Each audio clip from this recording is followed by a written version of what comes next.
Warning, the following program contains sensitive material that may be unsettling to some audiences. The Pedantic Pedestrians are not responsible for any injuries or paranormal activity that may occur during the viewing of this program, including, and not limited to, whiplash, bipolar disorder, a sprained ankle, or demonic possession. Viewer discretion is advised. Two guns. Do you want to, encourage people to suspect the host? So funny, Chad. When you see people laughing.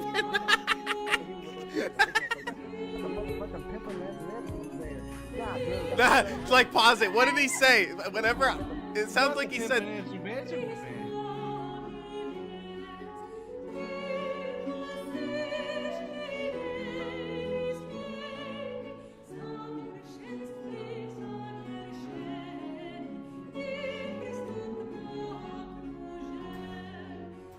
I accidentally closed some of the playlists. Wow. I didn't know I was using. Live. We're live now? Okay. Who's here with us? We got Stabby, Nicholas Rosa, Dirt. Dirt's still at work and will be late. Dirt's always late. We're going to have to, I don't know, reduce his pay. Yes. But, Shab, make him pay did to you watch, hang out with us. What? Did you watch, like, the Harris debate and everything? The Harris debate? Yeah, the Trump versus Kamala debate. Oh, come on. No, but I've seen little bits of it, like anybody else has to have seen by this point. I want to know where I can get myself a cat kebab. Well, you just need to talk to some Haitians. Yeah, they all eat cat. Yeah, we can't let people across the borders because they're gonna start eating all our pets. Yeah, and I know they can have Jack. He costs too much anyways. That was like something in what was the movie Demolition Man? So, it was like Sylvester Stallone, and he there were a bunch of people that lived underground in the tunnels, and they'd come out and like they ate rats and ate people's pets. What movie but here, was it was Demolition Man. In a century. You will see during the course of his rallies, he talks about fictional characters like Hannibal Lecter. He will talk about windmills cause cancer. And what you will also notice is that people did he say windmills cause cancer? Yeah, it's like because he's anti solar energy, anti wind farms. Because I wonder why. Maybe he wants to pander to the fossil fuel industry, and he'll say something like that. And it's like, you don't think exhaust from factories or carbon fossil fuel emissions, that's not causing cancer. I want to see a clip of him saying that because I have yet to see that, but I believe it though. I want to see out of exhaustion and boredom. People don't go to her rallies. There's no reason to go. And the people that do go, she's bussing them in and paying them to be there. She's paying them. Everybody's gun. President Trump, she has a plan. Tim Walz and I are both gun owners. We're not taking anybody. Because it's the Democrats, they always give handouts, so they're paying them to live in the country, which I don't think it's paying them to eat cats. Yeah.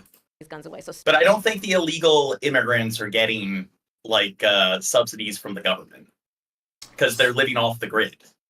Stop with the continuous lying about this stuff. I don't know. I mean, all I can say is I read what it was illegal, not black, that she put out, and I'll say. Well, it's the damn immigrants, so the ones he's talking about who are eating the cats and all that garbage. It's he's referring to. Well, and he's also referring to the ones that are coming in seeking asylum. So I guess he's a scumfuck there. But that all happened. There was it was J.D. Vance, who was the Ohio senator, and he sort of blew that up because there was a woman in Ohio who actually did eat a cat, but she was a natural born citizen who was on drugs or had mental illness. So then he started claiming that there's an issue with illegal immigrants eating pets, and it's just okay. I don't really see the connection between all those things. I read that she was black. I mean, honestly, I think it's a tragedy that we have someone who wants to be president who has consistently, over the course of his career, attempted to use race to divide the American people. In Springfield, they're eating the dogs, the people that came in. They're eating the cats. They're eating the pets of the people that live there. Talk about extreme. Wait, this one person in the chat says I ain't American, but I wouldn't vote for an Indian. What? What kind of Indian are you talking about? You're talking about like Native Americans, or are you talking about people from India? I don't see why. You're saying you're racist? Yeah. I wouldn't vote for those brownies. In a country where it is legal to kill a baby Wow. after it's born. You're such an intellectual. One does not have to abandon their faith or deeply held beliefs to agree. The government, and Donald Trump certainly, should not be telling a woman what to do with her body. I have talked with women around our country. But fetus lives matter. They're a bunch of fetus killers. Fetus lives. Well, one of the things he did claim is that, oh God, they're like killing babies, like post conception and everything, and it's no, they're not. There isn't a single state where that's legal. And in fact, like the overwhelming majority of like abortions happen in like the first trimester. It happens like within the first few weeks, so it's very rare that people even get abortions past that point. You want to talk about this is what people wanted? She hates Israel. She wouldn't even meet with Netanyahu when he... Well, Bill Hicks, Indian could be a nationality or it could be an ethnicity. Like, if you're like a British person and you move to Japan and live in Japan, then you're Japanese in terms of your nationality. But your ethnicity wouldn't be Japanese, actually. He went to Congress to make a very important Bill speech. Hicks. Just so you understand, they sent her to Racist. negotiate peace before this war started. 3 days later, he went in and he started the war. Yet again, I said at the beginning of this debate, you're going to hear a bunch of lies coming from this fellow. And that is another one. When I went to meet with President Zelensky, I've now met with him over 5 times. The reality is it has been about standing as America always should. If Donald Trump were president, Putin would be sitting in Kyiv right now. So I think you've heard tonight 2 very different visions for our country. One that is focused on the future, and the other that is focused on the past. She's been there for 3.5 years. They've had 3.5 years to fix the border. They've had 3.5... So he's like talking about how she's been there for like 3.5 years. She's the VP. The VP has like little like power over what actually happens and what takes place. And one of their only president for 4 years. Yeah. What did he do? Well, he keeps claiming like, oh, the economy was like the best it ever was. Then yeah, yes. And I have a bunch of statistics that show that like no, like the economy was not the best it ever was like under Trump, and things haven't been like declining, getting worse since the pandemic. Things have gradually been improving. Like inflation rates have been gradually going down, and employment rates have gradually been going up. But I guess statistics don't matter. If you just say 2 + 2 = yellow, I guess it magically equals yellow. That's one thing you'll never see with Trump. You'll never see him bringing out like statistics and facts like I'm trying to think of what's his name that was all about global warming and stuff. He had his own show. Al Gore. He would always have as crazy as people made, talk about him and whatever, but he would always have stats and shit behind him and pointing this out and that. Like Trump is the opposite of that. He is the exact opposite of that. You'll never see him with any stats. Those are stupid. Yeah, and it's something that you see just like throughout the country. This sort of like anti-intellectualism where people like really don't care about the facts. It's confirmation bias. They're just going to vote for who they want to vote for, and they're not going to look into like whether either or is telling the truth or fabricating things. People just believe what they want to believe. They need better critical thinking skills, right, Bill Hicks? Yeah, exactly. And we don't teach critical thinking in our schools. Years to create jobs and all the things we talked about. Why hasn't she done it? Bill Hicks says that the sea level is presidential candidates Kamala Harris and Donald Trump. That's true, Eugene. I don't know if that's the case. That's believe what Bill it is Hicks rising. Says.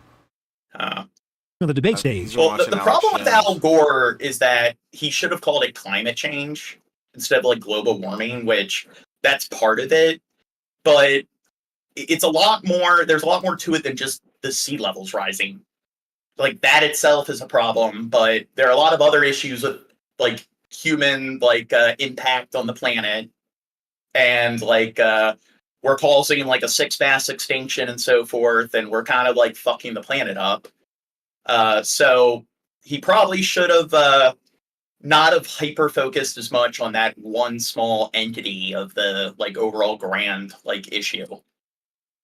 for the first time. Kamala Harris. Have a good day. Thank you. The vice president walking to the former president's podium to shake his hand in Philadelphia. I like how they standing shake just 6 feet hands apart. as if they don't talk shit behind each other's backs all the fucking time. Like, And plus, with we should just Trump be and real Harris, about it. when it comes to the economy, the president doesn't really have that much of an effect on the economy. So you can't really contribute the, I guess, gradual improvement in these different areas in the economy to the Biden We got administration. 22 viewers. Oh, yeah. Got people Chef, you're here. not supposed to mention the view count. Oh, sorry. Yeah. It scared me. Yeah, but the thing is, it's the president, the way people look at our political system, they just see the president as the government. And usually, the things that really affect the economy are, the centralized banking system and a lot of, I guess, global politics. And a lot of the things that happen globally that are outside of the control of the president is what usually causes these notable shifts in the economy, like the COVID pandemic. So if the economy improves under a particular president, they're given the credit for it. If it declines under that particular president, then they're blamed for it. And then usually what both sides do is that if their side inherits a declining sort of economy or a declining job market, they'll claim that the president before them, it's all their terrible policy. That's why it started to go down. And it is an area where people really don't understand the kind of sway the president does have, and they're kind of just some cog in the machine. But it's a lot easier to engage in gross oversimplification and act everything is just due to this one person's decisions. From the start, the gloves were off. Tonight, you're going to hear from the same old tired playbook. A bunch of lies, grievances, and name-calling. Trump punching back. She's a Marxist. Everybody knows she's a Marxist. Her father. Yeah, so she's a Soviet-level communist, so because she supports the same level of social aid that pretty much any Democratic candidate supports, and there's no nuance. There's no gradient. It's just you're either a full-on capitalist, and if you support any basic level of socialism, then it's automatically communism. And these kind of people don't understand that there is no country that is absolutely capitalist or absolutely communist. Even the most communist countries weren't completely communist, because if it's a communist country, then that means that it's the social sector that controls everything.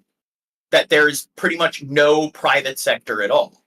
So we are a socio-capitalistic sort of we have a socio-capitalist sort of system.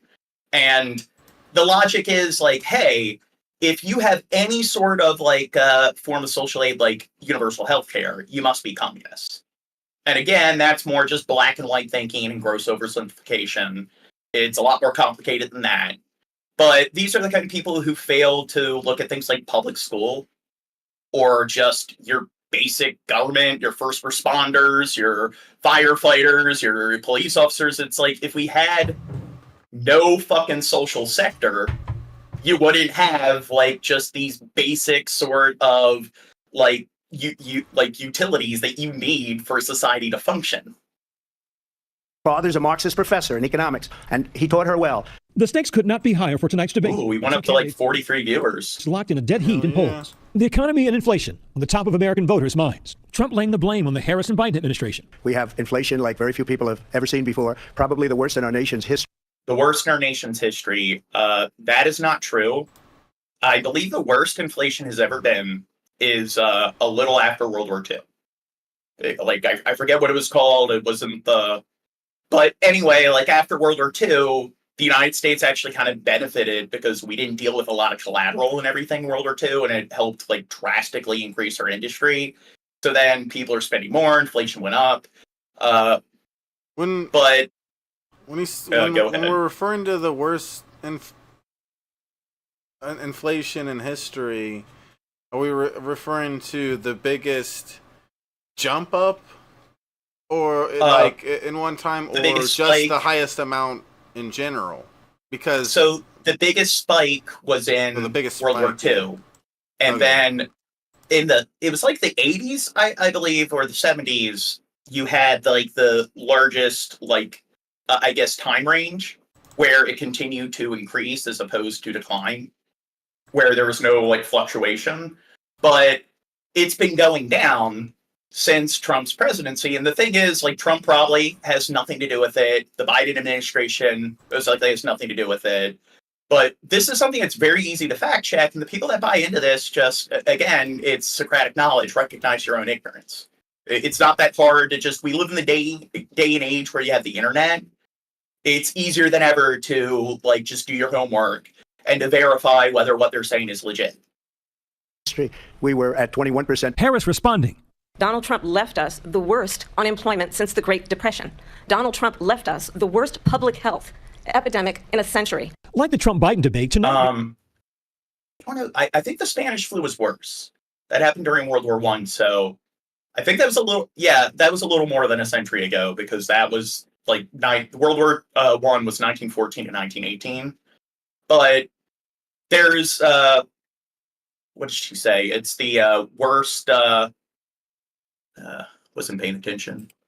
Left us the worst public health epidemic in a century. Like the Trump-Biden debate tonight, there was no studio audience and the microphones were turned off.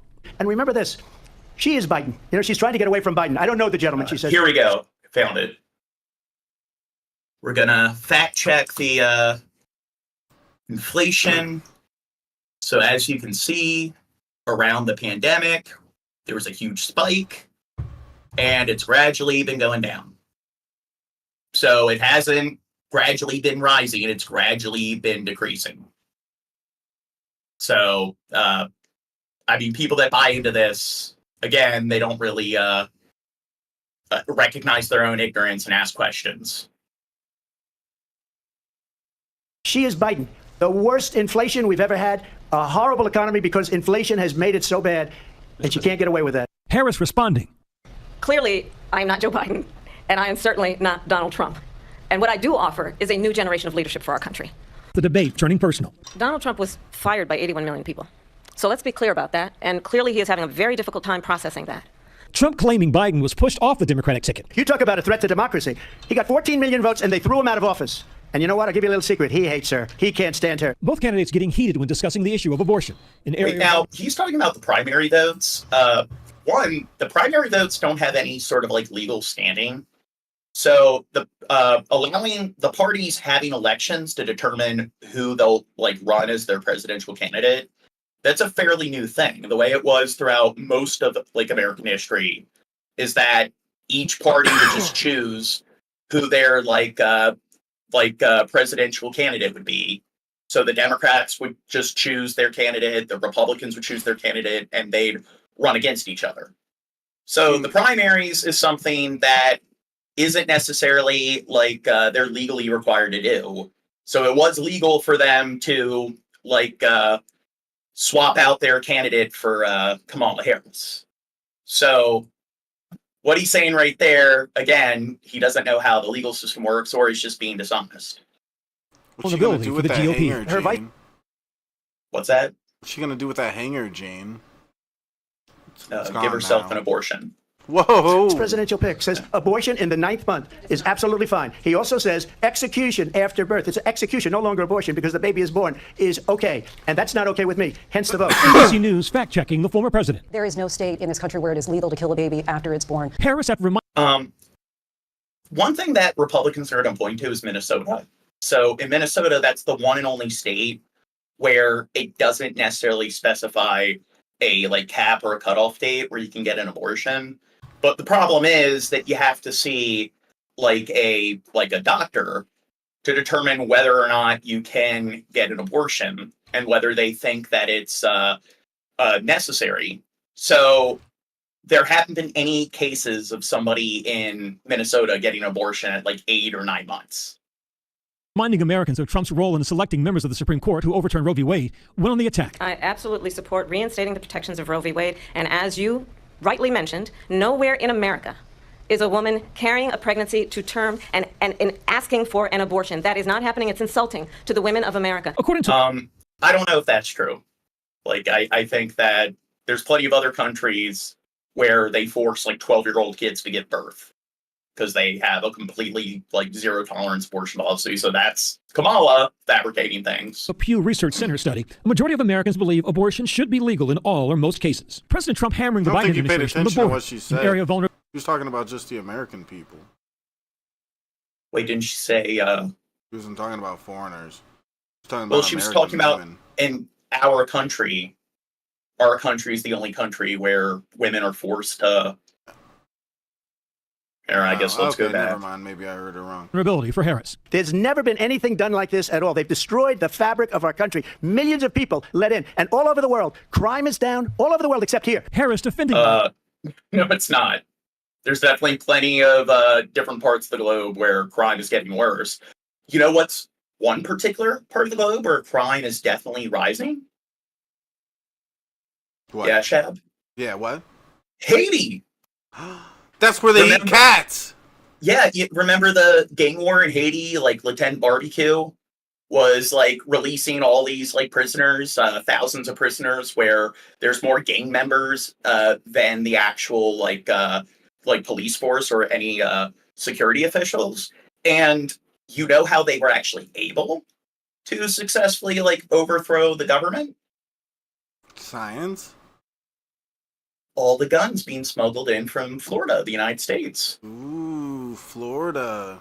Yeah. That's where the white trash is at. Florida. God, that's racist, Shab. Bipartisan border bill that Trump killed. That bill would have put more resources to allow us to prosecute transnational criminal organizations for trafficking in guns, drugs, and human beings. But you know what happened to that bill? Donald Trump got on the phone, called up some folks in Congress, and said, kill the bill. And you know why? Because he'd prefer to run on a problem instead of fixing a problem. At one point, Trump repeating debunked claims about immigrants in Springfield, Ohio. In Springfield, they're eating the dogs, the people that came in. Oh, God.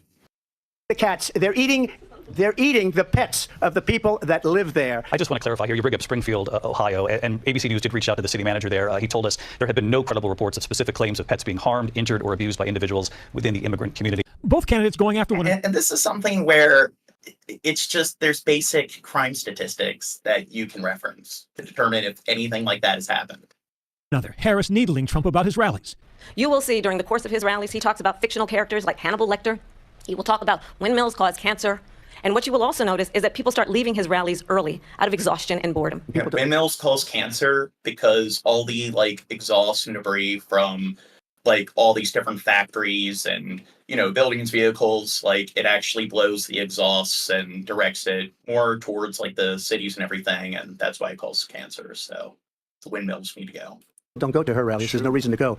And the people that do go, she's busing them in and paying them to be there. ABC News anchor Lindsay Davis challenging the vice president on her changing positions. Vice President Harris, in your last run for president, you said you wanted to ban fracking. Now you don't. You wanted mandatory government buyback programs for assault weapons. Now your campaign says you don't. You supported decriminalizing border crossings. Now you're taking a harder line. I know you say that your values have not changed. So then why have so many of your policy positions changed? So my values have not changed, and I'm going to discuss at least every point that you've made. Tonight was crucial for both candidates, but for Harris, it was her biggest stage yet as she reintroduces herself to voters, with recent polls showing nearly a third of voters say they still don't know enough about her. And I think this is like a sign, or it really demonstrates how incompetent Trump is, because I don't even think she did that great of a job in the debate.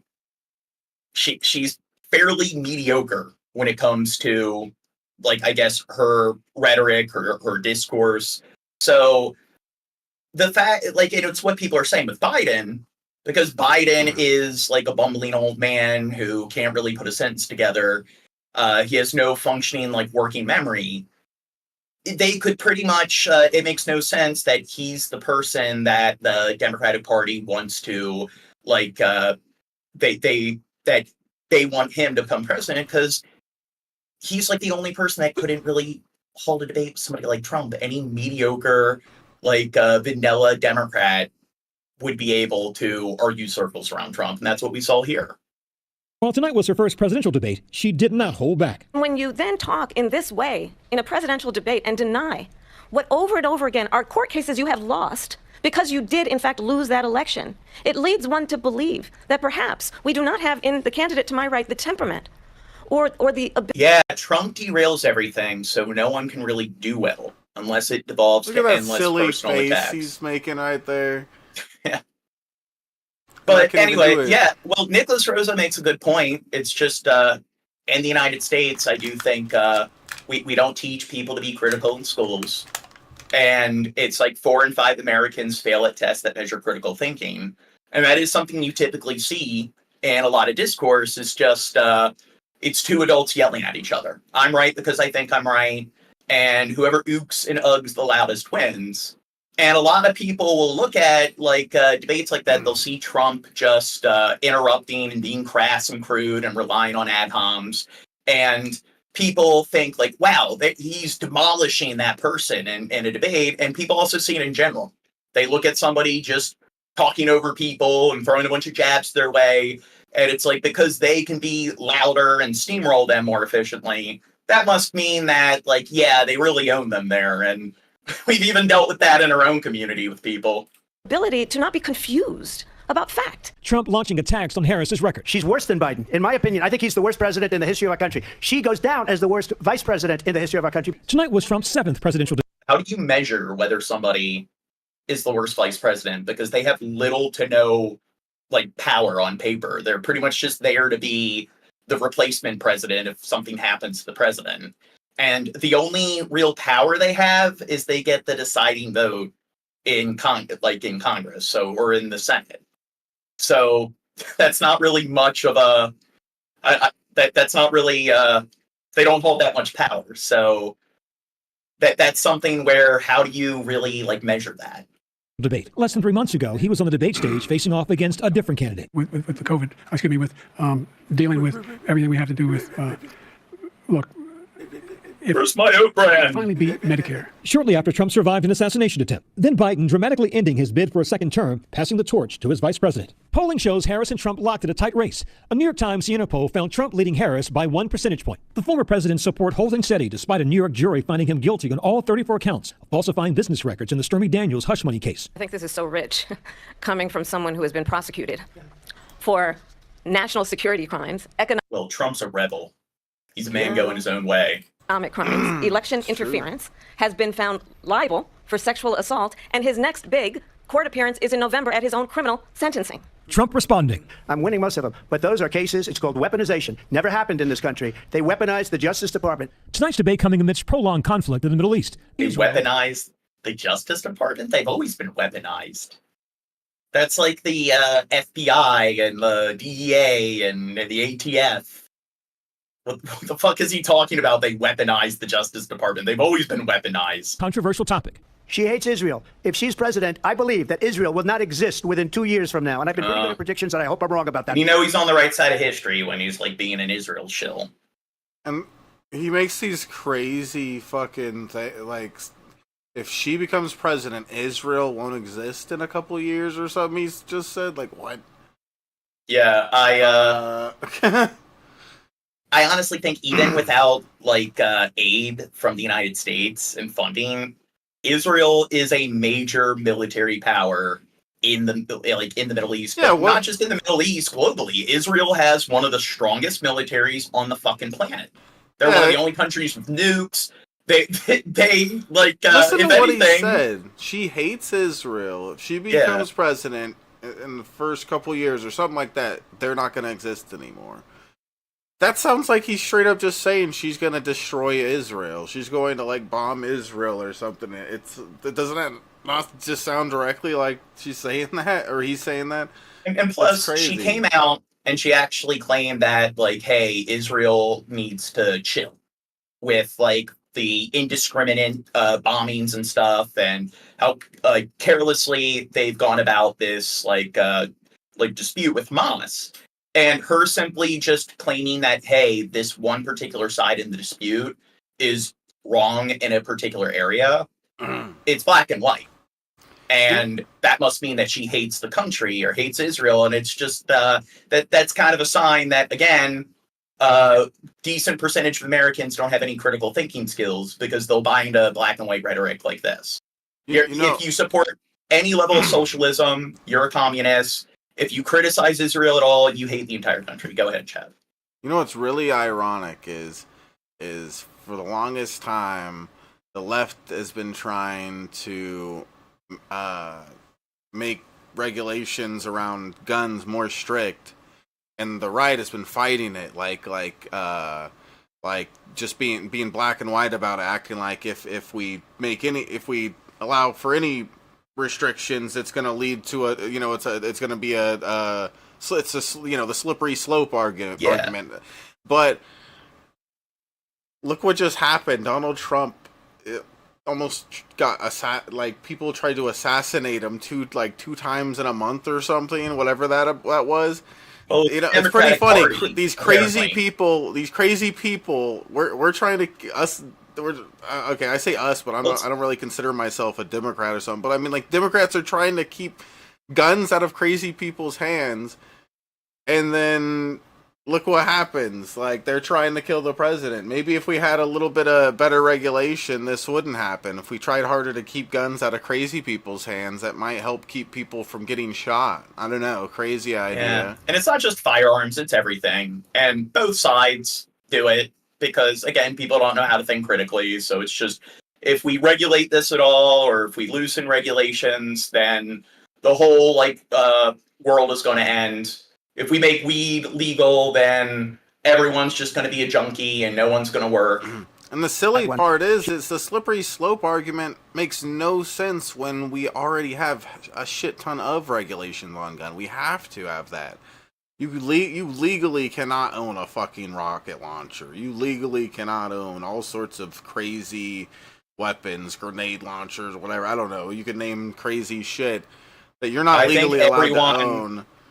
Should be required to carry a fully automatic rifle in their back at all times. So even children. Everybody should get a grenade launcher. Yes. She hates Israel. It's not even legal to leave your home without showing that you got the rifle mounted on your back. He says you hate Israel. That's absolutely not true. I have my entire career and life supported Israel and the Israeli people. He knows that. He's trying to, again, divide and distract from the reality, which is, it is very well known that Donald Trump is weak and wrong on national security and foreign policy. It is well known that he admires dictators, wants to be a dictator on day one, according to himself. After the debate, Taylor Swift endorsing him. So, Andre Morgan, criminals don't follow fucking laws. So what makes you think that gun laws will change anything? Heroin is illegal, yet addicts find a way to get their hands on it. Well, you can decrease the amount of crime in that particular area. So what you're saying would just kind of apply to any law. So I guess we should have no laws and it should be anarchy because, hey, people are going to break the law regardless. So we might as well have no restrictions. And it's like, well, maybe more people would be breaking the law if we actually had no restrictions whatsoever, if we didn't enforce it.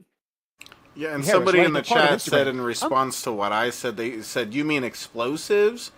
I wasn't just exclusively talking about explosives. You think a Gatling gun, you think I should be able to install one of those in my yard and fill it up with ammo? Yes, every single homeowner, every single residential building should have fully automatic sentry turrets that are installed on the ceiling. I'm sorry, but there needs to be some sort of limitations to guns too. There's guns that are strong enough to go through tanks.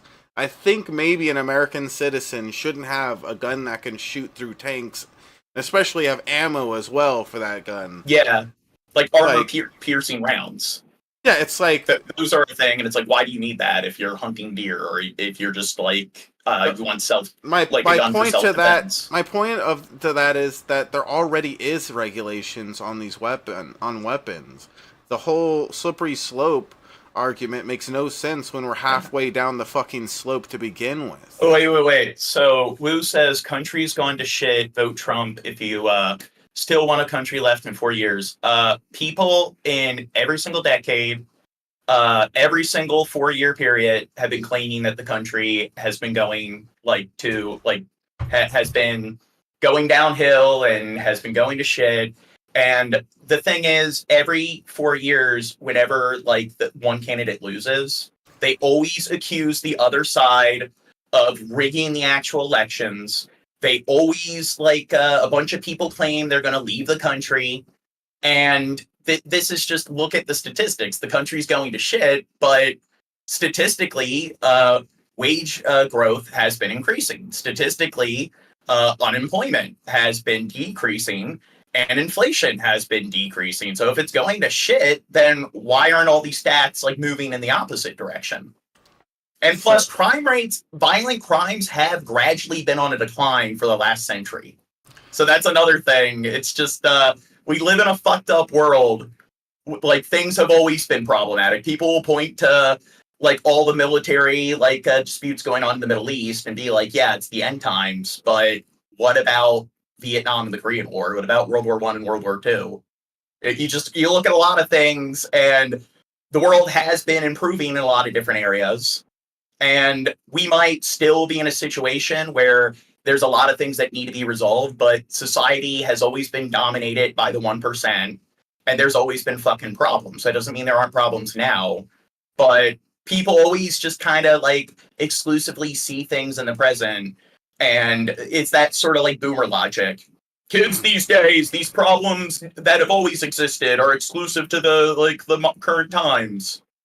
Yeah, and real quick, someone said, Andre said, so if the United States government went tyrannical on its people with tanks, you don't think that people would need armor-piercing rounds in that situation? That's stupid. Yeah. Okay, here's the problem with that. That logic would make sense if our military was still running around with muskets. Okay? Even if you got your armor-piercing ammo and your turret, you can't stop the bombs from dropping on your head. They target. They have technology way beyond any of us citizens. So I'm sorry. Yeah, that when it comes to like tanks, it's like I'm sorry, but we kind of like have the strongest air force on the planet. The way modern warfare pretty much works is whoever controls the sky controls the battlefield. So if a bunch of Americans decide to rebel, well, get ready to hide underground for months at a time. And it's going to be a war of attrition. And I don't think you're going to win. You're just going to be like reduced to living in a fucking cave. Because if you look at a lot of like rebellions or wars against the government in a lot of countries, that's kind of how things are. That's pretty much what it's reduced to. And unless the government doesn't really have a strong enough air force. And I mean, I don't think tank penetrating weapons are going to be able to stop like Apache helicopters and like hypersonic missile technology. I'm voting for Kamala Harris because she fights for the rights and causes I believe need a warrior to champion them. With the election less than 2 months away, the impact of tonight's debate can't be underestimated. What matters is what the voters think. Yeah, but here's the problem, the Wizard. We were in another country. So when it came to Afghanistan doing that, the point is, like, let's say we wanted to claim Afghanistan for ourselves, or the U.S. government did that. They had to, like, hide out in the outskirts, outside of the, civilian populated areas, in order to, evade the military. And at that point, it's like if things work the way they did prior to World War II, where it's like pretty much every country is like some kind of like colonial power.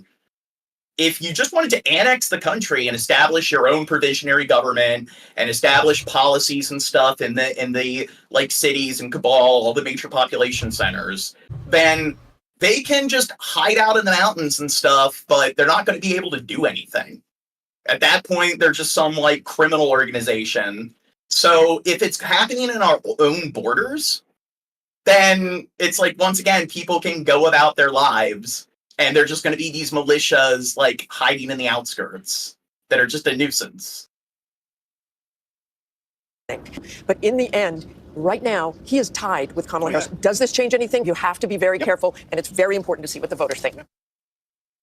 When we come back, our Powerhouse Roundtable drills down on the Proud that young women today have fewer. Don't speak about things you have no clue about. Like, what am I missing? What people don't understand about the disputes in Afghanistan is that we're dealing with modern global politics, and it's not a conventional ground war where gloves are off and you do whatever the fuck you want. And the problem is that, like, if you want to have like military encampments there to like fight against some terrorist group, it's not like you're fighting against a country's military. It's more like... I think Homeless is talking to the people that disagree with us. Unless he thinks he doesn't understand what we're saying. Because he straight up said before that citizens have a zero chance of dealing with Apache, Abrams, and Reaper drones. So he was agreeing with us. Yeah, so I don't know. Just going with the video. The Taliban didn't attack the U.S. We attacked them. Well, I don't know about... You had 9/11 and they were involved in that, but the United States, I think it was stupid to go to war with Afghanistan, because what were you going to accomplish? And that's the problem. In order to win a dispute like that, we pretty much would have had to have a military presence there for the span of decades and decades, because it's just a waiting game. And it's not like fighting another country's military. It's like war on drugs. You're fighting a militia. So it's like at that point, it's like the different military bases, they're acting like a substitute for some like terrorist investigation agency, where it's like if they find out that there's a cell located here, they'll send in the Marines or call in the airstrike. But there's not much you can do. And if it was just like prior to World War II, where it was okay to just take over a country and make it a fucking satellite state or a colony, then the United States like dismantled the government and was able to take over the country pretty quickly. But you can't do that anymore. And that's how it was throughout the colonial age. They occupied all these countries. Lots of people didn't want to like comply. They would go and flee into the like inlands and the woods, the jungles, the mountains, and it's just okay, well, they can hide in the outskirts, but they're not going to really be able to do much. And then the occupiers can just establish coastal cities, and they can do whatever they want with the land and use it to like generate like some kind of, or increase their GDP. Mothers and grandmothers? How dare he? How dare he? And in our debate last week. Well, that was fun. Trust women. Yeah. But, and I know everyone here paid attention to the words, though. Do you think Trump should try to debate her again?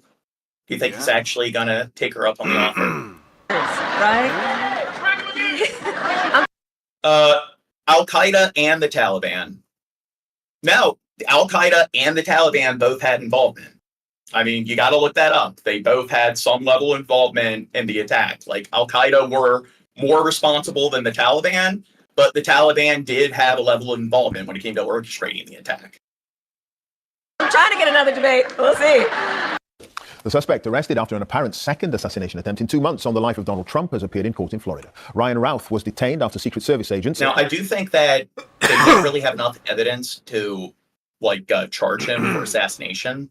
...fire at a golf course where the former president was playing. They'd spotted an assault rifle in bushes a few hundred yards from Mr. Trump, who was I wonder if Sarah Smith. Republicans think that, you know, I don't know what this guy's going to get sentenced to and stuff, but, you know, say he gets out of prison... Do they think that there should be regulation that, you know, keeps him from getting a gun? Or do they think he should be able to get a gun again? I don't know. Well, I think there shouldn't be any kind of regulation like that, Gene. To be fair, most, like, Republicans aren't completely radical. So a lot of them will agree that you shouldn't have any kind of, like, any sort of type of weapon that you want. So they probably will agree that, hey, convicted felons probably shouldn't have firearms. So, and a lot of Republicans tend to be very classist and shit. So it's like, whatever, to like, don't really allow people who get out of prison to have any rights. Florida. Driver, go straight back. This is the moment. Officers ordered Ryan Ruth out of his car. Dude, hands above his head. That guy, his arms are scrawny. Looks like if, he just like pointed too quickly, his arm would just snap in two. Okay. Before he was swiftly handcuffed and arrested. The 58-year-old had spent over 12 hours waiting for Donald Trump. North Carolina, originally. So 2 years ago, he spoke to Newsweek from Ukraine about his attempts to recruit volunteers to fight invading Russian forces. If the governments will not send their official military, then we civilians have to pick up the torch and make this thing happen. In one social media post, he said he was prepared to die in Ukraine. In another, he mentioned voting for Donald Trump in 2016, but claims to have become disillusioned. Donald Trump was playing... I think it's funny how both of the, like, attempted assassins were somewhat associated with like or identified as being Republican to some extent. Golf on his own course when Secret Service agents spotted a rifle sticking out of the bushes. Agents opened fire 4 or 5 times and the suspect fled the scene. The Secret Service said President Biden had already ordered increased security for Donald Trump and that it was in place yesterday. And the agent's hypervigilance? Yeah, and what is it? The homeless vet, I do believe they're correct there, but I don't think that's the case for all states, that felons can't legally have weapons. And the detailed swift action was text. My point was making fun of any sort of regulation at all. That's what I was doing. Well, here, we talked about that enough, and I think they didn't even mention it at all during the debate. Response and keeping former President Trump safe. At the scene, 2 backpacks were recovered along with a rifle and scope, as well as a camera, all far too close for comfort to former President Trump. Joe Biden said today there is no place in America for political violence. I've always condemned political violence. I always will in America. In America, we resolve our differences peacefully at the ballot box, not at the end of a gun. America suffered too many times the tragedy of an assassin's bullet. Take a look at what happened. Since the first assassination attempt against Mr. Trump 2 months ago, when he was slightly injured and one supporter killed, there have been concerns about the level of protection he's getting and whether it's enough. He said today... Yeah, and they claim that, like, hey, you had all these women involved in the Secret Service. This is what happens when you have, like, I guess, female agents and so forth. And, I mean, Damn women. Yeah. The big issue is, like, I think, I don't know, women are perfectly capable of doing most things in the Secret Service. The problem is the ones that were responsible for doing the human shield were kind of small and not big enough to actually, like, I don't know. Yeah, it seems like the men or the people around him should be really big men if they're supposed to also work as human Well, if a woman's that large, fine, but they, like, I guess men are more likely to have the body type to be the bullet shield. So outside of the bullet shield things, or the bullet shield role, I think women can do any, like, other job or any other task that is required of an agent. I think men are better at being bullet shield. Exactly. Yes. Much more competent bullet shield. I believe the rhetoric of Biden and Harris, and he acted on it. Their rhetoric is causing me to be shot at when I'm the one who's going to save the country, and they're the ones that are destroying the country. In last week's presidential debate, Mr. Trump appeared to blame Democrats for the first attempt on his life. I probably took a bullet to the head because... Yeah, it's a conspiracy. Things that they say about me. They talk about democracy. I'm a threat to democracy. They're the threat to democracy. Vice President Kamala Harris said in a statement, "There is no place for political violence in our country. I've directed my team to continue to ensure that Secret Service has every resource, capability, and protective measure necessary to ensure the former president's safety." God, I'm Ryan glad Ruth she appeared doesn't in court talk this morning like charged this. with illegal... I'm glad she doesn't talk like this guy. possession of a firearm. More serious charges may follow, and he will be held in custody until a detention hearing next week. Sarah Smith, BBC News, West Palm Beach, Florida. More from Sarah in a moment, but many are wondering why security around the former president wasn't tighter, why the entire golf course where he was playing hadn't been cordoned off. As we just heard, security for President... Now, again, Trump would criticize Obama for, like, golfing excessively, shirking his responsibilities as president, and then Trump golfed more than any other president in American history. Like, he golfed 10 times the amount than Obama did. Presidential candidates fall short of the attention paid to sitting presidents by the Secret Service. Here's Roz Atkins. The Trump International Golf Club spreads across 330 acres, and Donald Trump plays there regularly. Located in West Palm Beach in Florida, the course is a 10-minute drive from his home at Mar-a-Lago. The club's perimeter is more than 3 miles long. This is one part of it, right by a public road. There's a chain-link fence. Beyond that, you can easily see the course. And this was the route Donald Trump was taking during his round. He'd reached hole 5. According to police, as the former president played, Secret Service agents walked 1 hole ahead, as is standard. And we're told those agents spotted a rifle sticking out of the fence. BBC Verifies concluded it was somewhere in this area, which was later cordoned off. Police say Donald Trump was between 300 and 500 yards away, within range of the rifle. These events in Florida happened while Mr. Trump's safety during this election campaign Look at, like, all the money that is invested in just securing the president and making sure that, or sequestering off these areas in order to make sure the, like, president is safe. So it's like whenever presidents go on vacation or fly out somewhere, it's a pretty, like, expensive endeavor, and it's pretty much like, for people who hate, like, I guess communism, like, your sort of, like, social institution, it is taxpayer money that goes into providing Trump with all his, like, overly expensive, like, sort of golf commutes. was already under greater scrutiny because of a major security failure in July. At a rally in Pennsylvania, a gunman shot at Trump, hitting his ear and killing a bystander. The head of the Secret Service resigned days later. The Secret Service said they had increased the amount of assets protecting Donald Trump. But Mr. Trump isn't president, and that's a factor. At this level that he is at right now, he's not the sitting president. If he was, we would have had this entire golf course around it. But because he's not, the security is limited to the areas that the Secret Service deems possible. This raises questions about what is possible, and if the candidates in this presidential election can be kept safe, especially in locations they're known to visit frequently. And while Americans seek answers, the authorities say the threat level remains high. Rose Atkins reporting there. Let's return to... Okay, next video. What they have done to our country by allowing these millions and millions of people to come into our country, and look at what's happening to the towns all over the United States. And a lot of towns don't want to talk Wasn't it Alf? Like, wasn't that a thing in like the Alf like sitcom that he eats cats? Going to be Aurora or Springfield. A lot of towns don't want to talk about it because they're so embarrassed by it. And see, Alf was an alien. See, aliens eat cats. Yeah, they're eating the illegal dogs. aliens. The people that came in, they're eating the cats. They're eating the pets of the people that live there. And this is what's happening in our country, and it's a shame. I just want to clarify here. You bring up Springfield, Ohio, and ABC News did reach out to the city manager there. He told us there had been no credible reports of specific claims of pets being harmed, injured, or abused by individuals within the immigrant community. Well, I've seen people on television. Let me just say here, this is the people on television say my dog was taken and used for food. So maybe he said that, and maybe that's a good thing to say for a city manager. I'm not taking this from but television. But the people I'm on taking it from television the city saying their manager. dog was eaten by the people that went there. Thanks for watching. Stay updated about breaking news. And I mean, it's such a boogeyman because we've shown statistics that like immigrants and illegal immigrants commit less crimes on average than natural-born citizens. And a lot of it is because they don't want to be like deported.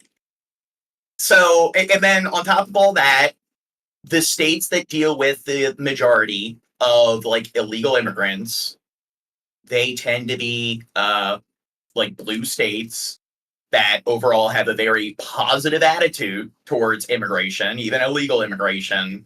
And the states that seem to care about illegal immigration the most are these vacant middle of the nowhere states and like the Midwest and so forth, or parts of the Deep South that aren't like border states. And it's just, why do they care so much about it? There are so many other fucking issues that impact the lives of the average U.S. citizen than like border crossings and illegal immigration. So, someone said in the chat that I love how you will only stream with somebody who agrees with everything you say, yet you aren't confident enough in your beliefs to debate opposing views. Well, I don't know why you wrote it that way, because you wrote it as if the first thing is going against the second thing, like this is ironic or something. It's like, I like how you like apples and you also tend to eat a lot of fruit. Well, here, let me address this. Let me address this. Because, one, I do this once a week as a hobby. So, I mean, Chap's my friend, so usually your friends are going to have the same, like, opinions and political views as you. We wouldn't mind having people on the podcast to debate that have opposing views, and we have had plenty of people on that have, opposing views. Plus, we allow people in the chat to disagree with us as much as they please, unlike a lot of other communities that just ban anyone that disagrees with them. Yeah, we are specifically going out of our way to talk to people in the chat that disagree with us. Yeah. And also, I disagree with John on lots of stuff. There's hell of offensive shit Yeah. that I disagree with him on. He's like, wow, I can't believe Shabisky said that. I'm like, yeah, well, you need to get to know me better, bitch. Okay, I'm offensive. Yeah, we as constantly argue all the time on this stream. Get a new hobby. Oh, thank you. And your hobby sitting in the chat of our stream, that is the hobby, and talking shit, that's a better hobby. Hey, don't talk shit to our viewers chat. I'm sorry, we love you. They're eating the dogs, the people that came in. They're eating the cats. They're eating the pets of the people that live there. And this is what's happening in our country, and it's a shame. Isn't Trump the best comedian? He is. He's great.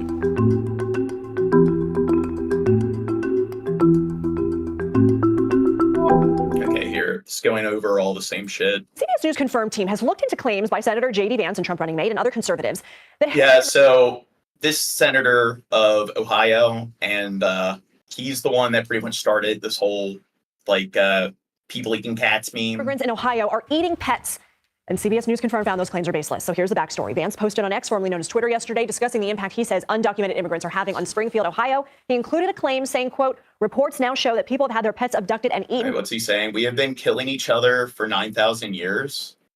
Well, yeah, or even longer than that. Humans have been killing each other for the past, 300,000 years.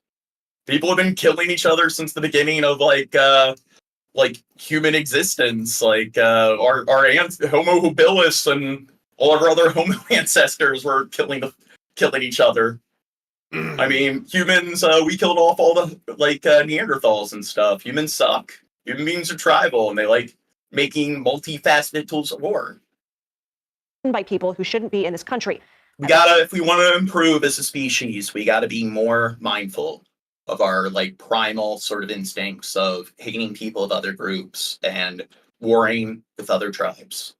Last check, the post has been viewed more than 9 million times. Our CBS News Confirmed team talked to a spokesperson for the city of Springfield, Ohio. She said there are, quote, no credible reports or specific claims of pets being harmed by migrants. A county parks official said the same. It's not clear where the claim originated, but a local newspaper reported that it could be linked to a viral post in a local Facebook. Okay, let's see. Yeah, where did you get 9,000 years from? In Springfield, they're eating the dogs. The people that came in, they're eating the cats. It was an extraordinary claim. Yeah, because typically he's saying 9,000 years, but typically when you want to just discuss the beginning of human civilization or the Agrarian Age, it's usually around 6,000 years ago. Typically they go back to the Mesopotamians and so forth, and that's 5,000 years ago. But if you go back to Jericho and a lot of those proto-cities, what's that? Homeless vet, do you think humans ran around with dinosaurs? Yeah, absolutely. So what is really going on in Springfield, Ohio? I see a lot of pets that have disappeared. Really? Yeah, I mean 99% of all animals that ever existed have gone extinct. And it's like what I said before, Shab. They all went extinct on the Ark. Noah couldn't keep all the dinosaurs from eating all the non-dinosaur animals. On Facebook. What do you know? What have you seen? I know all our ducks are gone. What do you think about it? Have you heard about it? I've heard about it, but I haven't seen anything really. No. And you're not worried about your dog? No. But who's eating them? I have no idea. But then the Haitians are coming out at night. Don't leave your dogs outside. You'll find your dog just decapitated and skinned alive and everything, with all the meat eaten off their bones. Who didn't want to be on camera with a hint of how these conspiracies are seeded. I've never seen nothing going on with the dogs in the can, except what I've seen on TikTok with the Springfield police. Yeah. Arresting the lady. Now, Shab, in South Korea, yeah, it's legal to eat dogs there. They actually do serve dogs. So yeah, that's why I want to move there. Yeah, if we did a South Korea meetup, if somebody put a dish of dog in front of you, would you eat it? Depends on the breed. Yeah. Yeah. I want to try Chihuahua. I think she's from Haiti, wasn't she? Why'd you kill the cat? This is the video he's seen. Police footage of a woman being arrested. Do you think she's just mentally ill, or do you think it's PCP or something? This is my first time seeing this at all. Allegedly killing. So I don't know. And eating a cat. Well, the thing is, they're talking about Haitians, and this woman's a natural born citizen, so she's an American. Yes, but she isn't a Haitian migrant. She is American. She was born here, and this isn't Springfield either. Across this town, we have not found anyone who has seen pet-eating immigrants. The dogs seem safe. The cats are roaming loose. The instinct then may be to laugh at this Trumpian rhetoric. Indeed, the Haitians of Springfield can see the funny side too. The Haitian don't hitting the cat, the dog. No, it's look at this dangerous criminal. But it's no, it's not. It's got spikes on his head or whatever. What a hitting that dangerous. But within this cat and dog story, there are some actual truths, because there are huge challenges here over immigration. This is your passport and your paperwork. Vitio is one of 15,000 to have arrived here. Now, one of the big reasons for immigrants in Haiti seeking asylum in the United States is because of all the black market of gun smuggling, and a lot of U.S. criminals in Florida will actually help with smuggling the guns into Haiti. In this town from war-torn Haiti since 2020, the pressures on services and society are understandable. You left your country, you know why you left your country, working, go school, study. It's okay. Casey Rollings runs the centre. How did you feel when you heard? Well, I mean, like, don't all like cultures kill animals for rituals to some extent? Like Thanksgiving, we have like turkey. No, when we do it, it's innocent. Yeah, when they do it, it's backwards. White people are They're not fine. like us. Therefore, they are the enemy. I can't even react. I mean, I can't even repeat it. It's just unfathomable to me. But that's what happens when hysteria is spread, and all kinds of fictional narratives, and it's really, really doing harm to our world. We looked at another view from another Springfield resident that has gone viral. I feel like we have been invaded by some sort of pest. I'm angry that my friends and family are packing up and moving away. I'm angry that foreigners are using up the resources that were set up for the Americans that reside here. Every community, every culture has its myth and its folklore. Now, I guess we're hearing it. Maybe that's legit, but do you think she's actually, like, the Haitian immigrants are having any impact on her at all? Or do you think it's just, hey, I'm aware that there's Haitians moving to this part of the country, therefore, fuck immigration. So it's bad because it's just immigration. Yeah. The tensions in the town are clear, but they are being fanned. This accident last year was caused by a Haitian driver. This 11-year-old died. Trump's running mate, J.D. Vance, said online he was murdered by migrants. Listen, though, to the boy's father. I wish that my son, Aiden Clark, was killed by a... Now, another issue here is this is where people say, hey, it's not innocent crime. Look at these particular immigrants or illegal immigrants that commit crimes. And it's just, again, on average, they commit less crimes than the average U.S. citizen. So where you have any particular demographic, especially when we're talking about numbers in the millions, you're going to have people who are committing crimes within any sort of like particular group. So that is like a type of fear mongering where, hey, let's find like out of millions of people, let's find 2 or 3 examples of crimes being committed and see this is what happens when you let them in the country. Year-old white man. I bet you never thought anyone would ever say something so blunt. But if that guy killed my 11-year-old son, the incessant group of hate-spewing people would leave us alone. I think it's clear where we're getting our news from.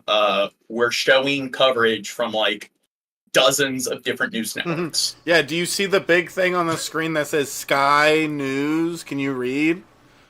Yeah, we're getting our news. Where are you getting your news from? Different sources. And so there it is, the anatomy of a conspiracy about cats and dogs in a country where there are so many different truths.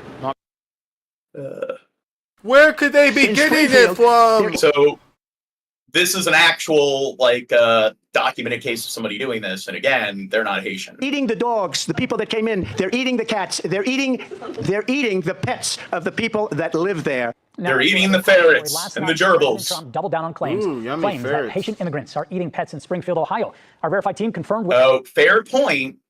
Bill Hicks mentions, like, we have the edges cut off. Oh, do I? Yeah. Springfield mayor Bad said that these claims Shabisky. are false. Whatever, it says NBC News right there. You could see stem shit. From a case in Canton, where a woman was recently arrested and charged with eating a cat. Our Annabelle Childers is live in Canton, where these claims started. So, Annabelle, It's not what cut off. is the story here?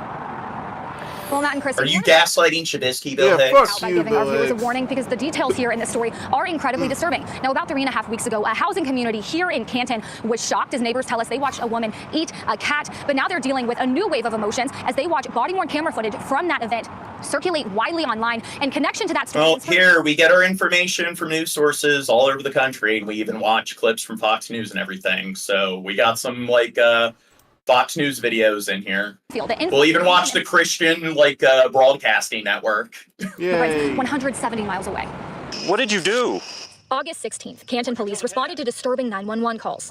He killed the cat and is eating it. Multiple people reported 27-year-old Alexis Farrell was eating a cat on the 1100 block of 13th Street Southeast. Man, in she Canton. just wanted some pussy, dude. It's You not don't that big ever of a see deal. white people eating cats. Yeah. You only see White white people eating other people's faces.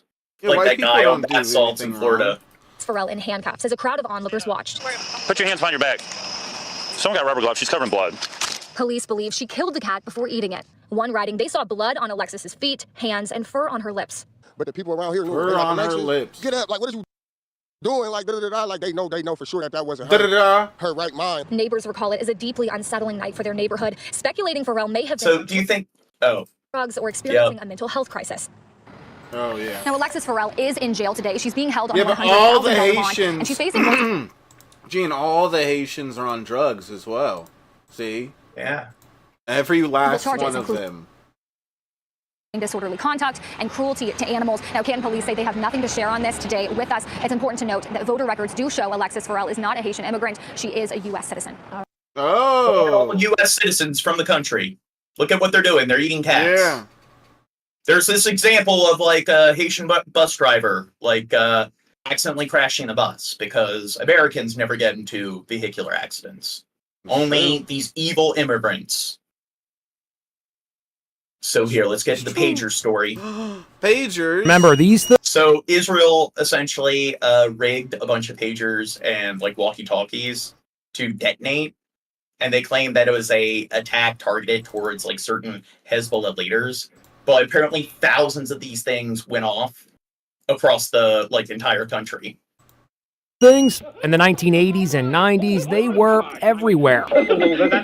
Then along came cell phones, and pagers pretty much became a relic. So it may surprise you to learn that an estimated 2 million... Yeah, that's when things went downhill. New technology sucks. We need to go back to pagers. Americans still use pagers like this one. Many of them doctors, nurses, and fuck digital media. We need to go back to like VHS. Because new stuff is always bad because I didn't grow up with it. Workers. Here we go. This anesthesiologist says the thick walls in hospitals make cell phones unreliable, so he uses a pager. Pagers just tend to be more reliable. That makes sense. Cell phones, that's using cell phone towers, and the technology can be, sometimes you get the call, sometimes you don't get the call, whereas a pager uses radio technology, which is more reliable, more connectivity. So if a doctor is in the basement of the hospital, in the bowels of the hospital, that signal will still get to that doctor or nurse. Today, the attention of the world is focused on pagers after about 3,000 of them suddenly exploded in Lebanon in an operation apparently mounted by Israeli intelligence against Hezbollah terrorists. According to reports, Israeli... I think Hamas did it. They're just pinning this on the Israelis. Don't you agree, Shab? The operatives planted tiny explosives inside a shipment of pagers that had been ordered by Hezbollah, turning them into tiny bombs. Yeah, we need to go back to dialogue, Nicholas Rosa. Triggered simultaneously across Lebanon. Well, my first reaction when I heard exploding pagers, I was thinking it was like right out of a James Bond movie or something. Hezbollah uses pagers, which are considered low-tech, because cell phones can be tracked. Is there any risk for people who use pagers here in the States? I think it's a conspiracy. I think the pager companies are actually trying to blame Israel because their products are just like defective and everything. Don't you agree? You figured it out, Gene. You're a I genius. cracked the code. The ones that blew up in the Middle East, those were specially rigged pagers that were designed with an explosive inside it. Your typical pager, you shouldn't have to worry about it. Yeah, your typical pager shouldn't have a bomb inside of it. It's good to Thanks for letting me know. I We had begin no with the clue. second day of deadly attacks in the Middle East. Walkie-talkies belonging to members of Hezbollah detonated across Lebanon. It came a day after thousands of Hezbollah pagers exploded. Israel is not claiming responsibility, but officials tell ABC News that it is behind the operation. Hezbollah is vowing retribution. Now, Marcus Moore is on the scene in Beirut. Good morning, Marcus. Well, Michael, good morning. Many here in Beirut and across Lebanon. You think Israel was behind it? I think this guy's behind explosions, it. These blasts targeting Fuck Hezbollah, this guy. but also killing and injuring scores of civilians. You think he's a Haitian? He looks like a Haitian to me. This Damn morning, it. the scenes of fear and panic as explosions erupted across Lebanon for the second day, killing 20 people and injuring 450. Lebanese officials said this latest wave of exploding devices included walkie-talkies and solar energy systems. Video on social media showing the moment a device exploded at the funeral of a Hezbollah militant. And the explosion At a man falls to the ground, funeral? and we were just feet away from another blast. The crowd. Well, I mean, is this justified? I mean, Hezbollah attacked them first. So it's okay for them to conduct attacks like this where like doctors and a bunch of innocent citizens are potential victims. Panicking in the chaos. I heard a loud explosion, and I saw a man whose hands were gone. Terror and confusion on the faces of children running inside. The attacks over 2 days, killing more than 32 people, including 2 children. Sources confirming to ABC News Israel was behind Tuesday's attack, targeting Hezbollah with thousands of exploding pagers. Photos circulating on social media appear to show the remains of the pager model used in Tuesday's synchronized attack. While Israel has yet to publicly... They just need to like install like particles into their water supply. claim Don't you agree? Prime Minister Benjamin Netanyahu speaking out, right? saying that they will return residents of the northern border Exactly. to their homes safely. Particles. Meanwhile, Hassan Nasrallah, the leader of Hezbollah, he's set to deliver a speech just hours from now. It will be his first since they synchronized Poison the water supply and then blame it on Hamas. explosions. And Hezbollah has already said that it will retaliate, but it remains unclear. In how. Minecraft, And yes. George, these events are marking a potential escalation in this war. No question about that. Thank you, Marcus. Let's get more on the U.S. response from Chief Global Affairs anchor Martha. We do begin, though, with breaking news, a rapid escalation in fighting between Israel and Hezbollah, a militant group based in Lebanon to Israel's north. Israel's military says 2 soldiers were killed by Hezbollah strikes in northern Israel, and the Israeli military started striking Hezbollah targets in Lebanon today, saying it has plans to do more in what it calls the northern arena. The Israeli strikes came just minutes before the leader of Hezbollah spoke for the first time since those deadly device explosions in Lebanon. He said that those explosions crossed a red line and could be called a declaration of war. The number of people killed by the exploding pagers and walkie-talkies continues to rise. Jesus. Some video there. At least 37 people have died. Thousands more have been injured. So far, there are no reports of any new device explosions today. Now, what other things do you think they could actually rig to, like, explode? I mean, they could rig cars, motorcycles, cell phones. But I'm wondering, like, how they actually, I don't know, take them and actually distributed them. Or they got, like, in circulation in the country where even people who weren't, like, militants, like, gained access to them. So, I don't know. Maybe they should try to do this with some, like, vehicles and so forth. On Minecraft. ABC News International correspondent Josh Letterman. Josh, there have been a lot of moving parts today, a lot to track. What else is the Israeli military saying about its strikes against Hezbollah in Lebanon today? A lot of exploding parts. Well, Israel is confirming that its forces have been bombarding southern Lebanon, not only with airstrikes, Kate, but also with artillery. But importantly, a senior official told NBC News that Israeli troops are not crossing the border on the ground. In other words, this is not the start of a potential ground incursion into Lebanon that many have been fearing for Yeah, don't put troops on the ground, don't use airstrikes, just use explosive pagers and walkie-talkies. Quite some time. But in the last hour or so, we also heard from the Israeli defense. It's a new brand of warfare. About what's happening on Israel's northern border, where he once again called this a new phase of the war. He said that in this phase there are opportunities for Israel, but also significant risks, and that the sequence of Israel's military actions will continue. So he seems to at least be suggesting that this could not be over. And in fact, if you listen to what Hassan Nasrallah, the leader of Hezbollah, said today, he also indicated that they think that the Israeli actions may not be finished. And so you take all of this together, and there you go. You have another, like, Hamas is hiding among the people, using them as shields. Well, this is Lebanon. So this isn't Hamas. We're dealing with Hezbollah. So it's a bit different. But when it comes to Gaza, even though they're, like, kind of using their civilians as shields, it's one of the most densely populated places on the planet. Two rights don't make a wrong. If you know that there are a bunch of civilians in a particular area and you bomb that area, that's definitely unethical. I mean, killing, like, 80 people just so you can, execute 3 Hamas militants, I don't think that's really, necessary. And they have one of the most sophisticated militaries on the planet, and yet the only thing they're really relying on is indiscriminate, like, artillery strikes and airstrikes. And it's just, again, let's say you have 2 people in a building holding 40 people hostage. What if instead of trying to exercise their due diligence and, like, law enforcement trying to go in and rescue the hostages and, like, while actually dealing with the, like, 2 criminals, what if they just bombed the building? I mean, again, 2 wrongs don't make a right. Certainly a significant concern about the potential for further escalation in the coming hours and days, Kate. Josh, thank you. Let me bring in NBC News national security and global affairs reporter Dan DeLuce. Dan, we mentioned before there have not been any new explosions of devices in Lebanon today that we know of. I know you just spoke with a former senior Israeli security official about those blasts. What did he tell you? He's saying that those were basically targets of opportunity, that this was a, use it or lose it moment, as they put it. In other words, this was not a part of a larger strategic operation that was supposed to precede some kind of major ground and air assault on Lebanon, that there was a temporary window where they could use this capability they had, by tampering with these pagers, and they used it.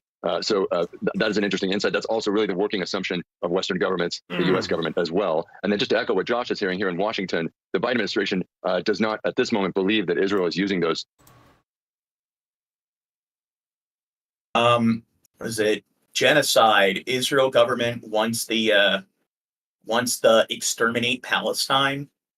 And then this one dude, well, what's your solution? Well, the solution is it makes sense why they would have a military response after, like, the October 7th attack. Problem is that there's a more pragmatic way of going about things. And you look at things like the kind of drone technology that they're using in the, like, Ukraine and, like, in Burma, where they're fighting the junta or Russia, where they're heavily outnumbered and everything, and they're just using these small drones to go in and like execute these targets. And they, with Israel having the type of military that it has, when it has like these very sophisticated AI programs where they're able to track not just militants, but journalists, and they're able to determine like who their relatives are and what their daily routine is and when they're likely to be with all of their like relatives and associates, so they could send in the strike and kill as many people associated with the person as possible. I think when they have that kind of technology, you know what, maybe they could go in, flood the place with like tear gas. They could send drones in that have LiDAR, and it would be much more efficient at taking out the militants. I mean, they could raid the building with infantry and then like actually fill the tunnels up with like seawater, which is what they've been doing. But I mean, I'm sorry, I don't think when it's one of the most densely populated places on the planet, just engaging in indiscriminate airstrikes is the ethical thing to do. Pager attacks and exploding walkie-talkies to launch some wider major offensive on Lebanon. But obviously it's a fluid situation, and we don't know exactly how Hezbollah is going to respond after really a humiliating setback with these exploding communication systems that's just caught them completely by something happen. Yeah, I farted. Oh, somebody mentioned like TOS in the chat. I didn't know. Oh, Skabibi's just saying that it wasn't letting Dan, thank you. type Josh, let me go back something. to you. We've been hearing from doctors treating people injured by those device explosions. One of the doctors described wounds that she had never seen before. What else are we hearing? Well, Kate, NBC spoke with the chief medical officer of the American University in Beirut Hospital, a major medical center. Okay, next vid.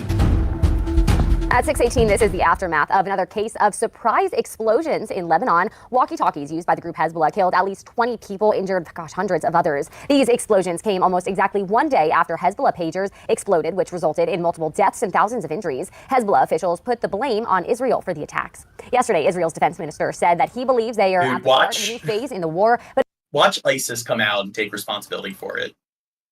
That would be funny.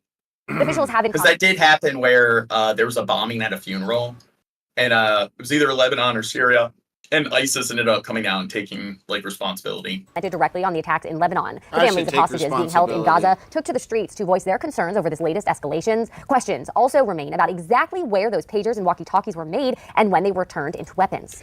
But right now, let's go to the Middle East. Hezbollah and Israel trading new strikes against each other. At least 2 Israeli soldiers killed in the latest series of violence. And this now it's on. So in the last few days, the strikes have been progressively going back and forth, and it's now it seems like they're in a full-on like 2-3 front war. Minister says Hezbollah will pay an increasing price. This comes after Hezbollah's leader spoke out publicly for the first time following back-to-back explosive attacks in Lebanon, using pagers and walkie-talkies, even some solar devices. In all, 20 people killed there, more than 3,000 others injured. The latest happened yesterday, and a day earlier, pagers exploded. Hezbollah blaming Israel for the attack, saying they crossed a red line. Listen. Thousands of pagers were targeted by the Israeli enemy and detonated at the same time. With this operation, the enemy crossed all rules, laws, and red lines. He didn't care about anything at all, not morally, not humanely. CBS News correspondent Imtiaz Tayyab is in Beirut following the latest escalations between Israel and Hezbollah and has this report.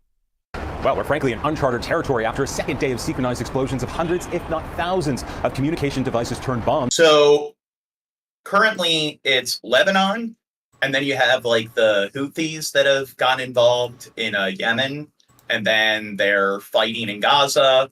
They've also gone into the West Bank for certain operations. So what other, and Iran was sending strikes in. So what other parties do you think are going to get notably involved next?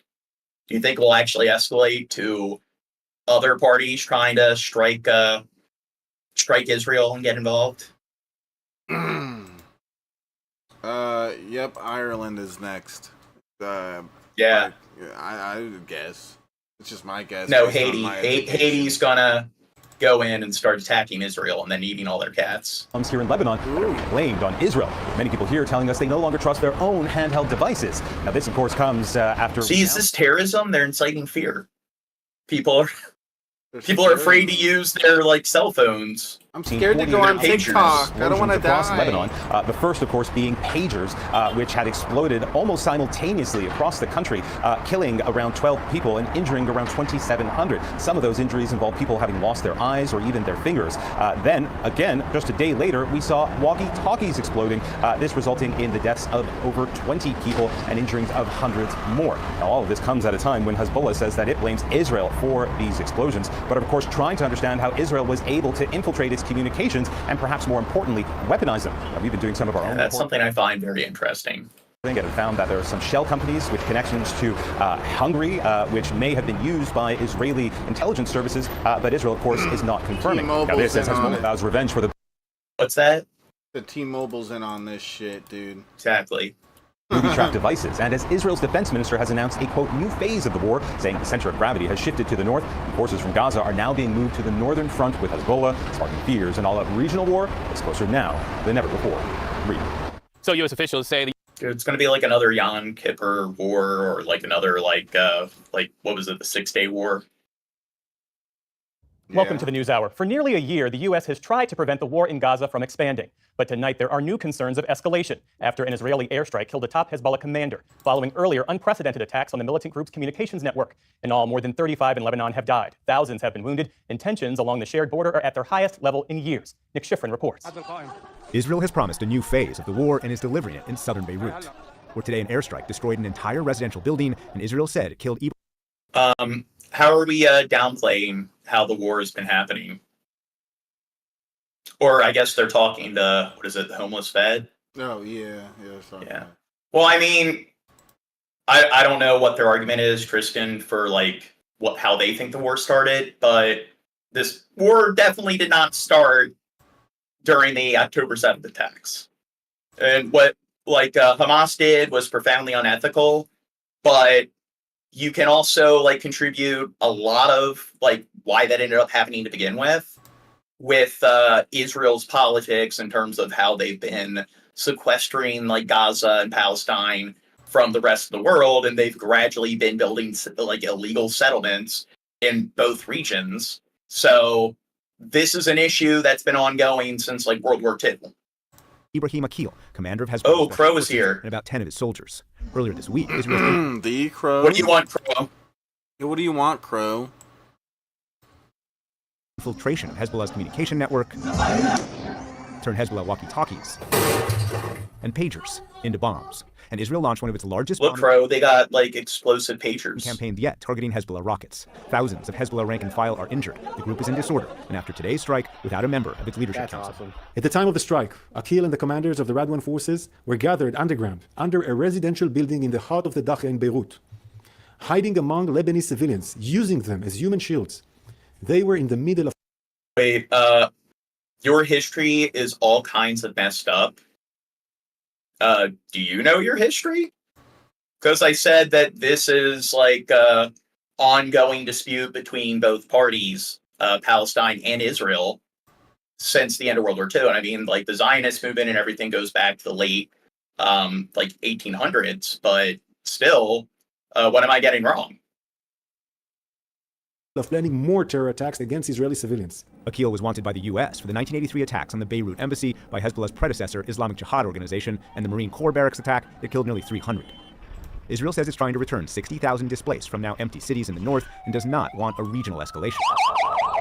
The Lebanese state media says today's attack also killed children, as did this week's attacks, adding to pressure on Hezbollah to escalate. Just today, Hezbollah fired 2... Well, hey, they're using their children as shields, which... I don't think they were aware that they were going to do this walkie-talkie strike. And I think, can't really use the same defense here. 100 rockets into Israel. Despite this apparent momentum toward war, President Biden today held out hope for a ceasefire. We're going to keep at it till we get it done, but we've got a way to go. A long way to go, as tonight the focus of the war appears to be shifting north. For the PBS.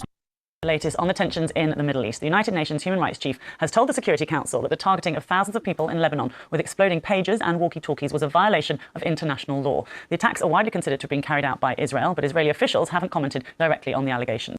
Yep, the homeless Fed, I 100% agree with what you're saying. Volker Turk said he was appalled by the breadth and impact of the attacks, which left at least 37 dead and thousands injured. Hezbollah has confirmed that its senior military commander, Ibrahim Akil, was among those killed in Friday's Israeli airstrike on a building in the southern suburbs of Beirut.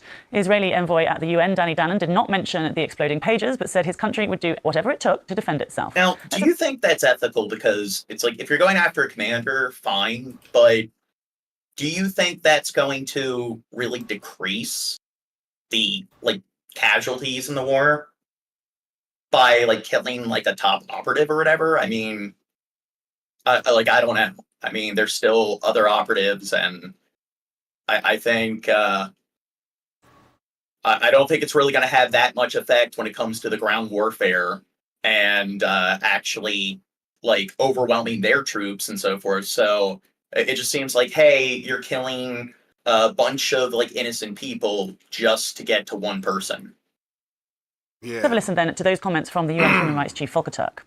These attacks represent a new development in warfare, where communication tools Yeah, Brian, Crow just doesn't stop talking. He's constantly interrupting shut up, me. Crow. become weapons, simultaneously exploding across marketplaces, on street corners, and in homes as daily life unfolds.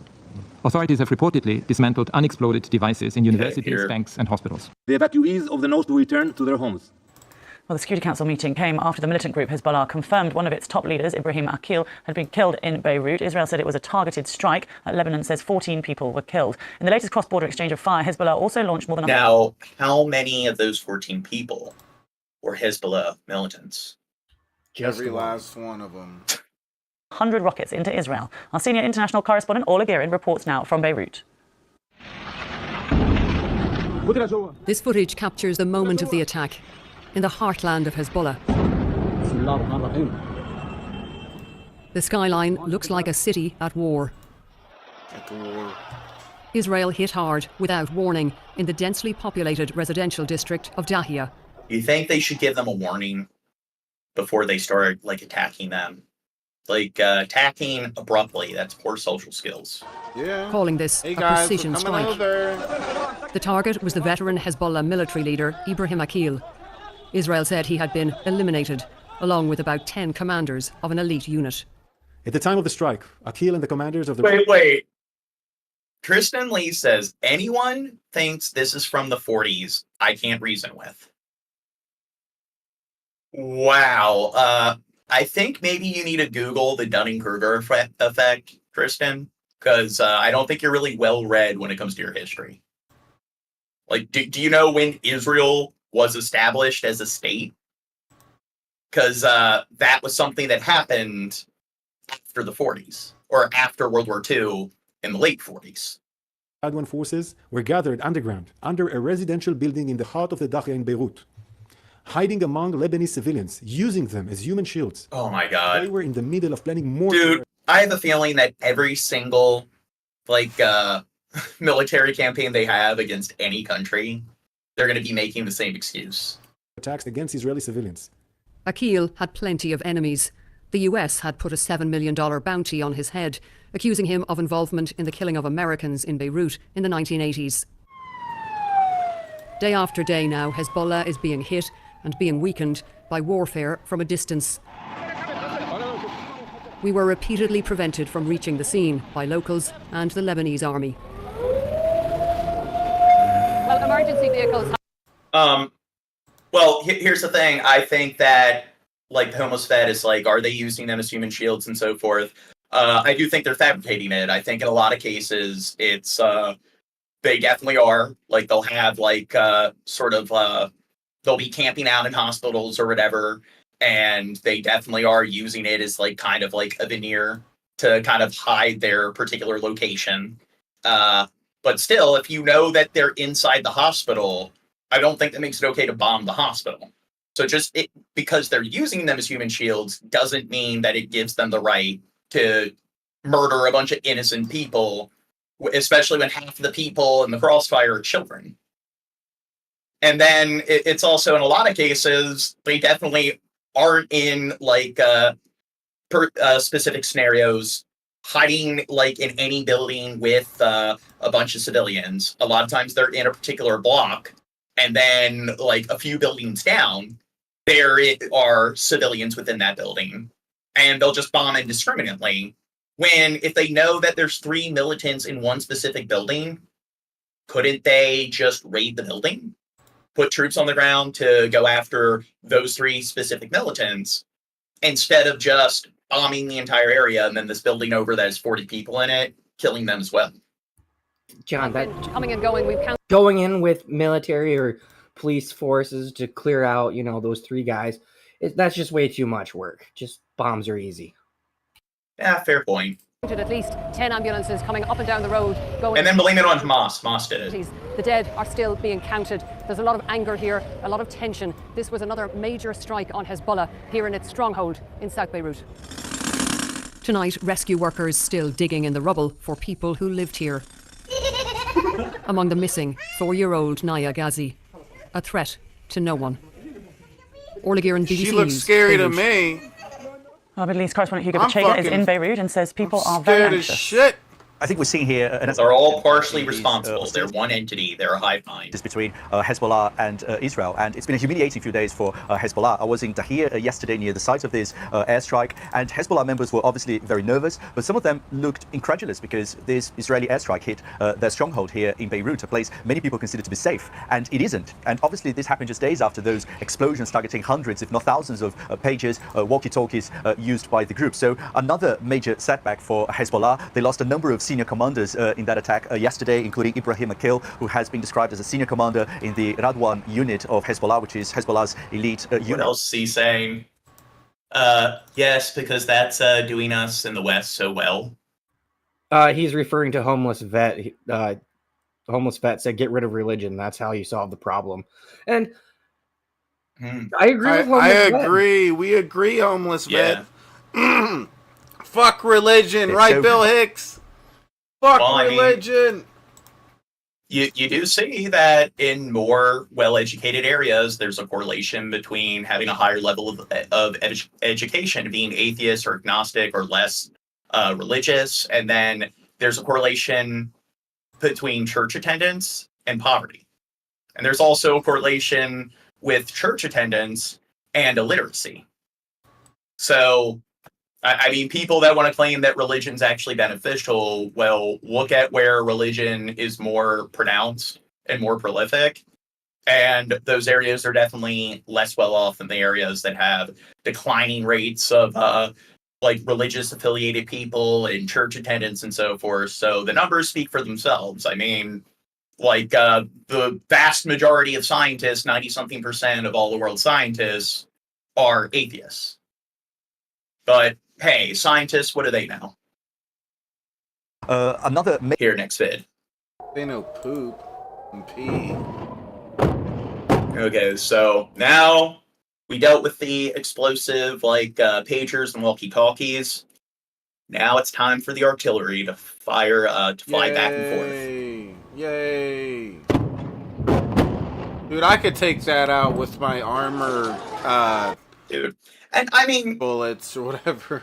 Yeah. Benjamin Netanyahu, I honestly think, he doesn't give a fuck about avoiding this particular dispute with Hezbollah. I think it's okay, 2 birds, 1 stone. He wants this to happen. So I think he just wants an excuse to expand in all these different regions and to, just do as much collateral as possible.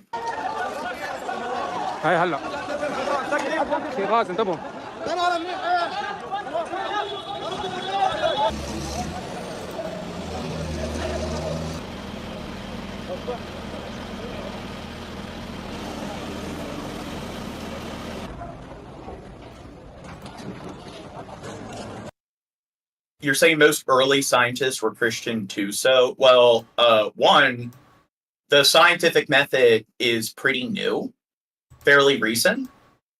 Roger Bacon established the scientific method in the late 1400s.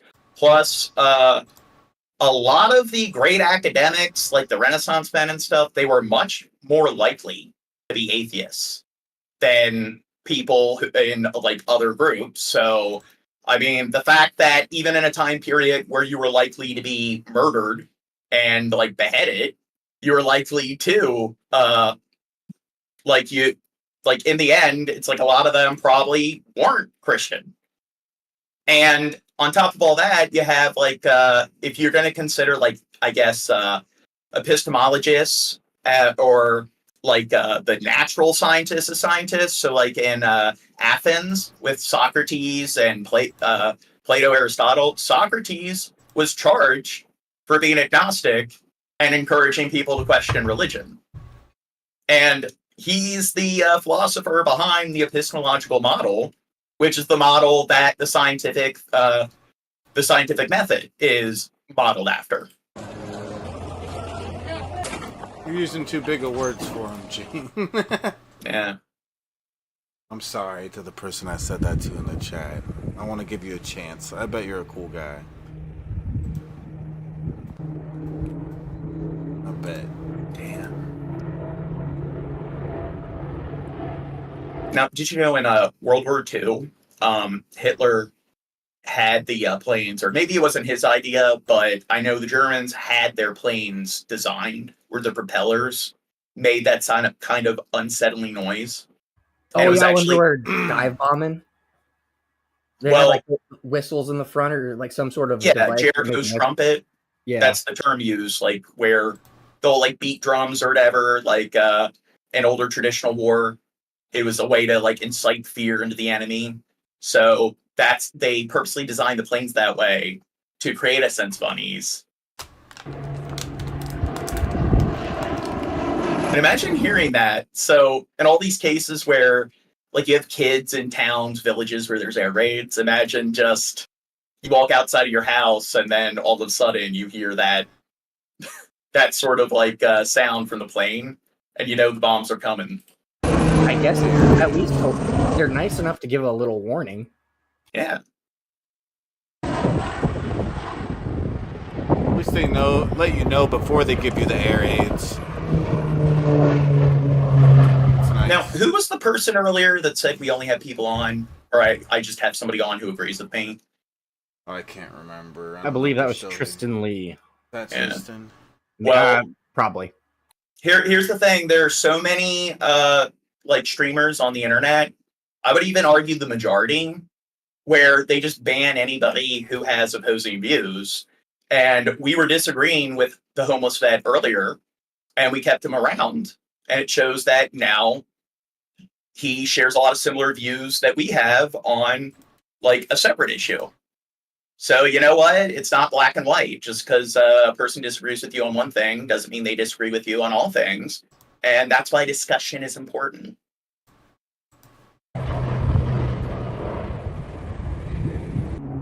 But the point is, most likely the homeless vet would have been kicked earlier when he was disagreeing with us if he was in any other like stream. So, I mean, I think we definitely are more welcoming towards people who are like that support opposing views.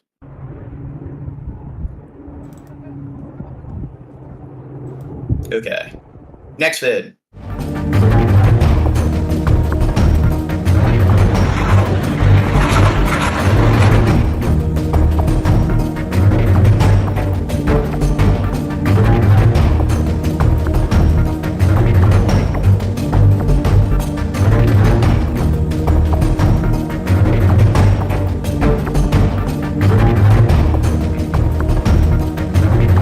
Dude, I mean, how come whenever Israel fires a bunch of artillery and rockets and stuff at another country, they always like kill dozens at the very least? Seems like, I don't know, these other countries, they need to work on their aim. They're not killing enough people in Minecraft.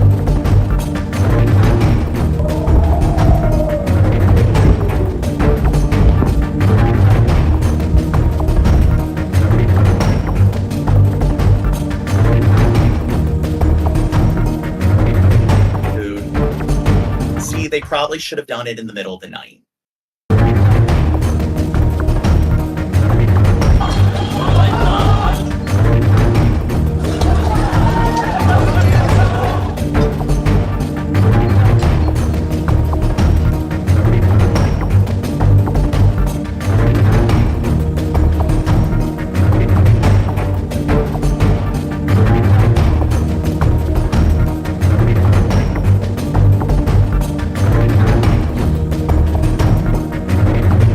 Now, I do know it wasn't Lebanon, it was Syria, where it was the Golan Heights that they annexed, I believe, at the end of the Yom Kippur War.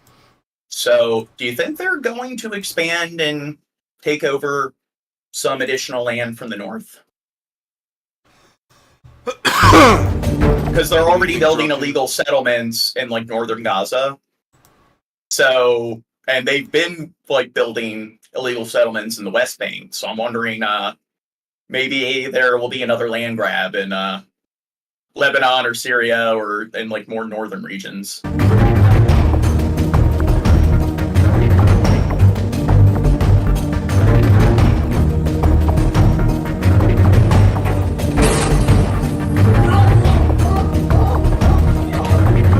What if, dude, Gene, imagine they do this to, like, dildos. God. Well, some bitch just using her dildo. Well, I don't think a lot of people would be affected by that in the Middle East. Dude, if they got pagers, they got dildos. Dildos are not, like, complicated technology. It's a fucking motor. Well, it's not the technology, it's the fact that usually they're, like, religious principles towards sexual. Oh. But I don't think there's shit. More reason why religion sucks, guys. Oh, you can't dildo your pussy because religion. Yeah, look, all these religious countries, look at just how, like, vacant their like dildo market pussies are. Yeah, pussies are vacant. Alcohol or dildos.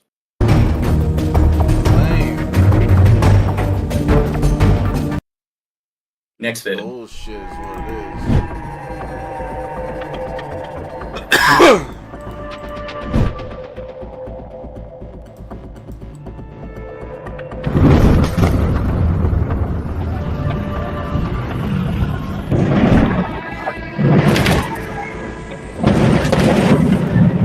And so it begins.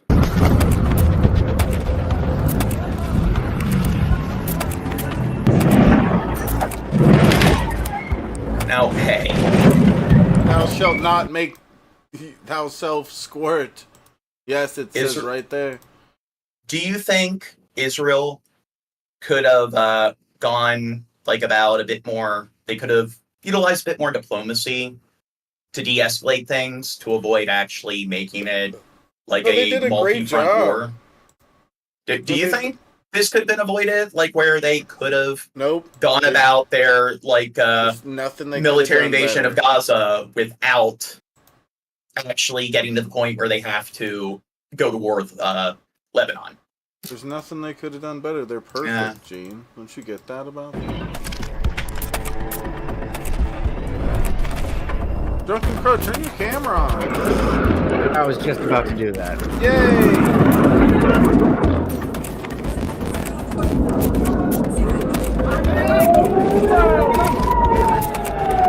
Well, to be fair, like, one of the reasons, like, I was joking earlier about them not hitting their targets, but one big reason is the fact that they have, like, the Iron Dome and the Iron Beam system, which is considered the most sophisticated missile defense system on the planet.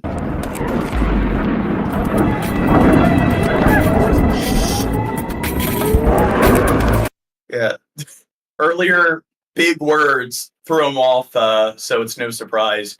Yeah, what big words was I using? Because I always am a little, like, shocked when people, like, point to certain words and say they're big words. Every single word you ever use. Well, you were using, like, epistemology and whatever.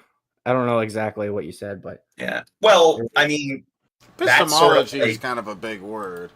Yeah, but that's more of, like, a title. It's the name of a particular philosophy, so... Still a word. Yeah. And it's big.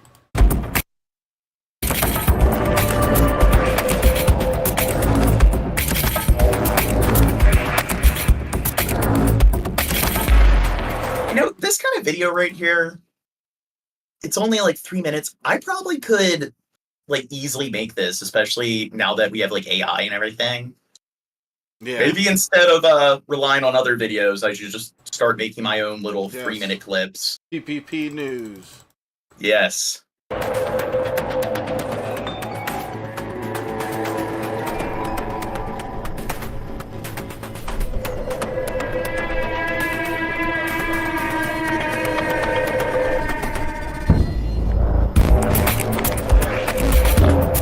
Don't you love the music? I bet I could find better royalty-free music than this.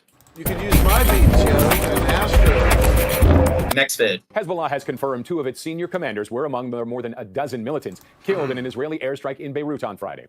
It was the deadliest Israeli attack on Beirut since the Israel-Hezbollah war in 2006. The strike targeted Hezbollah commanders in a southern suburb in the Lebanese capital during the afternoon rush hour. At least 31 people, including...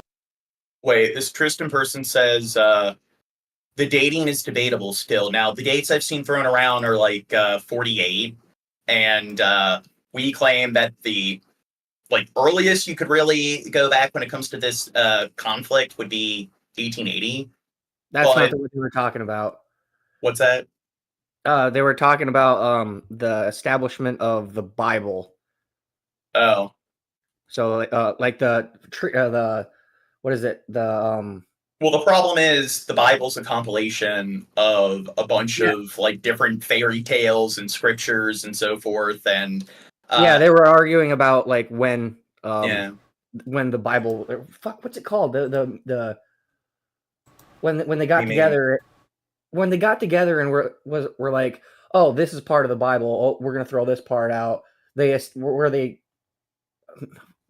What's it called? Well, it was 300 years after Jesus supposedly was executed, and it was Emperor Constantine. So he was the one behind he was the ruler that pretty much established the Bible that we think of today, or at least a book that people refer to as the Bible. So the Bible wasn't really a thing, or any extensions following the First Testament didn't really come about until 300 years after Jesus supposedly died. Including 3 children and 7 women were killed. Dozens more were injured. Lebanon's health minister says 3 Syrian nationals were among the dead. That's a lot of collateral. Workers with heavy equipment resumed searching today for survivors and bodies in the rubble of the apartment building. Waiting to help those pulled alive from the ruins were Red Cross workers. The area has been sealed off by Lebanese troops. Yeah, but those Red Cross workers, see, they're a bunch of Hezbollah apologists. They're supporting Hezbollah by giving humanitarian aid. These 23 people John, are still missing. Can you pause it real quick? I What's that? I gotta ask Shabisky a question. Yeah, baby boo, cutie pie. Are you playing Warcraft? No. You sure? I'm not doing anything. Okay. Yeah, Shab. Are you using your phone during class? I'm playing with my PP. Officials say the Hezbollah members were meeting in the... To be fair, Shab has had a lot of constructive things to say this stream. The commanders killed because he hasn't been fucking drinking. Hezbollah leader you want me to go get some drinks? And Ahmed Wabi. No. Akil has been called the group's second most powerful commander, and the U.S. State Department has described him as a key Hezbollah leader. They say Akil was part of the group responsible for the 1983 bombings of the U.S. Embassy and Marine barracks in Beirut that killed 300 Americans. The U.S. had designated him a global terrorist with a $7 million reward being offered. Next bit. Israel and Hezbollah exchanging fire across Lebanon's border. Israel says it's putting out fires after about 90 projectiles were fired from southern Lebanon. In return, Israel says it's got 108. Next vid, going over the same thing. Oh.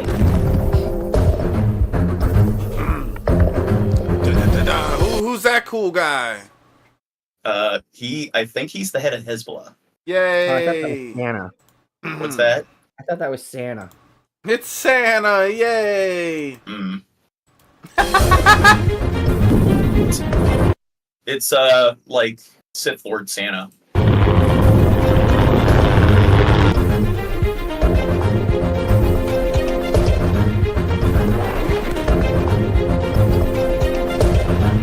Now, I don't think Putin wants to put an end to this war, because this distracts heavily from what's going on in Ukraine. So I think Putin's kind of happy that this conflict in Israel has happened.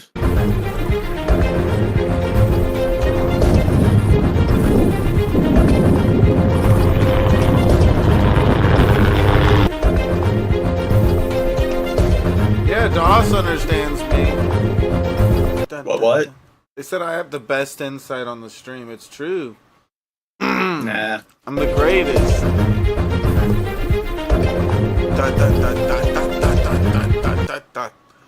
Next vid. Oh, I like that beat though, yo. It's gonna drop some mad rhymes.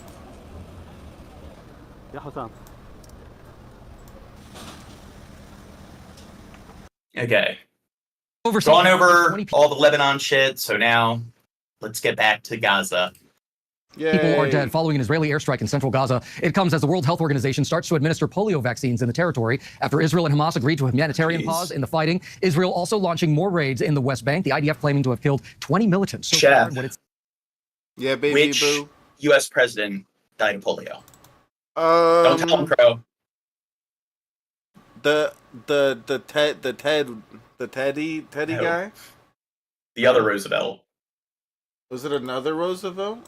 It's Franklin Roosevelt. I almost got it. I just said the wrong. See, I'm smart.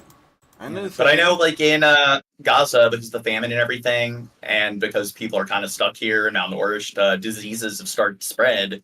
So a while back, they were talking about the bubonic plague. Now people are, like, dealing with polio. major counterterrorism operation. ABC News foreign correspondent Britt Clement joins us now live from Jerusalem. Britt, thank you so much for joining us here. What can you tell us about the latest strikes in both Gaza and the West Bank?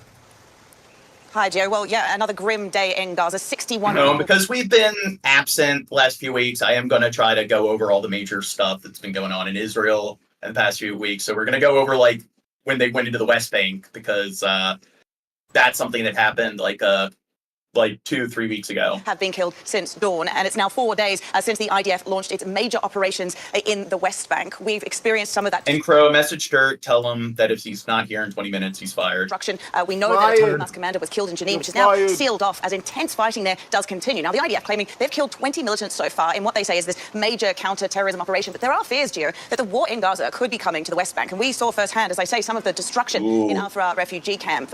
Residents. Do you think she's right? It's going to go to the West Bank? They're angry. I kind of already spoiled that. They're the ones that are picking up the pieces, Gio. And Britt, you know, the WHO really hopes to give more than 600,000 children in Gaza this polio vaccine. This really is a pressing need right now. Yeah, you know, water weren't they sanitation. squirting something in a little girl's mouth? Was that the vaccine? That was that was the vaccine. Yeah, they have vaccines that are like they have like nasal drip vaccines. They do have ones that you can consume orally. So, and they've kind of invested in that, like within the last couple decades, to address people that have needle phobias. And hygiene is a huge problem right now. So many people have been pushed into small spaces as the IDF expands their operations. Well, I kind of prefer a needle over, like, I've had those nasal drips before, and that kind of feels weird, so I'd rather just deal with a needle prick. And with limited pauses expected in the coming days, NGOs are saying that the real fix to this problem would be a complete ceasefire. But they are at least going to try and facilitate this polio vaccine rollout, which, you know, hundreds of thousands of kids desperately need. A senior Israeli... Look at them. They're going in and they're trying to, like, revive all these Hamas militants. I mean, yeah. Oh, my God. Well, I mean, that's why it's important for them to obstruct all of these, like, foreign aid trucks. Look at that Hamas militant. They're giving a vaccine to. They're a bunch of, like, infiltrators. All these, Fuck like, this! Doctors Without Borders, Red Cross motherfuckers. Telling me that Hamas... No, John, what they think is... They voted Hamas into power. No, go ahead. No, they're probably anti-vaxxers, so they think all these kids getting the vaccine, the polio vaccine, are going to have autism when they grow up. Oh, God. Yeah, because that's credible. But, yeah, we all agree that Nazism is bad. And one of the things that we constantly preach is 2 wrongs don't make a right. And it doesn't fucking matter. No. Yeah, 2 wrongs don't make a right. 12 wrongs makes a right. Oh, yeah. It's got to do a bunch of shit. And the thing is, people are in a fucking hive mind talking about, like the Jewish people being, like, victims in World War II during the Holocaust. They indeed were. It was a very tragic thing. But here's the thing. A lot of those people, or pretty much everyone living in Israel now, were not, like, alive during the Holocaust. And they did not suffer through the Holocaust. And plus, people are in a hive mind. There's plenty of people living in Israel who are not Jewish. There's plenty of people in Israel and so forth that don't support what their government is doing. We're talking about a nation. We're talking about the IDF.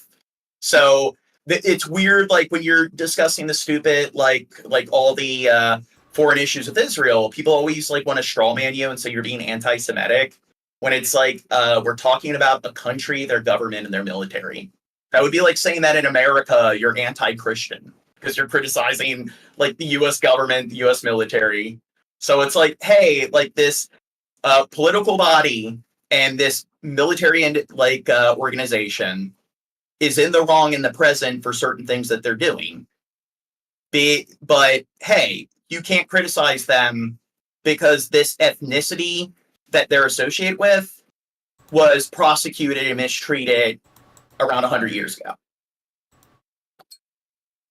No, it makes are not perfect exempt from the sense, pauses in the Gene. fighting, and that this doesn't mean any kind of My enduring. alarm went off. I need to take my medication. I'll be back in a sec. Talk to the Finally. chat. Continue to argue with them about how we're a bunch of like, I don't know, Nazi apologists or whatever. Finally, Gene takes his fucking medication, this weirdo. I've been waiting all stream for this. That's what was wrong with him. Yeah. It explains it all now. This makes sense. This explains it all. So, on a scale of 1 to 10, guys, how great is the PPP tonight? You doing great? It's the greatest thing you've ever seen? Yeah, it could be better. Shut up, I'm not asking you. You're on the show, Artard. Well, Dirk could be here. He's a dork. Dirt the dork.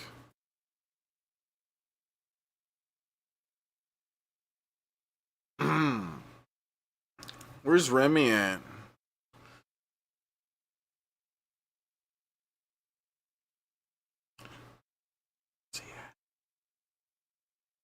But look what I have. I have B12.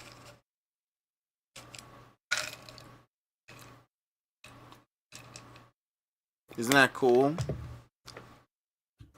Yeah, no, you're fucking jelly. Are you that? So what? I don't do vitamins. So what does B12 actually do for you?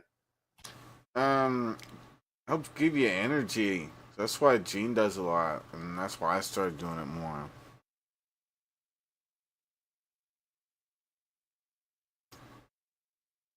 Actually, I take it back. Gene copied me. Let's go with that. That makes sense.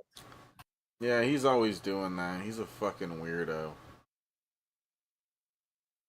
That dude's got problems. Got 99 problems, and Gene is every one. You know what I'm saying?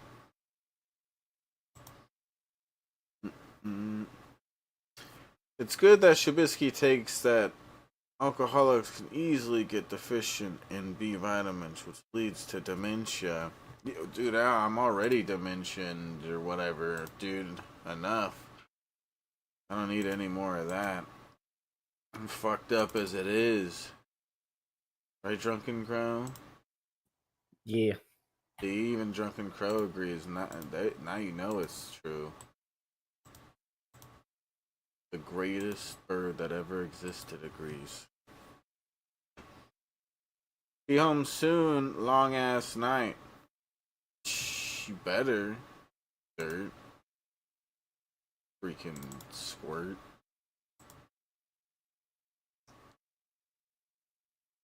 You squirty squirt. Oh, Crow never drinks. It's true. He's never drank in his life. Not even that one time. So what are you drinking? Well, right now I'm drinking Budweiser. Budweiser? Okay, as long as you ain't drinking that gay beer. Okay. Ain't drinking Well, it's the same company. Oh, okay, so you are gay. I knew it. Sure, I'm gay for beer. You're gay for beer. Okay, I could get with that. Dude, you don't know nothing, Bill Hicks. I'm not doing nothing. Shut up. Gene! Yep. Did you take your medication? Yep. When is it going to kick in, and when are you going to be normal again? Well, it's not a psychotropic med. Oh, fuck. Yeah. Never mind. And we mentioned that I ain't crazy, Shab. I don't take no psych meds. humanitarian pause in the fighting. But is there any hope, Britt, at this point, for a full-on ceasefire? I know it's been weeks now of calling for that. Yeah, look, mediators are very much trying to keep discussions going, including the US. But, you know, quite frankly speaking, Hamas has not accepted the latest iteration of the deal. Israel is insisting on some kind of military presence in Gaza. So for all this rhetoric that things are progressing, we just haven't seen any major breakthrough on those talks yet. All right, Britt Planet there in Jerusalem. As always, we so appreciate your reporting. Thank you. Yes, thank you. So appreciate it. Oh, I understand in which to proceed. Do you? What? Wasn't it a while back that Hamas was doing the same thing? They proposed a ceasefire. Yeah. And then Netanyahu was just like, fuck no. And it was a simple thing like, hey, we'll stop firing if you stop firing, and we'll, exchange hostages. But no. Yeah, but there's no negotiation with terrorists. You can't pander to them. You got to let them know that what they did was wrong. By committing more war crimes? Well, they attacked them first, so it makes it okay. That simple. Yeah. Drunken bird.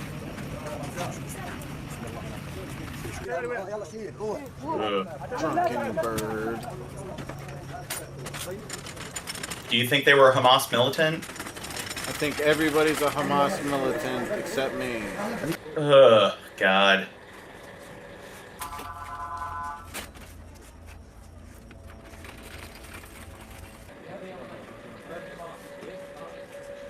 I think Bill Hicks is a whatever. See, they don't even have enough like small-sized body bags for all the dead children. Oh God! They have to improvise by using like blankets.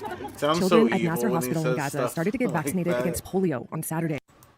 Well, I'm criticizing the way you say it though is just so kind of like nonchalant. Well, it is a bit unsettling, the fact that it's like they have body bags because of all the carnage. Yeah. Ahead of the planned start to a United Nations campaign, Marwa Al-Qat says she's doing her best to keep her baby girl safe, both from polio and fighting in the enclave. I was worried and afraid because this is scary, the polio disease. Every step we take, we thank God that we are safe because of the strikes, jets, and everything happening. Underscoring the risk in the area, Palestinian health authorities said Israeli strikes killed dozens of people on Saturday, with clashes in Gaza's central and southern Now, do you think it's because currently they're living in squalor, very unsanitary conditions because pretty much they've leveled most of the country's like buildings and infrastructure, and that's why the disease is spreading? Or do you think Israel? It's because there's people poison the water supply with the polio virus. The reason this is happening is because the women are using dildos and going against God. Okay? You already made that joke. No, I'm going back to that joke. This is what the dildos do, okay? They piss off God, and next thing you know, your house looks like this, motherfucker.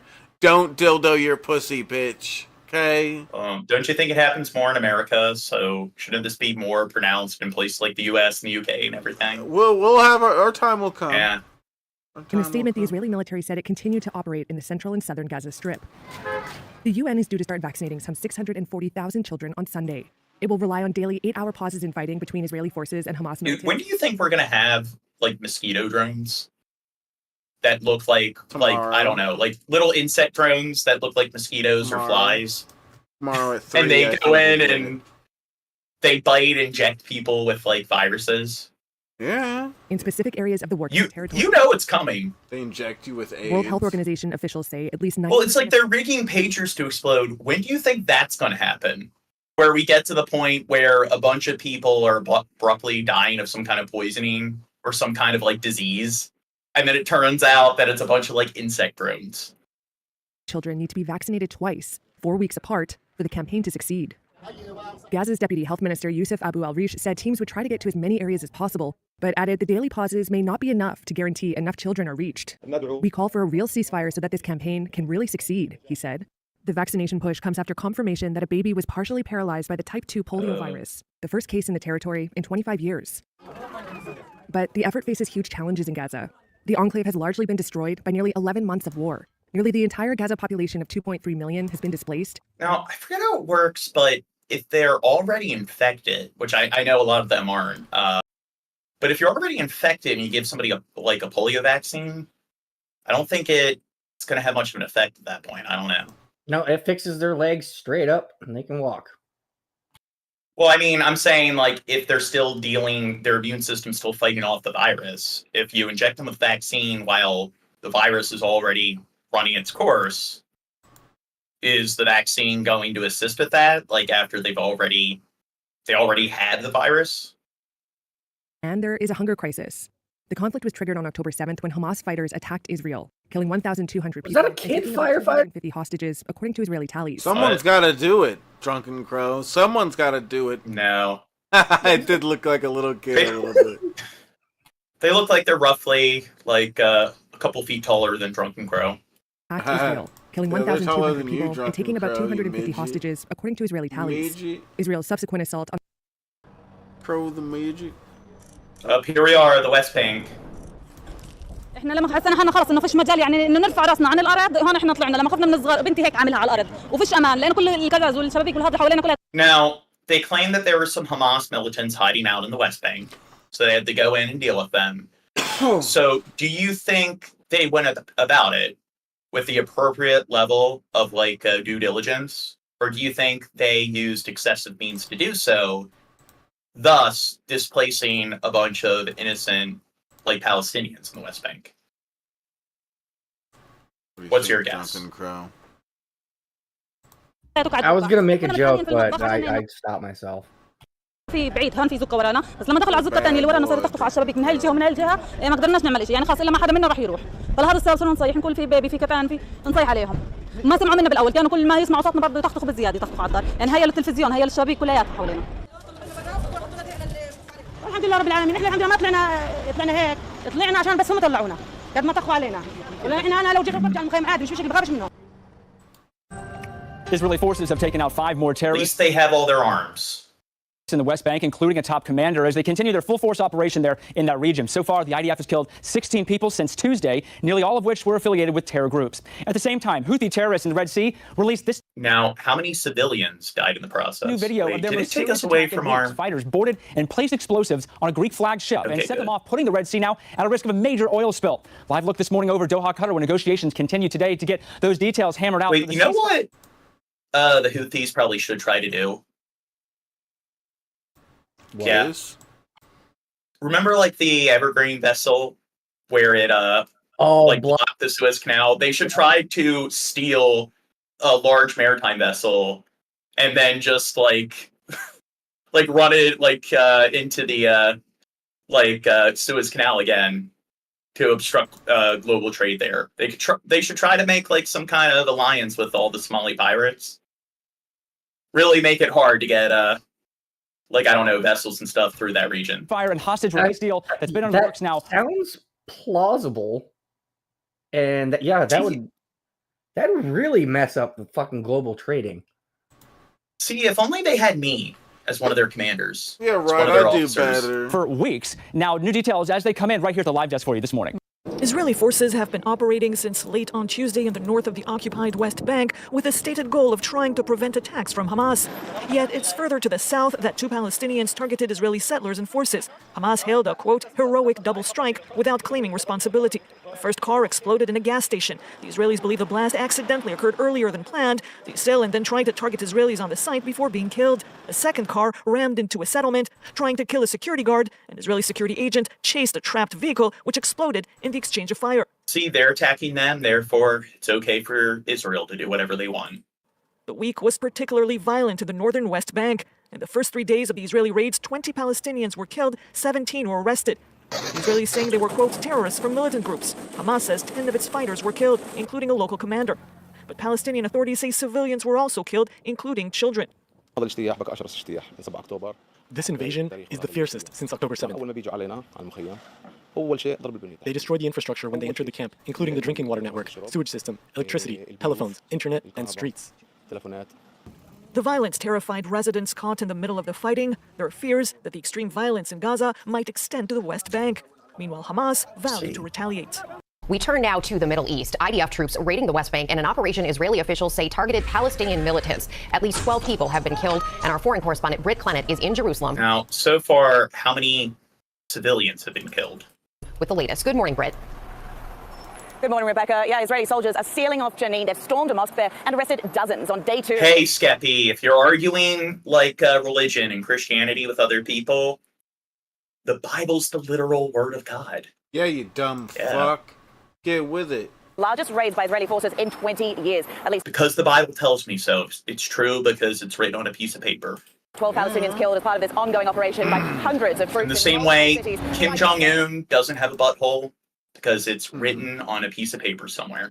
Killed 5 terrorists who were hiding in a mosque in Tulkarem. The Palestinian Red Crescent saying they've lost contact with their teams in Jenin, with reports that phone and internet lines are down. Our team, we witnessed a large military presence in Bet Rima. Locals there pelting rocks at IDF jeeps. As Netanyahu, meanwhile, is expected to meet his security cabinet tonight, the UN Secretary General urging Israel to stop its operation, saying it's fueling an already explosive situation as the death toll grows in Gaza. 68 people killed there in the last 24 hours alone. That's according to the Hamas-run health minister. Look up! Look up! Man. Now, it would be a lot easier to just bomb this area. Yes. They're not doing it right. You know why they're probably not just like bombing the hell out of this area? Because they want to take it over. Well, because there's probably a bunch of illegal like Israeli settlements surrounding it. So they don't want to harm any of their like settlements. Babush. Babushka. What are they doing?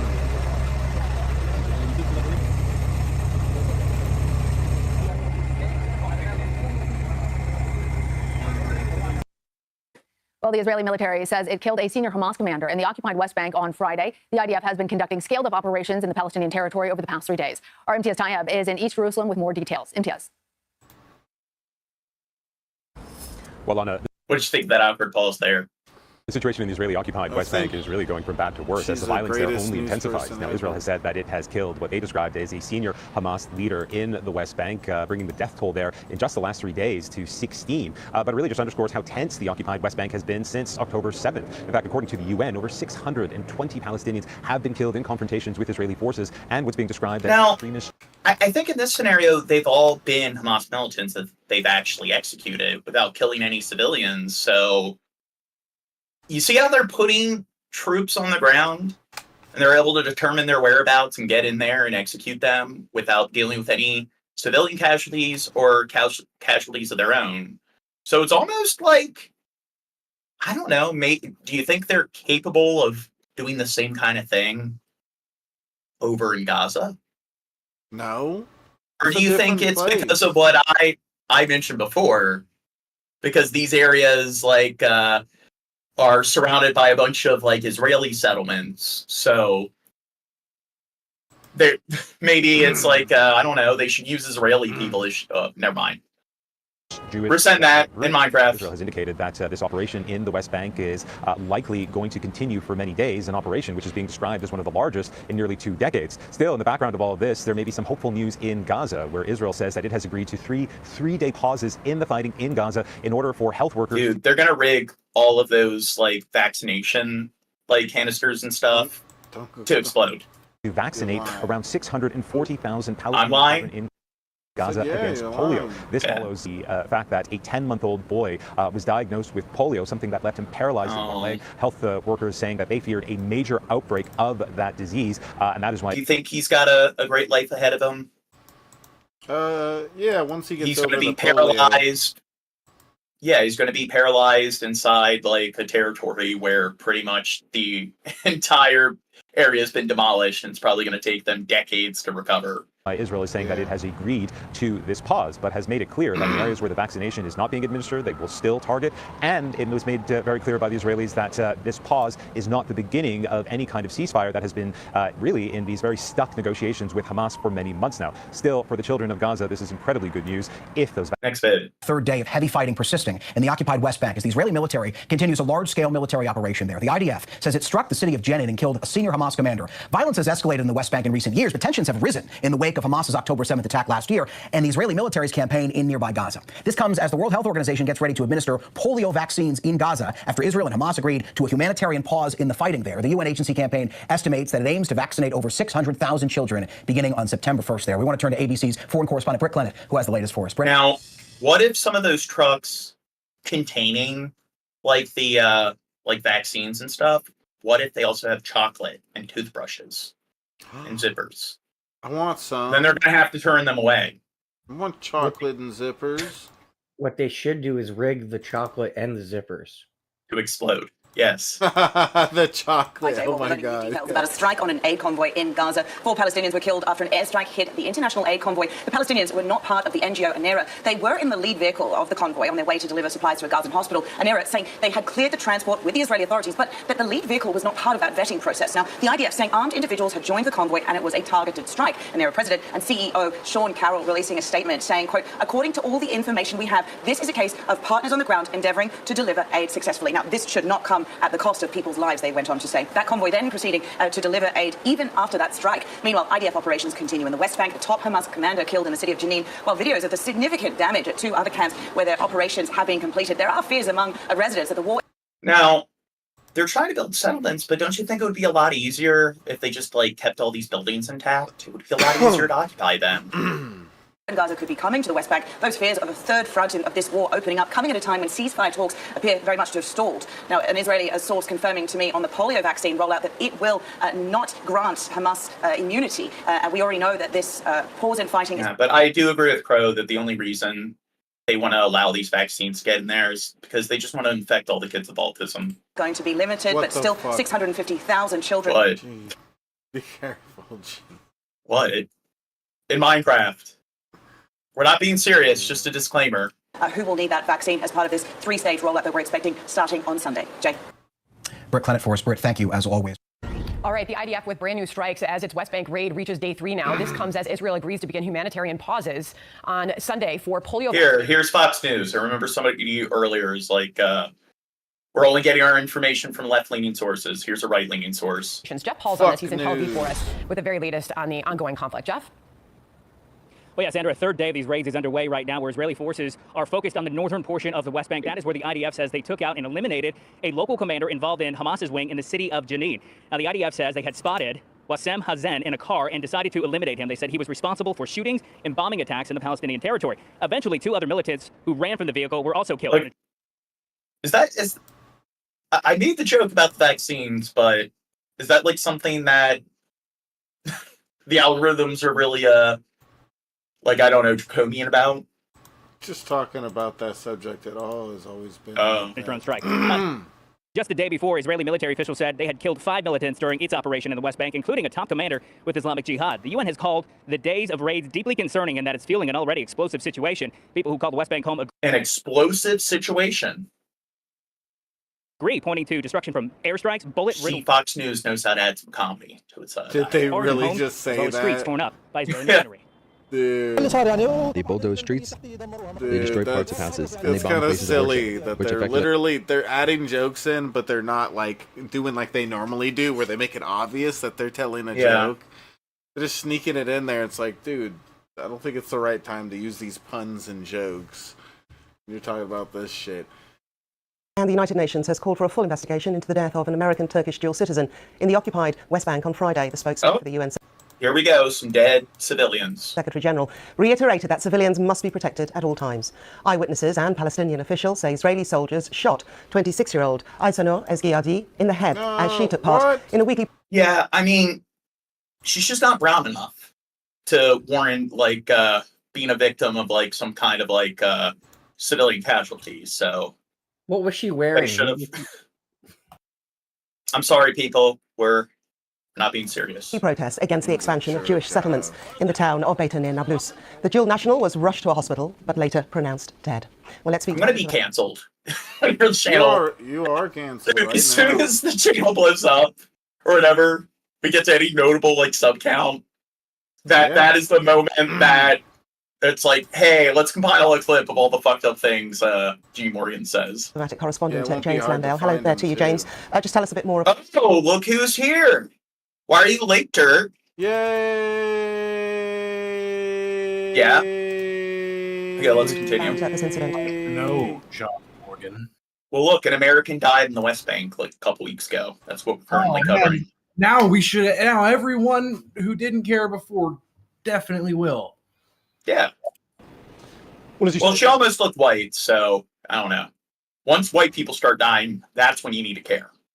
It's a weekly protest near Nablus against an illegal settlement where they've been... And those of you who don't know, we're joking. We're not really racist. We're just criticizing the racism here. Yeah, no, I'll say, I didn't say that as a person who doesn't care. Believe me, I try to care. But speaking of how much I care, John, let me distract from this diatribe with my own for a moment. I did have a long day at work, John. It was a long day. It was probably one of the busiest days I've ever currently seen at my job. And afterwards, I needed a beverage. But the problem was, Gene, that I forgot to bring my ID with me because I didn't think that I would need a beverage. But after the day I had, John, I had the feeling that I needed a beverage. So I sent my friend along. And I said to my friend, I would like a strong beer, perhaps an IPA. Any beer will do. Truthfully, I'd prefer 9% or higher alcohol. But this motherfucker comes out with not a beer, but a Jungle Juice Four Loko. Explain that one to me, because I haven't had a Four Loko in 5 years. I thought they were shut down. No, they just took all the caffeine out of it. What's the expiration date? The expiration... These things don't expire. They're good till the end of time. It's nothing but preservatives. But the flavor is Jungle Juice, which I'll now give a review of. Tastes like shit. Damn. Good to know. Chug, chug, chug. Hell no. I got to work tomorrow. I told this motherfucker gave me 3 beers. This mother got me 3 Four Locos, bro. I got to work tomorrow. What do I look like? A guy that's going to drink 3 Four Locos. Dirt. Yeah, stop complaining, all these bitch. Kids in Gaza are dying of starvation and polio. These kids in Gaza, they don't get to go to work. They don't have Four Loko either. They just sit around in a bunch of tents all day. I mean, yeah. What the fuck? Been these protests, for a long time against the settlement that has been made by some Israelis in an area that even the Israeli government says is an illegal outpost. So it's quite a regular place for people to demonstrate and protest. And anyway, this young woman, this young American woman, Aishana Ezgi, who's literally just graduated from Washington University in Seattle, had recently arrived in the West Bank. She was taking part in this protest. And look at her aiding the enemy. During that protest, if she did return, she should have been arrested in the same way there's that American-Russian citizen who went to Russia and they arrested her because they found out that she gave a donation to a pro-Ukrainian organization. So yeah. Wait, do we know what side that she was on for protesting? Maybe they mentioned the West Bank. Well, yeah, but if she was in the West Bank, odds are, I would say she was supporting the West Bank. I don't know. Yeah, and see, all Palestinians are partially responsible. She was supporting the enemy. It's fired. It's what eyewitnesses say with 2 shots. But she's a woman, so she can't be a militant. So it's only 100% of all kids that are 12 and up that are automatically militants. According to the IDF, not us. We don't support that rhetoric. Just a disclaimer. And one of those shots hit or non-Minecraft in the head, and this one's for real. She later died. The IDF say that they are reviewing this incident. They say that shots were fired. Shep, are you playing fucking Warcraft? No. What do you mean? Really? Do I look like I'm playing Warcraft? I'm about to take a dab. Okay. What they call a man who's instigating violence by throwing rocks. The organisation which has run this protest denied that it was violent in any way and said that Ms. Ezgi was 200 meters away from the soldiers when this happened. So either way, there will be different accounts of what happened. But clearly, a young American woman with Turkish origins has died as a result of this incident. Okay, and like you said, she is a dual national. What comments have Washington made on this incident? Okay, so initially we didn't see any explosions going off. So I guess, they decided bombs are necessary here. Maybe they're in a particular part of the West Bank where the illegal Israeli settlements aren't close by. Well, the Americans so far have said that they think it's a deeply disturbing killing. That's the message from the White House. They've also said that they've asked... Skeptic's he's 100% playing it. What? Israelis to investigate. The I am not imaginations playing have called for full anything. investigation. And the family... Turn your webcam onto your computer screen right now. Oh, that, I have Israeli investigation would not be 10 adequate. computer screens. Okay, whatever. To use their language, they say they have asked President Biden to How order many a have full more independent crap? investigation to try and get to the bottom All of precisely 10. what happened. Because people die very frequently in the West Bank as a result of shootings. It says playing Warcraft 3 on Discord. No, I just Why didn't does it say close that? it. I just didn't You just didn't close close it. it? 9 computer Yeah. screens, Gene. I don't. During I clashes was between playing a both sides. game earlier. And sometimes there are investigations, sometimes there are not, and it is often very, very hard to get to the bottom of precisely what happened. And the problem here is that any kind of so-called independent investigation is going to have to rely on the acquiescence of the Israeli authorities, and that's not always forthcoming. And there has been a significant amount of increase in violence in the West Bank, James. Just talk us through the latest developments. Well, the West Bank is an incredibly Okay. violent... Do they mention? At least 9 people have died in the biggest Israeli military operation in the occupied West Bank for 20 years. Last month, the International Court of Justice ruled that Israel's continued occupation of the area, captured in 1967, breached international law. Violence has been increasing in the West Bank since the Hamas attack. Now, they mentioned that they killed 12 Hamas militants. So, did they kill, I don't know, maybe this is, they're doing a better job here because at least, like, it's only 9 dead people per 12 dead militants instead of like 80 dead people for 1 Hamas militant. So Attacks of October the 7th, with the UN saying more than 650 Palestinians have been killed and that there's been violence against Israelis. This latest massive operation involved Israeli forces simultaneously entering the cities of Jenin, Tulkarm, Nablus and Tubas in what the defense forces called a counter-terrorism strike. From Jenin, Lucy Williamson sent this report. It was a message of force, delivered quietly at first. Israeli soldiers seeking their targets, street by Palestinian street. By morning, hundreds of troops, ooh, bring in the killdozers. backed by armored bulldozers, had arrived in the refugee Armored bulldozers. camps of Tulkarm, Nablus, Tubas, The Jenin, bulldozers. home to armed Palestinian groups and unarmed civilians. At least 10 Palestinians have been killed. Hamas says 6 of them were its fighters.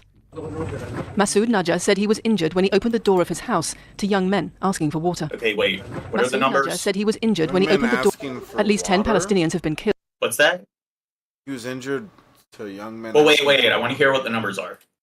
Hamas says 6 of them were its fighters. Refugee camps of Tulkarm, Nablus, Tubas, Jenin, home to armed Palestinian groups and unarmed civilians. At least 10 Palestinians have been killed. Hamas says 6 of them were its fighters. Oh, so that means 4 innocent deaths. Masoud Najjar said he was injured when he opened the door of his house to young men asking for water. We felt like something came down on us from the sky, and there was an explosion. I was unaware of what was going on. When I put my hand on the chest, it was all shrapnel and blood. In Jenin, army vehicles surrounded the city's 2 main hospitals. You act like you Ambulances can tell what the stopped. fuck he's saying. Like I was talking They over have the subtitles. me talking. Well, I thought you wanted to know. I and wanted to checked know by military everything. jeeps. Israel's foreign minister has urged his government to use Gaza as a model for dealing with armed groups here, saying that Iran was backing them and that this was a war for everything, that Israel must win. The IDF and our security forces are operating in Tulkarm, Jenin, and other places from which murderous attacks have been launched. We will fight to eliminate terrorism wherever it emerges. Almost 600 Palestinians What have a been killed in the hero. West Bank by Israeli forces. What's that? I said, what a hero. Yeah. He's my hero. Every time Shab chooses to speak, it's always when they're presenting the data, the numbers. Almost 600 Palestinians have been killed in the West Bank by Israeli Okay. forces since the Hamas attacks. But fighters here That's a lot. Especially since that's not the area where the main front lines, the bulk of the war is taking place. are still presenting Israel with new tactics and new threats. Israel's army has been targeting the same areas in the same cities. They said 600 people, Palestinians in the West Bank died. And how many people died in the October 7th attacks? It was a little over 1,000. So it's that's 60% just that's 60% of how many people died in October 7th. And that's just the casualties in the West Bank. Week after week for the past 10 months, determined to dismantle the armed Palestinian groups based here. Now it's launched a wider, more coordinated operation across the West Bank on a scale not seen for 20 years. In Al-Farah camp near Tubas, mobile phone footage showed Red Crescent staff lined up against the wall of their compound in front of Israeli troops. Arriving in Jenin today, the West Bank head of the Red Crescent. You've had 10 months of these sorts of incursions. How worried are you by what's happening today? I'm very much worried because it seems there's a new stage. There's a new... Red Crescent instead of the Red Cross. Scaling up. Is there the Red Star? And then what's the, like, what is it, Taoist, like symbol? The red swastika. No. Bad Crow. When they talk about evacuating civilians. And that's Buddhism, where they have swastika. Well, yeah, I guess that would be their version. Swastika. Yeah. Well, hey, that's the good swastika, the Buddhist swastika. Yeah. Just get that on your using, forehead. The Air Force to bombing the camps. This reminds us of Gaza. Okay. Yin Yang is the symbol of Taoism. I didn't know. I thought so, but I'm like, wait, is it? But yeah, the Red Gang. There you go. Explosions Red Gang. from Jenin's refugee camp. Dusk can be a signal to test the army's control. The war in Gaza is... What about Sheikhism? What's their symbol? We need like a red humanitarian aid organization for like every single religion. Even things like Mormonism and Scientology. An old threat, Ew, creating new fears Mormonism? in the face of a regional war. Lucy Williamson, BBC News, Jenin. And Jeremy Bowen is with me on international. That looks like something out of Star Wars. What symbol is that? Sikh? Kanda Sikh. What does that mean? Is this something from Star Wars? I don't know. That would be funny if you pulled up an actual Star Wars image. Yeah, I think ain't nothing about Star Wars. Okay.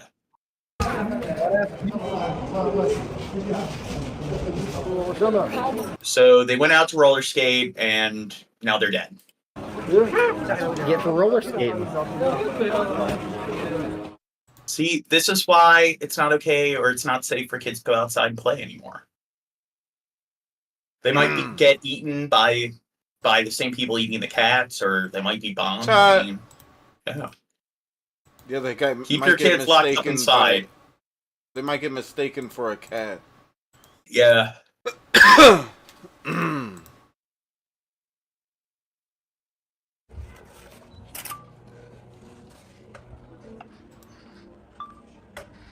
mean, why isn't she just playing Xbox? God. يعني اخر لحظات عمرها انه كانت نازله تلعب وتنبسط زي falls on her.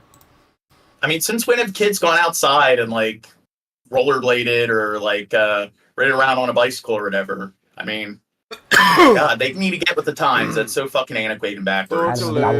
لكن كان صواريخ الاحتلال اسرع لها من انها تنزل تلعب وتنبسط وقتلتها بدون اي ذنب وبدون اي حق. دول ثانيه كان لما بتصير حروب بيسمح للناس تطلع من المناطق اللي بتصير فيها حرب، يعني انت تخلي المنطقه اللي فيها حرب. احنا سكروا علينا الدنيا وخلونا جوا غزه وبنزلوا علينا صواريخ. Do you think what he's saying there is true? They evacuate all the civilians? Or do you think that's a bunch of Hamas propaganda? Because he's a liar. He is a military-aged adult, military-aged man. You're watching. Stay updated about breaking news and top. He was just wearing that like Lacoste shirt to make it think that he's like more Western. He's trying to trick us. فجأة بمشط بلاقي كل شعري بينحل لما صار زي هيك لما صار زي هيك أنا بتوتر مع الناس وبعرفش شو أحكي لهم. Dirt, cut your hair and send it to this little girl. Yeah, what the fuck, Dirt? Fuck you with your hair. Well, she can have it. To be fair, I mean, at least she's only missing her hair. She still has all her limbs. أنا اسمي سما طبيل وصف ثالث وعمري 8 سنين وأنا ساكنة في شمال في قطاع غزة في معسكر جباليا وهلقيت أنا قاعدة في خان يونس. اللي صار معايا إحنا كنا نازحين في رفح إحنا ففجأة على الساعة اليهود كانوا يطخطخوا وإيش ويرموا قدايف فإحنا. Now, one thing I think is kind of funny is that they're all in like these war-torn regions, all the children. But like, I do think in America, when you look at a lot of kids, they're sort of like, they're all like fat and stuff like that, and a lot of them do have that like kind of hillbillyism when it comes to like their presence. I mean, like I don't know, kids in Palestine or in Gaza, they definitely look much more pure. It's because they don't get chocolate. More symmetrical, yeah. I guess they were doing them a favor by not letting the chocolate in. كنا نايمين وانفزعنا لما نصحينا، ماما قومتنا وايش وطلعنا تقريبا على الساعه 12 يمكن. رحنا على المستشفى الاندونيسي اللي برفح اللي جنبينا. فمن اول ما فتنا المستشفى الاندونيسي ايش نص ساعه وقصف الطابق اللي فوقنا، يعني انا اتلمست وارتعبت يعني وقفت كثير. مصدقنا النهار يطلع. طلعنا من رفح ورحنا على معسكر خان يونس، وفجاه يوم من الايام من معسكر خان يونس بيومين ثلاثه كنت فجاه بمشط بلاقي كل شعري بينحل. لما صار زي هيك I guess they took refuge in Indonesia. صار زي هيك انا يعني فجأة بحكي لماما طلع شعر زي كيف صار، يعني انت طلع شعر زي كيف كان وزي كيف صار. What if this is just a bunch of propaganda to make us feel bad? And what if what she's saying is like what? I said it's working. No, but what if she said like my mom was like giving me a bad haircut and stuff like that, and they just like dubbed this over. Or they're giving us inaccurate subtitles. بنتي تعرضت لحالة نفسية من كتر القصف اللي بنشوفه وكتر الجدايف صوت المدفعية. بنتي نحت شعرها من كتر الخوف. أول ما شفت أنا شعري لما طلعت أحل بالمراية زعلت كتير، يعني لما حكتني مش مشكلة ماما إن شاء الله بيرجعوا أحلى مكان. I feel like Dirt loves when we make really offensive jokes like that. But I mean, I know we're kind of fucked up when it comes to the dark humor, but I do think that when it comes to like kind of casualties and collateral war, people hear like this many people injured and they don't really consider like, okay, injured could be like you're a quadriplegic now. You have like traumatic brain injury, or you're missing your limbs, and it's like, but then it's also like just simple things like this. It's like, I guess she technically wouldn't be considered injured, but you think like something as minor as this little girl like losing her hair, and what kind of like, not only does she have to deal with the like psychological toll of like being in the middle of a war zone, but then like this is definitely going to have like an emotional toll on her. So people don't really consider how these small things can really like fuck somebody up long term. أنا يعني بتمنى إنه يطلع شعري قبل ما يجي شعري. Getting hair is a stress response. So if this child is being bombarded by bombs and living under rubble and moving from rubble hole to rubble hole to survive, then yeah, they could easily induce enough stress to cause hair loss. Well, I don't think she was losing it due to stress. I think she lost it because Girl, of like experiences hair loss due to psychological stress. It's the title, John. Oh. I have it on dark mode where because it's white text. عشان أنا لوكسين مش Well, I was thinking it fucking idiot was more like chemical or whatever. John. Yeah. Fucking idiot, John. هذا وهي ملهاش شعر. إزاي هالكل يحكي لنا صلعة ويحكي السرطان. Malnutrition. Yeah. يحكي بيقول لي ماما الحمد لله أنا مش مريض السرطان يا ماما صح شعري ما بده يطلع. Well, yeah, malnutrition seems like it might be most likely cause. برا بلعب فترة سحل بندن على أنا يعني انحرجت. What's that? I'm sure she's probably, I mean, you know, malnutrition would combine with stress as well. I mean, like, dude, I know I have nervous habits where I'll sit here and mess with my hair. If she's doing that all the fucking time, she's just going to rip it all out. Well, I mean, I think this is like establishes permanent hair loss. Yeah, it's like but I'm just saying. Yeah.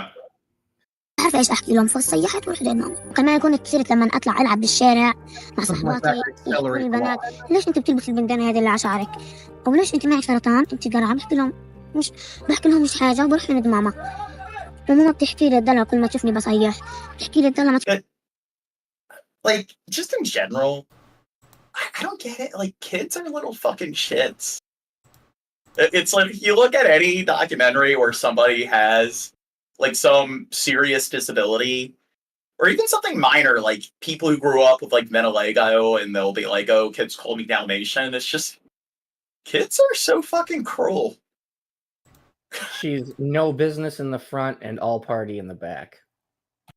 تفتحش عملية كبيرة بدنا إن شاء الله بيطلع شعرك أحلى من الأول. وديناها أكثر من المستشفى وجبنا لها ما قصرناش جبنا لها أكثر من دواء بديل. الدكتور بيحكي شكل بس هو الأساس بنتي لازم علاج نفسي داخلي لازم هدوء اطمئنان. يعني if, like, you know how they have like laser combs and so forth, maybe that kind of like light therapy for like balding, maybe that would help like rejuvenate her hair. صحيت الليلة فجأة بصوت القصف ارتمت في حضن البنت من الخوف. بنتي كانت زمان تقول بديش اموت، حبيت تقول يا ماما يا ربي اموت. انا بنتي يعني ايش عمرها 8 سنين، بنت طفله بعمر الورد، انحرمت تطلع تلعب بالشارع. انا كان شكلي حلو ويعني كنت امشى، انحرمت اعمل عكسين، انحرمت حرمت من كتير شغلات أنا بالحرب. يعني أنا النزوح أثر علي كتير بشغلات، يعني نزحنا كتير وأنا صرت أخاف يعني من أول ما يطلعونا من منطقة لمنطقة. أنا بخاف. كنت أول حاجة لما إجت الحرب جيت أحكي لماما أنا. Now, I think it's kind of weird that we've gotten to the point where we're starting to like cure blindness and we've like cured deafness and everything, but we still haven't cured like hairlessness. We haven't cured baldness. I don't know. I think like all these like snake oil hair growth like companies or whatever, like Rogaine and shit. Do you think they're behind it? They lobby the government to make sure that like, or they pay off universities to make sure they're not investing in hair loss solutions. I think بديش أموت يا ماما. It's a conspiracy. قلت أحكي لماما يا ربي أموت. صرت أدعي يا ربي أموت. أنا بطلب كل إنسان حر إنه بيقدر يساعد سما، يعتبرها بنت من بناته، ما يقصر بعلاج سما. علاج سما مش جوا غزة، علاج سما خارج القطاع. اللي ما بيقدر يعالج سما ولا يقدم شيء لسما يدينا دعوة صادقة من قلبه. What did she say about me? Now to the crisis in the Middle East. Gaza ceasefire talks are expected to resume Sunday in Egypt, and Hamas is sending along delegates to observe the negotiations. Fox's Lucas Tomlinson is at the White House with the latest. Smoke seen rising over central Gaza Saturday afternoon. Health workers saying the latest Israeli airstrikes killed at least 36 Palestinians, including 11 members of a family with 2 children. This as ceasefire talks are expected to continue Sunday in Egypt. Hamas sending delegates to Cairo ahead of a much-anticipated high-level summit as questions mount over whether... Yeah, we covered like the West Bank, and we covered like their walkie-talkie bombings in like in Lebanon. So now we've finally gotten back to Gaza. ...be reached, with both sides still far apart. That's, of course, the million-dollar question. There is a great deal of eagerness here in Israel, particularly on the part of the hostage families and their supporters to see a deal go through and have their loved ones brought home. But we understand that, as you said, there are several very significant sticking points. One key sticking point has been the presence of Israeli troops along a narrow corridor in southern Gaza. Israeli Prime Minister Benjamin Netanyahu maintains Israeli soldiers must keep control of the corridor, including the Rafah border crossing, to prevent weapon smuggling from Egypt into Gaza. Meantime, tensions have been mounting in the region over threats from Iran. Well, not just weapons, also like chocolate and zippers. Against Israel. The ceasefire negotiations reportedly a primary reason Iran is said to be holding back from retaliatory strikes of its own. It's been quiet in the Middle East for the past month. Rewind to July, Israel eliminates 2 senior Iranian-backed terrorists. And ever since then, the Iranians have been rattling the saber and threatening to take action. It's interesting that they haven't. Ahead of the Sunday talks, the U.S. military's top officer... That's it. They came in broad daylight, about a dozen settlers, setting fire to olive trees in the village of Burqa, one of 1,000 documented attacks in the occupied West Bank. Residents say violence from settlements, illegal under international law, has exploded since October 7. They put the fires sometime in here, other time in here, sometime further to the other areas. Coming up almost on a full year of this, John. What's that? We're coming up almost on a full year of this. Yeah. Now they call this like this particular city, what is it, Burqa? Is there a city called like Yarmulke? Al-Qanan says the war in Gaza That was a bad joke. has made the situation worse. I'm bad. I'm stuck in the fucking thought loop of how fucked this shit is. And this has just been like, dude, the state of the world. Well, hey, if they didn't use all the airstrikes and the bombings, it would have gone on lost a lot. Did we cover the pagers yet? Yeah, we went over that when you were gone. Yeah, dude, 3 hours late. I'm sorry, I dropped the ball. Yeah, you tardy motherfucker. You fucker. Because they have now a huge excuse. You call me tardy one more time, Gene, I'm gonna call HR. You're retardy. I feel Burqa now is subject or planned to put a lot of pressure on the citizens to move out of it. He says men from one of 5 settlements around Burqa also killed sheep, joined by others, torching cars and barns. You think that sheep was like Hamas militant? In regular attacks. In addition to attacking farms and killing... What if the sheep wasn't killed through an explosion? What if they rigged it to explode, like the pagers? Stock. Settlers have stormed this village and damaged residents' personal property. Sorry. They set fire to about 50 cars here. Sorry. Assholes. April. Israel's far-right government continues to seize more land for settlements considered illegal by the UN and countries including the US. Land deemed essential for a future Palestinian state. Some settlers have directly confronted journalists reporting on the violence, like our crew in December near Hebron. Stop the camera. Get into the car, now. Yehuda HaKohen, a settler from Beit El near Ramallah, agreed to speak to us in Jerusalem. He denied witnessing acts of violence, but says the West Bank is Jewish land. The only method of resistance we figured... It's Jewish land? I'm pretty sure that it's supposed to belong to Palestine based on like peace agreements, and it is considered to be... These are settlements are pretty much universally accepted as like illegal. So they're not supposed to be there based on actual like signed treaties and agreements. So Israel's definitely not abiding by any sort of policies that they've, on paper, committed to. Figured out so far is to create as many Jewish communities as we can. So you say you would never leave the West Bank, no matter what? And I'm willing to fight to stay. For Palestinians, these words mean more displacement, violence, and occupation. Put 'em up, bitch. Last November, I visited the home of Bilal Saleh's family in the Palestinian village of Asawiya. A street vendor killed by a settler from the nearby settlement of Rehalim. His mother-in-law, Muna, heartbroken then, still can't stop the tears more than half a year later. Every day that passes, our yearning for him increases, she says. On the same rooftop we filmed from last November, Bilal's cousin Mohammed says life has gotten much harder since October 7th. Seemed like a decent guy with those leafy greens. What's that? He seemed like a decent guy with those leafy greens in his hands. Exactly. Now off limits. But that is your land. I mean, it's the village's land. This is the logic. Yeah. This is what logic says. But here we don't have logic. We have power. Mm-hmm. The power. Dude, I need to find some of those videos where they advertise these like communities in those like illegal settlements throughout the West Bank. Because yeah, it shows just how fucked up the whole thing is. And we cannot do anything. We should send Shab out there and have him like pretend to be a settler and have him infiltrate the settlers and get like a first-hand footage of what's going on with the settlers out there. I could do it. Gene, let's do it. In Bilal's killing. I don't know. I don't think secret settler. Shab would be a good person to act as a diplomat of her country. Fuck you, I would be the best. Detained and later released. Do send him out there. He's got to tell them that he's from Canada. Yeah. The IDF told NBC he will not so comment on an ongoing investigation. Are these colonizers? What's that? Are these people colonizers? Yeah, I call this going out to the West Bank.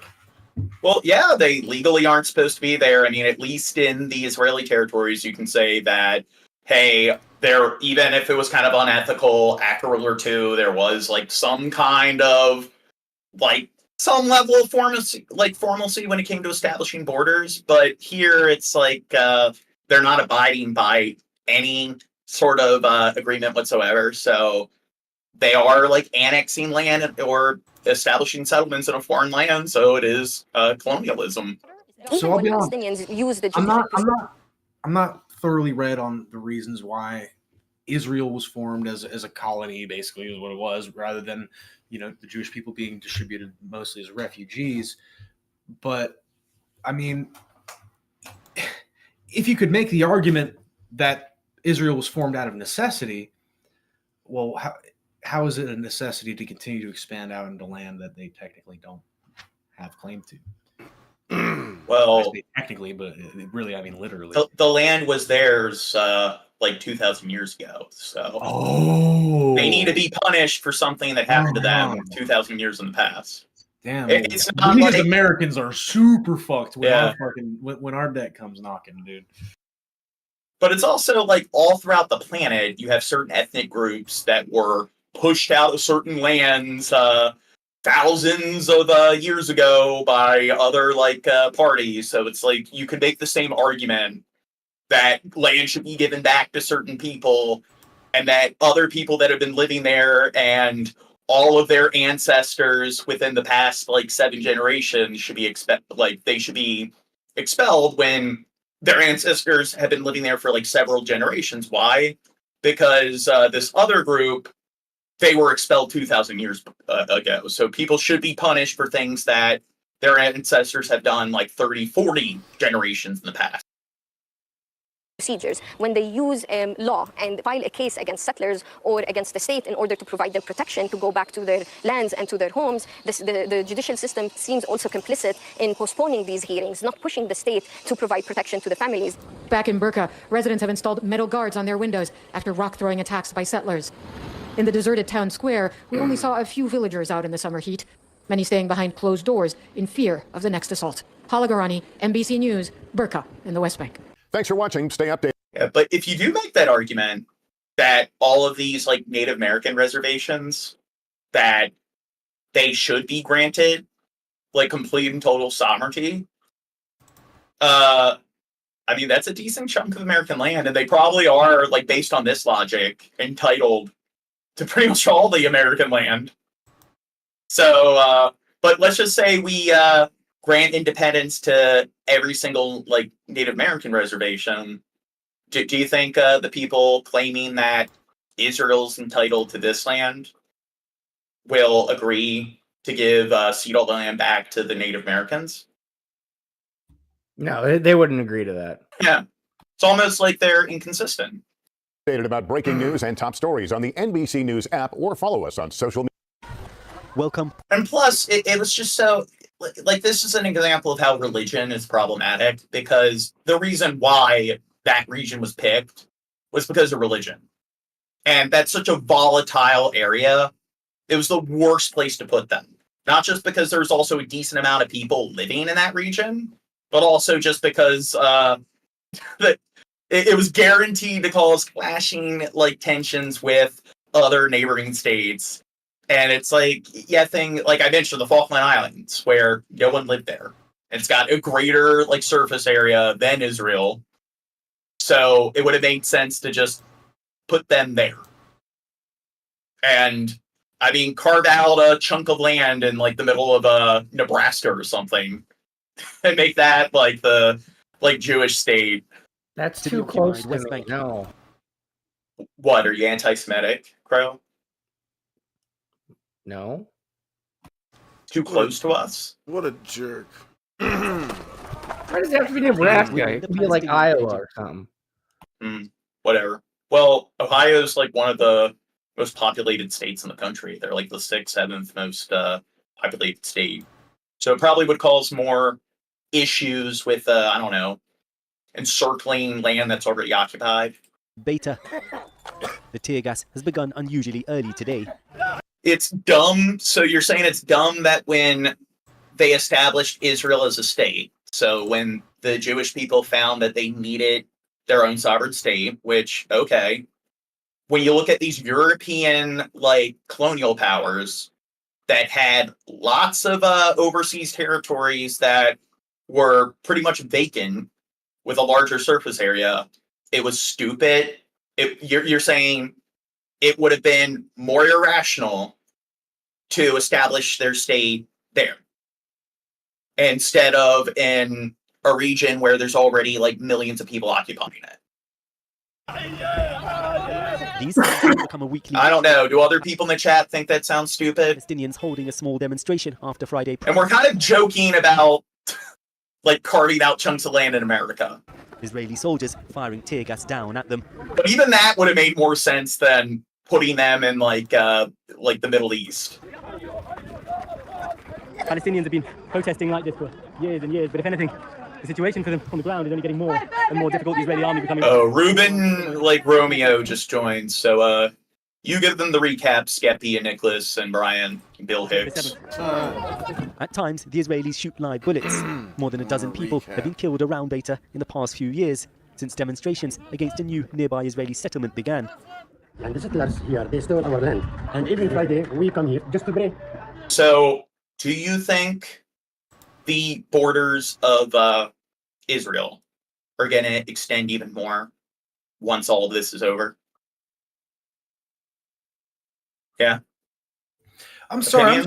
I'm still trying to wrap my mind around this whole Israel shit. So, like, again, rather than like, so we, and when I say we, I mean the rulers of the world at that time decided that, you know, the Jewish people needed their own sovereign nation to rule.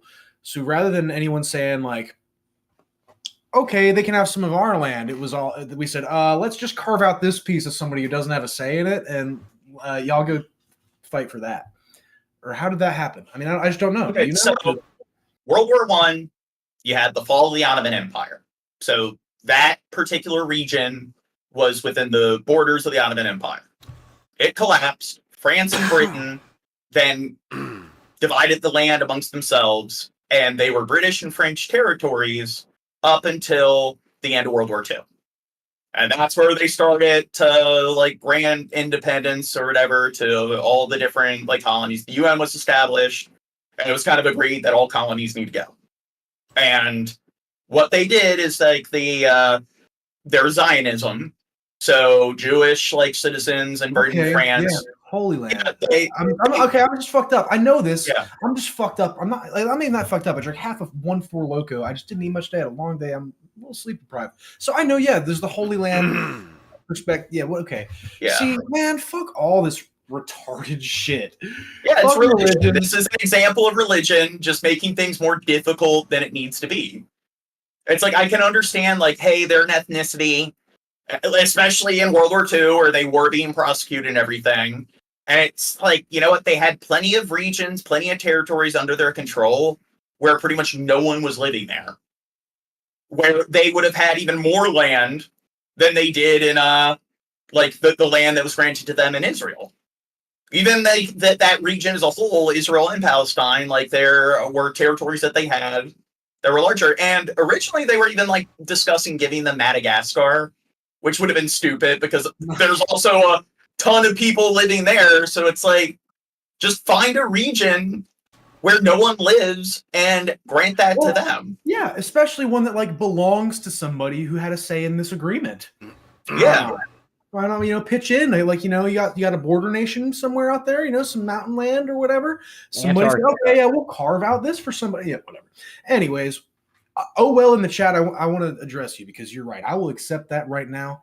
Midwit stream. I'm in midwit mode, bro. I'm in half Four Loco deep. So maybe I need to get a little deeper. Liberal kids media here. Yes, exactly. We're the ones that don't know what we're talking about. And I'm sure they didn't know what you're talking about. They just called you a libtard cuck. Yeah. Well, I'm the only one here that knows what they're talking about. Yeah, I'm sure that little brief history lesson I gave you, I'm sure you were aware of all those details before that was presented. Liberal media lies. Yeah. The truth is God carved out that people for Israel, carved out that land for Israel. That's the truth, John. Yeah, but I'm sure all those, like, historical timestamps and discussing, like, all those, like, parties involved, I'm sure that you would have already, if you were quizzed on that, would have known all those details. But hey, we're a bunch of kids that don't know what we're talking about, even though, like, I'm approaching 30 in less than a year, and I have a higher level of education. Yeah, and I have a higher level of education than most fucking Americans. So, but hey, I'm just a kid. Me, you don't have a higher education than me. The thing is, I'm a homeowner, and I have a master's at one of the, like, world or one of the country's most prestigious universities. So it's like, but yeah, clearly I'm just some dumb kid who doesn't know what I'm talking about. Anybody can go online and say that, John. You live with your mom and do her dishes. Yeah. Yeah, exactly. It's not like I met up with a bunch of people, like, online where they've seen that I live in my own place. I didn't go into your house, John. I didn't get to go in. How many people have attempted to dox me, where it's like even people who hate me the most know that I'm a homeowner. But you are a homo. They don't want this. They shoot us as you know. You see? We leave Beta and head to the settlement they're protesting. I guess the one never attempted to, you just threatened it. What? So, I guess the one never attempted to dox you. They just threatened it and proved they could. Yeah. The Court of Justice has said that all Israeli settlements in the occupied West Bank should be dismantled. If anything, they're actually expanding more rapidly than ever before. We're on our way now to Evian. You have all these kids that grew up there, and they're going to force them to relocate. Such an evil thing to do. Which is one of the newest ones. Named after a settler. You can't relocate if you're dead. Eviatar was founded by ultra. Gina's a hoarder? I ain't no hoarder. Line activists who see themselves as pioneers on land promised to them by God. Yeah, Gene, you got all those The books. outpost was initially even considered illegal under Israeli law. You're a hoarder. No, that's Origin with the bookshelf behind him. But I do have a bookshelf upstairs. I do have a bunch of, like, physical copies of books that you've never read. Well, I've read a lot of them, but I just have, like, the digital copies of them, and it's like I really don't need physical copies anymore. By the state last month. Burn your several others. Israel's far-right finance minister visited to congratulate Eviatar's. I also have, like, a bunch of films on DVD that, like, I've already, like, used Voodoo to, like, transfer those like DVDs and Blu-rays into digital copies. So I have a lot of, like, physical media that I need to get rid of. Bezalel Smotrich, himself a settler, is spearheading efforts. I do want to pause and think about something here because I'm very confused. I try, you know, maybe I'm pulling the mask off a little too much here. I try to be apolitical because honestly, it's so hard to give a fuck about anything other than common decency and making sure that everyone's just trying to do all right. Okay, I don't give a fuck what's in your pants. I don't give a fuck who you're trying to kiss. I don't give a fuck, dude. Straight up, if you're human, you're cool with me. How about that? Yeah, so Gene, you're not cool. But what I'm saying is, when it's in the same chat, I have people calling me a fascist, a libtard, and you know, it's just stupid. Okay. Like, I think we're doing something right. Mm-hmm. Maybe they're on to something. West Bank.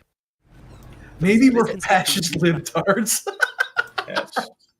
Amshakal homes. Maybe we are. They're reclaiming the Jewish ancestral and spiritual homeland. We're a bunch of Hamas apologists, because it's not like you can criticize Hamas and the IDF. And protecting it. At the moment, we're 15. No, I missed it. No, I'm sure. I wonder if this was said something under the same sentiment while I was gone. I think hot take. I think the Hamas Israel pager attack is great. It's not indiscriminate, and it was targeted at Hamas fighters, right? No, Hezbollah. Hezbollah. Okay, see, I missed. Okay, we already went over that for a decent amount of time. but and this one person's like, oh, 13 people. Well, we had 40-something people watching for a while, and currently it says concurrent viewers 19. Plus, so far, we have 2,446 views in total throughout the entire stream. You don't need to ratio them so hard, bro. Oh, okay. Al-Keel is Eviatar's head of security. But the settlements that you're building here, they make a Palestinian state, a two-state solution, impossible practically. But I guess that's part of the aim. Well, I'll ask you if you have a Palestinian state here, who will protect Tel Aviv from being rocketed? Well, the army. The army. The army? Well, as long as we... The Iron Dome. The Iron Beam. Here's the army here. If you take the Palestinians seriously, and you take the Hamas seriously, and you hear what they're saying, they're talking about from the river to the sea. That's effectively your slogan, from the river to the sea should be all Israel. Well, it was much more, actually. Around 700... All of the Middle East should be Israel. Just give them everything. 1,000 settlers now live in the occupied West Bank and East Jerusalem, most in large enclaves like this. The West Bank was seized by Israel in the 1967 war. Internationally, Right here, they're giving us some history. It's all considered to be Palestinian land, key to any future Palestinian state. Since the 1990s, more urban areas have been partially controlled by the Palestinian Authority, the rest by the Israeli military. But the territory is now dotted with Israeli settlements widely considered illegal. And over the past 2 years, under Israel's current hardline government, they've seen unprecedented growth. Emboldened by allies in the heart of Israel's government, violence by settlers targeting Palestinians has been rising sharply. This was an attack. No, the Israeli people are the ones that are peaceful. It's like, again, different groups of people, they're all hive minds, so it's only like the Palestinians that ever engage in any sort of like violence. Like you never see the other side doing that. What's that? I'm gonna have to reinstitute my only look at chat every once in a while policy, because it's not good that like somebody says something really fucked up on the video we're watching, and then I read something that makes me laugh in chat, and then it lines up in a really weird way. I guess earlier this month, where homes and cars were set alight and one man killed. No, it's not, because I have to explain it. Stop talking, Jesus! Get back on topic. Shut up, Gene. Cars were set alight and one man killed. Those were Israeli citizens that just did that. But the settlers see themselves as the victims. Stabbing and shooting attacks by Palestinians had been growing more frequent even before. Yeah, their ancestors 2,000 years ago were displaced. The 7th. And with the occupation entrenched and deadly Israeli army raids ramping up, grassroots support in the West Bank for Hamas is soaring. There's no other rhetoric or discourse coming either from Israel, from the US, from the UK, from Europe, that will actually push a solution to the conflict here. So at the end, even if you're not radical or you're moderate, resistance comes as that solution. And that's why Hamas now has a lot of popularity in the West Bank. And the growing support for Hamas, Israelis would see that as a major security concern. Again, that's a problem with Israel, is that it creates a problem and then, accusing... Well, they've kind of turned it into a giant, prison state. They've been holding it in some kind of, medieval-style siege. That's kind of like what happens when you cut it off from the rest of the globe and create mass poverty. It's kind of like what you see in a lot of other countries where it's just there's, like in Haiti and stuff, where they kind of deal with major instability. The largest gang in town kind of takes control. View of supporting Hamas. Hamas is just a new variant of an old tradition in Palestine. How do we solve the problem of losing our land? How do we solve the problem of military occupation? Several thousand Israeli settlers once occupied parts of Gaza. But to their fury, they were forced out by their own army close to 2 decades ago as it withdrew from the territory. Now some see the current war as a chance to finally move back. We're in a small tent site not far from the border with Gaza. It might look like a bohemian summer camp, complete with family-friendly activities. But this is an unabashed radical fringe, backed ideologically by senior far-right members of government, that believes Gaza is Jewish land. On Yosef's neck, a tattoo of a banned extremist group. Whoa. For him, the death and destruction wrought in Gaza represents an opportunity to take it over. אני ישנתי בלילה בלי פקש ולא בתוך אוהל, תנאי שטח. אנחנו מבינים שעם כל החום והזבובים והכל, כשניכנס לעזה, בעזרת השם, יהיה הרבה יותר קשה מבחינת תנאי השטח. אז פה זה רק הכנה קטנה. In the camp, the orange colour of the movement flies high. Some soldiers fighting in Gaza have posted photos online with the flag too, though Israel's leadership insists there's no prospect of re-establishing the settlements. Ariel. Yeah, it's like they have actual settlements there where they have actual commercials like, come down our little Sunnyvale Lane and this we got great schools and everything. And they're like pretty much like I think they're paying people to move to those settlements. Like they're offering them like certain subsidies like for the first 2 years that they're there or something. So they're trying to entice people as much as possible to get them to move to these like communities that like surround or that you see embedded in that entire regions. But hey, they have no incentive to like settle in that region. It's almost like Russia when they were surrounding like the Ukraine border. It's like, we're just doing training exercises. We have no plans of invading. Believes it will happen. We're just and hopes to be practicing. amongst the first to move to Gaza. She came to Israel 7 years ago from Texas. The idea of you coming from America to here, settling in potentially in Gaza, kicking Palestinians out, a lot of people would see that as settler colonialism. It's not really colonialism, it's a return. My grandparents It's a return? kicked out of Israel by Arabs who were trying to establish a Palestinian state. And they had to leave for their survival. Well, I mean, they probably had to leave and like dealt with people who didn't really want them there because there were already a bunch of settlements of people living there where they were being expelled. So it's like your parents are the victim because they were trying to settle in regions that were already like occupied. So is it okay for you to attempt to occupy them a second time? No, But I guess- no. Her lineage does not trace back to the Jewish people. She's just a white Texas woman that just wants to gentrify a different country. Yes, you figured it all. You're so smart. And they just come back to fulfilling their dream. That would be the first thing. The second thing is, I think that, and I know this is a minority view, I think colonialism gets a bad rap. Like, genocide is bad, but colonizing places that are genocidal and they have bad ideology, it's good to come in and correct their views. What do you think should happen to the Oh, so she's trying to help. She's trying to de-escalate the situation. So yeah, fair point. A bunch of people should come in and settle in this region to de-escalate things. So I think They can like, yeah. They can try to like talk the IDF soldiers into, I don't know, like something less airstrikes or, you know, raids in particular areas. a couple of possibilities. The one that I think is the most realistic is we got to ask other countries for help. I know that Spain was willing to take a couple of million. I know Russia said they would take a couple of thousand. To a lot of people, that would sound like you're advocating. Yeah, just force them somewhere else. Yeah, of course Russia would take a couple thousand because they don't have enough fucking troops. To be fair, that probably would be something that they would do. Like, yeah, you can come to our country, but you got to fight in our military. And it's an ideology that says that they want Jews dead, and so we want them as far away from Jews as possible. The would-be settlers take us to the Erez crossing. People are Well, so yeah, I weird. could see. What's that? People are so weird. Gateway into Gaza. The area has been closed off by Israeli soldiers, but the group is waved through. They planted 2 small lemon trees here as symbols of their claims over this land. Just saplings. Settlers have seen how over the years their efforts bear fruit. Did they kiss it? Yeah, I don't know. Kissed it. You got me rocking in the fetal position, Gene. Oh What's my that? lord.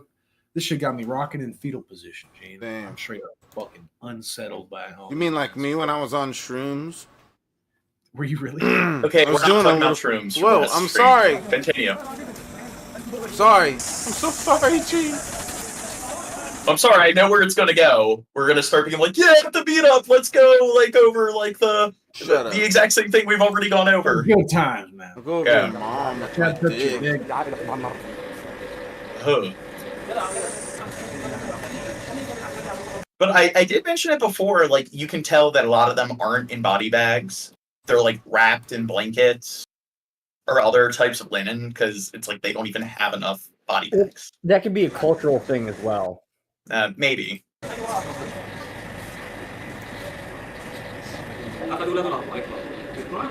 You're a cultural thing. Do you think the AP News, they're just this like leftist source that's just trying to get us to pity Hamas militants? Yeah, it's all AI propaganda. That's what AP stands for. AI. Yeah, artificial propaganda. Yes. Oh my god. I figured it out.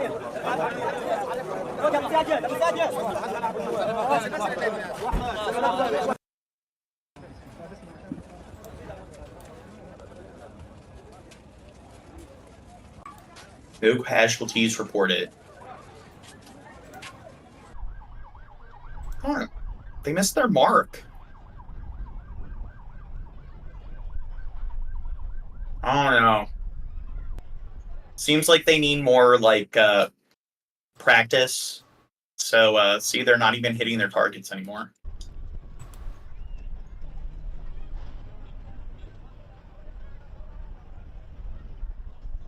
Okay. Next vid.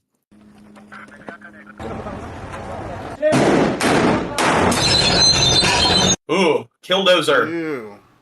That hurt my ear. Yeah.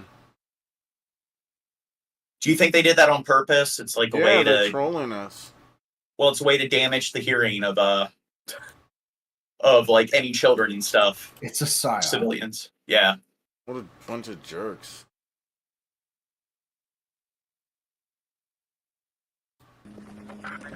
And it's like auditorial warfare.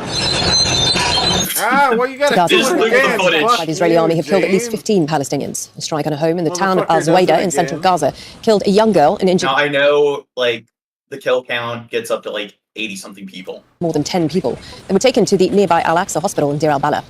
Israel's onslaught on Gaza has killed more than 40,600 Palestinians since October, most of them. They ran out of hospitals, so now they're kicking in The more World doors. Food Programme is suspending the movement They're of its kicking into where? They're kicking in more doors, just homes. Yeah.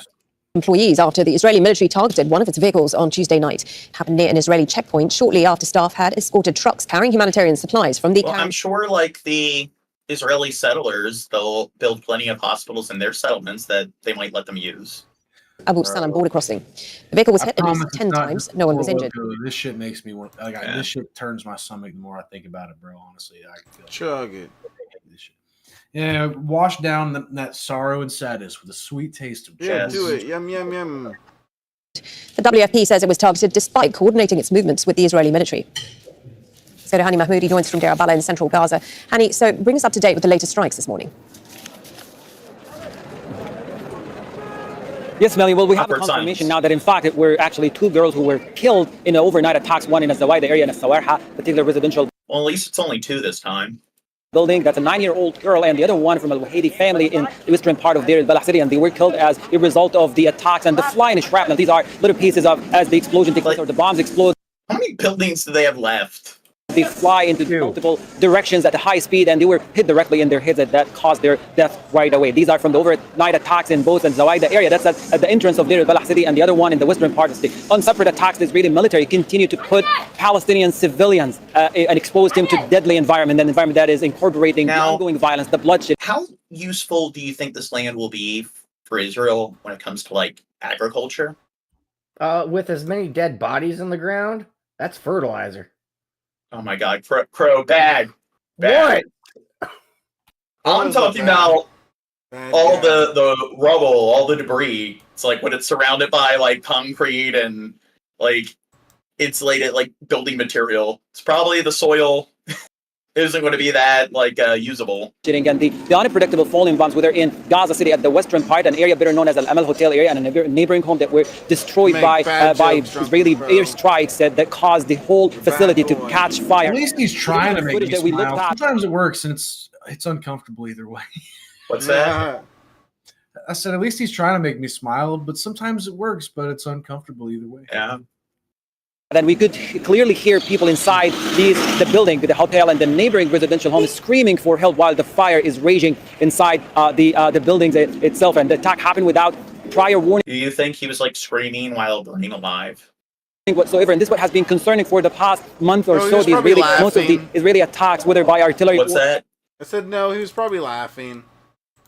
Air attacks are taking place without any prior warning whatsoever, leading to further civilian casualties, as well as the sheer level of devastation and destruction that is quite visible right now. And we can just, from touring briefly in parts of the central areas of yesterday, and when we reported from Al-Awda hospital, you can clearly see the trails of destruction caused by the intense bombing campaign, whether due to the recurrent. Okay, next vid. Israeli air raids in the Gaza Strip killed more than a dozen people as health workers were wrapping up the second phase of an urgent polio vaccination campaign. According to hospital officials, the first strike on the residential building killed... So not only do you have all the collateral and fires, you also have now polio, of course. 5 more were killed when a house in the western area of Nusrat was struck. Central Gaza's main hospital said a woman and her 2 children were killed in the strike on a house in the nearby urban refugee camp early on Saturday. Some bodies were brought to the Al-Aqsa Martyrs. And then her last child died of polio 3 weeks later. Where mourners held prayers outside for the victims. Allahu Akbar! Meanwhile, a Turkish-American woman demonstrating against settlements in the West Bank was allegedly killed by Israeli soldiers on Friday. The killing came amid a surge of violence in the occupied West Bank. A week-long Israeli military operation in the region has left streets, houses, and infrastructure damaged. The State Department has confirmed the death of an American citizen in the West Bank today. The details of her death have not been released, but Palestinian officials say she was shot during protests in the occupied territory. In the meantime, Israeli forces have pulled out of the West Bank city of Jenin after conducting a major military operation. CBS News foreign correspondent Elizabeth Palmer has more. Okay. 10 days ago, the now this is serious. An American died. Got to take it seriously, but we already covered this. Fight with Hamas by going into Jenin, a city and a Palestinian refugee camp about 100 miles north of Gaza itself. Overnight, the military has pulled out, leaving sections of the city and the camp in ruins.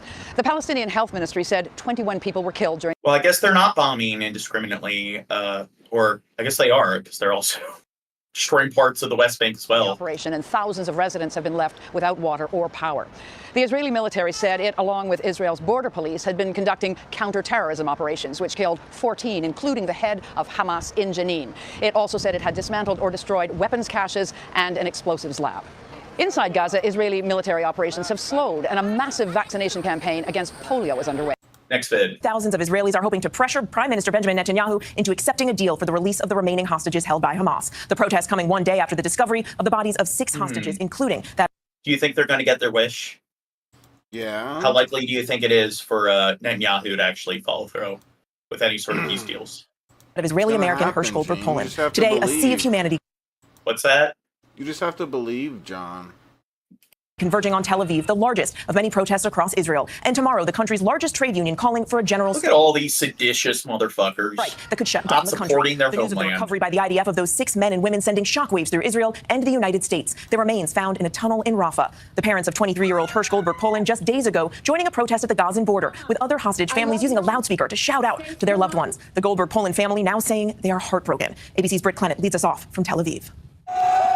Tonight, tens of thousands of protesters packing into central Tel Aviv in Israel's biggest protest since the war began, to voice their anger after 6 more hostage bodies are found in Gaza, including Israeli-American Hirsch Goldberg Poland. Israeli forensics determining that Hamas shot all 6 of them at close range.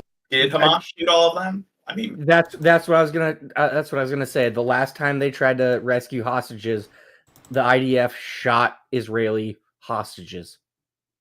And to be fair, let's not ignore that it is highly, highly, highly plausible that Hamas did shoot them dead. But it's also we can't really trust what either party is saying because Israel has been just bombing the hell out of the region. So exactly, how many hostages do you think were killed in bombs? How many? Take a guess. It's too many. No matter what the real number is, it's too many. Well, they're all in the underground tunnel system and stuff. So yeah. But how many do you think died from all the seawater that they're pumping into the tunnels? The protest tonight fueled by outrage at Prime Minister Netanyahu. 40-year-old Kamel got taken from kibbutz Be'eri on October 7th among those 6 killed. Her cousin Gil Dickman saying Netanyahu should be held responsible for the hostage deaths. Our Prime Minister Netanyahu decided that he wants to sacrifice her and all the other. I think Biden should be held accountable for not providing Israel with enough funds. They would have gotten this war over with much quicker. To keep on fighting this war. We're just joking. We don't actually see what happens. believe that. Now you killed them. People. Disclaimer. It might not have been you who pulled the trigger, but you placed the gun over their head. The wife of Israeli-American hostage Keith Siegel Aviva, a former captive released in November, saying the 6 bodies returning are only adding to her deepest fear. You got the proof of life, but you know what? It's worth nothing. It's worth nothing. Keith could be killed now. You could be tortured now, starving, and screaming for help. We need all the hostages home. The protest now. Yeah, but Hamas, which equals all of Gaza, they need to pay for their actions, their crimes.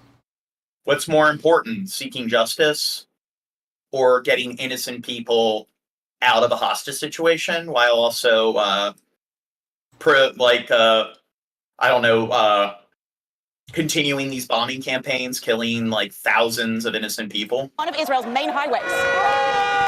Demonstrators chanting slogans demanding Netanyahu strike a deal. Lighting fires on this highway, screaming, why are they still in Gaza? Earlier today, Netanyahu saying whoever murders hostages does not want a deal. Meanwhile, President Biden speaking to Hirsch's parents.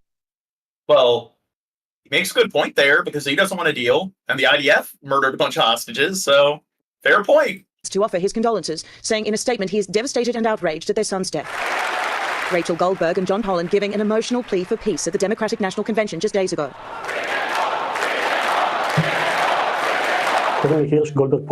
Hopeful for his return after Hamas released this video in April showing Hirsch alive, his head shaved, missing part of his left arm. Believed to have been blown off on October 7th when Hamas terrorists took him captive at that music festival that came under attack. Tonight, his parents saying they are left with broken hearts at news of his death. Just days after the attack, Rachel and John telling David the last text messages they received from their son. I also don't get how, going back to the October 7th attacks, I don't get how so many militants were actually able to get across the border and actually successfully execute an attack like that. When Israel has some of the most advanced surveillance systems on the planet. I mean, it is a little conspiratorial, but it's maybe they just allowed it to happen so they'd have an excuse to, engage in a notable military campaign. 2 messages in a row at 8:11. The first one said, "I love you," and the second one said, "I'm sorry." So I immediately knew something terrible had happened. I tried immediately to call him, and it rang and rang and rang. I wrote, "Are you okay?" No answer. "Are you okay? Let me know you're okay." And so that's the last time we heard from him, was at 8:11 Saturday morning. And Britt joins us now. Next vid. To the Middle East now, where today the Iran-backed Houthi militia claimed responsibility for firing a missile from Yemen into Israel. The group also threatened more attacks. No injuries were reported. Now, there have been thousands of airstrikes in Gaza, and tonight CBS's Elizabeth Palmer takes us inside a close call for our colleague Marwan Al-Ghul, who's been reporting from... Okay. Yeah, this is stuff within the last, several hours. They were asleep safely. They hit them with 2 rockets. They have nothing to do with anyone. Not resistance. There's no subtitles. We don't even know what he's saying. The house is full of people. More than 20 people. There's literally someone dubbing over it, John. Yeah, John, listen. There's a guy dubbing over it. You can hear him. Oh, I couldn't hear it. You're talking over it. Fucking dork. Oh, this reminds me of the Family Guy, the Cleveland. Now. Oh, that's so fucked up. What? Crow, I hate you. Yeah, never reference Family Guy on the show. Oh my god. Bad boy. He's like Hitler if Hitler was a bird. Bro, I have a friend who would think that's the funniest fucking thing you've heard. Anyone who thinks Family Guy is funny should seek help. Or let's all seek help, guys. Play Minecraft. Play with your butthole. Maybe the first few seasons before they were canceled initially.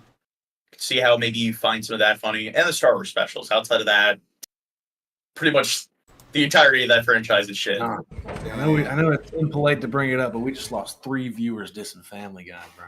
Yeah, see what happens, Gene, you fuckwad. Say you like Family Guy now. No. Thank you for subscribing, yay. Why do you think he's upset? Any idea? Probably didn't get McDonald's or something. These kids these days.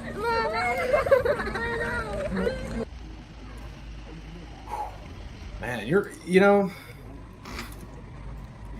What, we missed, like, a decent amount of streams, so we're trying to catch up with what's going on. Yeah, there's a lot been going on. Yeah. Yeah, what the fuck? Didn't you want to get updated on all the people dying around the world, Dirt? We followed up the Family Guy reference with the McDonald's reference. This is the most fucking dystopian podcast I've ever fucking witnessed.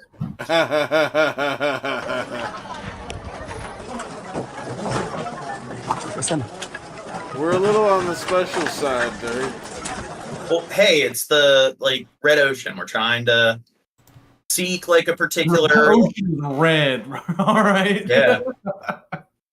But yeah, it's like you got all these podcasts, like, discussing all these other topics and stuff, going about it in more of, like, I don't know, less of a fucked up manner.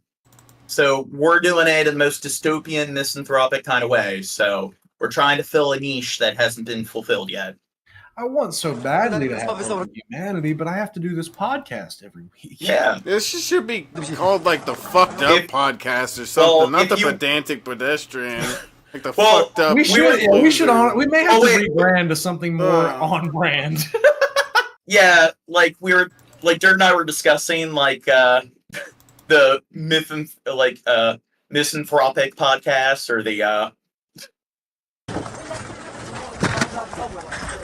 nihilistic misanthropic podcast. We can do what we want, John. It's your channel. Yeah. We can change it. No, if that's hey, we already got brand.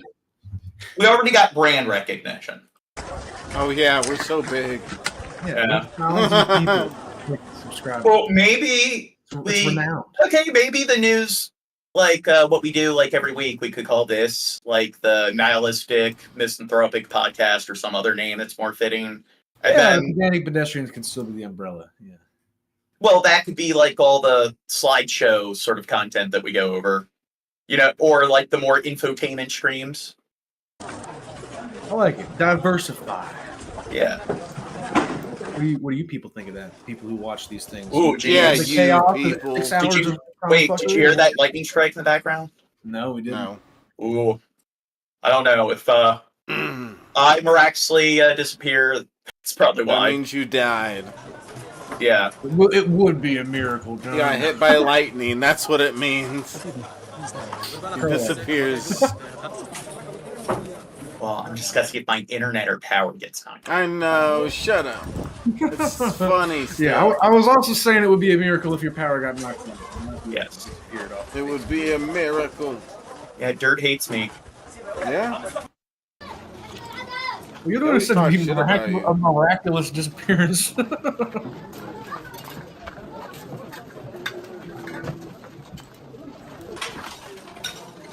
Now, how much do you think this extends from, like, or how many different zip codes? How many different zip codes do you think they're showing? Well, isn't like, so is it all of Palestine or just Gaza? The Gaza Strip that was like the size of New Jersey? Well, the Gaza Strip's roughly like a seventh the size of, I think it's Rhode Island. Okay, so how big is Palestine itself? Well, there's the West Bank, but oh, you're right. They already have them split in two. Yeah. All right.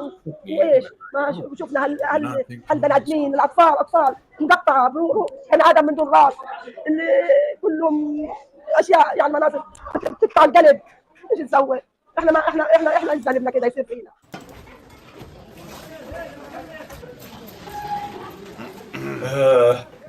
Well, at least Israel has all their bulldozers to, I don't know, get rid of all these condemned buildings. So Hamdo seeing live pictures there of huge crowds on the streets, protests everywhere. Remind us what did he say? why we're seeing this on just such a... I mean, Israel, they do clean up their mess afterwards.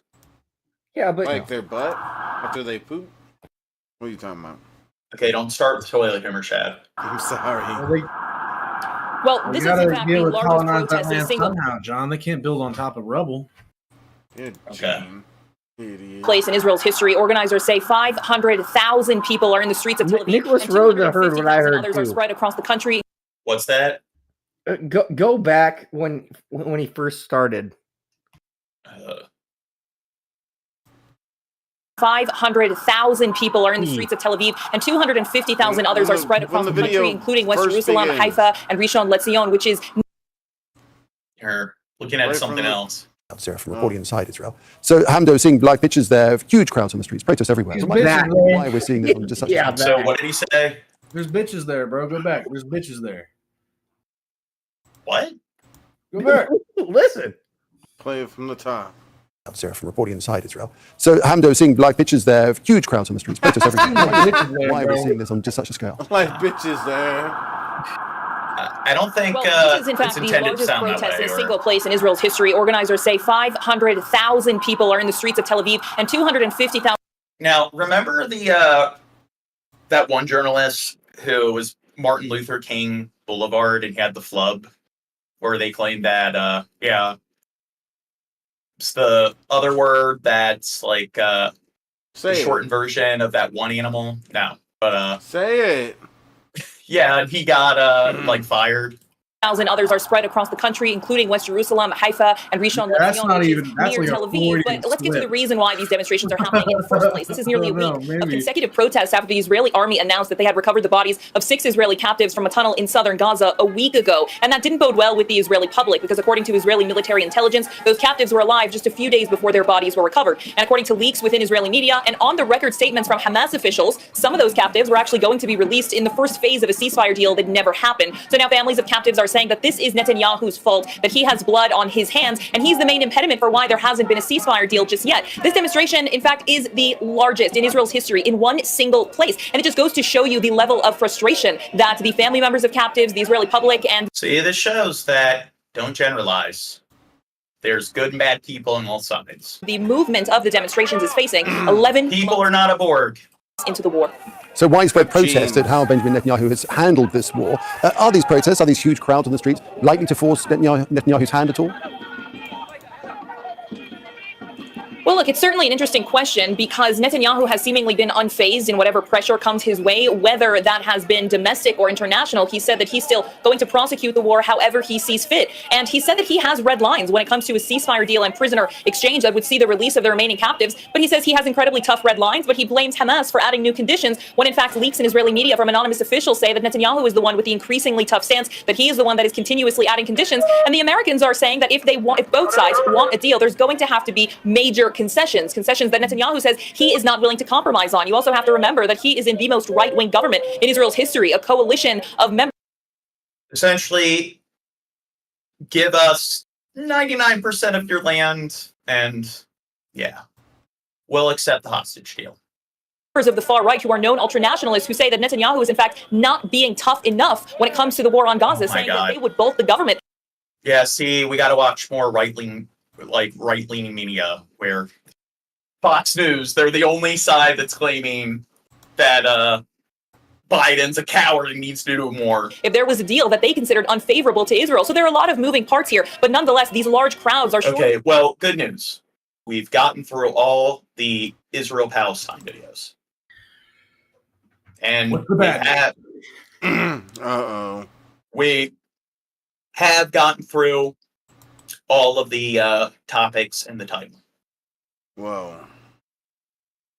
So now we're going to look at what I did, Dirt. I named it Carnage, and this one Kittens. Oh, okay, see, I got really worried when I saw the playlist was titled Only Carnage. So this way, people can just say, okay, we need some kittens. So we need I like that. Yeah, we need a new method.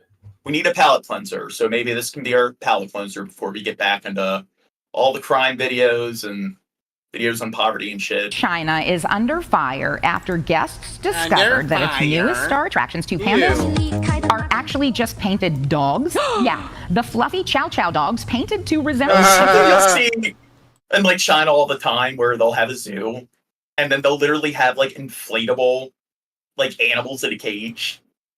Beloved national animal went viral after a guest at the zoo posted a video on Oh TikTok. my god, they do look cute. I need to like get a chow and dye it so it looks like a panda. The video has been shared. I think they're onto 4 million something. times. Visitors say they realized the pups were in fact not pandas when they started panting and barking. The zoo admitted to the ruse after receiving backlash, as you can imagine. Now, do you think like how did they think they're fooling anybody? And they've now added a sign that says painted dogs to the enclosure. Many guests asked for Painted refunds, dogs. but no word yet on if they got their money back. Painted- That's weird. Painted It is. Why would dog you do that? museum. Like, China always lies. do you really? Well, Or at least there's only China like- zookeepers always lie. What's that? There's only like 2,000 pandas left in the wild, plus in zoos. Do you think they ate the pandas and put the dogs in, or do you think they're gonna eat the dogs as well? Oh God. Okay, bad crow. Actually, pandas aren't even like endangered anymore. When did pandas not become not endangered? Well, a while Last back. It was like in 2000. Yeah. You didn't hear the Now news? they're like under like the classification is threatened or whatever, so they are bumped up one particular Okay, tier. fuck that. Not They're still even that. endangered to me. Threatened is still endangered. I don't give a fuck. Well, it still means that they've increased the population a decent sum. Well, good for And the when- fucking conservationists. We need to get them fuckers back in the wild. No, we don't. They're fucking stupid. Have you Yeah. seen? Have you seen the videos where they're climbing on their like playthings and they just like fall out? They're Just some like, of like having the most fun. broken animals like in existence. It's like the best argument against intelligent design. That and koalas. And I think it's funny how it's like they look cute, so that's why they get a lot of attention when it comes to like revitalizing their population. But then what about all these other animals that are much more vital to the ecosystem? And the female pandas are only in heat like once a week during Yeah. 1 month out of the year. It is super fucking hard to get them to mate when they put two pandas together in a cage. And there's this one scenario where they got a male and female panda together from like two other zoos, and the panda was able to give birth, but then it fell over and accidentally smothered its cub. The dog opened its mouth. It was And clear. it's just Are you saying the pandas deserve their endangered status, John? Yes. Yeah. Yes, Well, you do. I'm saying that they're kind of like a broken animal, and there's probably it's not very pragmatic to give them all the attention we are when there's a lot of other animals that are very vital to the like ecosystem. And if you help to revitalize their population, it would probably save the life of a bunch of other animals. So Honeybee, John? what's that? Like the honeybee, John. Yeah. canine teeth. Like, did they think everyone was going to be fooled? Who does that? So weird. I hope they get their money back. does Yeah, that? goodness gracious. Painted dogs. Who does that? Yeah. Old people commentary. But you need a bunch of young liberal kid commentary. Yeah, they need me in there. Well, Look, I'm a I'd say pine it's dog. fucked up if the dogs don't look happy. I mean, I don't know what kind of dye they use to paint these dogs, but if as long as it's humane and the dogs are happy, whatever. Let them have some painted dogs. He looks happy. Yeah. Well, my dog when I was a kid, Schultze, she was half Chow, half German Shepherd, and she would always smile. These dogs are chow chow dogs. Yeah. What's another name for food? Yep. Cow. Continue.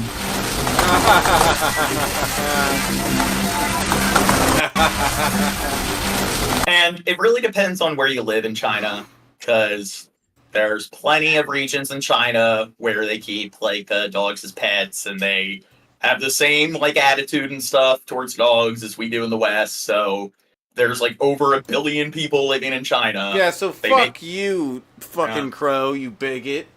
They make Piece up of like shit. 1/8 of the world's population, so You can find plenty of regions where it's the opposite of like what the stereotype is.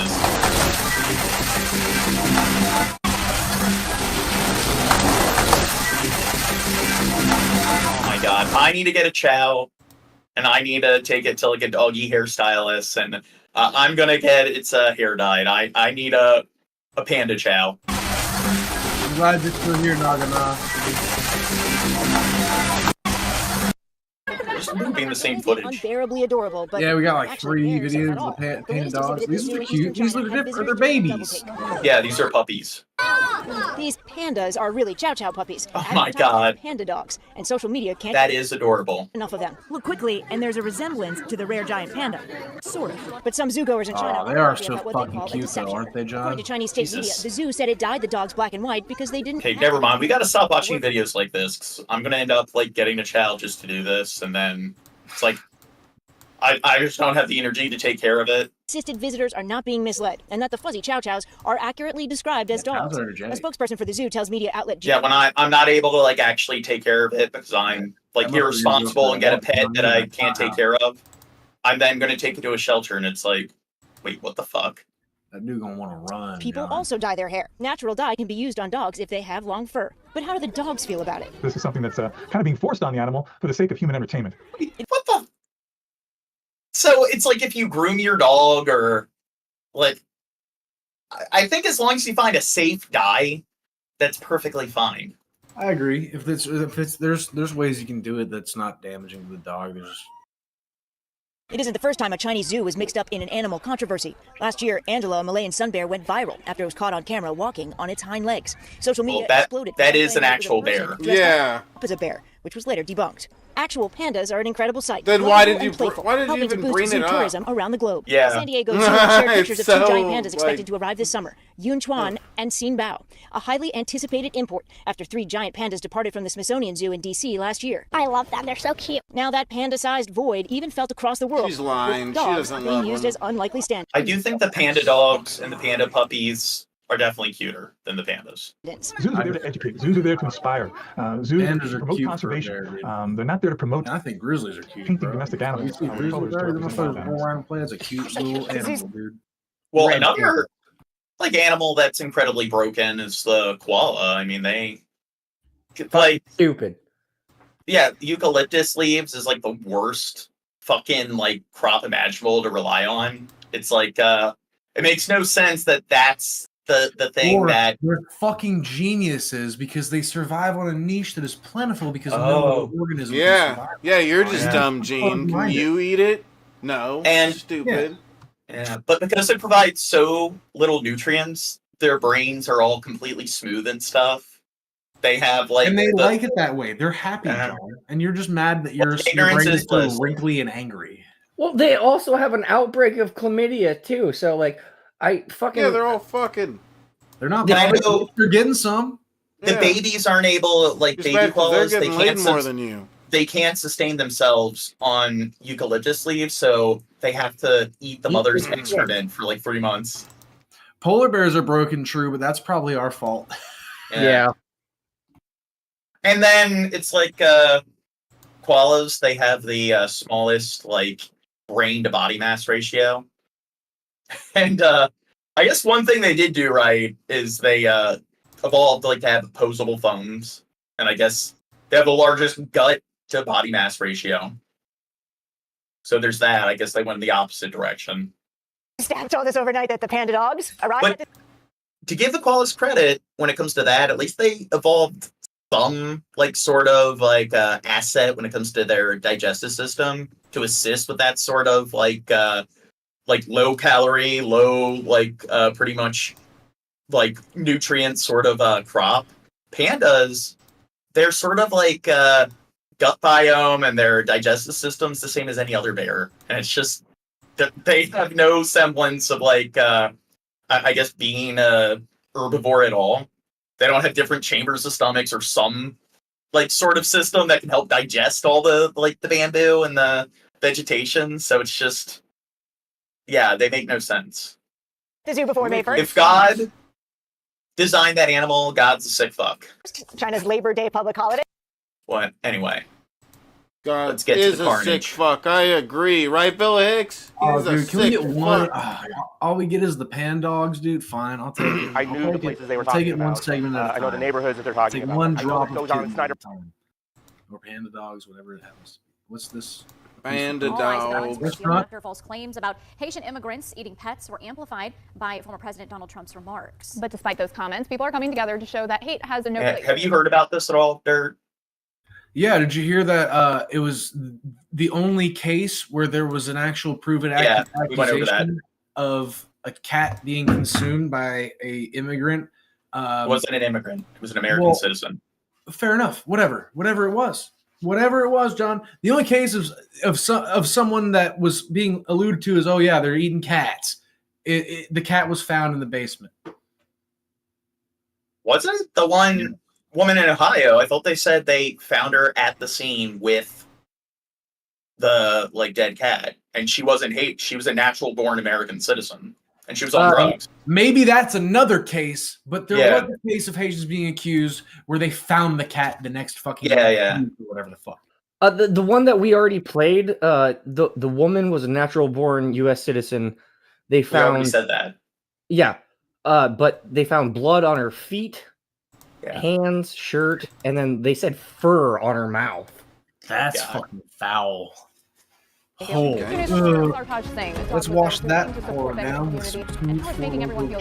Well, I mean, at least she wasn't eating somebody's face like that one Florida dude on the face. Despite the national spotlight. It's been a whirlwind of a week. Yeah, fuck it. I'd rather eat a person's face first. Stay away from my cat. As well. But behind all the spotlight and hate, I'll eat there's your also a strong face. showing of support to tell the Haitians that they have people in their corner. On Park Road in Springfield, it was a parade of messages showing residents that hate has no home in the city. The signs painting a message to the Haitian community that they have support in their corner. Especially us as Haitians. Another thing I've discussed is the fact that Thank you for subscribing, guys. We hit 1,180. Yay! Welcome aboard. Stay tuned for more. Yay! Okay, but I think what I was discussing before there was why do you think all of a sudden there's this influx of Haitian immigrants? Probably because of the turmoil in Haiti. Yeah, remember that And their Ken Barbie proximity deal? to the United States, which is a relatively wealthy country to immigrants. They said that pretty much all the guns that were being trafficked in the country were coming from Florida, and it was American criminals, pretty much U.S. criminal or black market organizations smuggling all the weapons to them. Yeah, so they probably got them over here. Look, we got you. Shit's popping off. Yeah, it was our moment. Would you like to come to America with Rob? Yeah. But to be fair, it's we do have a notable level of contributing to this issue. So this is a scenario where, hey, we kind of should be held accountable to some extent, and it is a scenario where, I do think it's our government's responsibility to give these people asylum, especially there's more of a reason to give them asylum than most cases. Well, John, before you start, never mind. And for those who've been spreading false information, and now they can see we are not bad people. And the support is reaching the Haitian community directly. Just less than 10 minutes from Park Road, you can find Rose Groot Creole, a Haitian restaurant that has been packed with patrons, all to show support in the face of uncertainty. Just wanted to come down and support the Haitian restaurant and the Haitian people. We drove over here again to show our solidarity with the Haitian community here. If we can support them in any way and kind of push back against the people who are obstructing them, that's a good reason to come. And the owners of the restaurant are happy with the support. I'm gullible. It's a high standard. And some Haitian residents feel the support. You're talking about the cartel. Well, the thing is, you have the cartels in South America, but you do have U.S. criminal organizations that pretty much they collaborate with the cartels. The CIA. Yeah. Well, maybe them. Support wherever they go, such as Rodney Joseph, who says that ever since coming to the United States, he says he feels welcomed, and even with the national spotlight on his new home, he's still What, you think I'm misinformed, Bill Hicks? Yeah, I bet you get all your misinformation from Facebook. There you go. Well, you're saying all the people involved in this drug trafficking industry where a lot of the guns are coming from Florida, you're saying there aren't any U.S. criminals that are like transporting the goods or trafficking the goods? I know the cartels are involved as well, but it's way easier to blame the cartels, dude. No, white people getting involved with the cartel, it never happens, John. Never happens. But, not in my good white country, John. This is like a good example of like the cartels. A lot of them exist because of the war on drugs. And again, it's like if we decriminalize drugs just across the Americas, it would definitely like cripple their trade. And then maybe it would kind of get rid of that black market industry for firearms. It would get rid of that demand. So then you wouldn't have them getting involved with like other like black market, like criminal like organizations in the United States where they exist because it's the invisible hand. They have some need to exist because there's a demand for it. Dude, John, I want to say we're doing something right for the algorithm because we're getting the street folk. Oh my God. We got Northside Trap. We got L-Town 912s telling us this shit happens all the time, man. It's so cool, dude. Welcome aboard. They see me, they talk to me. They, like, make sure I'm not afraid of them.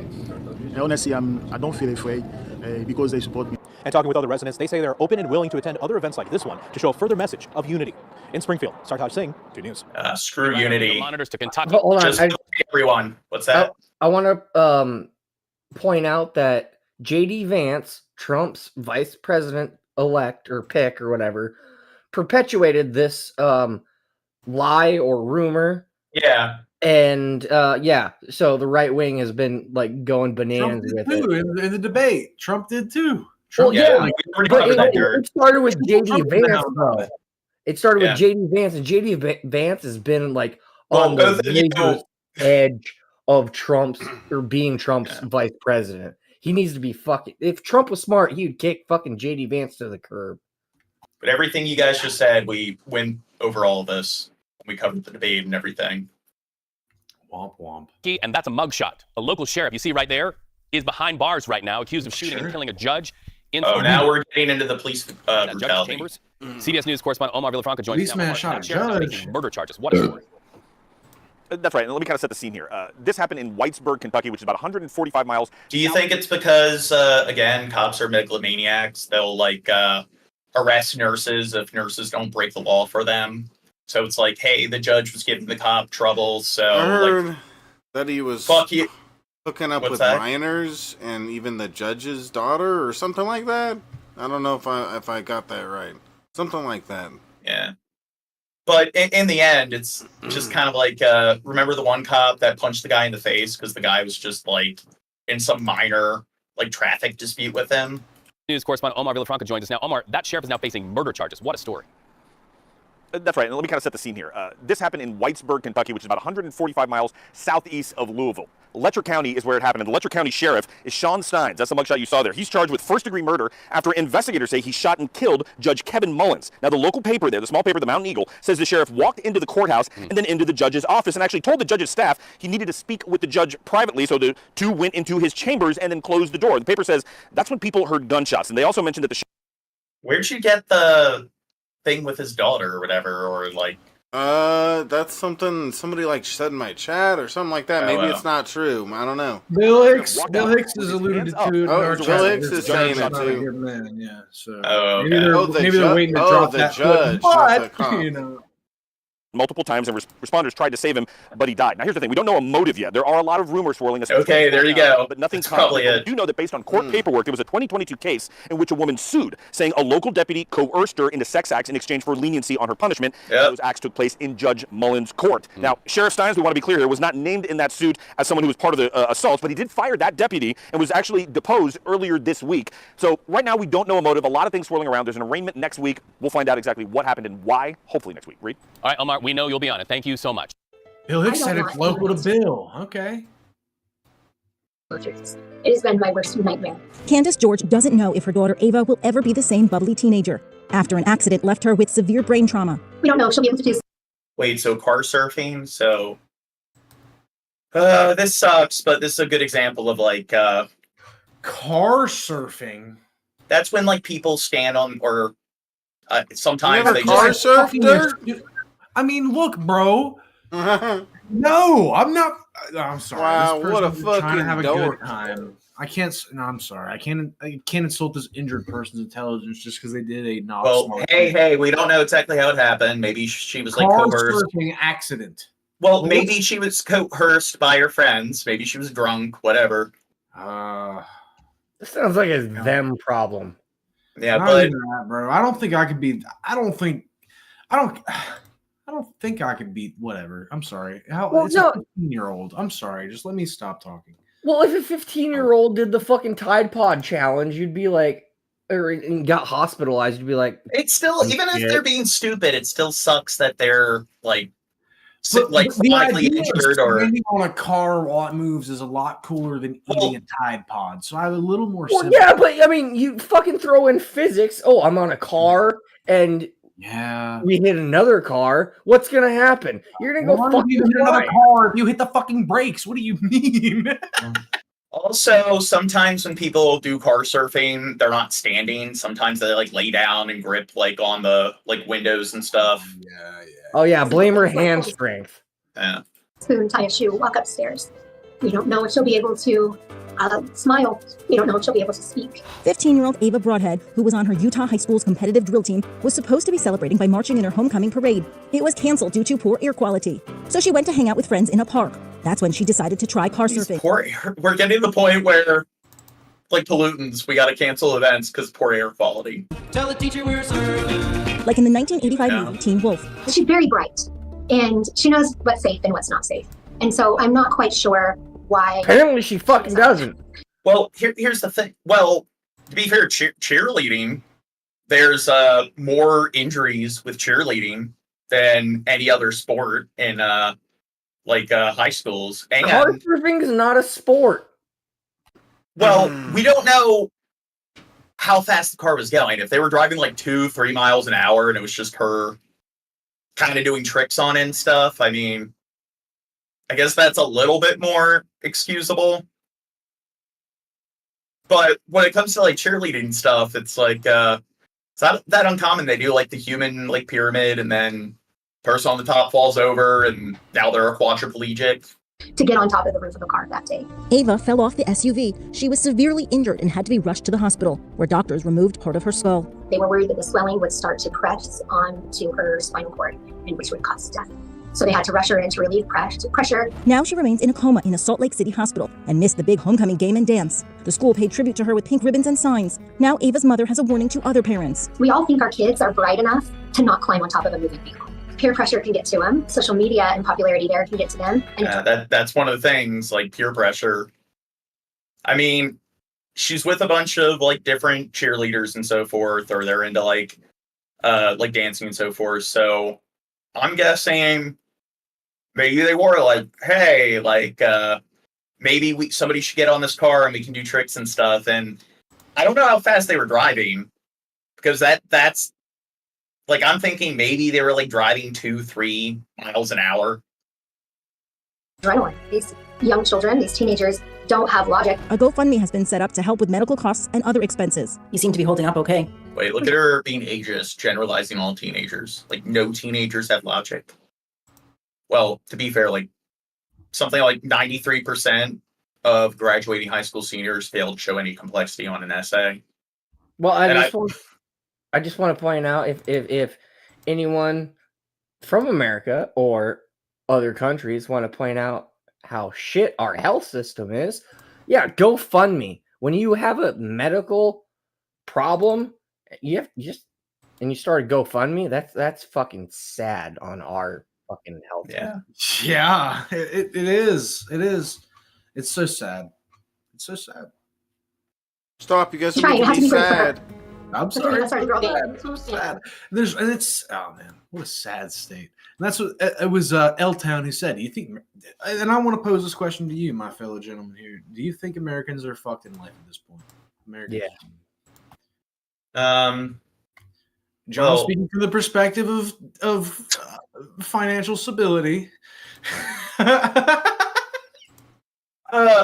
think we've had plenty of peaks and valleys when it comes to financial instability.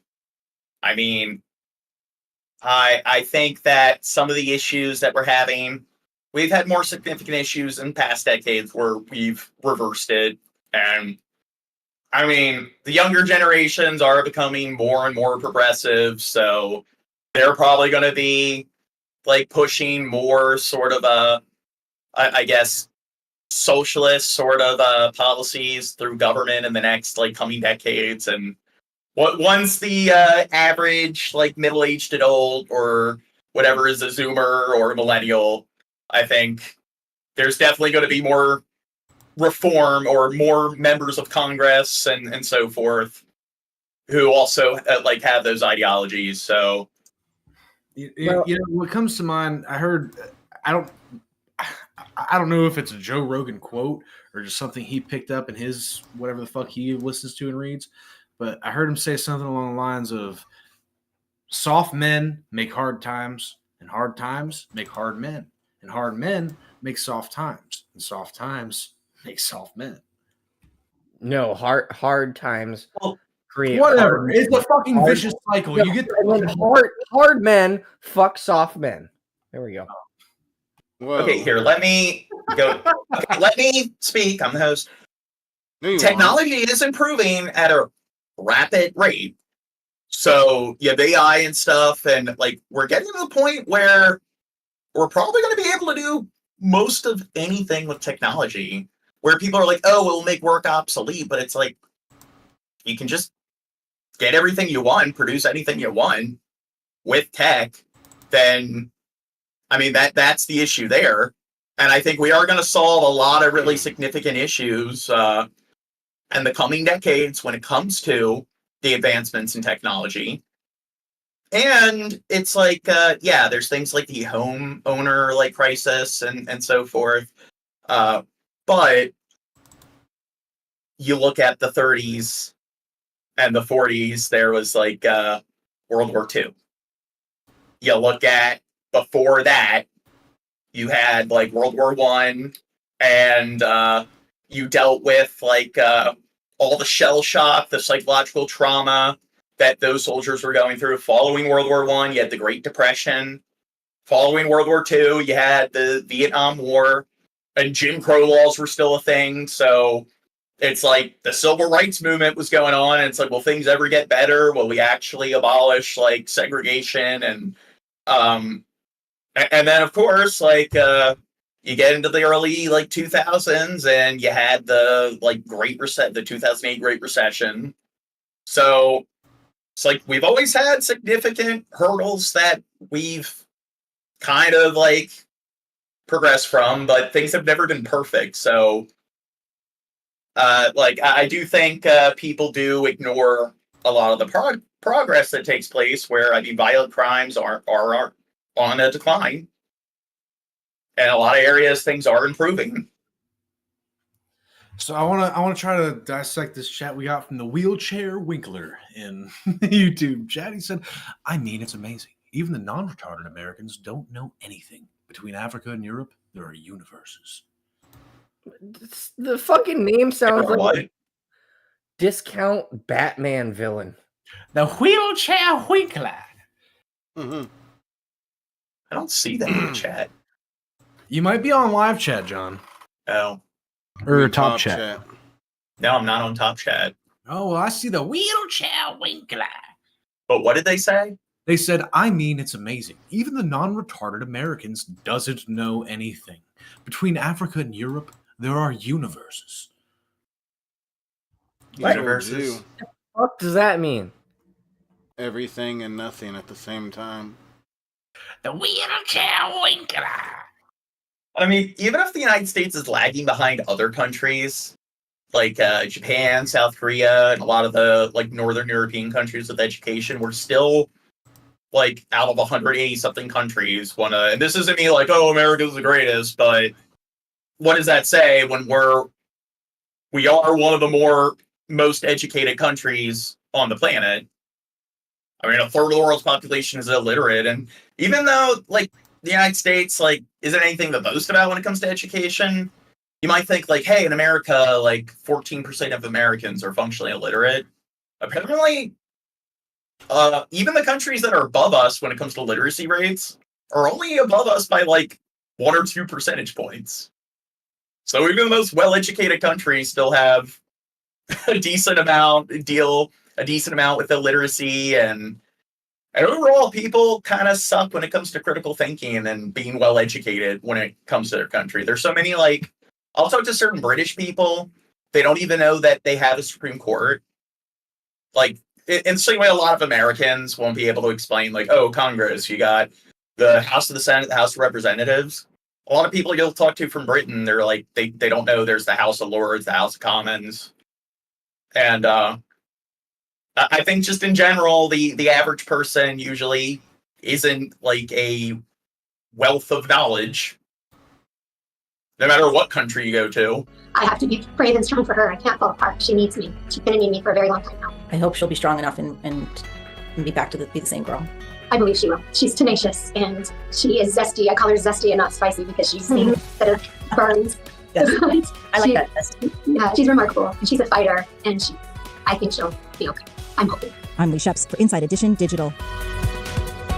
Yeah, do you think technology in the next 10, 15 years will be able to, I guess, cure her of all her injuries? Yeah. We can rebuild her. We can rebuild her, yes. These parents put themselves first.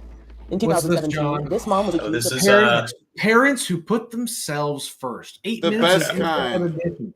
We're gonna need some kittens after this video, John. two young children home alone. Let's actually watch she it. went on an 8-day European vacation. 30-year-old Erin Lee Mackey even posted photos of the trip. Mackey had 4 children, 12-year-old twins, a 7-year-old, and a 6-year-old. In my eyes, it was a clear, deliberate, intentional act. Mackey's ex-husband, a police officer, spoke to Inside Edition. I'm really angry, but I wish I could say I was surprised, but I'm not. Cops went to the apartment the day after the mom flew to Germany after getting a tip that the kids had been left home alone. How are the children doing right now? They're doing well. How many days passed between when you contacted her and when she returned to the United States? 7 days. 7 days, oh my. She explained herself in court. They were with my aunt and uncle as of the 20th. If she wants to go on vacation, more power to her, but you got a responsibility as a mother first. Mackey entered an Alford plea and was sentenced to 2 years of probation on 4 counts of child endangerment. In 2023, this mom was accused of leaving her 7-year-old daughter in her car while she went drinking. Anne Mercogliano has more. Police say the little girl was left in the parking lot around midnight. 3 hours later, at 3 in the morning, the How old was she? child got out and went to the 7. bar looking for her mom. It was closing time, and the staff called the cops. We had a little girl come to my establishment looking for her mommy. We don't know where she belongs. So we've got a little girl inside. They gave her ice cream until cops arrived. Where's your mommy at? Okay. You don't know? You said you walked from your car. Yeah, because I fell asleep, and then she hasn't been there ever since. She forgot her kid was in the car. Maybe the kid No. got in the car without her knowing. Yeah. No, she's being responsible. She wanted to get fucked up at a bar, and she left her 7-year-old kid to watch the car. Yeah,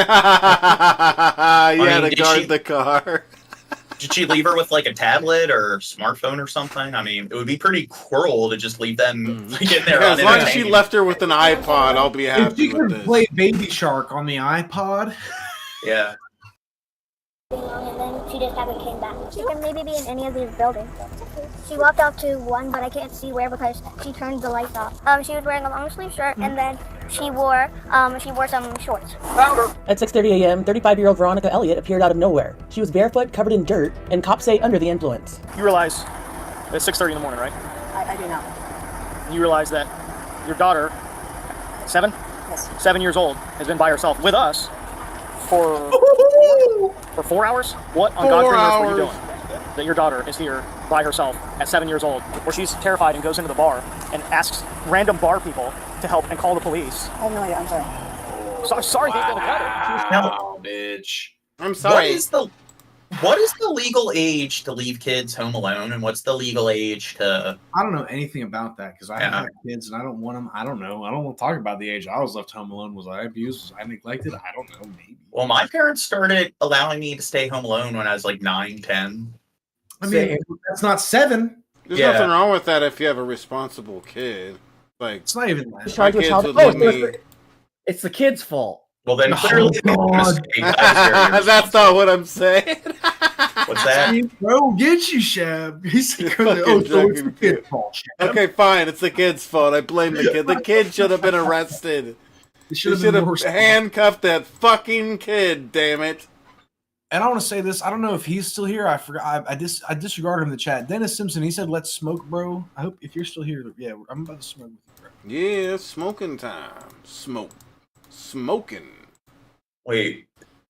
Okay, now I see the wheelchair Winkler in the chat. It says, "See, we invented the car, the computer, and also the microchip." He said, "You're welcome." Sorry, the wheelchair Winkler, but Europe started the US. You all have German, Irish, Italian ancestors. Sorry, not my native language, but we also speak German, French, or Spanish. Something like Schmiegel or something. He's the wheelchair Winkler. Is the wheelchair Winkler German? I mean, yeah. We're not claiming America's the only country that's behind any sort of like notable inventions or like new technology. We're aware Carl Benz one who invented the automobile. I know Anton Lavoisier, he's the founder of chemistry. He's from France. Anton von Leeuwenhoek is from Belgium. Belgium. He's the founder of biology. Alan Turing's British. He's considered the founder of computer science. I'm well aware. But America has a lot of its own innovators. I'm sorry. It was Crow who said that the name. It was Crow who said wheelchair Winkler sounded like a Batman villain. Yeah. So I'm sorry. You're forever gonna sound like that in my brain, wheelchair Winkler.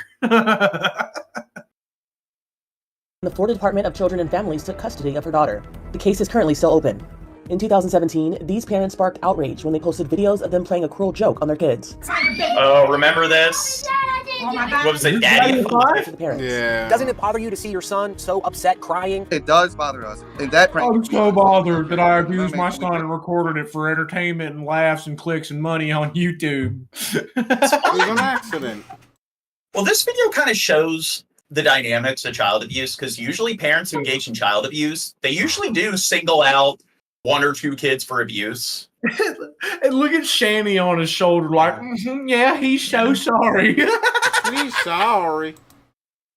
But I also think it kind of shows how people aren't well informed, because people will sit there and be like, hey, this one person claims they were abused as a kid, and all their other siblings turned out fine. It's like, usually that's because in most cases of child abuse, one kid is the scapegoat child, and usually parents will single out one kid for abuse. That's how it works most of the time. And you see it here with the kid, Cody. Really never meant for any of this to be taken this way. You guys were using some foul language that I think is startling to hear parents use in front of their children. We do curse sometimes. We're real people. I mean, we're not going to hide that. The video starts with Heather squirting disappearing ink on the rug in her son Cody's room. Then she called him up the stairs and blamed him. What the? I didn't do that. I didn't do that. I swear. For me personally, this was hard for me to watch. He did seem traumatized. You don't see anything wrong with that? He wasn't really traumatized. That's the thing. Another son also got dragged into it, and both boys burst into tears before mom and dad revealed it's a prank. You guys got pranked hard. They did. Hard. Honestly, we were all just having fun. After everything, they laughed What a couple of fucking retard parents, man. Clearly they were having fun, because when I look at this kid's like reaction. Horrible parents. Oh, and apparently they forced him to wear these like goggle glasses because he's not responsible enough to wear like generic glasses, and it's just they're such assholes. It's like they know they're doing this just so he'll be like bullied in school.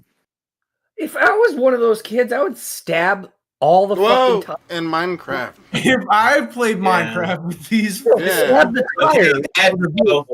No, the tires of the vehicle. Oh. Well, that's still crime, bro. Is that a misdemeanor? Oh, sure. It's a felony to slash a tire. Is it a felony to slash a tire? Maybe if you're underage. If you're underage. You could just say it was a joke. I was just pranking my parents. Fair It's a enough. prank. I think you probably wouldn't get tried as an adult for slashing a tire. I was just pranking my parents like they pranked me. Earl reported on the That's all. controversy, and reaction was harsh. You don't worry this could have some sort of long-term effect on his trust, on his mental Well, I need to go to So work. silent, Why are they my like tires to flat? Immediately. I didn't do that. A month later, the parents lost custody of 2 of the 5 children in the home. The Frederick County Sheriff's Office said it helped carry out their removal per a court order. They were later placed with their biological mother. Put the baby down! In 2022, this father used his little boy as a human shield. Deputies were faced with the tough dilemma of taking him into custody without injuring the baby. holding a 1-year-old child in the center of your chest. Clearly, he's using the child as a shield. The shocking standoff started as a domestic dispute. The dad was accused of kidnapping his 1-year-old son. And a police... I mean, to be fair, it's like kids can be convenient. It's like wallabies. You know how like they'll use their kid as a sacrificial lamb if they're being chased by a dingo? Just throw it out the couch. It's not wallabies, it's quokkas. Huh? I think it's both, but I know wallabies do that. McDonald's drive-thru in Palm Coast. Look it up. They all do. Fairly certain they do. They all do. They reportedly warned him to release the child and get on the quokkas, wallabies, and white people. Yes. It was extremely difficult. When you fire a taser, you're sending out... Did we watch that on High Crimes? Yeah, I think so, yeah. Yeah, we did. Yeah, it was neat. No, we watched that. We've watched this on PPP. The one where he's using his kid as a shield. Fortunately, one prong hit the suspect in the leg and the other one in his chest area, but away from the baby. Deputies immediately rushed in to rescue the baby and reassure him. The suspect rolled under the vehicle with the canine dog in pursuit. He then crawled out. All the while, the child was calling for his father. He was later taken into custody, and the baby was reunited with mom. Baby consented to being used as a shield. Appreciate it. Thank you. You don't know who I am, and you don't care who I am. In summer of 2024, a car was unlocked to rescue a baby after police say the infant's dad was inside an Ohio casino gambling. A couple was returning to their white SUV in a parking garage when they heard the baby making noise in the car next to theirs, so they called 911. Does he not want a college education? What's that? He's gambling to like fund the baby's child education. It's a good way to invest your money. You're like, hold on. Did you hear it? This wasn't here when we parked. When cops arrived, they went to find the parents. We're gonna go for the parent. Well, I don't know which one's the parent. We just Hey, drive. guys, there's two with the car. Two with the car. The parent is the one I want. I want them both, but I want the parent. The dad was in the casino. Who's the father of the baby? That's you? Cool. Yeah. You're under arrest. Cool. Shabisky's the guy in the white shirt with the pedo stash. So, all right. So, look, I want to say this. This is actually pretty good criticism. You know, it's strange because we do have people who come in and out of this stream often, and it's a hard thing to do and manage accurately. But I'd say that's a valid criticism for a podcast that's growing and people are coming in and out and we're talking to each other, addressing each other by name. It may be helpful, and I'll tell you what, I have it, I do it, and it's right here, I think. Yep, no, not that one. This one, yep, that's me. I'm Dirk Cobain, the actual pedestrian on the Pedantic Pedestrian Podcast. You can read that right there. But it might be helpful if everyone had something like that that would tell you who the fuck they are and when the fuck they're speaking and who we're talking to. Just saying, that's a valid criticism, and we'll take that to note. Okay, back on task. He was arrested on charges of child endangerment and allegedly leaving the baby in the car. In September of 2024, 30-year-old Madeline Monahan was called the worst mom in the world for vacationing at Disney World without her 2 kids. The travel agent booked the solo trip to help promote her business as Disney kicked off the launch. Oh, I didn't know this was discussed in this video. We have a future video where it discusses this. Halloween season. She enjoyed cocktails, met Disney characters, and rode Thunder Mountain roller coaster. But after posting the images, social media ruthlessly passed judgment. I was just absolutely blown away by the sheer just evilness, I mean, like, I don't know, if you're a parent and you want to go on a vacation and you need a break from, like, your kids, because kids are pretty exhausting. If it's Disney World that she, like, enjoys, then what the fuck? Like, I don't see what the big deal is. nastiness, just Unless she just absolute never hatred takes that her I kids received. anywhere nice. If Yeah. that's the Well, case. how do they know that? I got a lot of Yeah. actually like threats to my But there are a lot of, like, Disney adults where they just love Disney World and shit. So I'm sure if she's one of those, then most like she has taken her kids to Disney World. Others came to Madeline's defense, especially when it emerged that she planned on bringing her kids and husband on a separate Disney trip just 3 weeks later. My message to parents out there was, don't feel guilty about taking that solo trip. If that's what makes you happy, take that solo trip, experience Disney by yourself, and have fun. For Inside Edition Digital, I'm Andrea Swindle. I just wanted to go public and let people know in Liberty Borough, please be careful. Watch your pets, watch the kids, watch yourselves. No, this is why I think pit bulls definitely should be outlawed. I mean, they make up like 60-something% of all like serious dog attacks, fatal dog attacks, and so forth. And here it's just like it's on the loose, and it's almost like it's like a puma's on the loose or something. It's like, hey, there's like a leopard that escaped from the zoo. I mean, No, I disagree. It's on the pet owner. It's not the dog breed. yeah, but then why do they make up 60-something% of all fatal or like critical dog attacks? It's on the fucking owner, because the pit bulls were originally bred to be nanny dogs. They weren't bred to be fighting dogs. I've known pit bulls, and dude, here's the thing. I've known pit bulls who I were raised by a good family, and they are nanny dogs. They're so very sweet, and they're protective. They don't like strangers, but they will take care of whatever the fuck's in the house, children included. Now, if it's a fighting dog, which I've met pit bulls who were rescues, I have several scars on my body from the same pit bull who was rescued as a puppy who got mauled as a bait dog in a fighting ring. He's a sweet dog. So that was the dog's name was Boots. He was a sweet dog.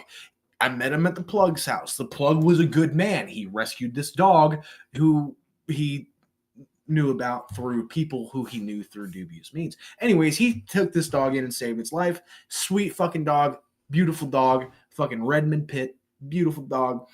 And he was fine in the house. And he was cool, like cool as fuck. Like literally, we'd roll a joint and we'd smoke it and pass it around, and the dog would follow the joint around the house. He was cool as fuck. But if you stepped up on Boots while he was outside, no. You're cool inside. That's where humans live. But outside, that's Boots' territory. Yeah, but here's the issue. I made the mistake of walking up on Boots in his territory twice.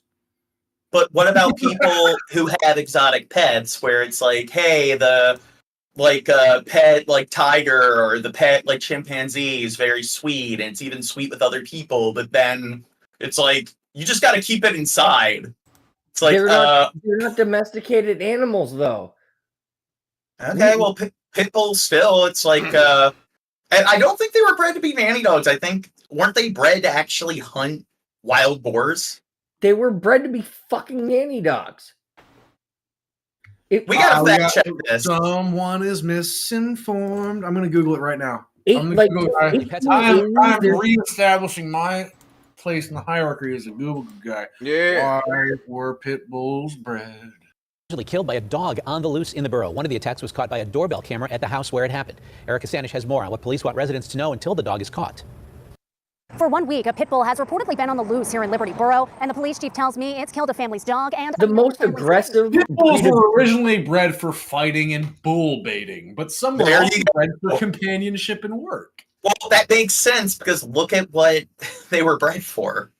Well, no, they literally have a huge ass fucking head with like a gator fucking lock. Yeah, bro. Like, come on. Man. But the most aggressive breed of dog are Chihuahuas. Aren't you thinking of like? Are you thinking of like the Irish bull, like what the Irish bullhound, or like the name? Like, I think you're thinking of a different breed when it comes to the nanny dog. 1880s. Was it? I'm not thinking of like bull mastiffs or anything like that, but it was it a bull terrier? I don't think they were bull terriers. I think you're. I'll Google it. I'll Google nanny dogs. The Google guy, which is the nanny dog. Take a look at your screen. Liberty Borough police say this dog, believed to be a pit bull, could be a threat to your family pets. Katie Kloss caught the dog on camera on her property overnight. When I looked at is the pit bull fucking Haitian too? With disturbing. Yeah, he's footage of too. a dog Okay, loose in so my look, for a couple this of makes days, sense. Attacking and taking away my kitten, my daughter's cat. Pause it, John. This makes sense to me. So the breed is known as a nanny dog in native England, where it is known for being gentle. The Staffordshire Bull Terrier, which is not an American pit bull, which is different from what I Googled was pit bull. The Staffordshire Terrier is what the pit bull was bred from, I believe. The Staffordshire is what I was thinking of because Danny's family dog is a Staffordshire, and I'm telling you, he is the sweetest little fucking baby. This dog loves me. So look, and he's funny. He doesn't like strangers. If another dog walks by or another person walks by the house, he is up fucking set. But I was there. That dog came home as a little baby, little boy, and I'm telling you, that dog loves me, dude. Like more than anybody else. When I arrive at Danny's family's house, that dog literally, I have to greet him outside, or he will piss himself in the house at the excitement of seeing me. But if I greet him outside, he literally has to come up, sniff me, do 3 laps around the yard, come up, sniff me again, do 3 more laps, and then he'll let me pet him. He's fucking insane. Okay, and the dog I'm thinking of is the Saint Bernard. They're also, it's the second result when I Google which is the nanny dog. Yeah. And it's scary because they are having a hard time finding the dog. Claus says her daughter's 6-month-old kitten, Ember. Skep's saying they can destroy this dog racism argument. Well, it's like breed, not a race. And so I'll tell you right now. So, well, you can say genetically the pit bull was bred to fight, and that is why, therefore, it has the capability to lock its jaw down and tear the fuck up out of you, and may have a sort of tendency to be a little angry. But that doesn't mean a proper dog owner who knows what the fuck it takes to raise a dog and train a dog. Well, the argument they make is you need a special license to raise a pit bull, like in the same trap. Mask off, my friend. What the fuck are you talking about, bro? We gotta regulate dogs. We suck. We suck. Yeah, bro. Oh, yeah. Fucking peasants, though. No one wants you to be here. I'm gonna ban you myself. And we're not banning people. God, sorry, that's just annoying. Like at this point, look, that's funny, John, because every other time someone said that, I really hasn't taken it to heart. But I like Northside Trap, bro. I thought me and him had something going. Yeah, like, what I had the fuck? him, and now I realize he's just he's a clown. Goodbye, go watch that.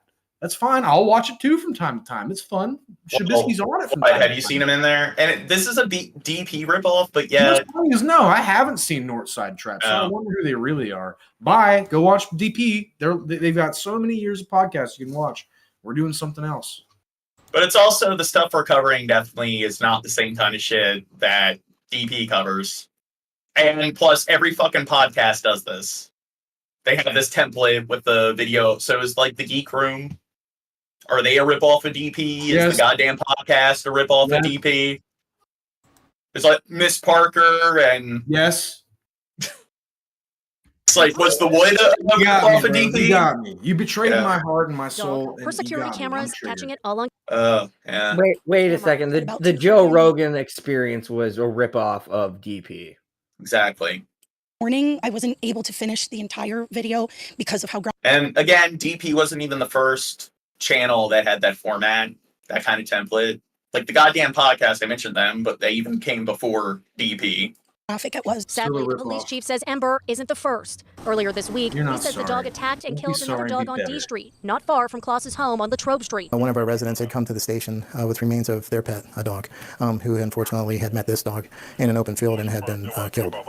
Was it a pit bull or was it a Haitian? Graphic, to be honest. Shut the fuck up. I know Skeppy mentioned like dog eugenics, like when I discussed this before, but it's like we already did that by using selective breeding, especially a lot of recent breeds that it's like they're kind of bred to be deformed and disabled. So we've kind of done some like mad Nazi scientist kind of like genetic experimentation when it comes to dogs. So, and the problem is like people strawman you. Oh, so you're saying that we just like take all these dogs and kill them? It's like, no, the ones that exist, let the owners like keep them, but just make it illegal for them to breed. It's not like they're out in the wild.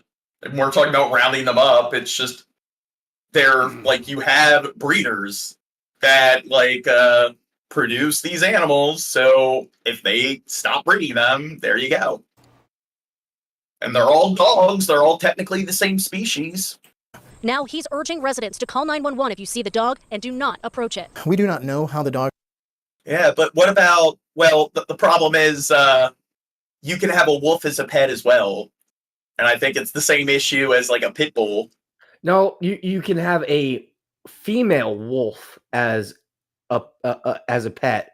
But I'm saying that like somebody could hypothetically, if they have a wolf as a pet, I'm saying like you do see scenarios where people have them as pets and they're very sweet to the owners and stuff, but then they get out, they get loose. And then they do wolf shit. Yeah. And I mean, there's even wild wolves where they'll get used to people and their pet dogs and they'll come out and be friendly with people and like other pet animals. But then again, they're wolves. So we're just talking about statistics here. The risk is much greater that someone or someone's pet is going to get hurt. to animals. And seriously hurt. Caution the public. Police are also asking the owners to come forward to help them catch the dog before another innocent pet is killed. Just come forward, apologize. I am a Christian, so I would forgive you, but please don't own a pet if you're not going to be responsible with your pet. Now, police say charges are likely, but their first priority is catching the dog and getting it the care that it needs. Again, anyone with information should call 911. Yeah, the care that it needs. Okay, next topic. Staff Sergeant John Blauvelt. He worked as an Army recruiter. Wait a minute. Hey, this is an 8-minute video, John. Pause this. I wanted to watch some more kittens content after that last parents. Okay, well, we just started this at the very end. Oh my god! And would shop next to his office in That was kind of a cat video. Yeah. Well, it's 8 minutes on 1.5 speed. Lineup. Katie fell hard even after learning that John was married and had a child. She loved him so much, wanted to be a family with him and his young daughter. And Katie made her dream come true, eventually marrying John. Mere weeks after the I do's, trouble was already percolating when police say John Blauvelt started throwing underage parties at his house. There were some minors in the house and some others that were 17 or older. It seemed John wasn't only recruiting for the U.S. Army, he was recruiting for his own pleasure, and Katie didn't like that. A lot of the kids that Hannah was hanging around were hanging out at his house. One of the partygoers is 17-year-old Hannah Thompson. Her worried parents alert police that their daughter is spending a lot of time over at the Blauvelts. By South Carolina state law, she was an adult technically. Do you think it's a red flag when adults want to hang out with children? He's just an Army recruiter, John. He's just looking out for the future. Oh, is he like a scout? It's like when university sends scouts out to like look for potential like athletes for their sports teams. When police pay a visit to the house, sure enough, on that very night, there's a party going on, and John Blauvelt's in trouble. He was subsequently charged with contributing to the delinquency of a minor, several counts. What if he's sent there undercover on a mission, sort of like how they'll have cops play the role of a teenage high school kid, and they'll have them like in the high school trying to catch kids doing drugs? Alcohol and marijuana being provided to the kids by John Blauvelt. Katie is nowhere near the He's undercover to see if they're hiding any like Haitians or like Hamas militants and stuff, looking for enemies. Soon after John is charged, police ask her what she knows. Katie reveals something shocking. According to her statement, he pointed the gun at her and said that he would kill her, and then he pointed the gun at himself and said that he would kill himself. And then he left the residence, telling her that he would kill everybody that she knew. Now Blauvelt is even deeper in trouble. Police book John on a domestic violence charge. Katie moves back to her mother's house, and their sweet but short young love crumbles. I was just so glad to have her back again and try to have a mother-daughter bond and do things with her, go to the movies and just hang out. Now, it's like, you can like if he's an adult, how did he legally marry a teen? Which states is that legal? I think most, if you have the parents' permission. I mean, okay, we gotta look that up. No contact order with Katie. Patricia Piver says her daughter was more than happy to comply. She'd asked me to help her find lawyers and look them up and try to find somebody to get a divorce. She'd had it with him. But just when Katie seemed determined to get her life back on track, something awful happens in Fountain Inn, South Carolina. Katie goes missing. Sensing foul play, friends immediately begin searching for her. One of the places they look is an old abandoned house out in the woods in nearby Simpsonville. Katie and her friends used to hang out there when they were kids. Simpsonville? In the cellar, they notice a pile of construction debris. Okay, after the fact, I realized probably isn't good that I have this in my search history. States where teenagers can legally marry, and it says child marriage is still prevalent in the U.S. Here's why. Okay. On the floor, yeah, if you're right. So they part of I can't remember what it is, but it was if you're part of a certain like religious or whatever, you can get married at like 14. Jesus Christ. Yeah. So proof that religion is backwards. They check underneath. A horrific discovery. They find their longtime friend lifeless on the floor, stabbed multiple times, and left to die in this dark and foreboding place. Hey, my friend, she's been missing for, I think, 30 hours now, and we found her in the bottom part, covered up with pieces of wood. Was she still alive? Wait, dude on the bottom left, are you recording with a potato, sir? No response. So she was pale and unresponsive? Yes. Yeah, Dirt. I don't know what she went through. The pain. I think you are, Dirt. What she must have been screaming for him to stop. Then the mortuary went through. Is this a photo of her when she was younger? I'm like, that's her. Looks like a baby. I mean, Jesus Christ. The pain, what she must have been screaming for him to stop. In the mortuary, the man told us it took them 5 hours to fix her up to make her presentable. And it still didn't. My youngest, first cousin is around 6 years younger than me. And it's like when I see kids, especially girl, and I say kids, and that's kind of how I think of it. Like, I kind of still look at her like she's a kid. And then when I look at any young women who are her age or younger, I kind of just see them as babies. It's like, I think it's kind of weird when people want to have relationships with people that are that young. Look like her. They make plot twist. It was a pit bull that did it. Cover up everything that was done to her. Investigators pay their first visit to the house of John Blauvelt. This time, he's in more than trouble. And not only do they find John, they find 17-year-old Hannah Thompson. Police needed answers about Katie Blauvelt's murder, but when they show up at husband John's house with the questions, Hannah was with her. Now John and Hannah are on the hot seat. She and John Blauvelt had both been asked questions about Katie's murder. Investigators soon gather enough evidence to charge John Blauvelt in the murder of his wife, but just when his arrest is imminent, John Blauvelt is gone, and so is 17-year-old Hannah Thompson. Okay, so in states where you can legally marry a minor, do you think they should just be put on some kind of list regardless? Wait, John, investigators name those states, because I guarantee you they're fucking southern states. Probably. Well, I don't have a list of the states. Don't know if Hannah is with John willingly or not. They do know. You trying to look up where to move next, Gene? Well, no, that's Crow that brought it up. Oh, shit, Crow. God, Chad. It's a huge legal assumption to think that this child is left with this man that's 28 years old, 11 years her senior, and knowing the fact that he was married to another young girl who was also reported missing and was found some 32 hours later, murdered, and in the cellar of a house, and abandoned the house. Hannah's family was always concerned after learning she attended parties at John's house. Red flags started going up. She was skipping classes, and then there was Think he was like a serial killer in the making? Do you think that was his motive? argument at the house between us and Hannah. And yeah, look what he did to that baby. And we didn't know at that time, but she was at John's house that week. I talked to a friend. Wait, it's like you got the bride and the groom, and he's marrying these young women. So is he like the infamous groomer killer? The groomer killer. After they disappeared. It's like you got the doodler and stuff. He's the groomer. They were in a relationship. So I imagine there's a sexual relationship there as well as romantic. There wasn't anything law enforcement could do. The legal age of consent in South Carolina is 16. My Southern state. husband lost it when he Did they heard. say 16 or 15? 16. Okay. I think in most states it's 16. There wasn't anything law enforcement could do. The legal age of consent. So, like, if you're 16, or if you're 16, you're dating someone that's like 17, 18 or whatever. If they're 18 or over, if your parents don't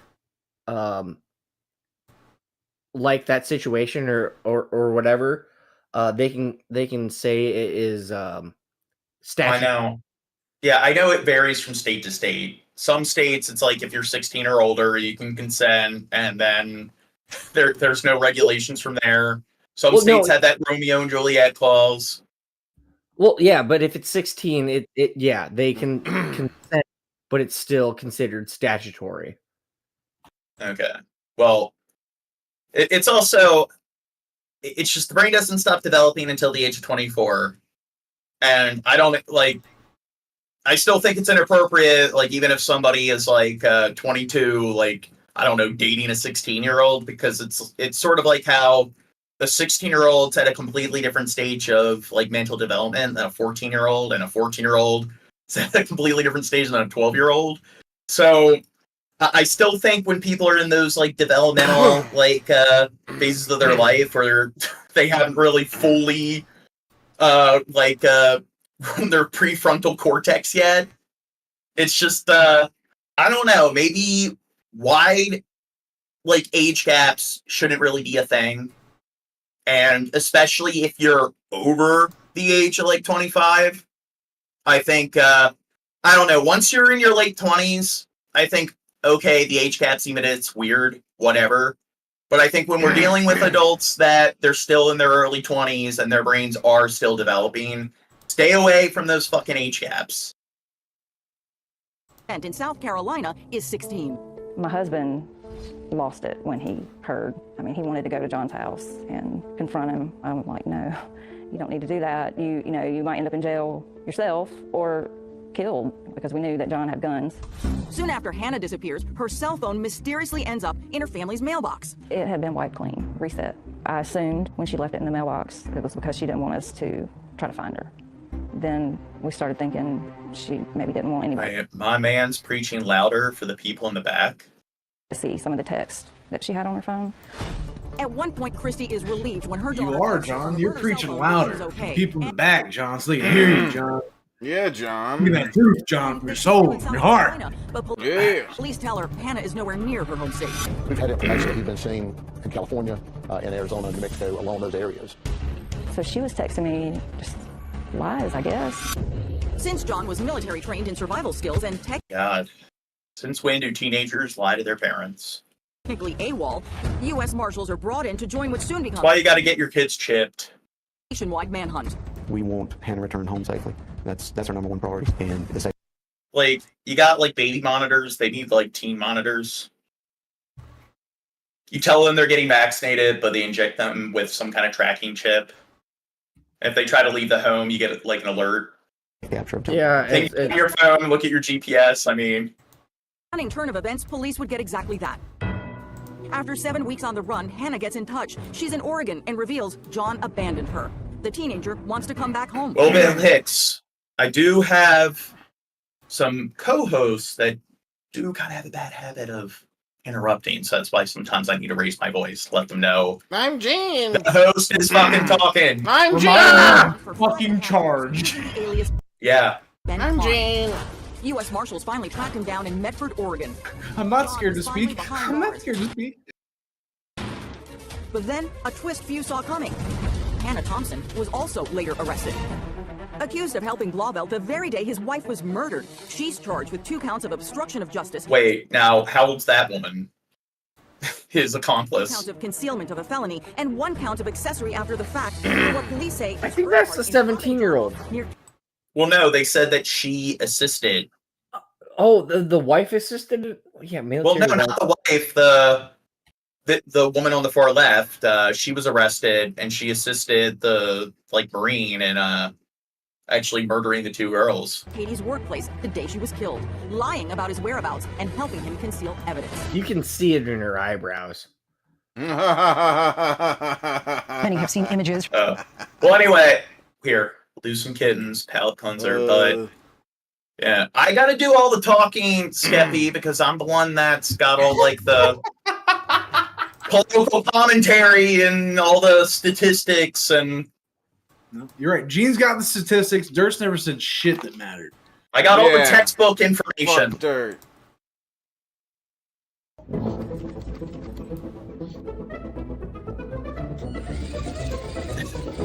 There's this, like, scientific study, like, a few years ago where they actually made these, like, makeshift, like, cars out of bottles for the, like, the lab rats. So I guess now they're, like, selling, like, these kind of vehicles commercially. Surprised me on my birthday with 2 little cars. I was definitely skeptical that the rats would learn to drive a car at first. But they were really quick to pick it up. The middle pedal. I need to get a pet rat now, so they can die 2 years later. It's kind of fucked because they're, like, smarter than cats or dogs, but they only live for, like, 2 years. The pedal on the left turns the car to the left, and the pedal on the right turns the car to the right. They drive very similar to how a human drives. Biggest difference is that their eyesight is not good, so they really orient themselves by smell. Cusco is definitely the perfectionist with this. He will keep adjusting the turning until he is sure he is dead on. Learning how to brake. Whereas Crump can be Hey. These guys, what is it? Northside Trap. These guys met me in person. We've hung in a B&B, so in person, they say I'm pretty chill. I'm not the most talkative dude, so... Look, you know what? I'll say this, Mr. Motherfucking Northside Trap. You did surprise me, John. Yeah, I'll say that. You know, and even my beautiful, wonderful Danny, beautiful lady, she said that I think it wasn't even just Danny. Most people said that they were surprised that, because you're right, John, this is your podcast. You're in control. This is my house. But you were, you didn't command the conversation. You weren't fucking annoying to be around. You're a human, John. I get it. We're trying to run a business here. Well, no, this is my platform once a week where I can vent about how much I hate the world. You're right. No, you're right. You can rant about how much you hate the world, and I can go absolutely manic. And it's a release for all of us. Yeah, this is my weekly Scream in a Pillow podcast. Is it more chaotic? I feel that. Kronk will often just push the forward lever and not let go until he gets the treat. It becomes a bit of a dialogue. Our rats communicate with us in so many ways just with the time we spend with them. They definitely show us every day how in tune with us they can be. He loves you. The best moment is when you see it click. They do it correct by accident, and you can see in their head, be like, oh, that's it. It's fully open. They decide when to enter and exit the vehicle. They're pretty quick to run and jump in the car and want to drive. They really Dude, rats are fucking cool. So I've mentioned this in this podcast before. We've grown. We got new people here like that. Wheelchair Winkler and Northside Trap, which whatever. I just like that name. I like that. Yeah, Dirt has 80 pets. No, when I was very young, around younger than 10, my sister. Hold on. Oh, fix it. But when I was very young, my sister bred rats, and she bred both breeders and feeders.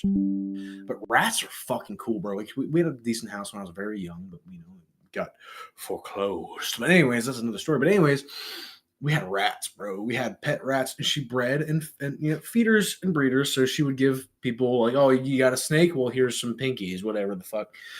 Whatever. But it's just all part of the game, all part of the trade, whatever. But anyways, rats are really fucking smart. I've met some really cool rats in my time, dude. And the only reason I've never had a rat in my adult life is because they don't live long enough, bro. Yeah. Because they are smart and they are cool and they are fucking sweet. They will love you and they will appreciate you and they are intelligent. They'll fucking do tricks for you for treats, but they live for 2 to 3 years, maybe a little more, but there's factors. Well, anyway, I do think when it comes to, we were talking about selective breeding, with rats, I think the most unappealing thing is their tail.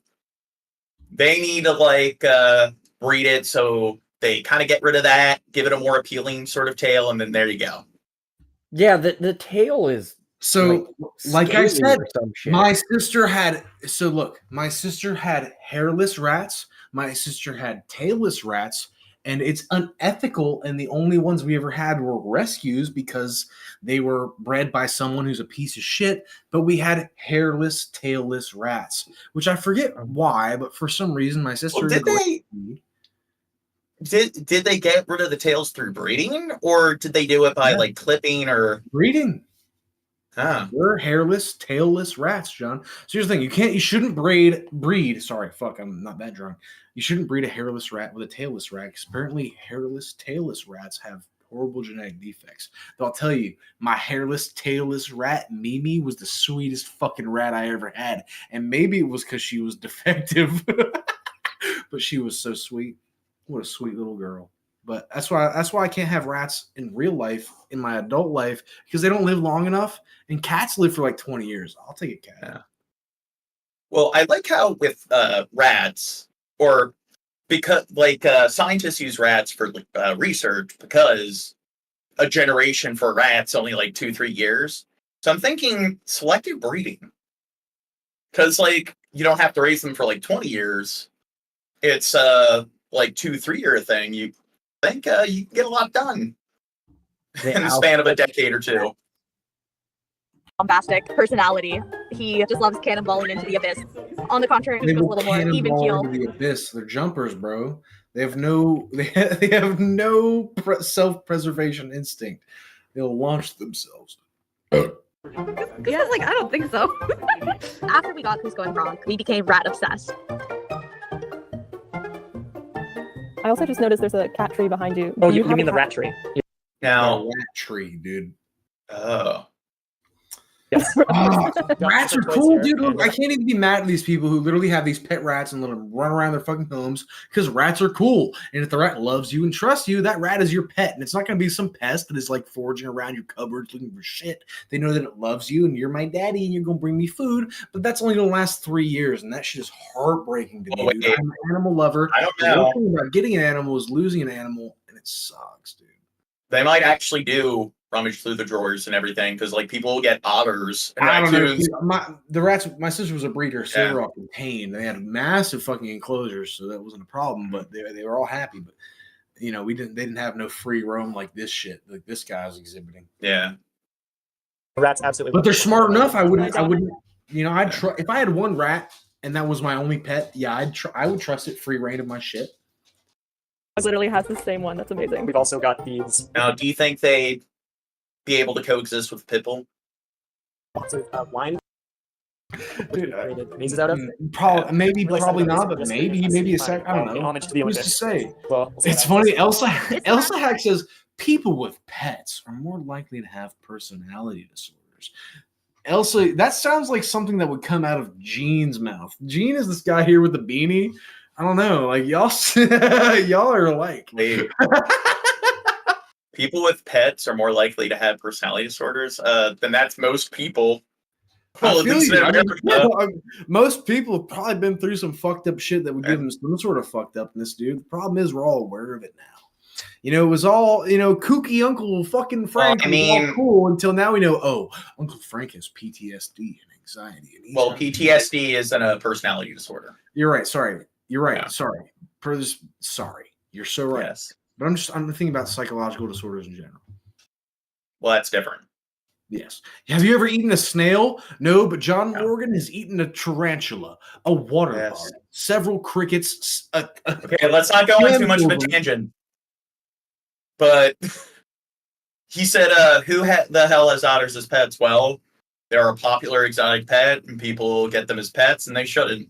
And people get like otters and raccoons as pets, and then they end up having to give them away because they can't take care of them because they pretty much have thumbs and can get anywhere in your house, and they rummage through everyone's drawers and stuff and get in the vents. So yeah, they will fuck Yeah. up your shit. I lived in a trailer house. I had 2 baby raccoons, and yeah, they went into the vents. They fucked up the ventilation, and we had to get rid of them. Oh, and yeah, I have eaten a snail or snails on a cruise ship. Oh, okay. So you lied. They're not with us I never said I didn't eat them. for a long Oh, time. sorry, so I we just want to spoke be for sure you. that it's for a really good time. I developed such a unique relationship with each of them. Their personalities have really shown me like how capable, affectionate, and nurturing they I wonder are. how easy they are to toilet train. I really didn't think I could You care so toilet much train for a small cats. creature like a rat. Though you don't actually want to because apparently cat shit is not good for a septic tank. Yeah. Okay. Let's get back to the carnage. Damn, we got some rats and back to carnage. It's an alarming medical mystery for Trump rally spectators. These MAGA faithful were right behind Trump at last week's rally in Tucson, and now they say their eyes began burning right after the event was over. It hurt a lot. I couldn't open my eyes. Myra Rodriguez was in a high-profile front row of the VIP section Oh my right god, he looks like a giant fucking dork. behind Trump. She shook Trump's hand as he arrived, and after his speech, danced along with him to his favorite Village People song, YMCA. Okay, if you're gonna have a favorite song, I'm sorry. I mean, I don't think it's like a terrible song, but you have pretty poor fucking taste if that's your... I know his favorite place to eat is McDonald's. And this dude's our president.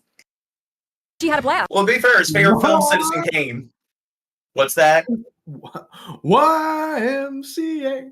Oh, when he lost his first, or like his second, like presidency, he ended his first term with like a gun salute while they played YMCA. He did he do 21 guns to fucking YMCA? I don't know, but that's cringe. Well, the white Did he do stripes. taps? Did he do taps to fucking YMCA? Says her so- eyes. Donald Trump played Seven Nation Army, and the White Stripes, the lead singer, fucking sued Donald Trump. For Seven Nation Army? Yeah. Wow. Did they win? I don't know about that, but piss off all the Trump zealots or whatever. All the MAGA fanatics aren't gonna. Same thing with like Bud Light. You don't want to piss those people off. I wanted to play a song at my rally. It was a good song. There's lots of songs you play at rallies. Has there been any with play a song for political event? I don't know. You can look it up. No, Skippy, you can look it up. Skippy said that someone sprayed pepper spray before they left. Not hard to figure out. Is it pepper spray or is it fucking bronzer? That Trump. I just have a really bad headache. She went to the ER and shared the medical record with us. Sudden extreme eye pain while attending a political rally. A doctor wrote on her chart. Severe allergic reaction diagnosed. Did you feel anything spray your eye during the rally? Not at all. Maya says all the folks on her side of the stage Trump needs to wash his hands. in total told her their eyes burned. I couldn't They see. all got pink normal. eye. We found the common factor. Francis Moreno and her husband, Pastor Eli Definitely Moreno. fingered his asshole before he shook my hand. I got pink eye because my eye itch, and and now I'm like, oh god. Well, I think Trump he messed his Depends or whatever, and wasn't keeping his hands out of his pants. And then there's the combo of him shaking all their hands, and there you go. We're standing right behind Myra. They also went to the ER. What do the doctors think happened to you guys? The ophthalmologist told us on the next day. Wonder, are they still voting for Trump? That it could have been either some type of lighting or chemical. You don't have any proof it was nefarious, right? You didn't see anything, you didn't smell anything, you didn't see anything get sprayed. No, but we felt the pain. We're looking into it, says a spokesman for the Trump campaign. So there was something like this. Pause. It was like a concert or something like this where they used improper lighting, and it gave a bunch of people. I think it was like a music festival or something like that. I think it was in Europe. It gave a bunch of people skin radiation and shit. Between Trump and Howard Stern. Trump was once a frequent guest on Stern's radio show back before he entered politics. But how times have changed. Stern had this to say on his Sirius satellite radio show this week. I don't hate the guy. I hate the people who vote for him. I think they're stupid. Last night, Trump fired back on I would also hate Trump. Greg Gutfeld's Fox News talk show. I was on Howard Stern's show as much as anybody, and he was great at that time. And then he went woke. Yeah. And since he's gone woke, his ratings That woke motherfucker. have gone down the tubes. Well, it's also because he's kind of past his time. It's kind of been going on too long, like The Simpsons. Or like a Tom Green character. And I know, like, Howard Stern mentioned that, like, podcasters or whatever, they're not, like, I don't know, like, legit commentators or whatever. It will never be, like, the same story. It's like, what? That's like saying a book is bad just because it's an ebook and not a physical copy. John, apparently we're on our 18th booster shot. We're soy boys. Wait. Yup. Wait. Hold up. In Portage County, Ohio. Next video. The local sheriff is urging residents to take down the addresses of supporters of Vice President Kamala Harris, suggesting he would send undocumented residents to live with them if Harris wins the So we've covered one sheriff that shot a judge. Now we're covering a sheriff who's encouraging people to tear down a bunch of people's yard signs. Democrats describe the sheriff's statements as intimidating, and some Republicans are And you know what? Like when you talk Intimidating. I don't agree with that. It scares me. Take it down. Yeah, Mr. Sheriff, big bad boy. Now, here's the thing. When people try to argue, hey, it's not all cops, few bad apples. Well, look at the percentage of cops that are registered Republicans. A very large percentage. And then they also have, statistically, if you're married to a cop, you are more likely to be a victim of spousal abuse than if you're married to somebody of any other occupation. And they have one of the highest percentages of psychopaths. And over 90% of cops have less than 2 years of college education. him either. Morgan Trow with Scripps News Cleveland has more. There's controversy in Portage County as residents say they're now afraid to put up yard signs, all because of a Facebook post from law enforcement. Why would I want to put something in my yard to be targeted for? Portage County voter David Lindvay says he won't be putting up his Kamala Harris for president sign anymore. Neither is Sheila Longmire. Saying that he wanted no ad. Now they win. of everybody that's supporting her. That's crazy. That's scary. They both say that their county sheriff Don't let the sheriffs win. is trying to intimidate them. On September 14th, Portage County Sheriff Bruce Zukowski posted on both his personal and professional Facebook pages saying, when people See, this is why we need the police. ask me what's going to happen if the flip-flopping laughing hyena wins, I say write down all the addresses of the people who had signs in their yards. I should be able to vote for who I want to vote for without my safety being violated. Zukowski, a Republican running for re-election. We need some like higher agency where they just police the police and they go out of their way to brutalize the police in the same way the police brutalize the people. So they need some type of a higher agency, like where they send one of their units over and they just like, hey, I thought you were reaching for your gun. I'm sorry. We need a RoboCop for the cops.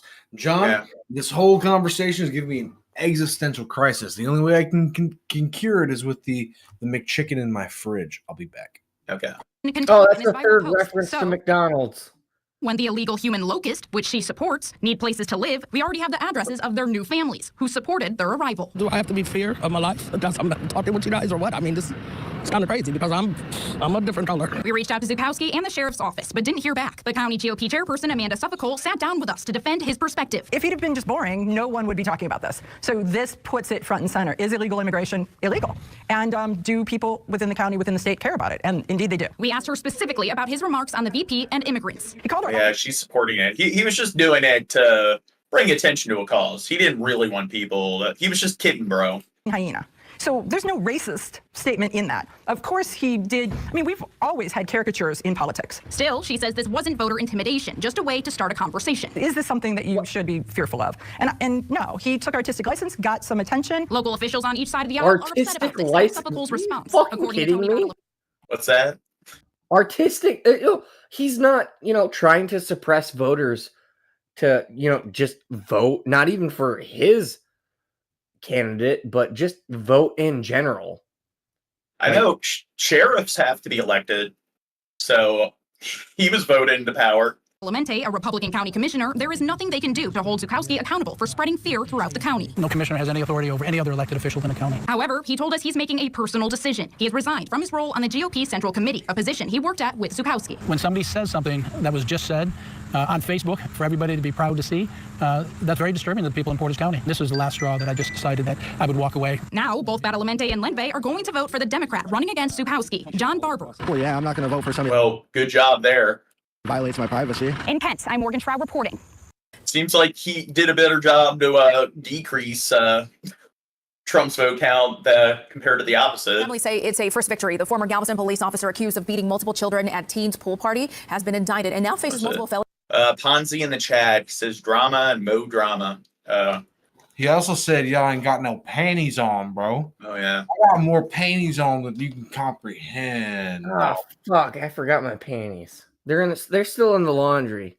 Well, here's the thing. It's like maybe you should watch all these other podcasts that cover Shanny and shit. So I don't know how many other podcasts you watch in these kind of overlapping communities, but I don't know. Would you prefer this drama? We're talking about global politics, notable socioeconomic issues, or you can watch people cover King Cobra and Shanny for Christ, because sure that's much more esoteric than what we're doing. Felonies and even misdemeanors. Liliana Pearson live outside Galveston DA's office this afternoon. Liliana, how did the charges ultimately come about? Well, this has been months in the making. We know that the DA's office has been investigating, and now a grand jury has handed down 2 indictments against the former Galveston police officer, Jared Rivas. He now faces 3 felonies and 5 misdemeanors. From the start, families who say they were attacked by Jared Rivas have wanted him to face repercussions. I think everything he did was wrong, and he used excessive force. I feel like if he had his duty weapon on him at that time, our children would have been seriously injured. I think that somebody would have lost their life. Today, families learned what those repercussions could be and are breathing a sigh of relief. A grand jury handed down an... I like how you see people who are the heads of certain departments. We covered 2 different sheriffs where, because they were sheriffs, they were the ones deputizing all of the deputies working under them. And it's okay, so what kind of people do you think he's bringing on into the police force, or I guess the sheriff department? And I mean, people are just delusional when they claim that it's just a few bad apples. An indictment. Rivas now faces a third-degree felony for injury to a child, which carries 2 to 10 years in prison. A state felony for unlawfully restraining a child, which could get him up to 2 years in state jail. 1 Class A misdemeanor for official oppression. Hey, Tim Pool vibes. I think we're pretty left-leaning compared to that dude. No. By up to 1 year in county jail, and 4 Class A misdemeanors for assault and bodily injury, also punishable up to 1 year in county jail. As a reminder, these are the videos that sparked the investigation. Rivas is accused of acting as a security guard for the Island Bay Resort apartment complex. He came down to tell a group of teens having a birthday party that they needed to leave. But families say that he was hostile from the start and suddenly became aggressive, hitting children, mothers, and people who weren't even attending the children's birthday party. I think cops are such megalomaniacs. They can't handle anyone not like kissing their ass. They need absolute control. I mean, they're all a bunch of dumb fucks. Like I said, the vast majority of them don't even have like a 4-year like level education. And then it's just they'll even bar cops if their IQs are too high. Because like cops that if their IQs are too high, they're more likely to use like, you know, critical thinking, and they want them to just trust their gut. It's just the stupid like dimwit brigade. Grab him by his head and start pounding on his head. He was just hitting people. The families today telling ABC 13 they are glad to see this important step. Their next goal is to make sure Rivas can't be hired by another law enforcement agency in the future. The DA's office says that they are seeking the earliest available trial date. And over the last several months, I've continued to... Next video. The only thing that's going to come to that is he can't be a cop in that state. If he wants to move to another state, he can become law enforcement. You want a bike right in front of me? You want a bike right in front of me? I'll cover you. Huh? Just bike in front of me. I'll cover you. Huh? Yeah, it won't work with that. Do you know how to ride the bike? Stop your bicycle. Stop. I was just trying to help her out. Okay, here I'm guessing she needed to cross the bridge or something, and she didn't know what to do because she's a kid and she doesn't really understand, like, I don't know, the traffic laws in a situation like this. She was just kind of being a naive child, but hey, I mean, cops, they can't wait to put children in handcuffs. If she's black, she would be on the floor and like beaten and tased.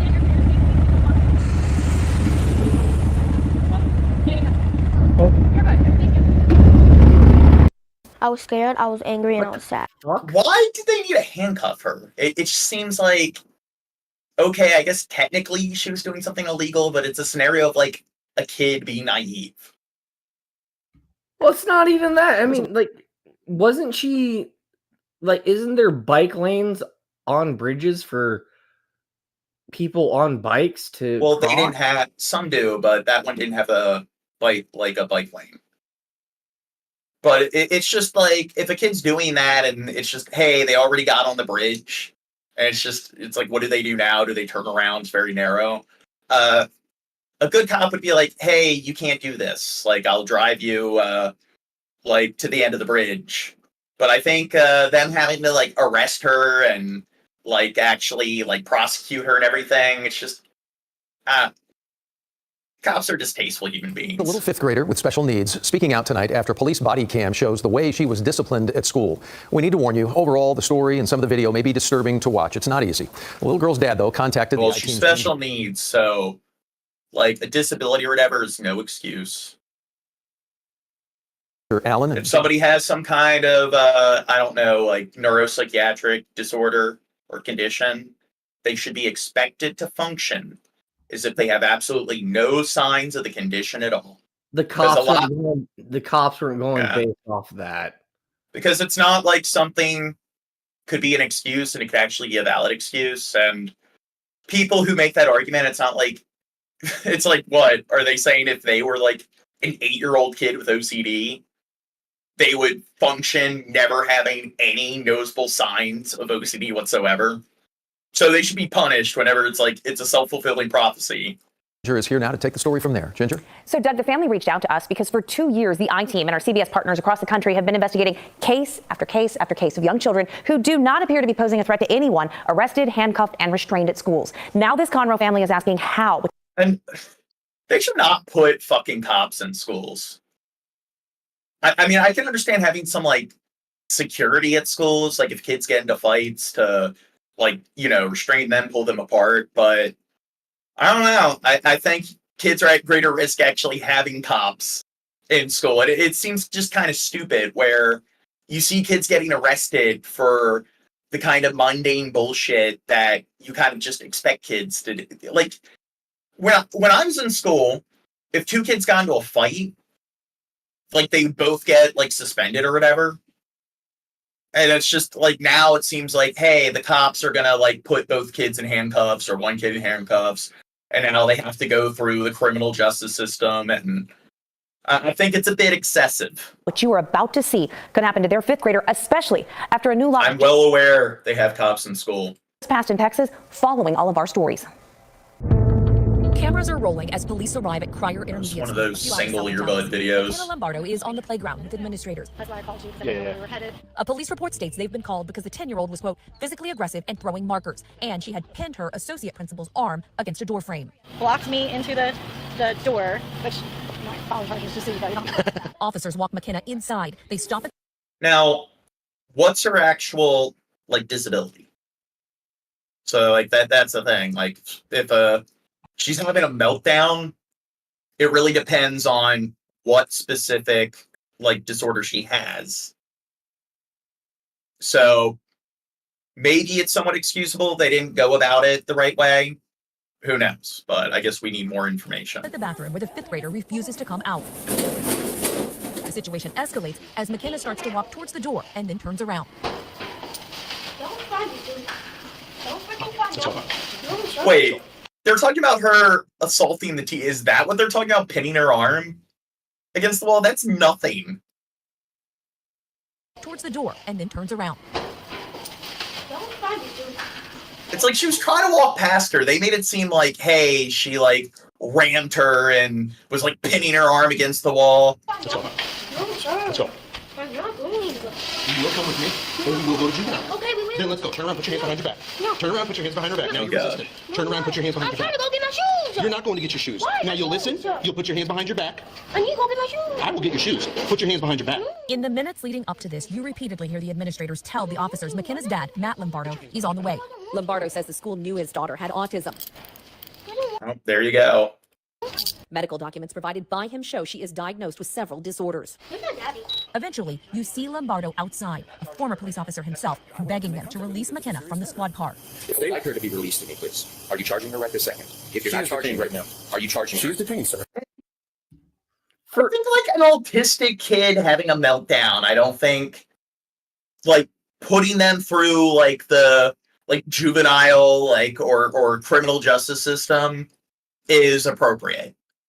I think there's other avenues that they can, like, utilize or whatever. I don't think, I don't know, maybe she needs to go to maybe a psychiatric care facility for, like, a week or something. Maybe, I don't know, this is probably what social workers are for, but they definitely, it's not appropriate to arrest, handcuffed an autistic kid and then actually, like, take them to the police station and put them through processing. Okay, you need to release her. John? Next, you hear the John fucking Morgan? Call the DA's yeah. office and discuss filing. You've pulled the wool over my eyes yet again, John Morgan. After that last video, I was expecting a video of cute animals, John, but here you went. Next depressing bullshit, John. Come on. Well, I'm probably more likely to do it if you don't interrupt the videos we're halfway through. Okay. You have a punishment king, John. I get it. Yes. Custody. He says he assumes she's assaulted an administrator until 1 week later when he watches all of the video. My anger turned to rage. The No Kids in Cuff law, which passed following our investigation, states a peace officer may not restrain a student enrolled in 5th grade or below unless the student poses a serious risk of harm to the student or another person. Lombardo says the body cameras prove McKenna was not posing an immediate threat to herself or anyone at the time she was handcuffed. Yeah, and I mean, that's sort of like, remember Better Call Saul, where like he walks up to Mike and starts like pointing his finger at him, and then they're trying to claim that, hey, that's assault. It's like, yeah, I think you're kind of like using the term assault a bit too loosely. But this is what's even more upsetting to him. She assaulted you. She did assault me. No, she pinned me up against the door. John, The door in my arm. someone in the chat had a brilliant idea. We should call and harass elected officials. In Minecraft. It's conversations you hear about the incident back in the classroom before officers ever arrived. That's up to you, though, with the arm. If you want to do something like that, that's totally your call. I mean, if it'll help. Lombardo believes. Okay, and fuck her. I mean, again, it's not just cops. Educators as well. They have absent-minded fucking bureaucrat syndrome. It's like, oh my god, she walked into my arm. I'm a victim. It's like, go fuck yourself. You know you're being dishonest. Officers. Again, teachers, on average, have the lowest IQs than any other college major. They claim that they have the hardest job ever, even though they make the same amount of money that a nurse does in 9 months, that they do like in 9 months. And they could work summers if they want to, but they choose not to. They want a 12-month salary with 9 months of work when they can work 12 months if they please. And it's also the fact that they play the stupid, oh, not just do we get paid so little, we have the hardest job ever, when most of them just write the page number on the board and have kids do bookwork. They coerce the teachers as they discuss whether charges should be. Dude, John, did you ever see that video? And I'm sorry, you're just complaining about Teachers of America. And it reminded me of it because I saw it the other day again. It was brought back. It's old viral video. That kid, he couldn't be older than fucking 15. He's got long blonde hair, and he's like, nah, you say I'm bitching, but some kids just don't fucking learn like that. You know, there's a difference between. Do you know what I'm talking about? I know. Oh, it's so good, dude. It's like when you teach a kid one-on-one, some kid needs to learn like that. Or whatever the fuck. I'm a little drunk, so I'm definitely terribly like this kid was so well spoken, despite having like fucking, 18-inch hair, blonde and shit, and like fucking freshman year in high school. He's like, you talk about how this is your paycheck. Well, this is my future. This is my education. Like, dude, I don't know. That kid spoke fucking real shit. Yeah, he got kicked the fuck out of class while fucking preaching that shit.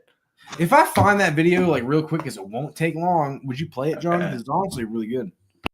Okay. But also, it's just the lack of critical thinking with educators where, again, it's like schools are not a natural setting. They're like prisons. You're cramming hundreds of kids into one building. And then a lot of like educators seem to have this sort of like pious attitude towards like schools as an institution, ignoring the fact that it's a pretty modern thing, like mandatory education. And they act like if schools didn't exist, just they would magically grow in a field somewhere. They just So look, John, it's a TikTok. All right. So I'm gonna send you a YouTube. Okay, we'll cover it after this video. Okay, sorry, I'm gonna send it to them. I'll send you a link. One thing at a time. I thought still be doing that. I've seen way less. I've seen way less.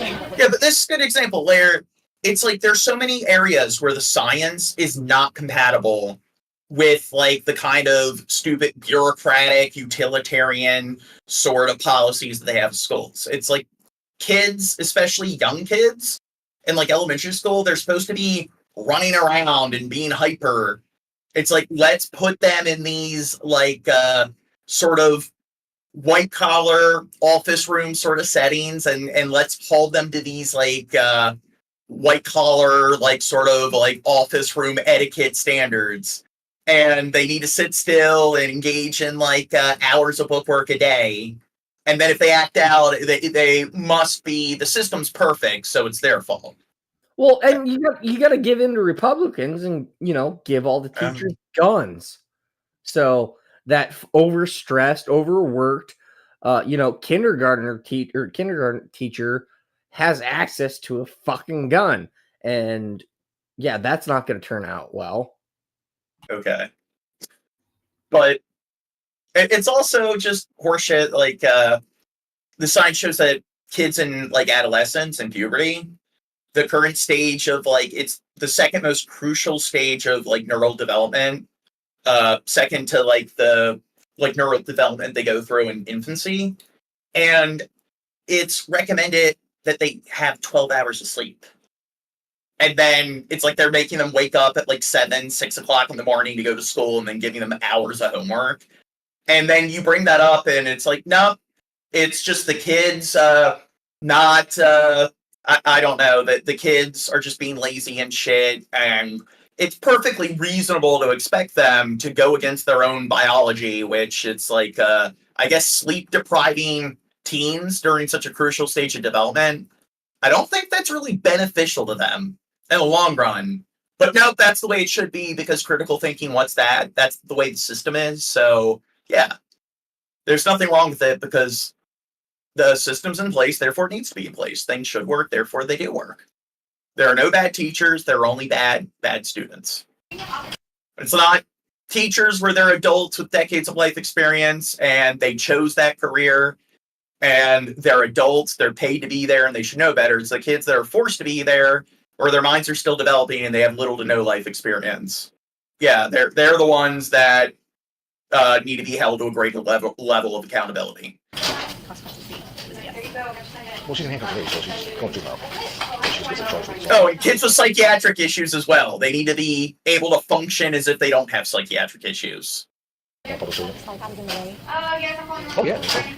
some autistic fucking child, they do something like walk into a person's fucking arm.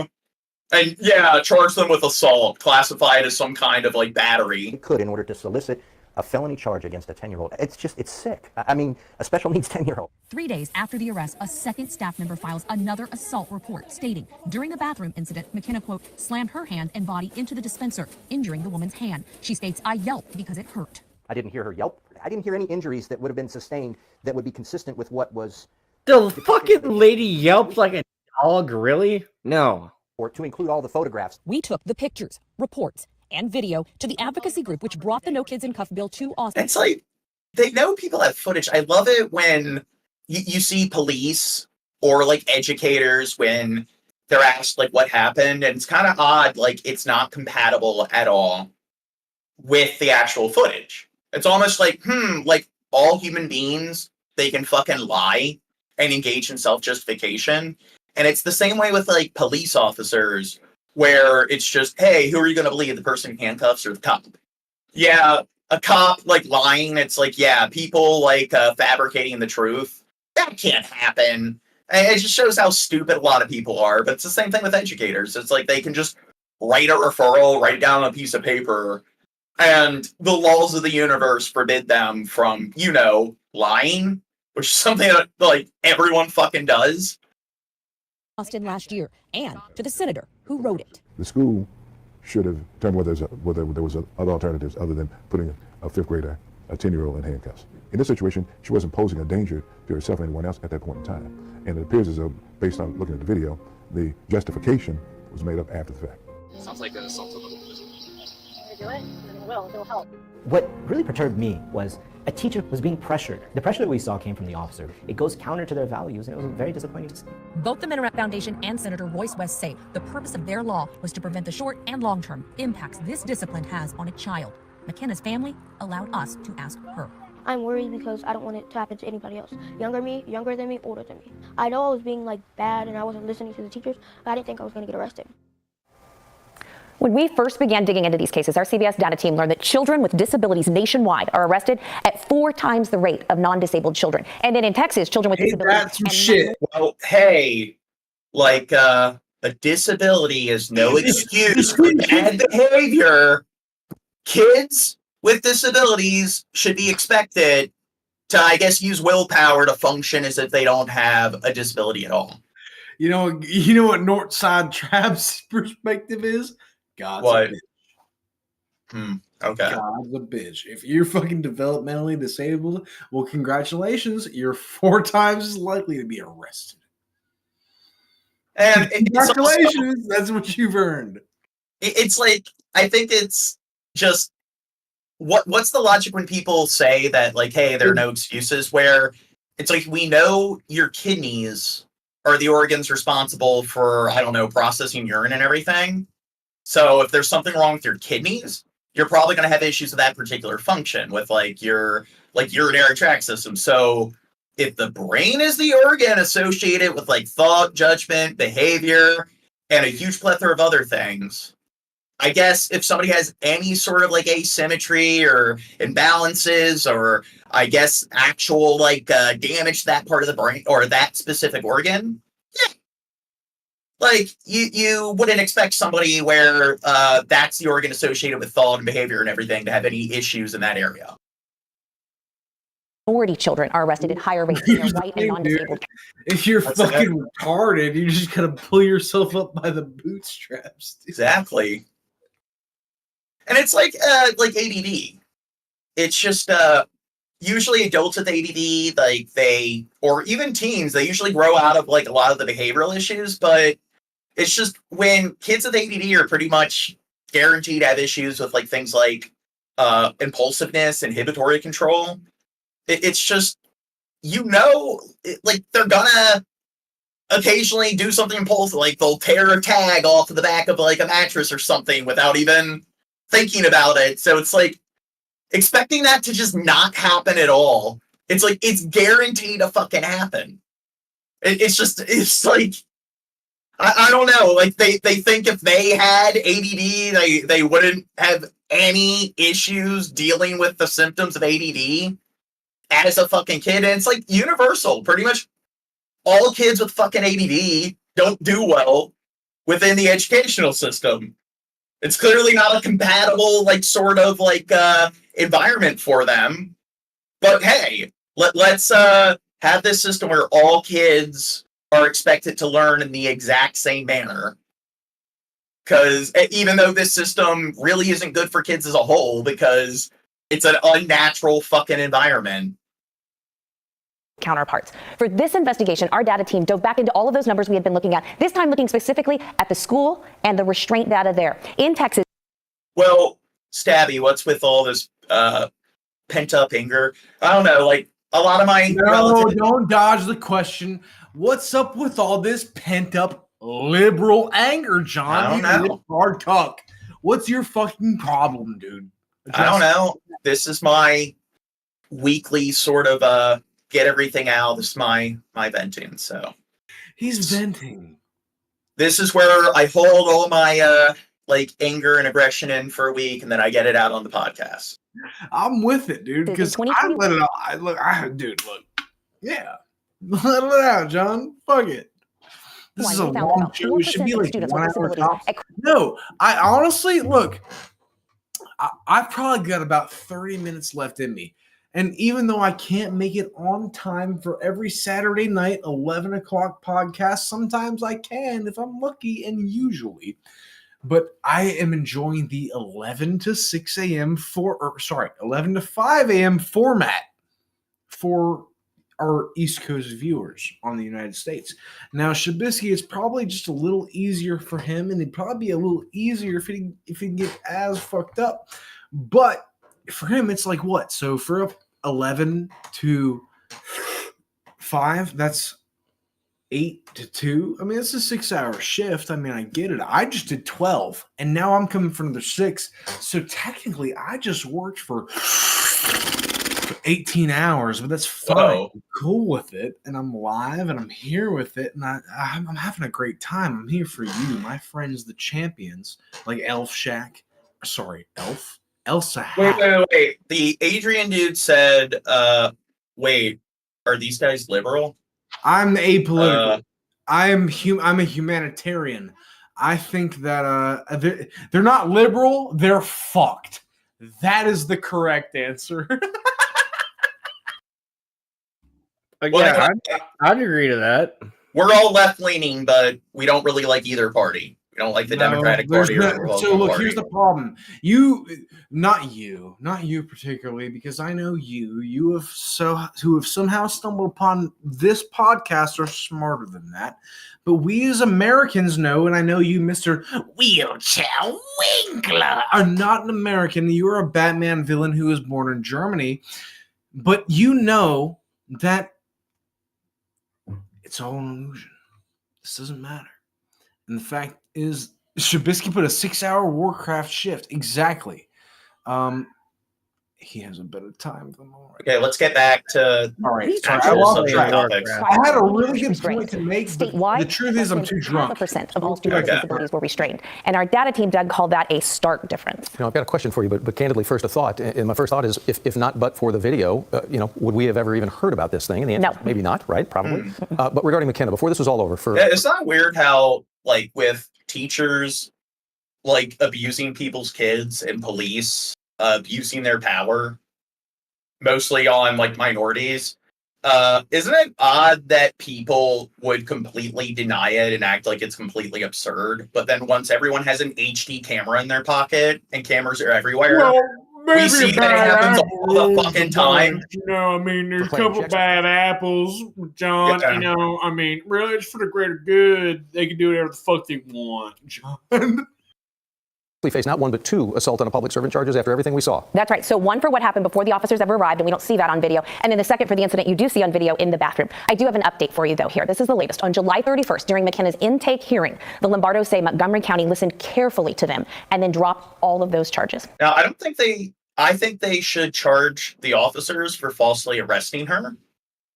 And I think that the educator who lied and everything and fabricated information should also be charged for being an accomplice to the false arrest. So there you go. And you know how we like to stack up like charges when it comes to like pretty much adults and children? It's a false arrest, it's kidnapping, child abuse, throw all the charges on them. Well, and also the other side of this, when they mentioned video content, it's just of the bathroom. She's trying to get out of the bathroom. So couldn't that be kind of like sussy? Like, oh, why is it only this child coming out of the bathroom? Why do you only have that? For a second, because I've covered a lot of these cases, and I've heard from many of you teachers out there who talk about how difficult and dangerous the classroom can be for them and for other students. I've heard from you. So to find out what more we may not again. Another woman has been viciously suckered. Of all like the stupid like trends. Whoa! Did I viciously sucker punched while what?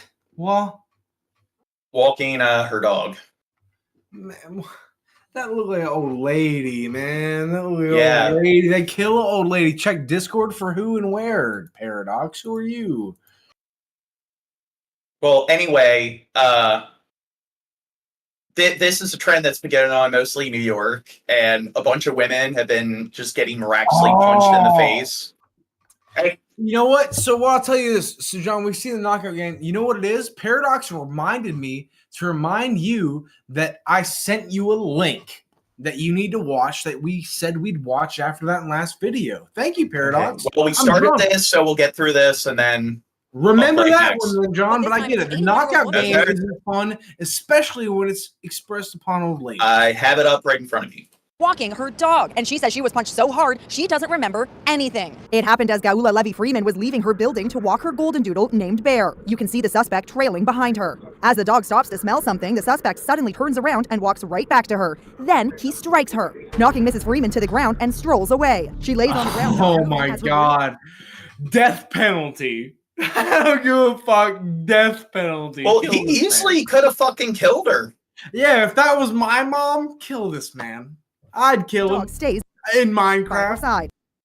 Good Samaritans rush to her aid. I feel very lucky. Holy shit. What do you mean, rush to her aid? If you wanted to rush to her aid, sorry.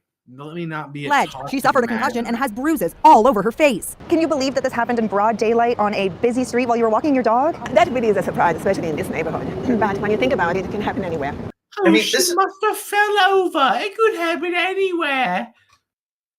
Well, this is where, like, you know, even things that are pretty, like, significant, like school shootings, it's like they happen more and more because people see in the media and they want to be copycat killers. So, and then you see stupid shit where it's like all the prank videos, like the bucket over the head video and crap like that.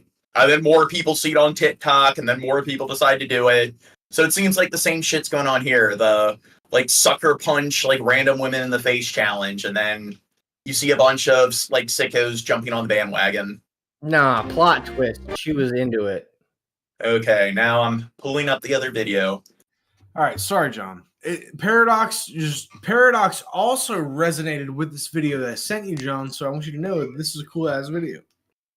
This freaking lady go off on kids because they don't freaking get this crap. If you would just get up and teach them instead of handing them a freaking packet, yo. There's kids in here who don't learn like that. They need to learn face to face.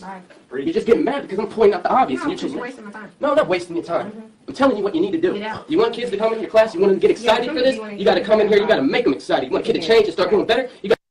Yeah, and I like just handing out a packet. But teachers have such a hard job. Their job's so hard. Have you never seen this video, John? No. This is so. Look, play it on normal speed because you're not going to get stuck for this shit, bro. And just start from the beginning because I'm telling you, this kid reminds me of you, John. And I saw this video and I was probably 15 years old and it spoke to my heart because I was in high school as a jaded teenager who said I wasn't learning a goddamn thing. Fuck all you babysitter ass motherfuckers. Listen what he said. This freaking lady go off on kids because they don't freaking get this crap. Wait. Doesn't happen in most of the world, mostly the West. What, are you talking about shootings? No, it doesn't happen mostly in the West. It happens mostly in the United States. Yeah, that's the West, the Wild West. Packet, yo. There's kids in here who don't learn like that. They need to learn face to face. You're just getting mad because I'm pointing out the obvious and you're just wasting my time. No, I'm not wasting your time. I'm telling you what you need to do. Get out. You want kids to come into your class? You want them to get excited for this? You got to come in here. You got to make them excited. You want a kid to change and start doing better? You got to touch his freaking heart. Can't expect a kid to change if all you do is just tell him. You gotta take this job serious. Do you bet he how much do you bet he got suspended? This is the future of this nation. What's that? He absolutely, if he didn't get out of school suspension, he was prescribed with in-school suspension, ISS, for insubordination. Yeah. And when you but teachers can do shit like I don't know, like cuss out people's kids. Exactly. So look, I want you to roll this conversation back 10 seconds, which is 2 double clicks in the left arrow on your keyboard, and to realize this all sparked because this kid said, the teacher told to this student to quit bitching. Okay. Come in here like you did last time and make a statement about, oh, this is my paycheck. Indeed it is. But this is my country's future and my education. I respect that. Can you go outside, please? But there's a limit. When I'm not bitching, but simply making an observation. Well, here's the thing.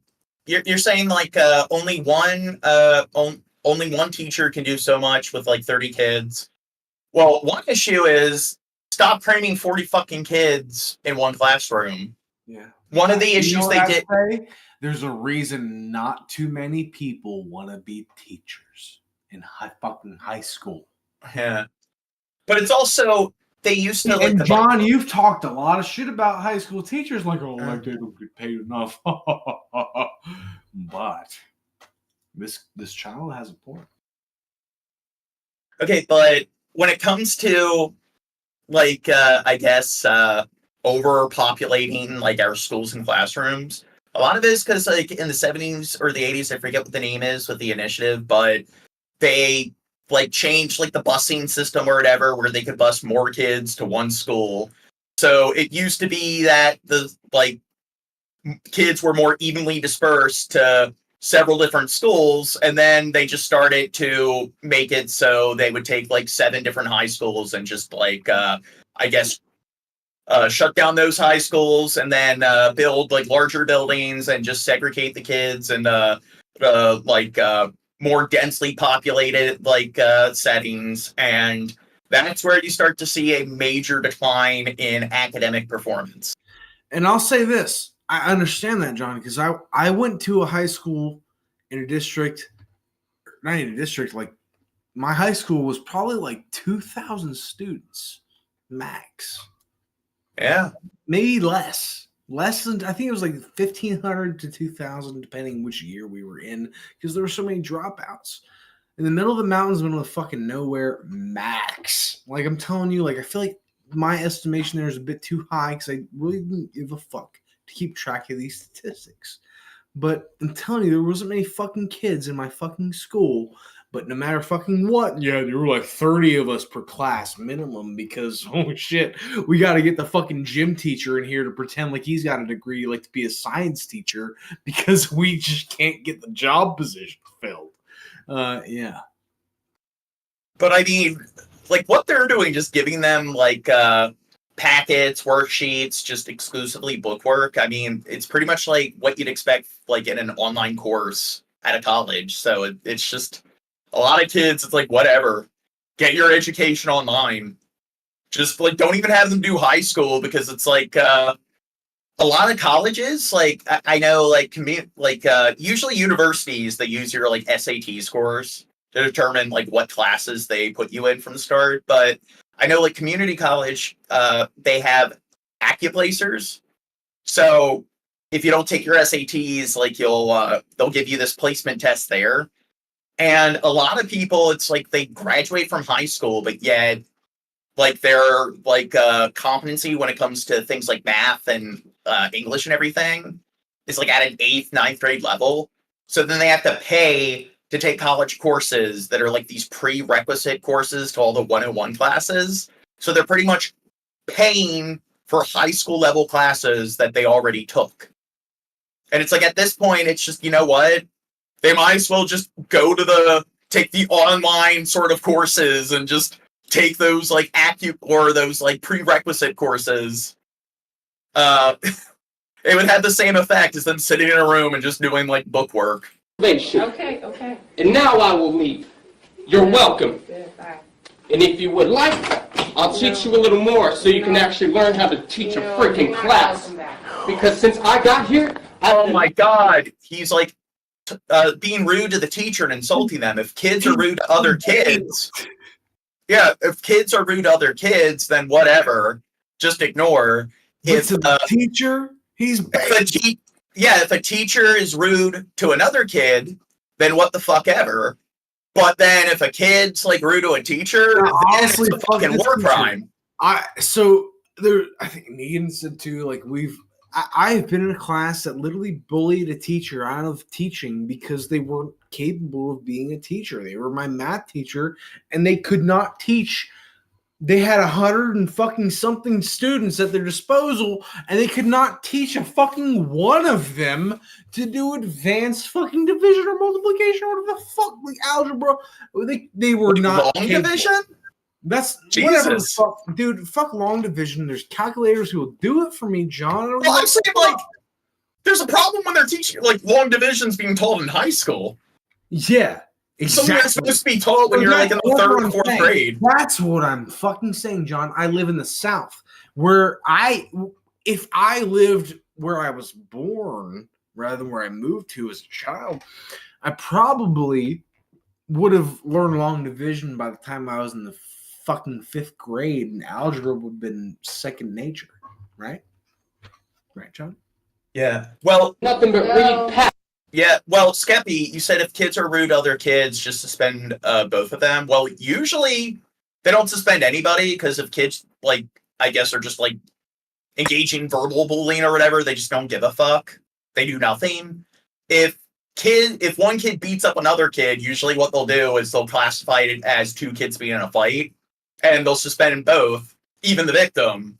But it's like, what if a kid assaults a teacher?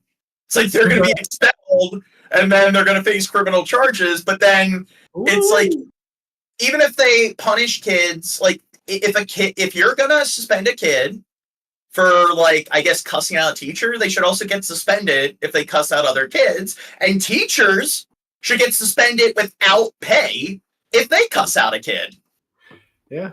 Absolutely. And that's the problem. No one gives a fuck, dude. The teachers get away with it. The kids get suspended because no one gives a fuck. Because all these little brats, they'll learn one way or another. But a lot of teachers, it's like, do they not understand? Like, so many of them, like I said, a lot of my like relatives, like the generation above me, are educators. And when you talk to them just about like psychology, adolescent psychology, they don't have any basic fucking understanding of just how children naturally think and behave. What they expect is kids to just be completely complicit and subservient. And they like want a bunch of kids to just like, again, act like you want to hold them to the expectations you would hold an adult in like a white collar sort of office space environment. And it's just, you clearly, your expectations are way too fucking high. You probably shouldn't be a teacher if you want that level of subservience from children. Don't try and take credibility for teaching me jack. Just go. Bye. Close the door. Little baby. Peace. Peace. Yeah. Well, at least I like his hairstyle. Sorry for the diatribe, but I'll be honest. What made me bring this up is I was, the shorts, the algorithm, the scroll, TikTok, YouTube, Instagram, all the shit. It wants you to watch everything 10 seconds at a time, and it works. I was scrolling through YouTube, and it recommended me that shit. And like I said, it's like a fucking 12-year-old video, which makes sound like 2012. I was 16 when I saw that video, and that kid was younger than me when they said that shit, and I was like, yeah, I feel that shit. I said this before. Like, I grew up in an area where my education system was farther ahead. I moved down south, and I was suddenly learning shit in the 5th grade that I learned in the 3rd grade, and I said, oh, this shit is an illusion. I'm here so mommy and daddy can pay taxes, and I don't exist.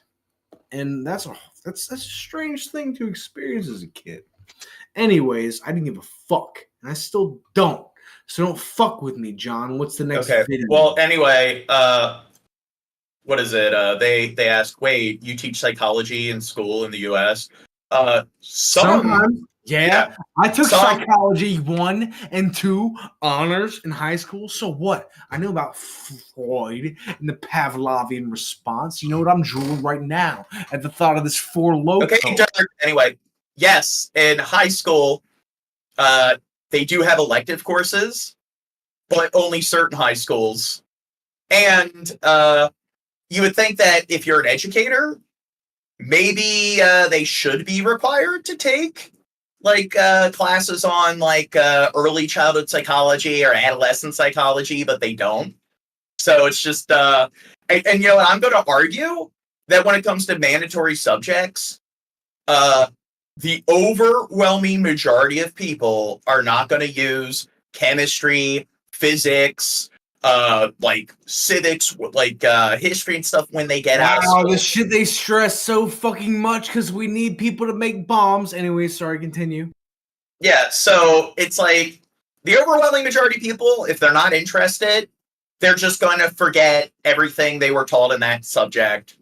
Like 4 years after they graduate, even if they take the same kind of courses again that aren't directly associated with their major, they're going to forget it 4 years after they graduate from college. So it's like, like in the end, psychology, sociology, teaching kids like different fields of philosophy, like metacognition or things like epistemology, like critical thinking. Imagine a high school course on how to file a W-2 or W-4, whatever fucking tax form you have to make sure you know how to manage your taxes.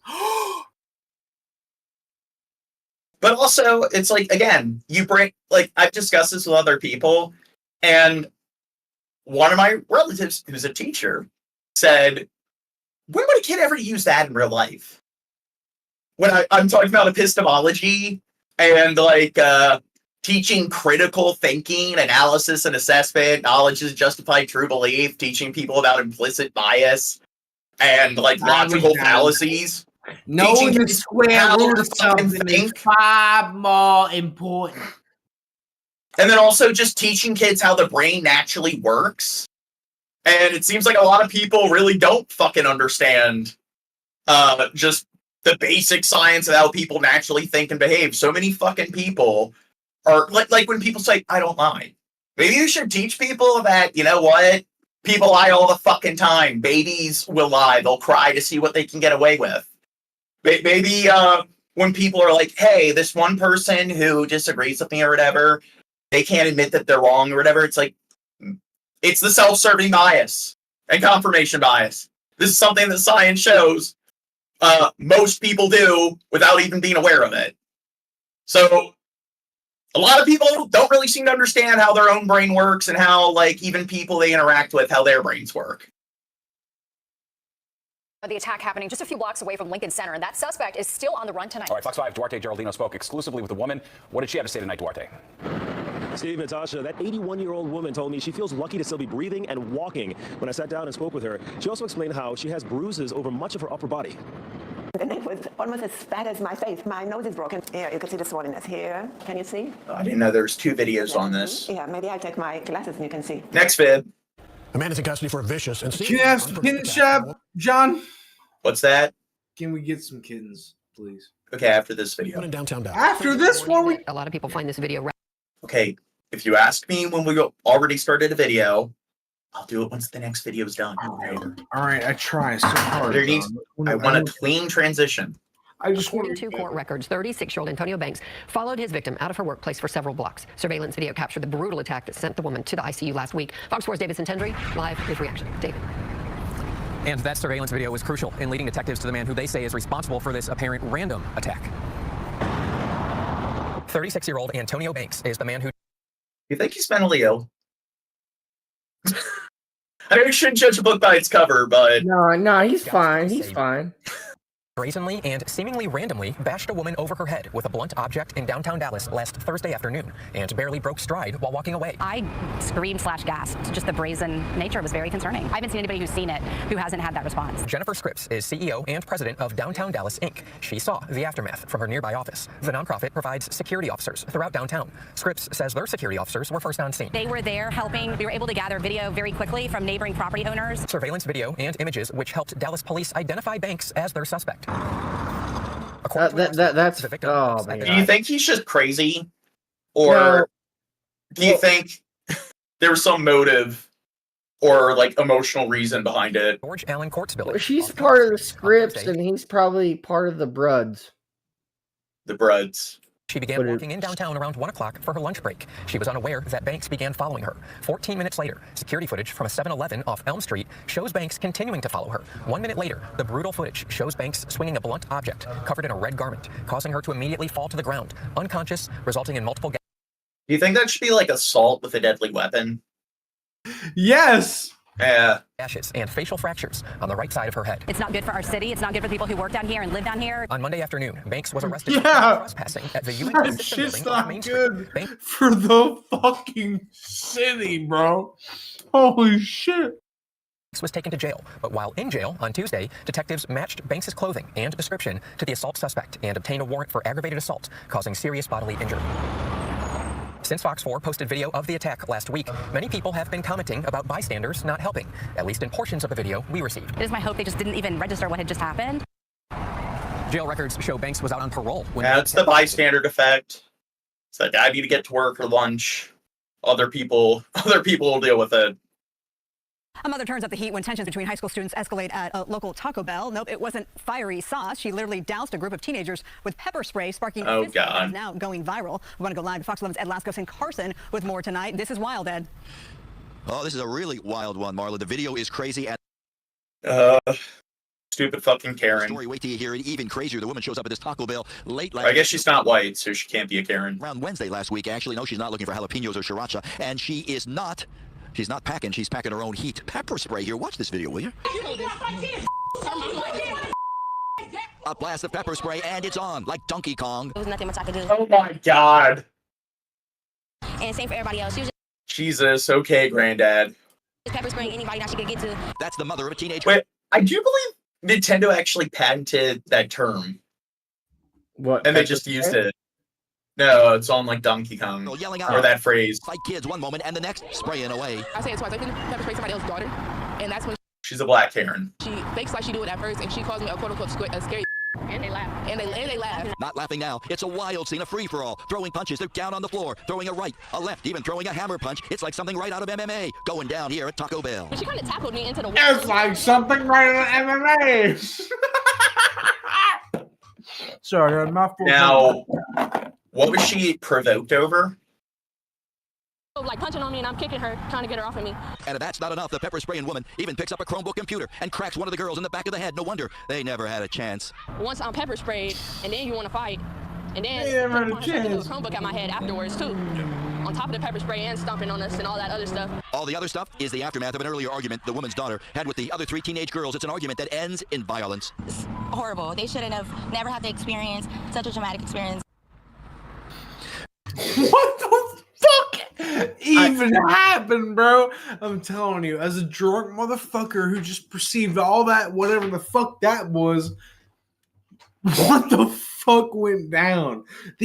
My response to this shit, if I saw that shit, whatever that is, go down, I was like, these bitches are tripping. Great commentary. Very constructive. But I'm glad I live in a small town and we're not that diverse. oh my god. Cancel Crow. What? But anyway, which is worse? Which statement is that, worse? but- What Drunken Crow said or what Dirt Cobain said? Which okay, is shut the fuck up. I like how it's just over something as petty as them getting into an argument with her kid. That was the reason why she did it. And it's just, maybe you shouldn't have a kid. Children shouldn't raise children. Maybe you're not mentally an adult when you have to engage in this level of violence because somebody is just being rude and disrespectful towards you or relative. And I love all these videos, like a lot of these Karen videos, which I guess she technically doesn't fall under the definition of a Karen, but you'll see these guys or these women that are like middle-aged and like kids are just like heckling them, or they're getting mad at kids for skating somewhere where they're legally allowed to skate, and then they can't just walk away. And it's just, you know what? Like, you're a very fucking weak person when if a kid just like heckles you, you can't just walk away. Do you remember just fucking ignore. Do you remember when Cat Williams fought that kid? You know who Cat Williams is, John? No. He's a black comedian, and he fought a fucking child and got his ass beat, John.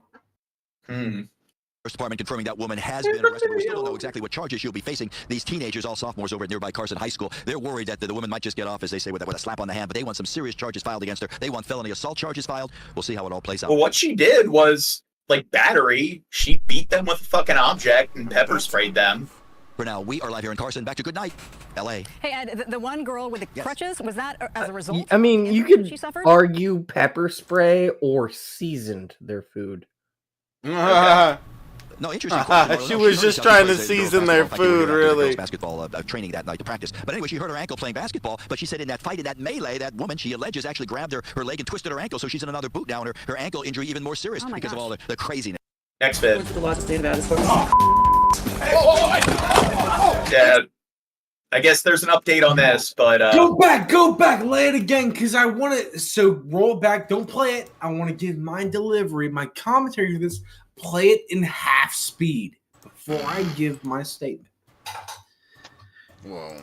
This man was possessed by the devil and he was flung forth with supernatural powers. Continue to play the video at half speed. Was launched forth with Satan's power.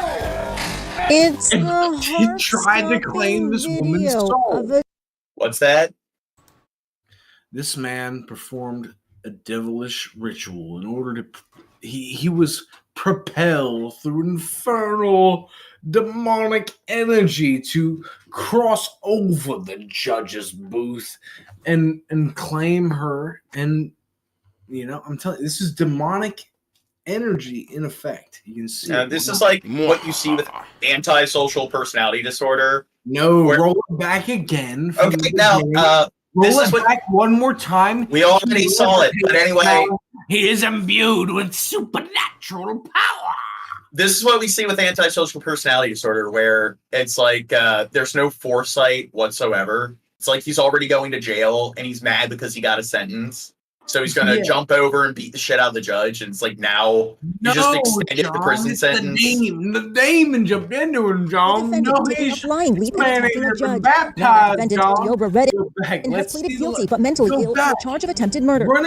We watched it. We already watched it on half speed, 1.5 speed. Vegas courtroom, the tables have turned. The judge who was attacked, Nevada's Clark County District Judge Mary Kay Holthus, was on the witness stand without her judge's robe on to recount what happened in her courtroom earlier this year. I smashed into the wall. He was on me, and then I was being pulled down. I was by the way to the devil.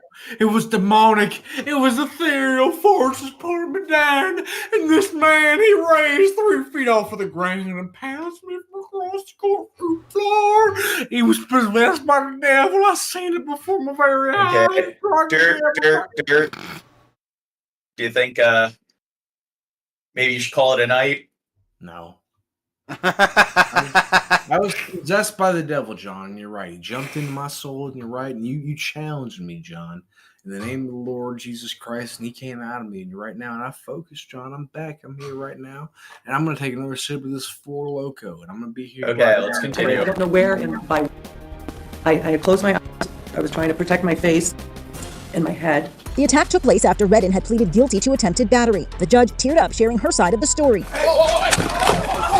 I just remember that's the devil. Somebody get him off. Now, what kind of right there? Okay, already the devil joke. But anyway, he claims mental illness. Shabisky. I claim the devil. What do you think his supposed mental illness is? He has the tism. You don't realize the devil's real. No, he has the tism. In my head, I was completely defenseless. He was so determined and so violent and so... It was scary. I didn't think I was going to get out of there. According to the Las Vegas Review-Journal, Redden's defense attorney said during opening statements that Redden wasn't taking his medication for mental illness at the time of the attack. Well, if you're an adult, it's your responsibility to take your medication. So that's, I don't know, it's kind of like, hey, this person was drunk, they were under the influence, they wouldn't have acted that way. Maybe they're claiming he wasn't diagnosed then at that point too. Yeah. Well, he wasn't taking his medication. That means that he was diagnosed. He had medication that he's prescribed. They might be saying that was in the past before he was diagnosed. He wasn't taking his medication at that time. Let's go back near it. It was scary. I didn't think I was going to get out of there. According to the Las Vegas Review-Journal, Redden's defense attorney said during opening statements that Redden wasn't taking his medication for mental illness at the time of the attack. I don't care. Yeah. If you see literally the trajectory of the man levitated off of the floor and attacked the judge, there was some supernatural forces at play, and you can't convince me otherwise. It's true. Yeah, I mean, he could have borderline disorder, but I mean, borderline disorder isn't, it's a personality disorder, so they typically don't give them medication for that. But in the end, like, borderline personality disorder is in the same category as antisocial personality disorder, cluster B personality disorder, and typically this behavior is what you'd expect from somebody with antisocial personality disorder. The kind of like lack of forward thinking, sort of crass behavior. Somebody makes you mad, you just punch them in the face. Well, he could have been like, really into the Olympics, like high jumps. What's that? He could have been like really into the high jump of the Olympics. And he just Hello, everybody, and thank you for joining us. It is a flight these passengers will never forget. A Delta jet had just taken off from Salt Lake City when something went wrong with the pressurization. Several passengers started screaming in pain, bleeding from their ears or their nose. Jim Moray says the aircraft immediately turned around and made an emergency landing. Wait, TDS? What's TDS? Landing back where it had just taken off. Terror for these airline passengers. Trump derangement syndrome. Oh, yeah. From their ears and nose. The scare aboard the Delta Airlines Boeing 737 happened minutes after takeoff from Salt Lake City.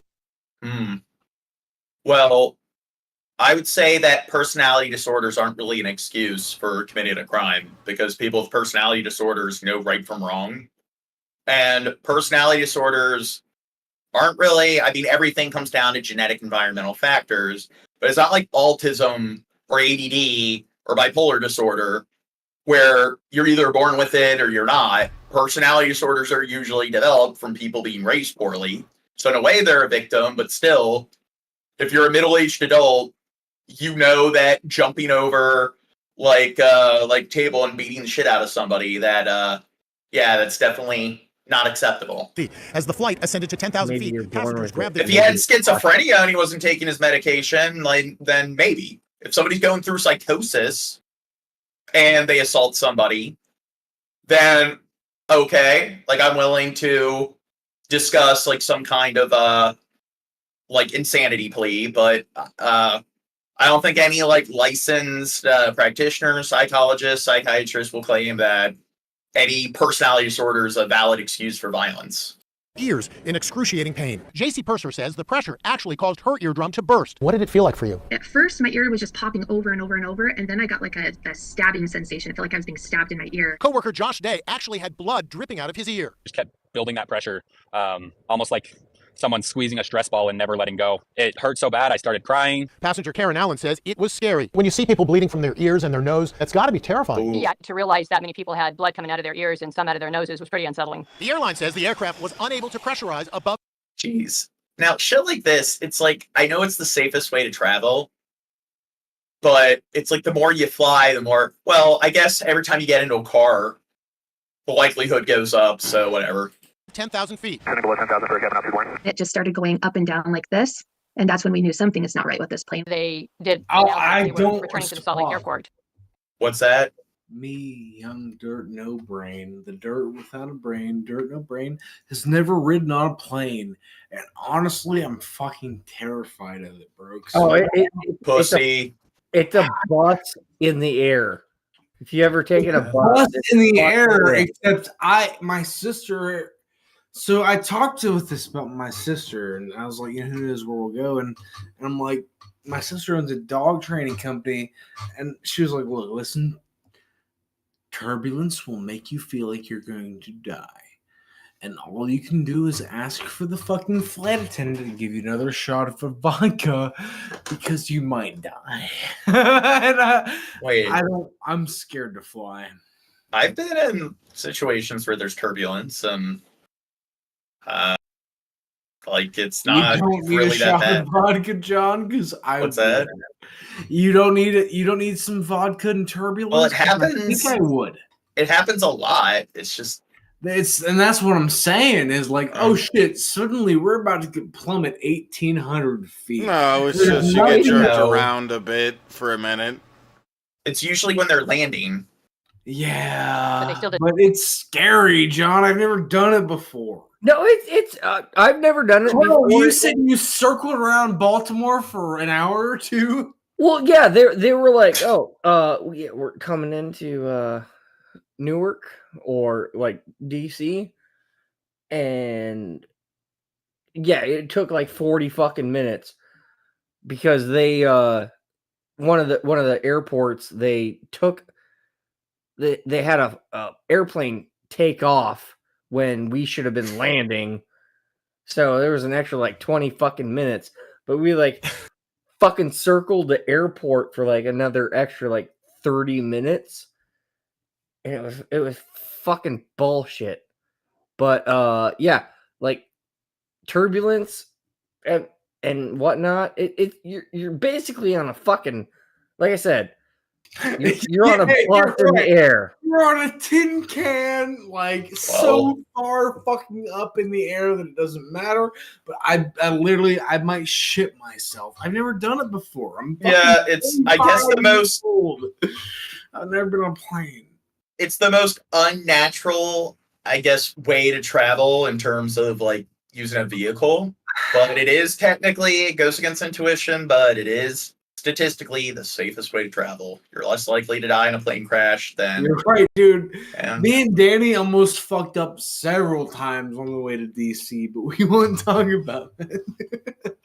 Yeah, and also everyone at the meetup, like in Baltimore and stuff, and even in DC, you guys are all like scared and stuff, and talked about how it's one of the scariest moments of your life, and it's just.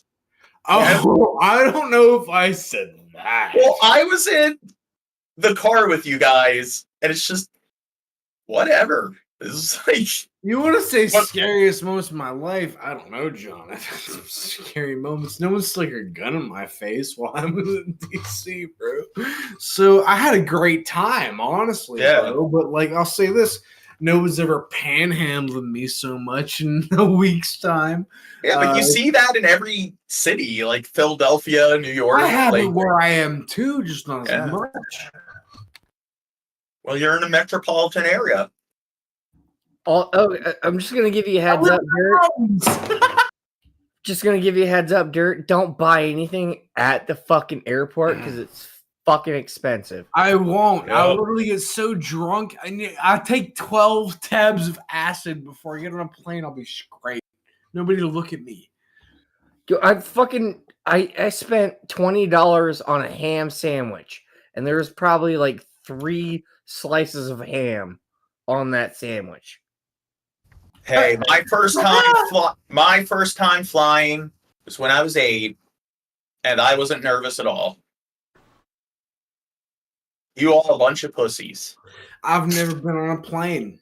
I've never been on a plane. I'm telling you, I would probably eat some sort of psychedelic to be comfortable with my death in case it happened, because I've never been in a fucking plane.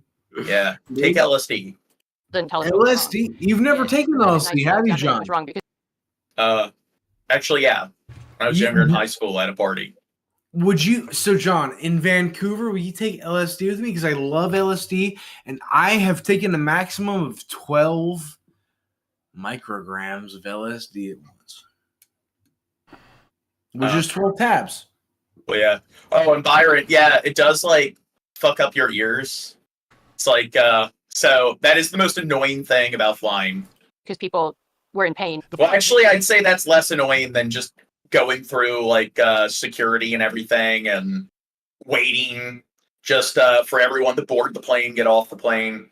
Second to that, like, sort of it giving you that weird sensation in your ears.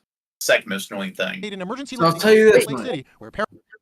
I've lived in my life, I've seen South Carolina and New York and everything in between. That's the entire United States I've seen. But when I went to meet these motherfuckers here to eat mushrooms, it was the first time in my life I actually went through the mountains, because it was, in fact, the faster way. And I don't know if my mother was too scared to drive through the mountains on the way back to my homeland of New Jersey when I was a child. But I went through the mountains, and it was the first time in my life I met these motherfuckers here a month ago. That literally I was above the clouds through fucking like West Virginia and Virginia, and I was literally in the clouds. It was so fucking cool. Sorry, John. This is what you call a diatribe. Yeah. Paramedics treated 10 cool as fuck. passengers. That sudden loss of pressurization just absolutely wreaked havoc on their sinuses and caused a great deal of pain. Delta released this statement saying, "We sincerely apologize to our customers." There's a lot of people grabbing their They should sue Delta, but Delta may like pay them off. ears. Baby was screaming. People We'll were pay you if you don't sue us. 10 people were hurt, 3 of whom sought medical attention. The plane was taken out of service while the pressurization problem was fixed. It was back in the air the following day. Next vid. I'm Julie Salmon at Everything Birds in Oldsmar. The Pinellas County Sheriff's Office has arrested a woman accused of stealing a bird worth $2,400 over the weekend. God, that's something you don't think about. Like, a lot of these birds are really expensive. Jesus makes a good point. I asked for kittens videos ago. Well, hey, the spout some kind of animal. Store owner Kristen Cunningham is vacuuming when security cameras catch a woman approaching the kayaks and stuffing one in her purse. The rare bird is valued at $2,400. And it was just really shocking that someone would be so nice to your face and then... I do think they should be held accountable, but it is kind of weird that it's like, when you look at petty theft and Grand Theft Varsity, it's like somebody steals a thing of wine, and wine can be like $200. You steal like a bird, and it could be like thousands of dollars. It's just odd how that kind of like I don't know, like shoplifting. Exotic animals are an expensive trade. Now, John Morgan, I'll ask you this: you've instantly noticed a decrease in the quality of my voice. Yep. Where the fuck is my microphone? Because I promise you disappeared. I'll be right back. Okay. And literally steal Take your time. behind your back. I was instantly worried because this baby is on hand feeding formula. It doesn't eat totally on its own. The grand theft happened at Everything Birds inside the Oldsmar Flea Market around 10 a.m. on Saturday morning. Cunningham says she was just feet away, busy getting ready for an event when the theft happened.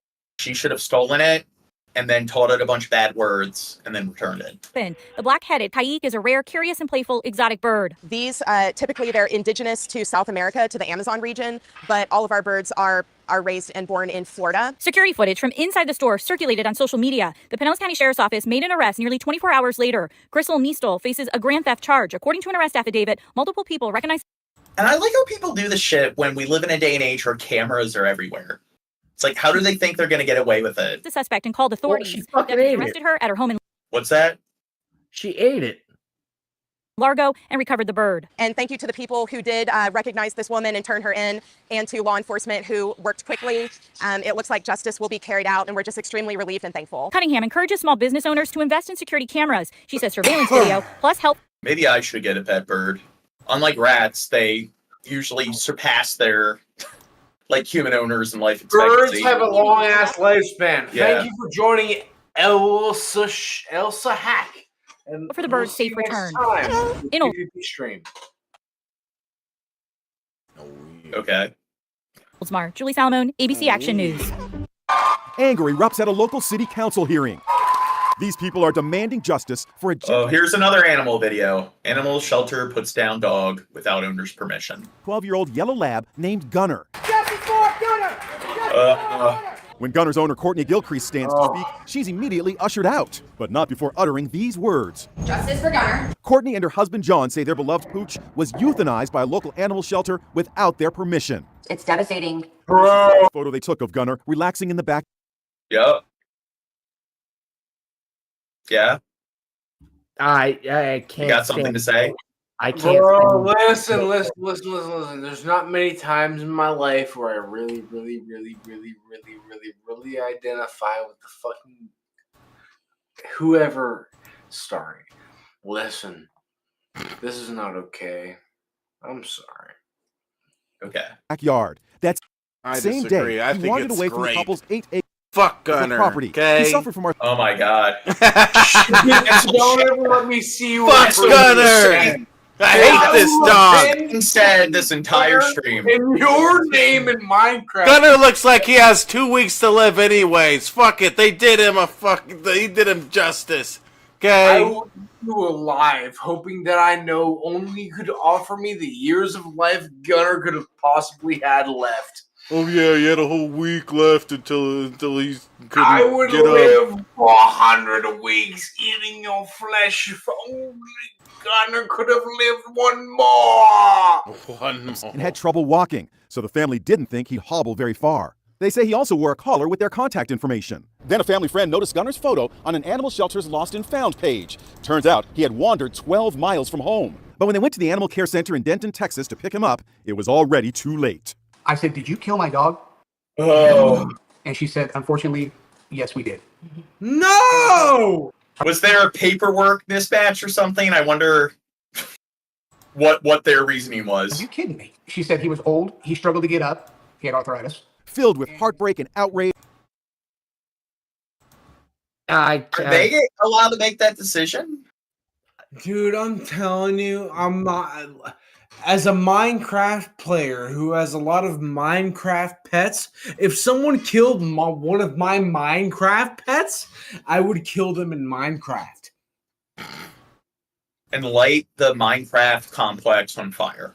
Yes, Minecraft. they would have no Minecraft left to play. But make sure to get all the Minecraft dogs out of the shelter before you do it. Hours to come get my dog. They knew I was coming, and they euthanized my dog within 24 hours. Now their 6 children are heartbroken. I want to make sure this doesn't never happen again for any other dog. If you're going to work in a shelter, that should be your mentality. Because no matter their age, they're someone's loved one. Justice for Gunner! Well, the shelter says because of Gunner's poor health, they claim they had no choice but to put him down.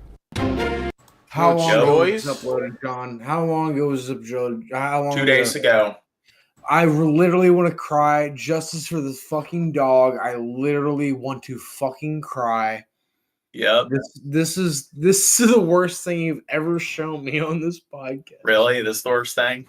Yeah, it You've is. seen Honestly, like thousands of children. Poor fucking dog. Like, that kid got alopecia. If you can get in contact with that kid who lost all their hair earlier, I don't give a fuck, John. I'll take a straight razor, take this whole entire shit down, skin bald, and send it to that kid.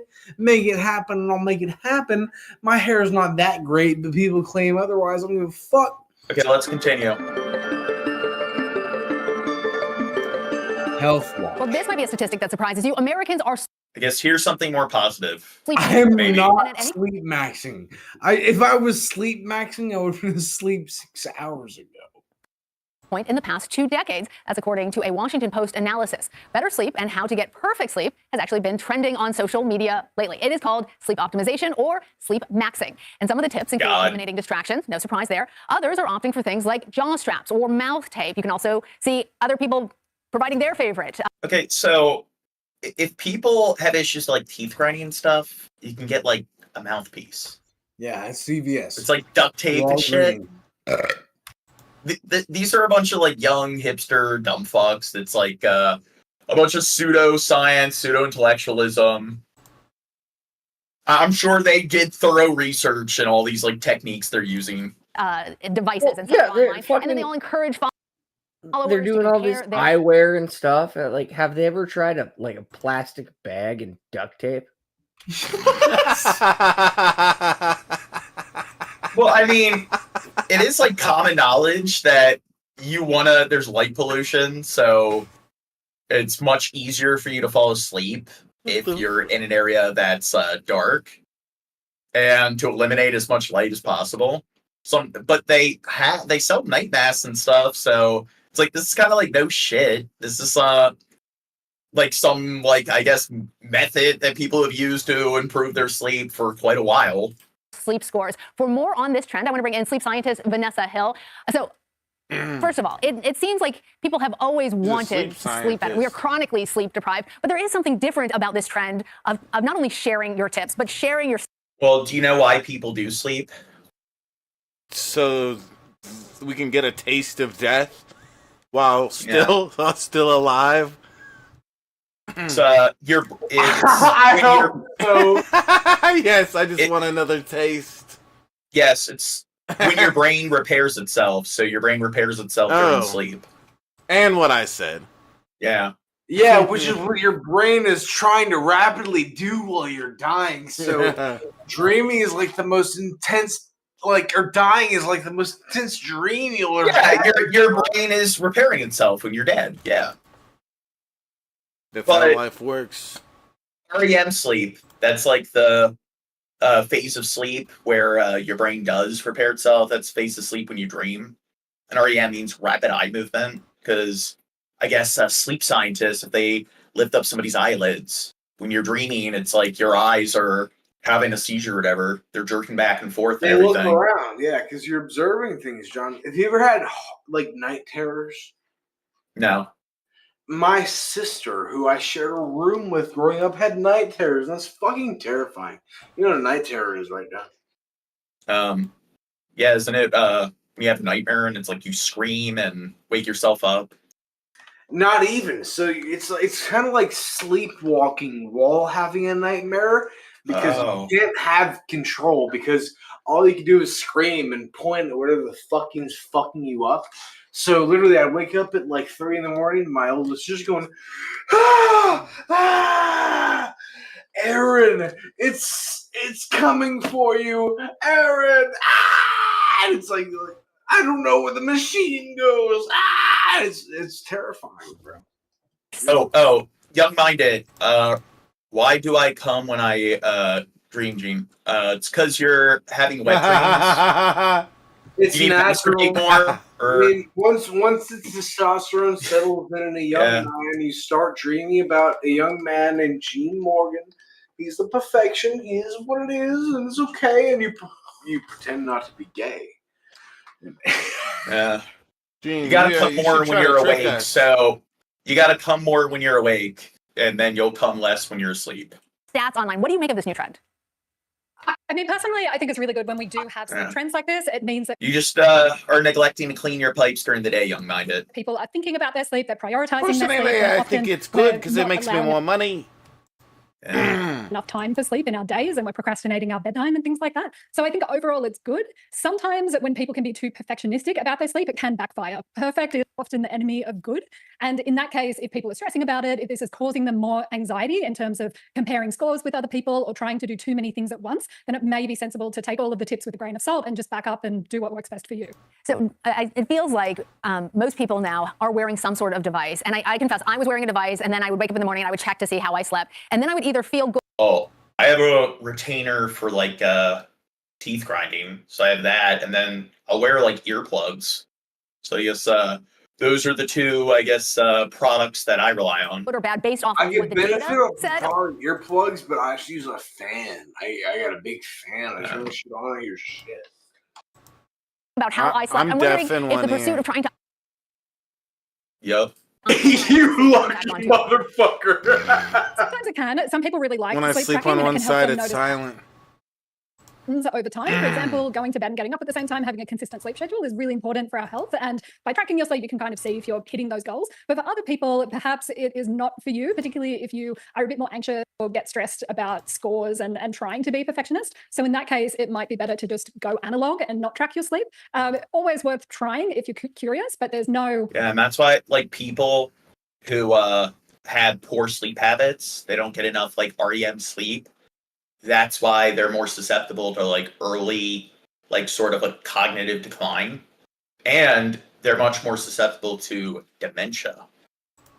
Yes. When they get older. You should or shouldn't track your sleep. Just do what works for you. I think, Vanessa, you got me nailed, because I, of course, am going to want to like get the best score every single time. Of course, me too. But I like your point that all of us are individuals, and what we need and how we achieve our best sleep may change. But I'm wondering if there are some things that are sort of universal. They just need some apparatus that gives you all the health benefits of sleep, but you're able to, I guess, be awake 24 hours a day, so that way people don't waste a third of their life sleeping. Is there something that you can tell us about? Yeah, once we reach the singularity, the AI needs to get behind that, or get on that. How much sleep that we actually need, and what people should actually do if they're having issues with their sleep? Yeah, of course. One of my favorite things about the sleep maxing trend is that it is repopularizing some aspects of sleep hygiene. So things like try not to use your devices for half an hour or so before bed, try to stick to a consistent bedtime, try to have a relaxing wind down routine. All of these things can set us up for a good Okay, consistent bedtime. That's definitely something I neglect. night's sleep, and it's nice to see those popularized. The recommended amount of sleep is 7 to 9 hours. Sometimes people will need more or less than that, depending on their age and other factors. Not 12. If you are having trouble with your sleep, Yeah, Chad, you're supposed to stop sleeping 12 hours a night when you get out of high school. You get out of like pre-adolescence. always worth discussing it with a medical professional. TikTok is not the answer when you really do have a problem, and there are a lot of sleep problems out there as well. Good to know that There's TikTok behavioral- is not a doctor. All right, Vanessa Hill, very much appreciate talking. Look at her interrupting her, rude motherfucker. What a bitch. Zach in the chat said, I used to sleep well, but as soon as I turned 40, I started not being able to sleep more than 4 to 5 hours a night. Actually, 5 hours would be a nice full night of sleep for me. Yeah, apparently people get older. It's like more difficult to get like longer, more like qualitative sleep. You do.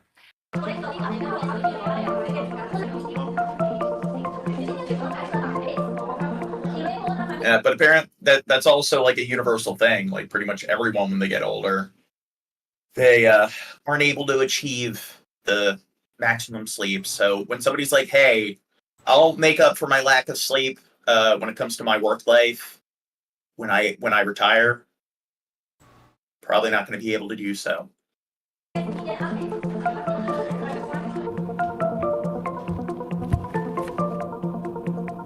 今后除外国人来华收养3代以内旁系同辈血亲的子女和 I do know it's very common for people to adopt children from like China or Russia. You know why a lot of people don't adopt kids from the United States? Because we're all We're fat. obese. Yeah. That's because people, I guess, make the claim that kids in the United States usually are like children of drug addicts. Which I've never looked into that, so I don't know if that's true, and it's just people like buying into a bunch of like hearsay propaganda. 继子女外，不再向国外送养儿童，这符合相关国际公约的精神。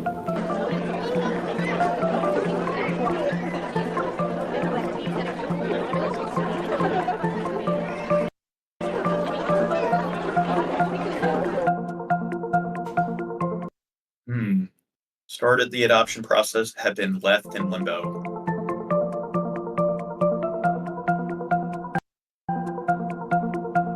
It was actually 5 years ago. Look at China scamming people. They scam people at zoos. Like, I don't know, dressing chows up as pandas, and now they're scamming people by not following through with the kids that people have purchased. Or do they purchase them if they adopt them from China? I know you got to pay for their plane flight. This month that we were matched with a little girl that we call Penelope. In the intervening years, we had been able to do some video chats with her. It's really special privilege. We've been able to send birthday gifts to her. We know she's, for 5 years, has called me mom. For 5 years, she's called my husband her father. She carries a blanket. Yeah, I know there's this one parent or group of parents, they adopted a young kid from Russia. And then they sent him back to Russia because they didn't like that. They got a bad product in the mail. The kid had like behavioral issues. It's like, well, what if you give birth to a kid that has like behavioral issues? It's just, can you abort them like post-conception, everything? So that's something I don't get. Well, everywhere. You said Russia. Yeah. Did they abort the kid, or is that kid in the in the Ukraine fields looking for mines? Moving on. On it. So in her mind, we are her family, and she's been waiting for us.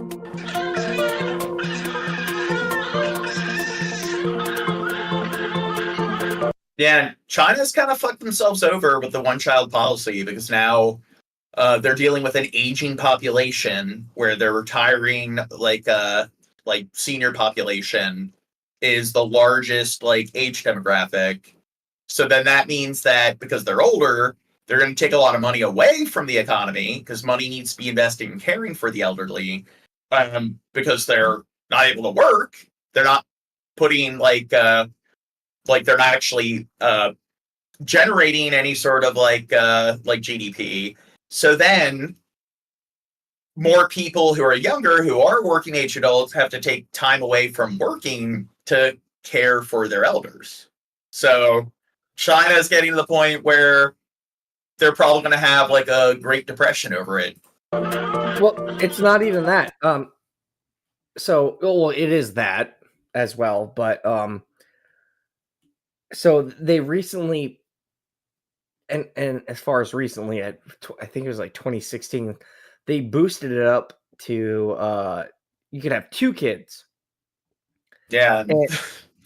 And but since the one child policy, there is a very, very big difference between male and female.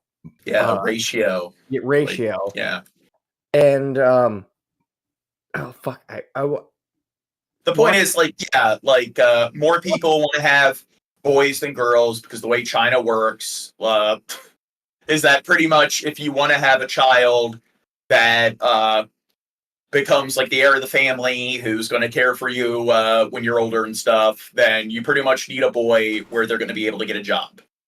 And so a lot of people, if they have a young girl, they'll usually get rid of it.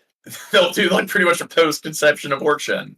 So now there's this gap between like the genders and so forth. So there aren't really enough young women in China to actually get together with like all the young men, and now it's very hard for them to have like even one kid.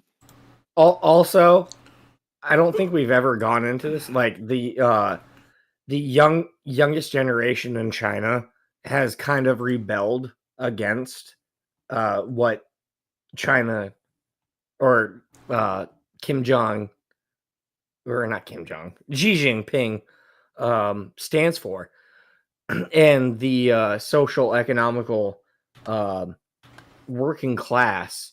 So like I think 1 out of like 5 or 4 like 18 to 25 year olds in China are without a job because they choose to, because they don't agree with the, I think it's 9 to 9, 6 days a week, and that's like the corporate job.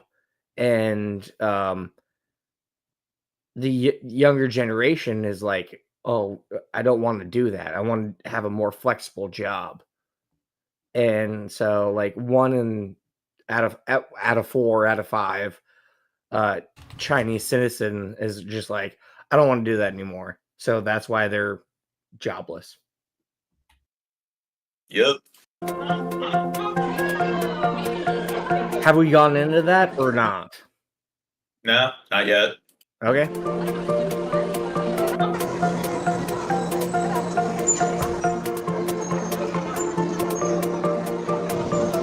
And also, cost of living's gone up, so the other issue is people have become accustomed to just having 1 kid. Well, and so another they're thing, allowed to now. A lot of them still don't. well, another thing, apparently, China suffers from deflation, not inflation. And they can't generate their own economy. They rely on outsourcing work. So once a large amount of their working class, working aged adults have to take time, like they're not going to be able to work, or they're going to have to take more time away from work to care for the seniors, they're not going to have that labor force, and then they won't be able to generate like an economy.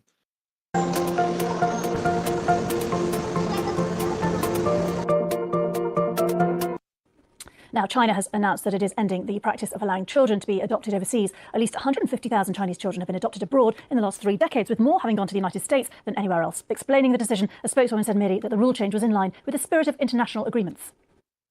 The Chinese government has adjusted its inter-country adoption policy. Henceforth, except for the adoption of children and stepchildren from collateral relatives by the blood of the same generation or within 3 generations by foreigners coming to China, China will not send children abroad for adoption. This is also in line with the spirit of relevant international conventions. We express our gratitude to foreign governments and families who wish to adopt Chinese children for love and kindness. Einar Tangen is a senior fellow at the Thai Institute and chairman of Asia. Yeah, they want to increase their young population, so that way they have more working aged adults. Narratives in Beijing. He explained the change in policy in China. Adoptions have been basically put on hold since 2020 in the beginning of the pandemic. They just recently made it clear that they don't intend to change that and that this is going to be the case going forward. Why? I think it's because of the demographic change. Obviously, China is concerned about its population. Also, things have changed dramatically, Gita. This is a one-child society. In the past, when you had many children and their needs could not be met, it was very difficult. But today, children are highly prized, and there are programs that can take care of special needs children. So things have changed dramatically. At this point, I think China just says, we need to keep our children in China. And is there now... I know China for a while, and this is what it was like in the United States prior to the 50s. Like if you had special needs, developmentally disabled kid, the typical convention was forget about them, just put them in an institution. And I know China, maybe it's changed recently, but that's something that they kind of still do. If you have a kid with Down syndrome, you just put them in an institution. More of a sort of social discomfort with, for many countries, with the idea of sending children to another nation with completely different, cultural history, background, values, and so on. Well, I think there's always some of that, but most of the children who went to the United States, the vast majority, received very good care. They actually, many of them have come back to China to try to discover their roots and things like this. So it's not a bar to that. I think it really has more to do with the numbers. The number of young people getting married has dropped dramatically. The society that was pushing for 1 child is now saying have 3 or more. So, obviously... And yeah, that's happening throughout the developed world. People just aren't having kids. Demographics are at part of that. But there's also, I think, some feeling that, Chinese babies were somehow different, like a designer handbag. And, Chinese children can be taken care of here in China. And I think there is some pride in that they've arrived at a point where they have enough of a middle-class society, they've eradicated extreme poverty, and they think that, it's time that they take care of their own. And so is there an active move to help more Chinese families adopt or foster if they need to? Yes, I mean, obviously there are a lot of couples who it's very difficult for them to afford in vitro fertilization, and they are looking to adopt. In the past, it was very difficult. There was always this idea that you always wanted it to be of your blood, but I think times have changed. Okay. So, one topic we haven't gone to yet that's in some of the tags. Let's go over the Ukraine-Russian war. Well, Ukraine's surprise incursion last month was the biggest military operation into Russia since the Second World War. The dark mode on Brave sucks. To ease the huge pressure Ukraine is experiencing on its eastern home front. And Kyiv now faces tough strategic choices about where to commit its troops.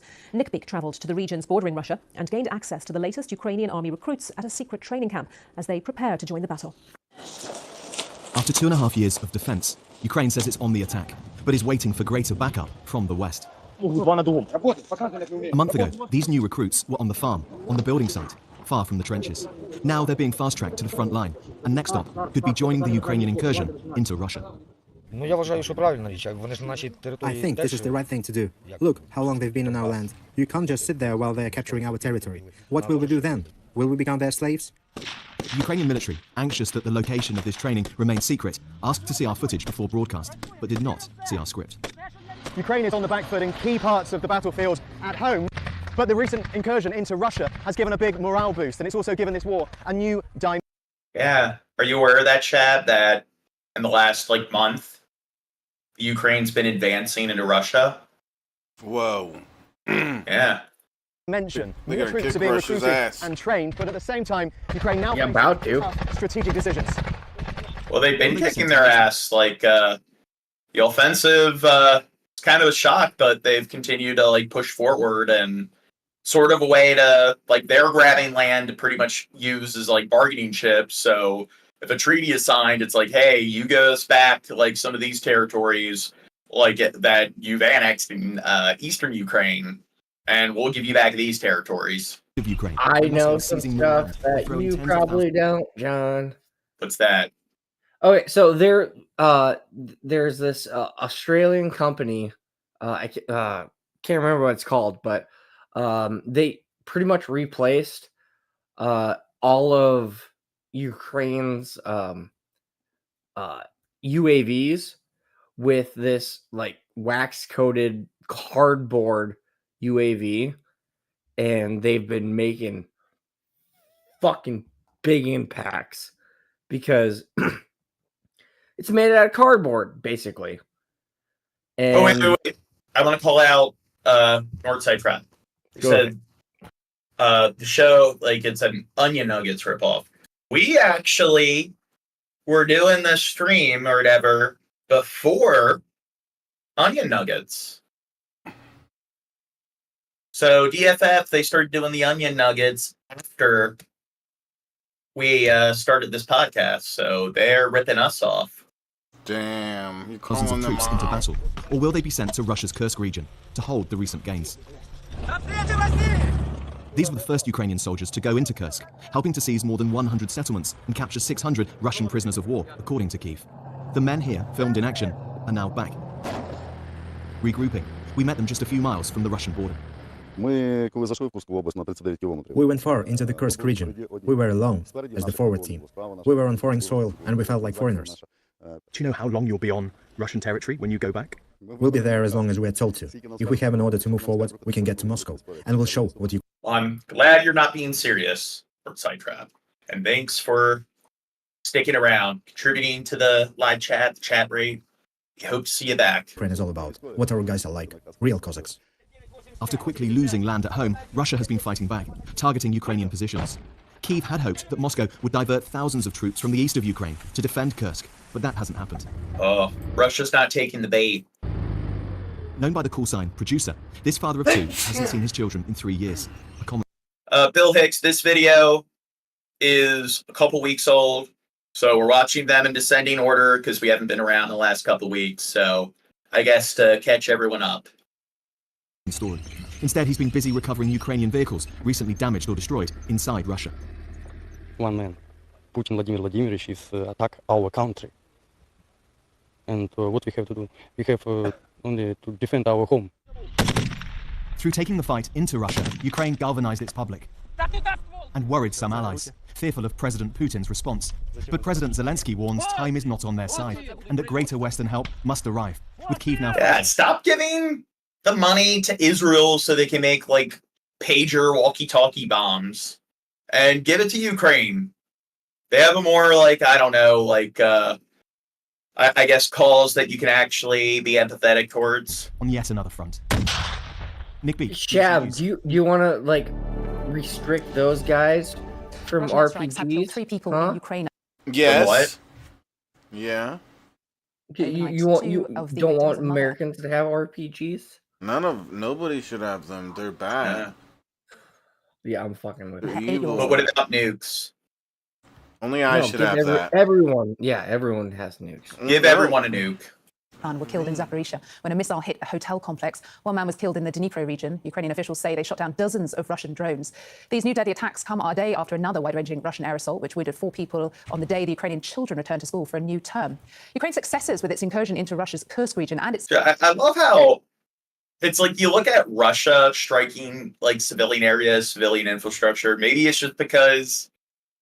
and I guess like a lot of it has to do with the fact that it's much less densely populated. But still, Russia, like, our government likes to claim that they're kind of like the bad guys on the world stage, world theater. And you don't see 80-something civilians dying and then hundreds being, like, seriously injured. And every single, like, artillery or, like, strike or airstrike. And with Russia, it's like, hey, 4 civilians died. That sucks, but I don't know. Maybe the fact that with Israel, we're seeing a lot more civilian casualties, maybe that's a sign that, you know what, we're not really on the right side when it comes to that area of the world stage. Setbacks in the Donetsk region are bringing the world's attention back to the war, and local businesses are reacting with urgency. CNN's Christian Amanpour takes a closer look at the factory in Kyiv that's ramping up its efforts to help Ukraine. The evidence keeps growing. Even here in Kyiv, Chad, stop playing Warcraft. Occupy ever more space. And since stop playing Warcraft. The war has returned to the cities with a vengeance. Last night, ballistic missiles hit Kyiv, destroying infrastructure, crippling the energy grid, raising fears. Ukrainian journalist Natalia Gumenyuk tells me it's been a trade-off. There is no discussion whether the Kursk was right, but the question is how much we lose in Pokrovsk, in the Donbas. It boosted the morale among the military. It showed that Ukraine can do something. Just outside Kyiv, there's an urgent race against time in this factory that's building unmanned vehicles or land drones, because aerial drones make the front lines ever more dangerous for soldiers on both sides. Here's CEO and former Special Forces officer Alexander... I wonder why Israel doesn't seem to be using a lot of drones. I don't know. Biletsky. That's why we should have technologies to kill more Russians with the purpose and using the new technology. Do you think Israel just doesn't have access to drones? I kind of feel that Israel is more likely to have a greater supply of drones compared to the Ukraine, especially prior to Ukraine's conflict. So I know Israel definitely had much more military spending, and they are considered to have a much stronger military than the Ukraine has. Like using drones, using robots. That's it. And these all-terrain, all-weather drones are meant to save more Ukrainians. On the front, they can be controlled from as far as 3 kilometers away. Here, we follow along behind. They can deliver everything from ammunition to water and also remove the wounded from the front lines. Their production has ramped up since the full-scale invasion of 2022, and the company insists they need to just put a bunch of bleach, ammonia, fertilizer, and gasoline canisters in those autonomous drones and stuff, like those ground vehicles, and just drive it towards the camp's front lines. In Minecraft. Ukraine must develop more technologically advanced systems for asymmetrical warfare to counter Russia's overwhelming manpower. And they want to be much more self-sufficient for the long haul. 30 months into this grinding conflict with the Israel has a lot of drones. You're a ding-dong. Well, that's what I'm saying. Well, no, you're a ding-dong, says the chat. Well, I'm saying, why aren't they really utilizing their drones? It seems like they're much more precise than airstrikes and artillery. Be much easier to, I don't know, get within the confines of the buildings and everything, and be more selective when it comes to who you're fucking killing. National support fading. Are Ukrainians now ready to negotiate? You can be more discriminate as opposed to indiscriminate when it comes to, I don't know, who you're attacking. End to it all? It's really a matter of survival. We can't allow them to control our territory. And what they suggest is unconditional capitulation, unconditional surrender, or occupation. And here Natalia quotes her friend and Ukraine's Nobel laureate, who warns that occupation is not peace. It's just a different way of war. Christiana Manpour, CNN, Kyiv. Well, like, it does suck for the Russian civilians in this situation, but who do you think's treating the civilians in the occupied regions better? Ukraine or Russia? I mean, Russia, they were abducting a bunch of people's children. Yeah. Wait, Russia? Yeah. Wait, no. Wait, shit. Fuck. I had it upside down. My bad. But I'm saying, who do you think is going to treat the people in the occupied territories better, Ukraine or Russia? Oh, Ukraine. Yeah. Well, Salma Abdulaziz is joining me now here to discuss Ukraine. And Salma, we were just saying that the overnight attack on Zaporizhia, a mother and a child killed. What more do we know about that attack? So a family caught in this airstrike, yet another barrage of missiles and drones fired at Russia overnight. We've seen this continue on for almost 2 weeks now, I believe. The latest victims are this mother and her 8-year-old son, both killed in this attack. They're staying in a hotel in Zaporizhia. That indicates they were probably displaced people. The husband and another child, a 13-year-old daughter, are now in hospital with serious wounds. Just a reminder of the families, the people who are really stuck in the crosshairs of this conflict. And as Ukraine tries to hit back at this uptick in... Wow.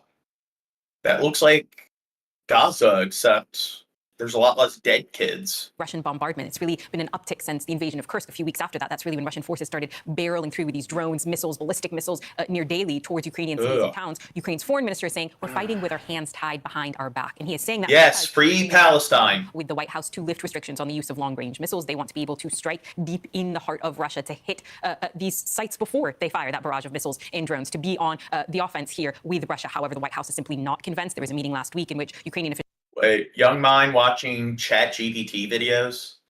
What's Young Mind saying? Officials provided a target list. President Biden's administration believes that very high-value assets have probably been moved too far to be hit by those long-range missiles. In the meanwhile, you also have what's happening in the Donbass, where Ukrainian troops are outmanned and outgunned. That makes that Kursk offensive look less and less like a shimmering prize, if it means that Russian forces still continue to barrel on through towards Pokrovsk, because even President Zelensky has admitted that was the goal of entering Kursk, to divert Russian forces away, and that does not seem to have played out on the battlefield. So very tough. They didn't take the bait. And meanwhile, President Putin trying to capture the world's attention in a very brazen and different way, arriving in Mongolia, an ICC member, an ICC signatory, and it not resulting in his arrest. In fact, more than that, they rolled out the red carpet for him, it seems. President Putin always trying to make headlines, even calling out Ukraine for the strategy in Kursk, you know, whisking that away, saying, I know the game they wanted to play. Wait a second, John. What's that? Lebanon has the right to defend itself. So is that pro-Palestine or is that pro-Israel? I would say, well, how's that pro-Israel? I don't know. Lebanon has the right to defend itself. Well, Lebanon's been exchanging like missile strikes with Israel. Yeah. Troops to Kursk. So it would be, I guess, more pro-Palestine than pro-Israel. For that, absolutely trying to demonstrate not just strength in the face of Ukrainian troops literally on Russian territory, literally claiming Russian land, but also trying to demonstrate that he continues to have a coalition of partners. And that's really the message. We start this hour in Ukraine, where Russia has carried out one of the deadliest strikes in months. Ukraine's defense ministry says 51 people have been killed and more than 200 have been injured. It happened in Poltava, a city in the east of the country. Many people are believed to be trapped still under the rubble. The country's defense ministry called it a barbaric strike against an educational establishment. President Zelensky said it was a very difficult day for Ukraine. Well, BBC Verify's Merlin Thomas has been analysing video of the aftermath. Here at BBC Verify, we're working hard to analyse and verify footage. Please, the audio just got louder. Of the aftermath of the attack. Let me talk you through what we know so far about what happened. The attack was on the city of Poltava in the east of Ukraine. What we know are details shared by Ukrainian President Zelensky, who said a preliminary report suggests the strike was caused by 2 Russian ballistic missiles. We haven't been able to independently verify. Okay, I want to see more frontline footage. Doing a bad job here. Early this morning, Russia launched one of the single deadliest attacks on Ukraine in Russia's 2.5 years of brutal warfare against that country. Ukraine says that Russian ballistic missiles struck a military educational facility in central Ukraine, killing more than 50 people, injuring hundreds more. CNN's Fred Pleiken reports now from Ukraine's capital as Ukrainian President Volodymyr Zelensky pleads for more help from the West. Seems like Russia's doing a better job. It seems like they're starting to do a good job, reaching the same kill count level as Israel. Saying every day the West delays means more death for the Ukrainian people. Parts of the military educational facility almost completely destroyed. Dozens killed here, the Ukrainians say, when 2 Russian ballistic missiles struck, leaving those on the ground with no time to get to bomb shelter. It says something when 51 people are killed, but then that's still kind of below the number of people that were being killed and all the various different attacks and airstrikes we covered earlier. Where it's every single strike, it's 60, 80 people are dead. More than 200 were also wounded and a nearby hospital damaged. Ukraine's president irate. The Russian scum will undoubtedly be held accountable for this strike. And once again, we urge everyone in the world who has the power to stop this terror. Air defense systems and missiles are needed in Ukraine. Not in a warehouse somewhere. Long-range strikes that can defend against Russian terror are needed now, not sometime later. Russia's been accelerating its aerial bombardment of Ukraine's cities and infrastructure. Jim C says Ukraine is screwed. I would say the timer's ticking down, and both sides are having issue, or especially Ukraine's having issues with troop shortages. But Russia have definitely lost much more troops overall, and they've been having issues with supplies and everything, and most of their tanks, they pretty much lost most of their tank stockpile. So Ukraine's been provided with more and more weapons and aid from the West, so they get enough aid in time and they're able to hold out long enough, which they've been doing, then the peace treaty might end in their favor. But I don't think they're going to get all their land back. But I think after the war's over, they need to try to join NATO and can go from there. Sure. A massive barrage aiming for the capital Kiev early Monday, just as children were gearing up for the first day of school after summer break. One of the places damaged, a management college. We got up and it had already started to boom. We ran out into the yard near the dormitory. We heard something flying and something being shot down. On Sunday, more than 40 people injured after Russian airstrikes on the northeastern city of Kharkiv. Responders desperately trying to save the victims. There's an ambulance on the other side, the photographer says. We won't be able to carry him there, she answered. Whoa. While Ukraine's air defenses often take down Russian missiles, the consequences can be devastating when they don't. The strikes on Poltava were one of the deadliest single attacks since the start of the war. Yeah, Jake, and 10 residential buildings in that area also badly damaged in those strikes. The Ukrainians are saying those ballistic missiles that the Russians use today extremely difficult to take down for air defense systems. One of the few systems that can actually do that is the Patriot surface-to-air missile system, of course, made by the U.S. The Ukrainians say they badly need more of those, but they also want permission. You think it's better than the Iron Dome? Badly from the U.S. to be able to strike deeper into Russian territory with U.S.-made weapons. They say that way they could take out potentially some of the launch sites of these missiles in the first place. Jake, we just heard from Democratic Senate. Why they need to join NATO? Because the way NATO works is that if they're attacked, all the other NATO states need to come to their aid. And since Russia's been attacking different European countries that are on their border and stuff and been misbehaving, it probably would make sense that they'd want to do that after having some of their land taken. Senator Kelly, who said that he wants the Biden administration to give not even that. They as well. Fred are thanks so much. already taken Crimea. And yeah, you can say that, Crimea was part of Ukraine and, they voted. Oh, they're saying Russia will never let Ukraine join NATO. That's one of the issues why Russia started this war. Here's the thing. They haven't been doing a good job. Russia supposedly had the second most powerful military on the planet. And it turns out their logistics are terrible. The troops are poorly trained. There's a shit ton of corruption when it comes to their government and them laundering the money that's supposed to be going to the military. And then you see it with all their tank parts are being sold on the black market, and them just going against Ukraine on their own. They haven't been doing a good job at all, and they've taken heavy fucking losses. They pretty much lost most of their armies, military vehicles. So if that's what you see, like, with them just attacking Ukraine. One country where the military strength of Ukraine is weaker than, like, Britain or France or Germany or Italy or Poland. I think if they're part of NATO and Russia doesn't allow it to happen, if they advance into, like, the Ukraine when it's backed by NATO and then all the other NATO states get involved, Russia's fucked. He recently led a bipartisan congressional delegation to Finland, Lithuania, Latvia, They Estonia. These are all key NATO invaded allies. Ukraine, and then there was a little pause. There was a little pause, and then Ukraine took land from Russia. Like, is your military, you know, leaders about the threats posed by Vladimir Putin's Russia you know what I'm aggression. saying. After meeting with leaders there, do you think the U.S. should allow Ukraine to use long-range weapons in attacks on military sites in Russian territory, which the Biden administration has not wanted them to do? Well, we actually already. Now, that is something that they've changed their stipulations, and I know very recently, I don't know if happened after this video, but they have allowed them to actually use long-range missiles off their soil land to attack Russian targets within Russian borders. Do up to a certain point, like within 88 kilometers. The request is to do it outside of that, longer range into Russia, specific targets, military targets, and the obvious weapon system you would use for this is ATACMS. So it's a longer range, missile with a 500-pound round that can take out some pretty good targets. I think we should certainly evaluate it and consider it. Every one of the countries you mentioned, every one of the Baltic countries and Finland. Okay, this is 29 minutes long. Got through all the war coverage, so next vid. It contains graphic images, Shabisky. Oh, I better close my eyes. Oh no. Oh no. Not a lot of graphic content here. Seems pretty tame. It's just fireworks. Yeah. It's a pyro show.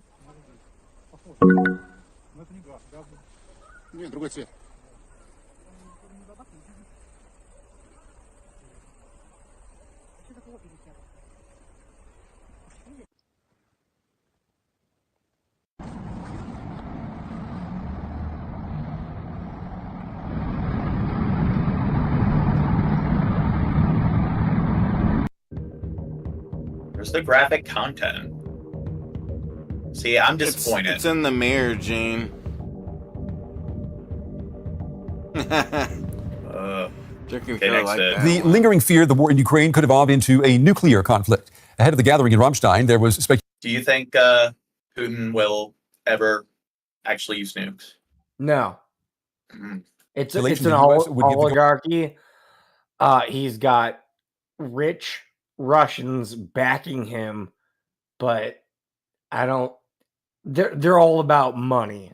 I don't think they're gonna be like, oh yeah, let's nuke the whole fucking world. Like, what's in it for them? They should just, I don't know, give the nukes to a bunch of, like, militant groups across the planet and be like, do what you want with them. That would suck. Go ahead to send long-range missiles to Ukraine. Now, this week, Russia's foreign minister. Yeah, what if they give ISIS, like, was it the Tsar Bomba? Where it's like, the size of the mushroom cloud is, like, larger than Mount Everest. Sergei Lavrov issued a warning to the West. They should understand. What's that? In Minecraft? We've been going 7 hours, Gene. Well, let's get through the Ukraine content. They are joking about our red lines here. They shouldn't joke about our red lines. Coming from a nuclear power. Okay, here, we'll jump to all the more recent stuff. 1 sec, because Shab's a big baby. I need to wake up early. I have a date with your mom. No, I need to wake up. He needs to get back to fucking Warcraft. Yeah. Warcraft. Well, Shab does need like 12 hours of sleep, so. Yeah. Okay, where is it? The United Nations says Ukrainian soldiers released from captivity in Russia say they were mistreated and in most cases tortured. The head of the UN Human Rights Monitoring Mission in Ukraine, Danielle Bell, says prisoners of war report being subjected to unimaginable cruelty. Bill Hicks seems to be a Russian apologist. Do you think this is propaganda? They're not really mistreating their POWs? DW's Sonia Falniker spoke to one Ukrainian soldier trying to recover after being interned in Russia for 2 years. Volodymyr Shevchenko is slowly rebuilding what Russian captivity took from him. This strengthens the muscles. They're in this state because they were completely wasted. We could not move at all in prison. Now I have to start with light exercises. He spent more than 2 years in Russian jails as a prisoner of war. It's not just his body that needs to recover. There is a button here. It triggers me. It makes a very sharp sound. It has a really strong impact on me. The first time I heard this sound, it reminded me of Mariupol in 2022. That's the southern port city where Volodymir's National Guard unit was sent shortly before Russia's full-scale invasion in 2022. Just 20 at the time. Oh, so it happened in 2022. Glad she specified that. He helped defend the famous Azovstal steel plant. After a long siege, he was among thousands told by commanders to surrender. The Russians held them 16 to a cell. They beat us every day for standing up together or moving around. They call the beatings re-education. They said this is so that you don't want to fight anymore and you don't know what you're fighting for. When they came to interrogate us. Now, again, because Bill Hicks claims that Ukraine, they're the bad guys in this war. Do you think they're just lying? They're just fabricating things? These are a bunch of actors. They used a military phone that produces a current. They screwed it to our legs and I bet the Russian like POW camps or prisons, I bet it's like the same kind of like luxury hotel prisons you see in like Norway and Finland and everything. I think they're just lying. Asked questions. We had to sit on a chair. A pillowcase was put on our heads. We always fell from that chair because there was an electric shock. I couldn't control myself. Volodymyr lost 3 teeth in beatings. But the worst, he said. Okay, so do you think electrocuting people is against the Geneva Convention?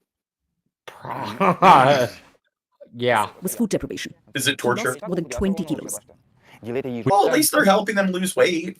We weren't allowed to share food. They did that on purpose. There were 16 of us, and they'd give us 10 pieces of bread. We were punished if we shared. They wanted to make us fight amongst ourselves by not giving us enough food. We all used to sweep up the crumbs. Looks like Christian Bale from like The Machinist. Almost. Volodymyr says living with fellow Ukrainians kept him sane.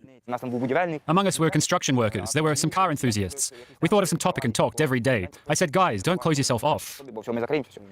After more than a year, they suddenly received a few books. There was Mark Twain. There was Jack London among the authors.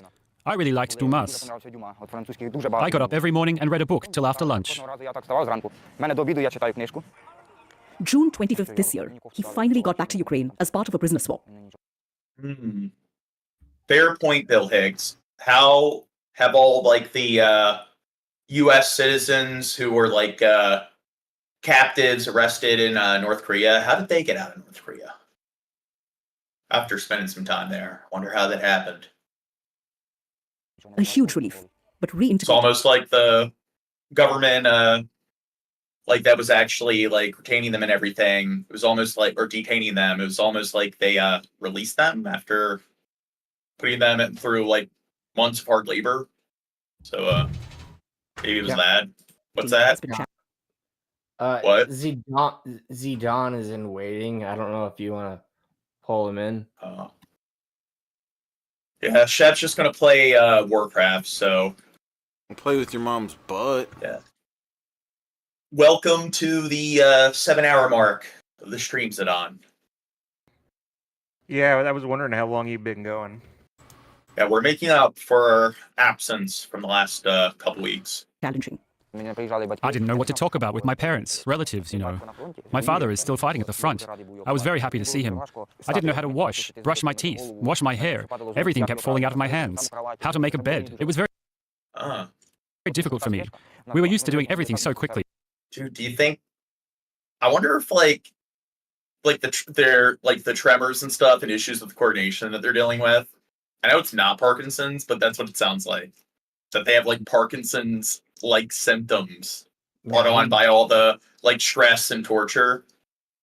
Nah, he's just if we did it slowly, all the PTSD tremors and all like I guess maybe some of it caused like damage to their nervous system from being like pretty much starved. Would be beaten, you see. Ukrainians haven't forgotten those still being held prisoner. Volodymyr joins families waiting for their loved ones from the Azov battalion, also instructed to surrender in Mariupol. The Azov fighters are heroes in Ukraine, but hated in Russia and rarely included in prisoner swaps. Every exchange, when it happens without my son, I fall. My heart really sinks because I always expect that he'll be there, but he's not. The aim of these free Azov demonstrations is to send a message to the top, to the political authorities, so that they somehow force the processes of releasing prisoners of war. There's hope as well. Volodymyr visited a friend he was in Mariupol with and was also a prisoner of war. He's just been released. He's really thin. I said, you'll get better. Everything will be fine. Volodymyr says he wants to document everything that he's been through and become a blogger. Do you think these guys are going to car surf? Now, I do know some people, like, when they find themselves in situations where they're held in captivity and they, like, are deprived of food and malnourishment, once they get out of captivity, they develop a habit of, like, overeating. And then they gain a shit ton of weight. Yeah. Order recently returned to Paris from Ukraine. Die. What's that? Or they just die.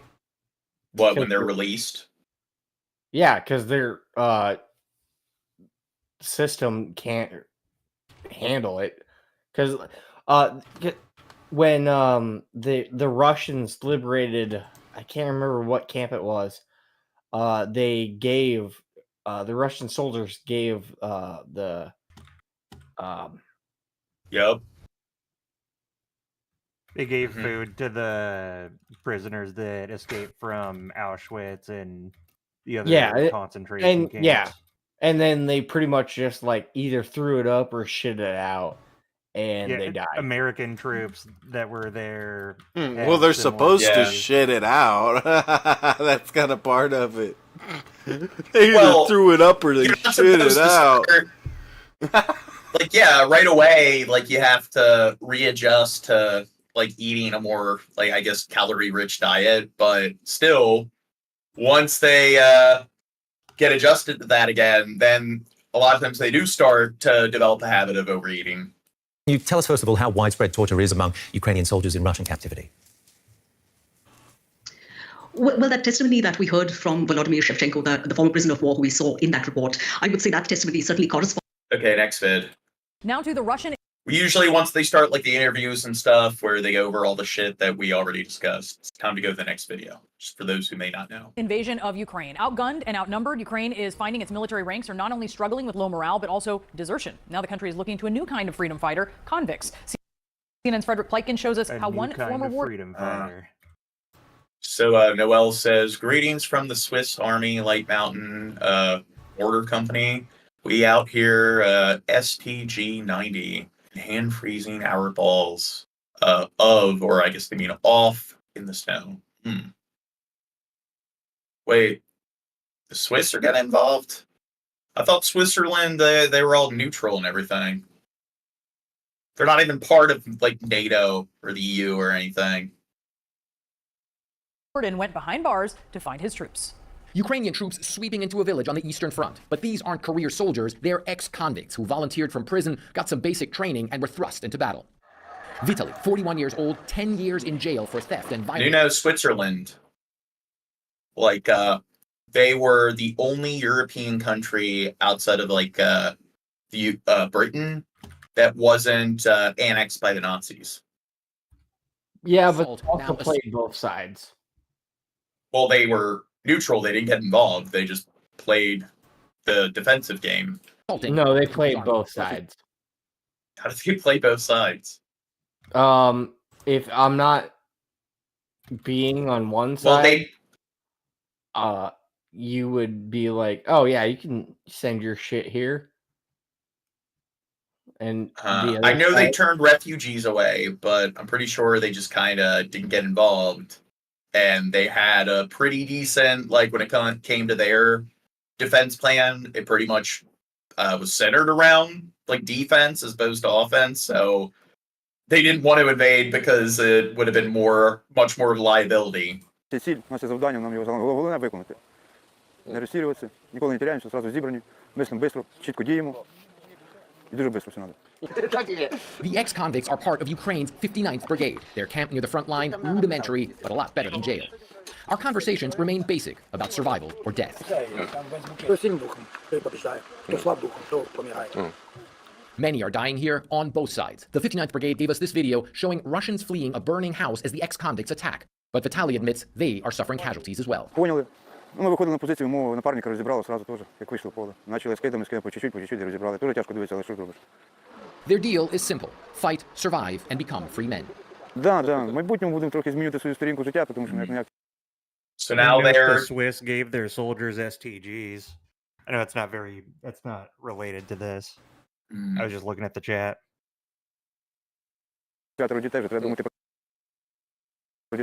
Yes, well, Switzerland, I would say, is more of a bunker than an army. Company commander Alexander says his men perform some of the most dangerous assaults around. I do know every Swiss citizen, they have mandatory military service. They're all trained. I think everyone has access to a firearm. Everyone has a gun in Switzerland. It's the American dream. But they're not killing each other enough. Americans do with their guns. Alexander was a jail warden, and many of those here his inmates. He recruited them and says the traits that put them in jail now keep them alive. Давайте я вам скажу одне. По-перше, це субкультура засуджених, які привикли виживати. Дуже в суворих умовах вони виживати привикли. This unit is part of Ukraine's force defending the key logistic hub, Pokrovsk. Pokrovsk is now one of the main frontline towns in the war in Ukraine. As you can see, the streets here are virtually deserted. At the same time, the Russians are hitting this place with really heavy munitions, everything from artillery shells to large rockets. After major advances, the Russians are knocking on the door here.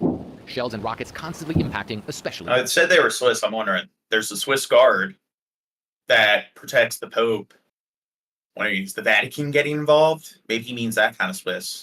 No. The Vatican sending like the Swiss Guard to Ukraine to assist.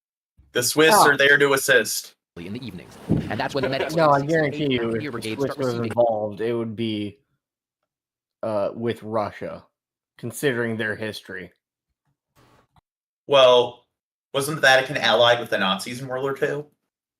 No, the Vatican was...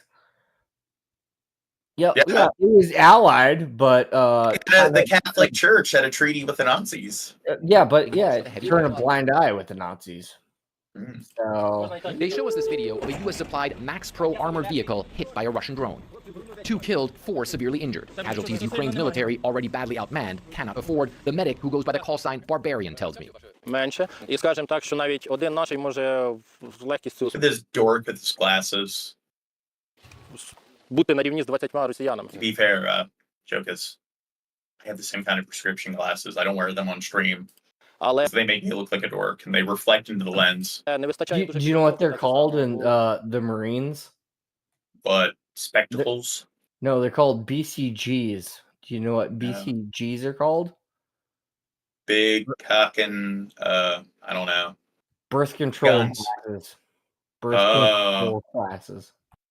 Дуже короткі терміни, коли людей підготовлюють. Не вистачає обладнання. Вони перехватили ініціативу в небі, тобто дрони. And Russian drones are also lethal at night. So we leave Pokrovsk as darkness falls, Ukrainian troops heading towards the front, hoping to keep Putin's army away from this key city. Fred Pleitkin, CNN, Pokrovsk, Ukraine. Ukraine's Air Force says it shot down 6 drones and 2 missiles launched from Russia overnight. The cross-border attacks have become an almost nightly occurrence as the war rages on. Ukraine's military says at least 2 people were killed and 4 others injured in the northeastern Sumy region on Sunday, while Russian media is reporting an attack in... Chat's always had the most constructive conversations with those in the chat. Belgorod, with 3 people, including 2 children. Yes, Jay Smith, we are a bunch of dorks. Facing low morale and desertion. The situation is particularly dire among infantry units near Pokrovsk and elsewhere on the eastern front line.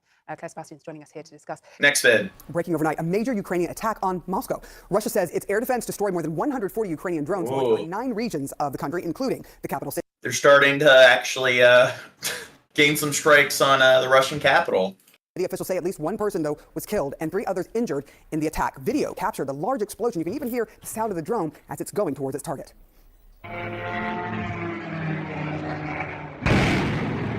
Ooh.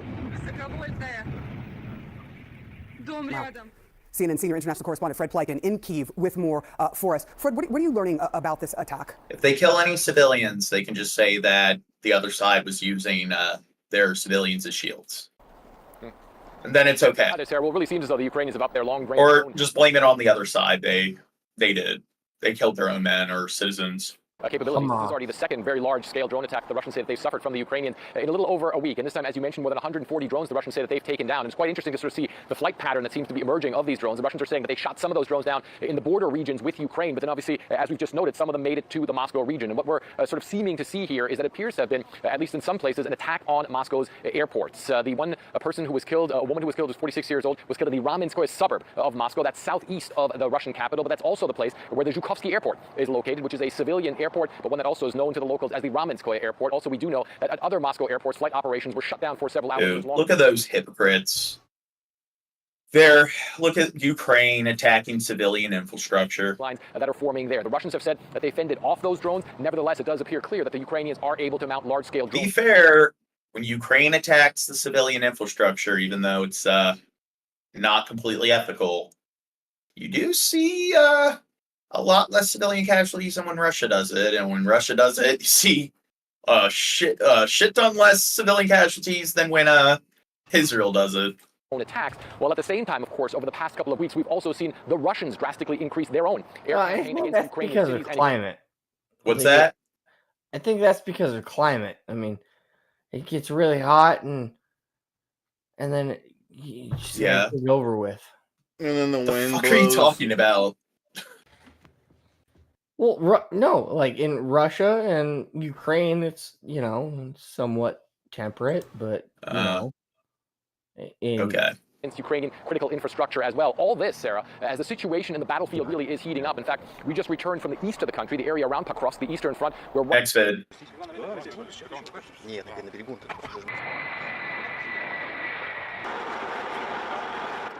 Oh. Okay, so now I guess they were exchanged. Maybe this is the answer to your previous question. It looks like there's probably a prison swap. So these are Russian POWs being returned to Russia. And, oh yeah, it says prison swap. They look a lot more well-fed than the Ukrainian POWs. I don't know, Bill Hicks. Do you honestly think Russia is the more ethical, combatant in this situation? Seems like Ukraine. Not even close. Yeah, seems like Ukraine treats their prisoners a lot better. Очень, сказала, что все хорошо, говорит. Я ей говорил, что все нормально будет, все же нормально.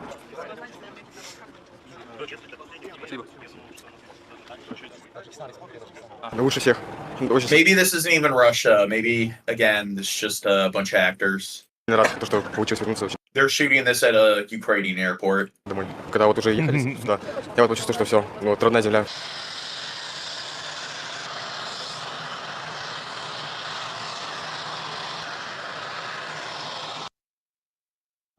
A Ukrainian drone strike destroyed a Russian weapons warehouse in the Tver region, a source in Ukraine's SBU state security service told Reuters on Wednesday. This unverified footage shows a huge ball of flames blasting into the sky and multiple detonations.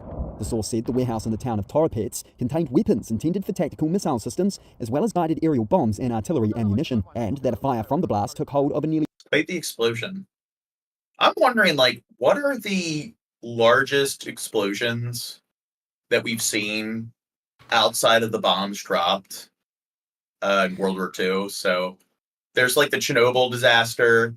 There was that fertilizer plant that exploded in Syria several years back. So I wonder if this is up there. Area. Did you already cover the ammo depot that got blown up by drones? I think very this is recent. I think this is what's being Oh, covered is this now. it right here? Yeah. Yeah. Source said it was part of reducing the enemy's missile potential, which it uses to destroy Ukrainian cities. War bloggers and media reported earlier on Wednesday the attack. And I guess also, what have been the largest non-nuclear explosions since outside of any nuclear testing or nuclear bomb testing or the nukes of World War II? Over 200 miles west of Moscow was near the site of a large Russian arsenal. NASA satellites picked up intense heat sources emanating from an area of about 5 square miles at the site in the early hours, and earthquake monitoring stations picked up what sensors thought was a small earthquake in the area. Explosions could be heard in the distance as Tver's governor... Now, what's it, the Richter scale or whatever? Or what's the scale for measuring earthquakes? Yeah. Do you know, Pro? Yeah, it's the Richter scale. What's that? The Richter scale. Yeah. So I wonder what it was on that scale. This artificial earthquake that's created.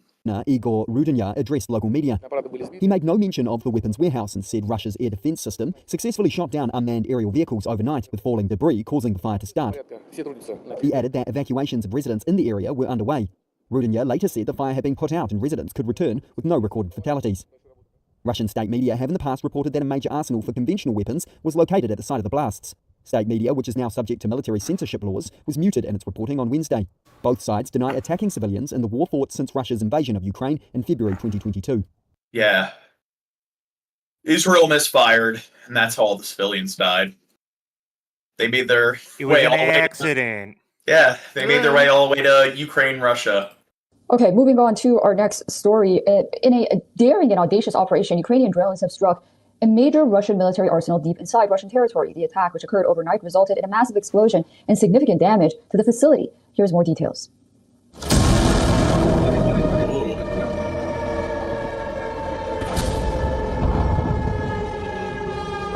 Dude, this one has the added sound effects. Ukrainian drones. See, if you want to attack another country, aim for the fertilizer plants. Whoa. In Minecraft. Significant missile depot deep within Russian territory. Aim for the hentai theaters. Yeah. You just need to get a tractor trailer. Again, bleach, ammonia, fertilizer, gasoline canisters. Aim for the power plants. And Minecraft. The attack triggered a massive blast at a Russian military base, sending a fireball into the sky and causing multiple secondary explosions. The blast was so powerful that it was picked up by NASA satellites, which detected heat sources over a 14 square kilometer area. The town of Toropets in Tver region, which was attacked, fucking audio, was under 400 kilometers northwest of Moscow and far away from the Ukrainian border from where the drones were launched.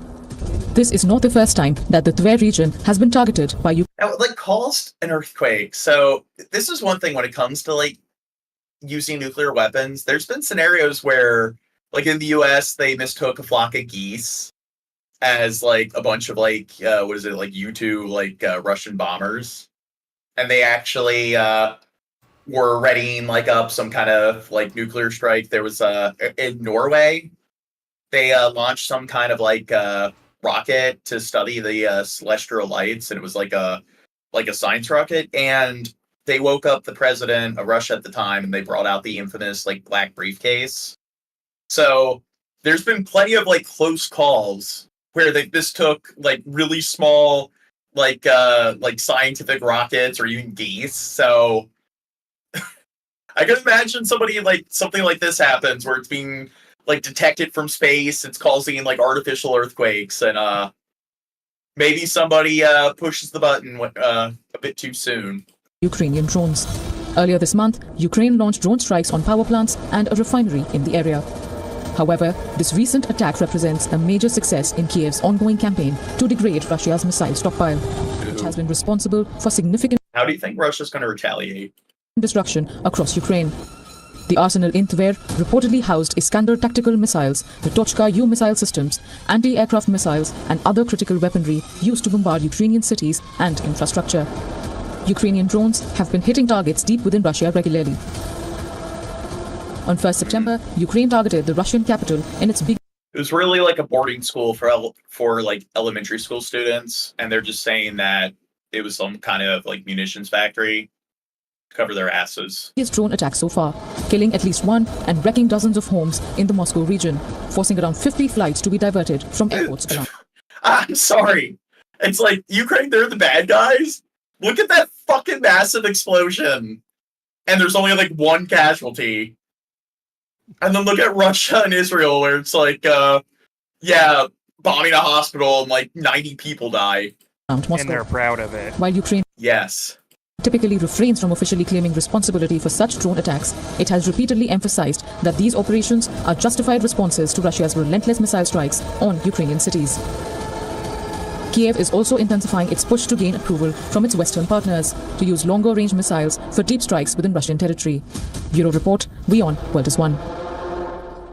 For all the latest news... I mean, look at what Ukraine's doing with all the drone technology, and then look in like Burma, like what the rebels are doing with drones, and they're just like a bunch of like college-age adults. They're a bunch of kids right out of high school, and they're literally in like sheds, just like creating these like kamikaze drones and stuff out of like shit you can get at a Home Depot. And then Israel, again, with one of the most advanced militaries and like heavily funded militaries on the fucking planet, they're not able to deal with Hamas in a more, I guess, indiscriminate manner, or more, I guess, discriminate manner.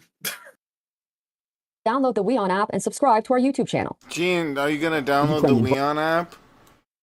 No. Drone strike destroyed a Russian weapons warehouse in the Tver region, a source in Ukraine's SBU state. We're almost done with all the this unverified footage shows all the Russia-Ukraine videos. Sky and multiple detonations.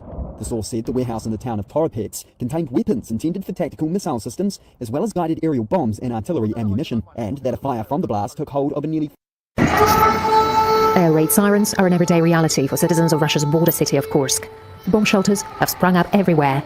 Evacuees from settlements destroyed by the Ukrainian army are queuing for humanitarian aid. Initially, we were not prepared for such a large flow of people. It's not easy to work psychologically because the people who come here are tense, tired, bitter, but this work has made us stronger. The life of these people will never be the same. War has ravaged their homes, their families, and everything they used to love. Just a few agree to talk on camera. We lost everything. We lost our houses. I'm 63 years old. I'm homeless and queuing now for a pack of pasta. We watch our TV and we're proud of our country. But they failed to save us. I can't say anything bad. The state has not abandoned us. It helps us as best it can. It gives us humanitarian aid. It allocates money and will continue issuing housing certificates. 27-year-old activist Anastasia Mitrofanova organized a distribution center where people receive clothes. She managed to mobilize all those who care from around Russia to send tons of goods to Kursk. Wait, okay, so who's giving out the aid? So Ukraine or Russia? To the citizens in Kursk. I wanted to open a social store where displaced people can choose everything they need as comfortably as possible. My goal is to provide everyone with clothes and footwear. It's going to be cold soon. The most necessary things are now warm, comfortable clothes and shoes. We have to let every city know what tragedy happened in our Kursk region and how much we need help. Oh, okay. She's Russian. I was like, if they're Ukraine, look at how Ukraine's treating the like occupants of the area they're occupying compared to Russia. The Kursk region had to provide thousands of refugees with temporary abode. One of the largest temporary accommodation centers in the Kursk region is located in the campus of Kursk Agrarian University. Evacuees from the hardest hit areas of the region have been brought here. Currently, 600 people who've lost their homes have been given temporary shelter here. The university staff, apart from teaching their students, are now totally involved in ensuring the well-being of hundreds of these displaced people. We have plenty of everything. They always help us and feed us well. Thank you to all the staff, cooks, workers for their kindness and care. But I've lost my son and now I'm totally alone. Tears in their eyes, because despite all the efforts by those who work day and night to make these people's lives a bit better, their only dream is peace and the ability to return home, even though they realize that there is no home to go back to. Yulia Shapovalov. Here's the thing. Subscribing, Scott. Oh my god. Yay! Yay. Ooh, we hit 50 likes. Yeah? Yeah. Al Jazeera, Kursk. Oh, now, here's the thing. All the Russians are partially responsible for voting Putin into power. Because, I mean, they did have elections. That's how he got into power. Again, people are just a Borg. All those individual people that are traumatized and stuff, you don't treat people as individuals. You treat them as an entity. They're a Borg, they're a hive mind. Us versus them, your side, my side. Individual.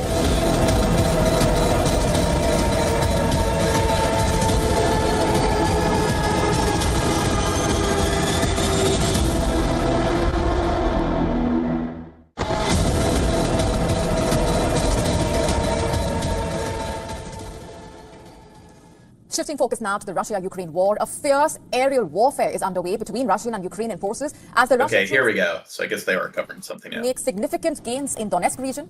Ukrainian forces have carried out aerial attacks on Russia's important targets. In fact, the Ukrainian army has said it has conducted strikes on Russian command posts, personnel, military equipment, and other important targets. A large scale. So do you think this is the largest explosion we're going to see in this war? Or do you think it will get worse? I'm wondering. It's gonna get. Just wait till the nukes drop, Shane. Oh God. Drone attack. Well, even without the nukes dropping, I'm just what is it? The FOAB. There's the mother of all bombs. Russia has the father of all bombs. Out by Ukraine on Russia. Like this was like I don't know, a bomb dropped from a drone onto like a munitions factory. What if the FOABs dropped in a nuclear power plant? Russia on Wednesday triggered an earthquake-sized blast at a major armory in Russia's Tver region. And as a result, the Russian authorities were forced to evacuate a nearby town. Satellite images showed fire and smoke rising from the ammunition after the attack. NASA satellites also picked up the intense heat sources emanating from an area of about 14 square kilometers at the site. It's not just Ukraine launching aerial attacks, by the way.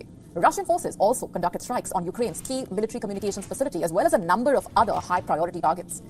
The Russian Defense Ministry has said that its warplanes, drones, missiles, and artillery hit the center of Ukrainian forces' radio communications. The Russians also claimed to have struck a critical Ukrainian airfield infrastructure facility, although officials did not say. Now, you do have Russia does have the second strongest air force on the planet, and they haven't really been utilizing it much in the war.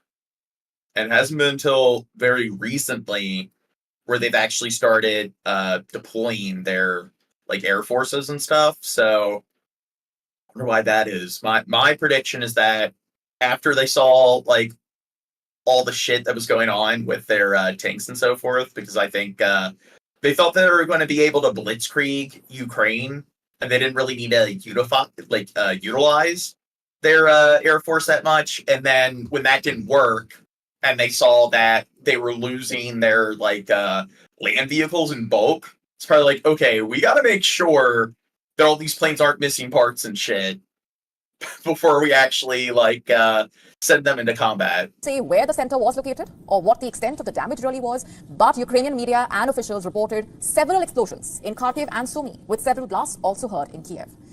According to local officials, Russia struck Kharkiv with several ballistic missiles. Russia continues to carry out high-precision strikes on Ukraine's military installations, including mercenary bases, defense, industrial, and energy facilities, while insisting that those attacks never target civilians. Last month, the Russian Defense Ministry claimed to have destroyed a command and control facility of one of Ukraine's mechanized brigades with an Iskander-M missile. Given Russia's air superiority, now Russia's making claims. Do you think those claims are valid? Ukraine has ramped up its drone production over the past 2 years. Ukraine, in fact, now has started using these drones to increase attacks on Russia, striking deeper and deeper into its neighbor's territory. Dude, those are the fucking drones they're using. I'm sorry. When people claim that Israel needs to be relying on airstrikes and artillery strikes, and it's like they're not able to utilize drones in a way, or apply some kind of drone tactics to be more precise with who they're attacking so there's less civilian casualties, I call horseshit. Has relied heavily on drones to target Russia's military and energy infrastructure in a bid to disrupt Moscow's war machine. Ukraine's biggest ever drone attack targeted the Russian capital of Moscow this month itself, killing at least one person and wrecking homes and disrupting flights. Meanwhile, Russia continues to use airstrikes to target Ukraine, particularly aiming at energy infrastructure ahead of the winter season. In the last 2 days itself, Russian forces have attacked Ukraine with several missiles, launching 7 dozen kamikaze drones on the night of 19 to 20 September. Ukraine's air defense says that it destroyed at least 61 UAVs and 1 guided aircraft missile. Russia has also increased its production of missiles and drones as the war shows no signs of abating. In fact, on Thursday, the Russian President Vladimir Putin announced how much longer do you think it's going to go on? That the country is set to receive 10 times more drones. Do you think Kamala is going to get a peace deal or Trump? Than it did last year, 10 times. Putin said that in 2023, the armed forces received nearly 140,000 drones of various types, 140,000. And this year, their production rate has gone up since, significantly. He also announced that Moscow is expanding the range of unmanned systems and developing unmanned boats as well. For the past 2 years of the war, Russia has focused its strikes on targeting Ukraine's energy and power grid in a bid to cause a literal blackout. The International Energy Agency has said in its latest report. Well, yeah, they attended that multiple times, 2 winters in a row, and they weren't really that successful with it. that Ukraine is in for a rather tough winter. It is estimated, and it estimated, in fact, Didn't they make that same threat the last two winters? that the war-battered country Yes, has they lost literally more than did. 2/3 of its power production capacity since the outbreak of the war in 2022. You see, following the bombing of the Crimea... Well, we only have a few more videos left, Bill Hicks, before we're done with all the Ukraine-Russian videos. Russia started targeting Ukrainian energy infrastructure in late 2022. That has intensified this year. Russia has targeted Ukraine's power plants as well as distribution facilities in response to Ukraine's campaign of drone strikes on Russian oil refineries and storage depots. The attacks have caused a major upset for Ukraine, by the way. This year's wave of attacks has put Ukraine's ability to generate power during peak demand this winter in jeopardy. Today, European Commission head Ursula von der Leyen. See, when it's a Indian journalist, you play them at 1.5 speed. It's like listening to an American at 2.5 speed. Arrived in Kiev with a plan to discuss the energy situation in person with the Ukrainian President Volodymyr Zelensky. While Russia maintains that its strikes are not aimed at civilians, the Russian Defense Ministry says that its goal of targeting energy infrastructure is to cripple Ukrainian arms production and its capability to deploy new troops to the front line. To stay up to speed with the latest news, Estonia in a significant shift in defense policy, Estonian General Vaher Karas has announced that Estonia is ready to strike Russian territory if... Chad, where's Estonia? In New England. No, it's in the New England. It's one of the Baltic states, so it's Estonia, Latvia, and Lithuania. Yeah. And yeah, so all three of those states are part of NATO, and Russia's known for bullying those three smaller countries, and they're in a pretty volatile position because they're north of Belarus, so they're in the middle of Belarus and Russia, so Russia and Belarus would be able to, they call it the pincher maneuver, where if war did break out, they might be able to cut them off from NATO troops or other NATO states. But now they kind of fucked themselves because now Norway and Finland have joined NATO, which those two countries have a decent military power, but they haven't really fulfilled their goals because now NATO's borders have grown pretty significantly because of Norway and Finland joining because of Russia invading Ukraine. So because they're now farther north than the Baltic states are, if a war does break out, now it's going to be much easier for NATO troops to actually prevent Russia from invading those particular territories. Moscow shows signs of preparing to attack NATO. During an interview with ERR, General Karas emphasized that Estonia's new strategy focuses on neutralizing threats before they strike, a major departure from the previous strategy of waiting for an attack. Before the war in Ukraine, Estonia's defense strategy was to hold off Russian aggression for 10 days until NATO reinforcements arrived. But with new threats emerging, this approach has changed. Karas underscored the vital role of NATO support, explaining that Estonia's forces are fully integrated into NATO's broader defense structure, with each ally assigned specific battle tasks and weaponry. Amid these changes, Russian President Vladimir Putin warned that if Ukraine uses NATO-provided long-range missiles to strike Russian territory, NATO would be directly involved in the conflict. There is an attempt to double talk, because we are not talking about allowing or prohibiting the Kyiv regime from striking Russian territory. It is already doing so using drones and other means. But when it comes to using long-range precision weapons of Western manufacture, it is a completely different story. Putin further stated that the use of such weapons by Ukraine, with NATO intelligence support, would escalate the conflict into a broader war between Russia and NATO countries. Flight assignments for these missile systems can, in fact, only be entered by military personnel of NATO countries. Ukrainian military personnel cannot do this. Therefore, we are not talking about allowing the Ukrainian regime to strike Russia with these weapons or not. We are It'd be talking funny about if that making a was what decision about Putin whether actually NATO... sounded like. He Yeah. just sounded like any other bland white dude. I wonder to other Russians what his voice actually sounds like to them. Yeah. Is it really intimidating, or does he just sound like a generic white dude? Yeah. He sounded like pussy, comrade. ...involved in the military conflict or not. As tensions rise, Estonia's new military stance underscores the growing readiness of NATO's eastern members to act preemptively, reflecting a major shift in the regional security landscape. With Russian forces heavily engaged in Ukraine and Estonia's new... Wait. Bill Hicks, you're saying Ukrainians are being sacrificed to weaken Russia? Hasn't Russia been using the meat shield offensive? Or the where they've been charging a bunch of their like untrained troops into like Ukrainian like encampments just to be gunned down as sacrificial lambs to just tire the Ukrainians out so they could get some of the more like well-trained troops in there. In place, the Baltic nation is preparing for the possibility of more direct military engagement, raising the stakes for the entire region.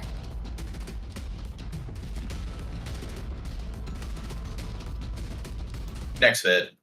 Well, the European Commission President Ursula von der Leyen says that the EU will lend Ukraine up to 35 billion euros to help with its war effort. She spoke today in Kyiv on a visit with Ukraine's President Volodymyr Zelensky. Ukraine's Deputy Foreign Minister Yevhen Perbynis gives Ursula von der Leyen a warm welcome on her latest visit.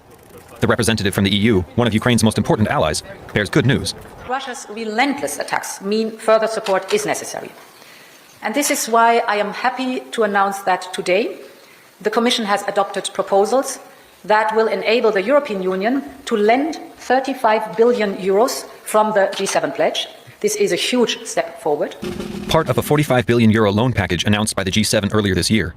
Much of the Okay, so at least the United States has signed off on its military aid package. I think maybe it would have been better like if all the money they gave to Israel, they decided to give to Ukraine instead. But seems like the EU states have decided to follow through as well. So you're getting what you want, Zelensky, so stop bitching. The funds are likely to go. See, this is what happens when you give handouts. Keeps asking for more. You're so entitled.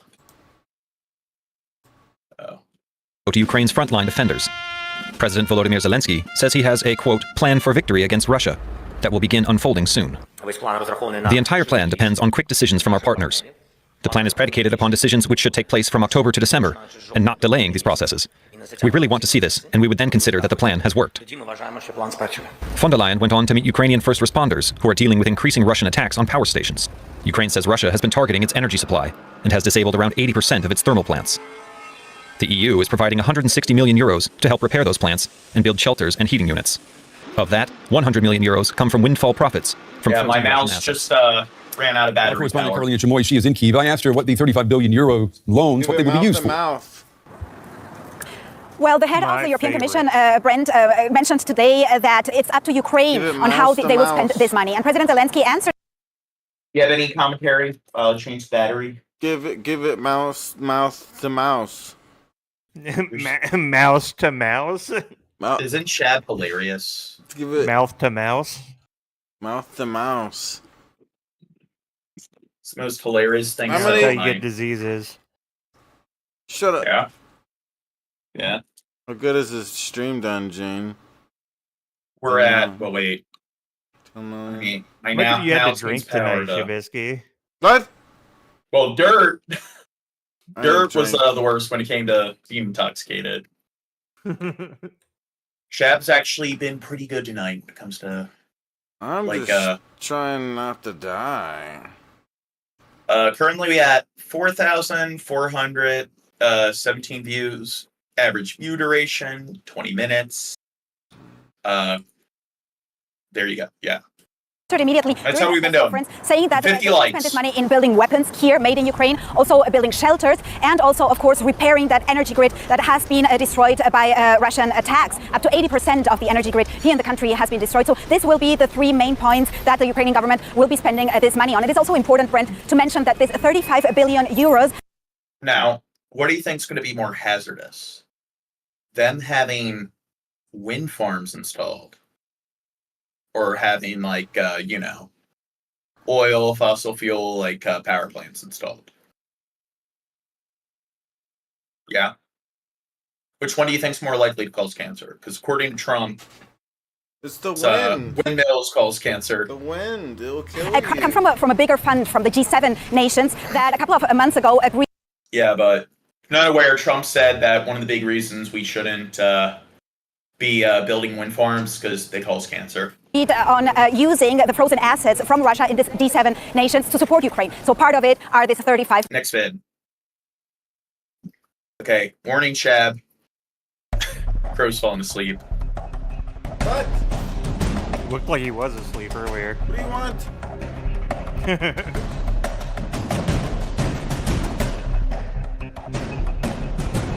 there anything new? It's going over all the same shit. Okay, we're through all the videos. So I guess we're up to date with Ukraine, Russia. We're up to date with Israel and so forth. So we still have a ton of other videos we haven't covered. I guess we can get to that later. Drew and I have discussed maybe like all the videos and stuff we don't get through Saturday, like later in the week. We can do like extra PPPs. But I'm going to have to tell Dirt that I don't want him to be drunk on stream because, yeah. It's more annoying than Shad drunk. I don't know. Maybe that's too mean. Damn. Poor selection of news. Wait. What do you mean? I like how Shad, like, he wants to end the stream, but then he walks away right when we're done with everything. Sorry, Gene. I have to. It was an accident. Jesus. Well, I think Zelensky's a little bit taller than Crow.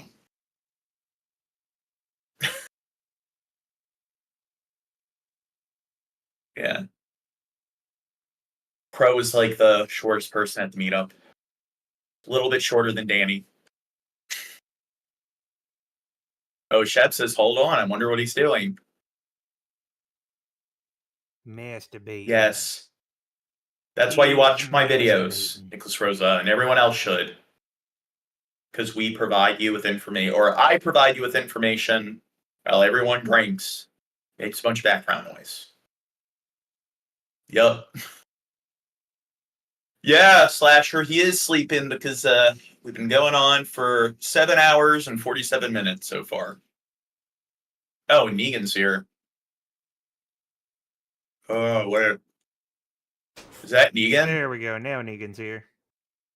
Yo. Howdy. Negan is here. We're almost done with the stream. Okay. Alright. Let's call it a stream. I gotta go to sleep. Strabisky. Hit the like button and subscribe, guys. Oh, and Crow, Slasher says they wish you a good night's sleep. They hope you rest well. Thank you, Slasher. And you can help everyone sleep better at night by giving us a like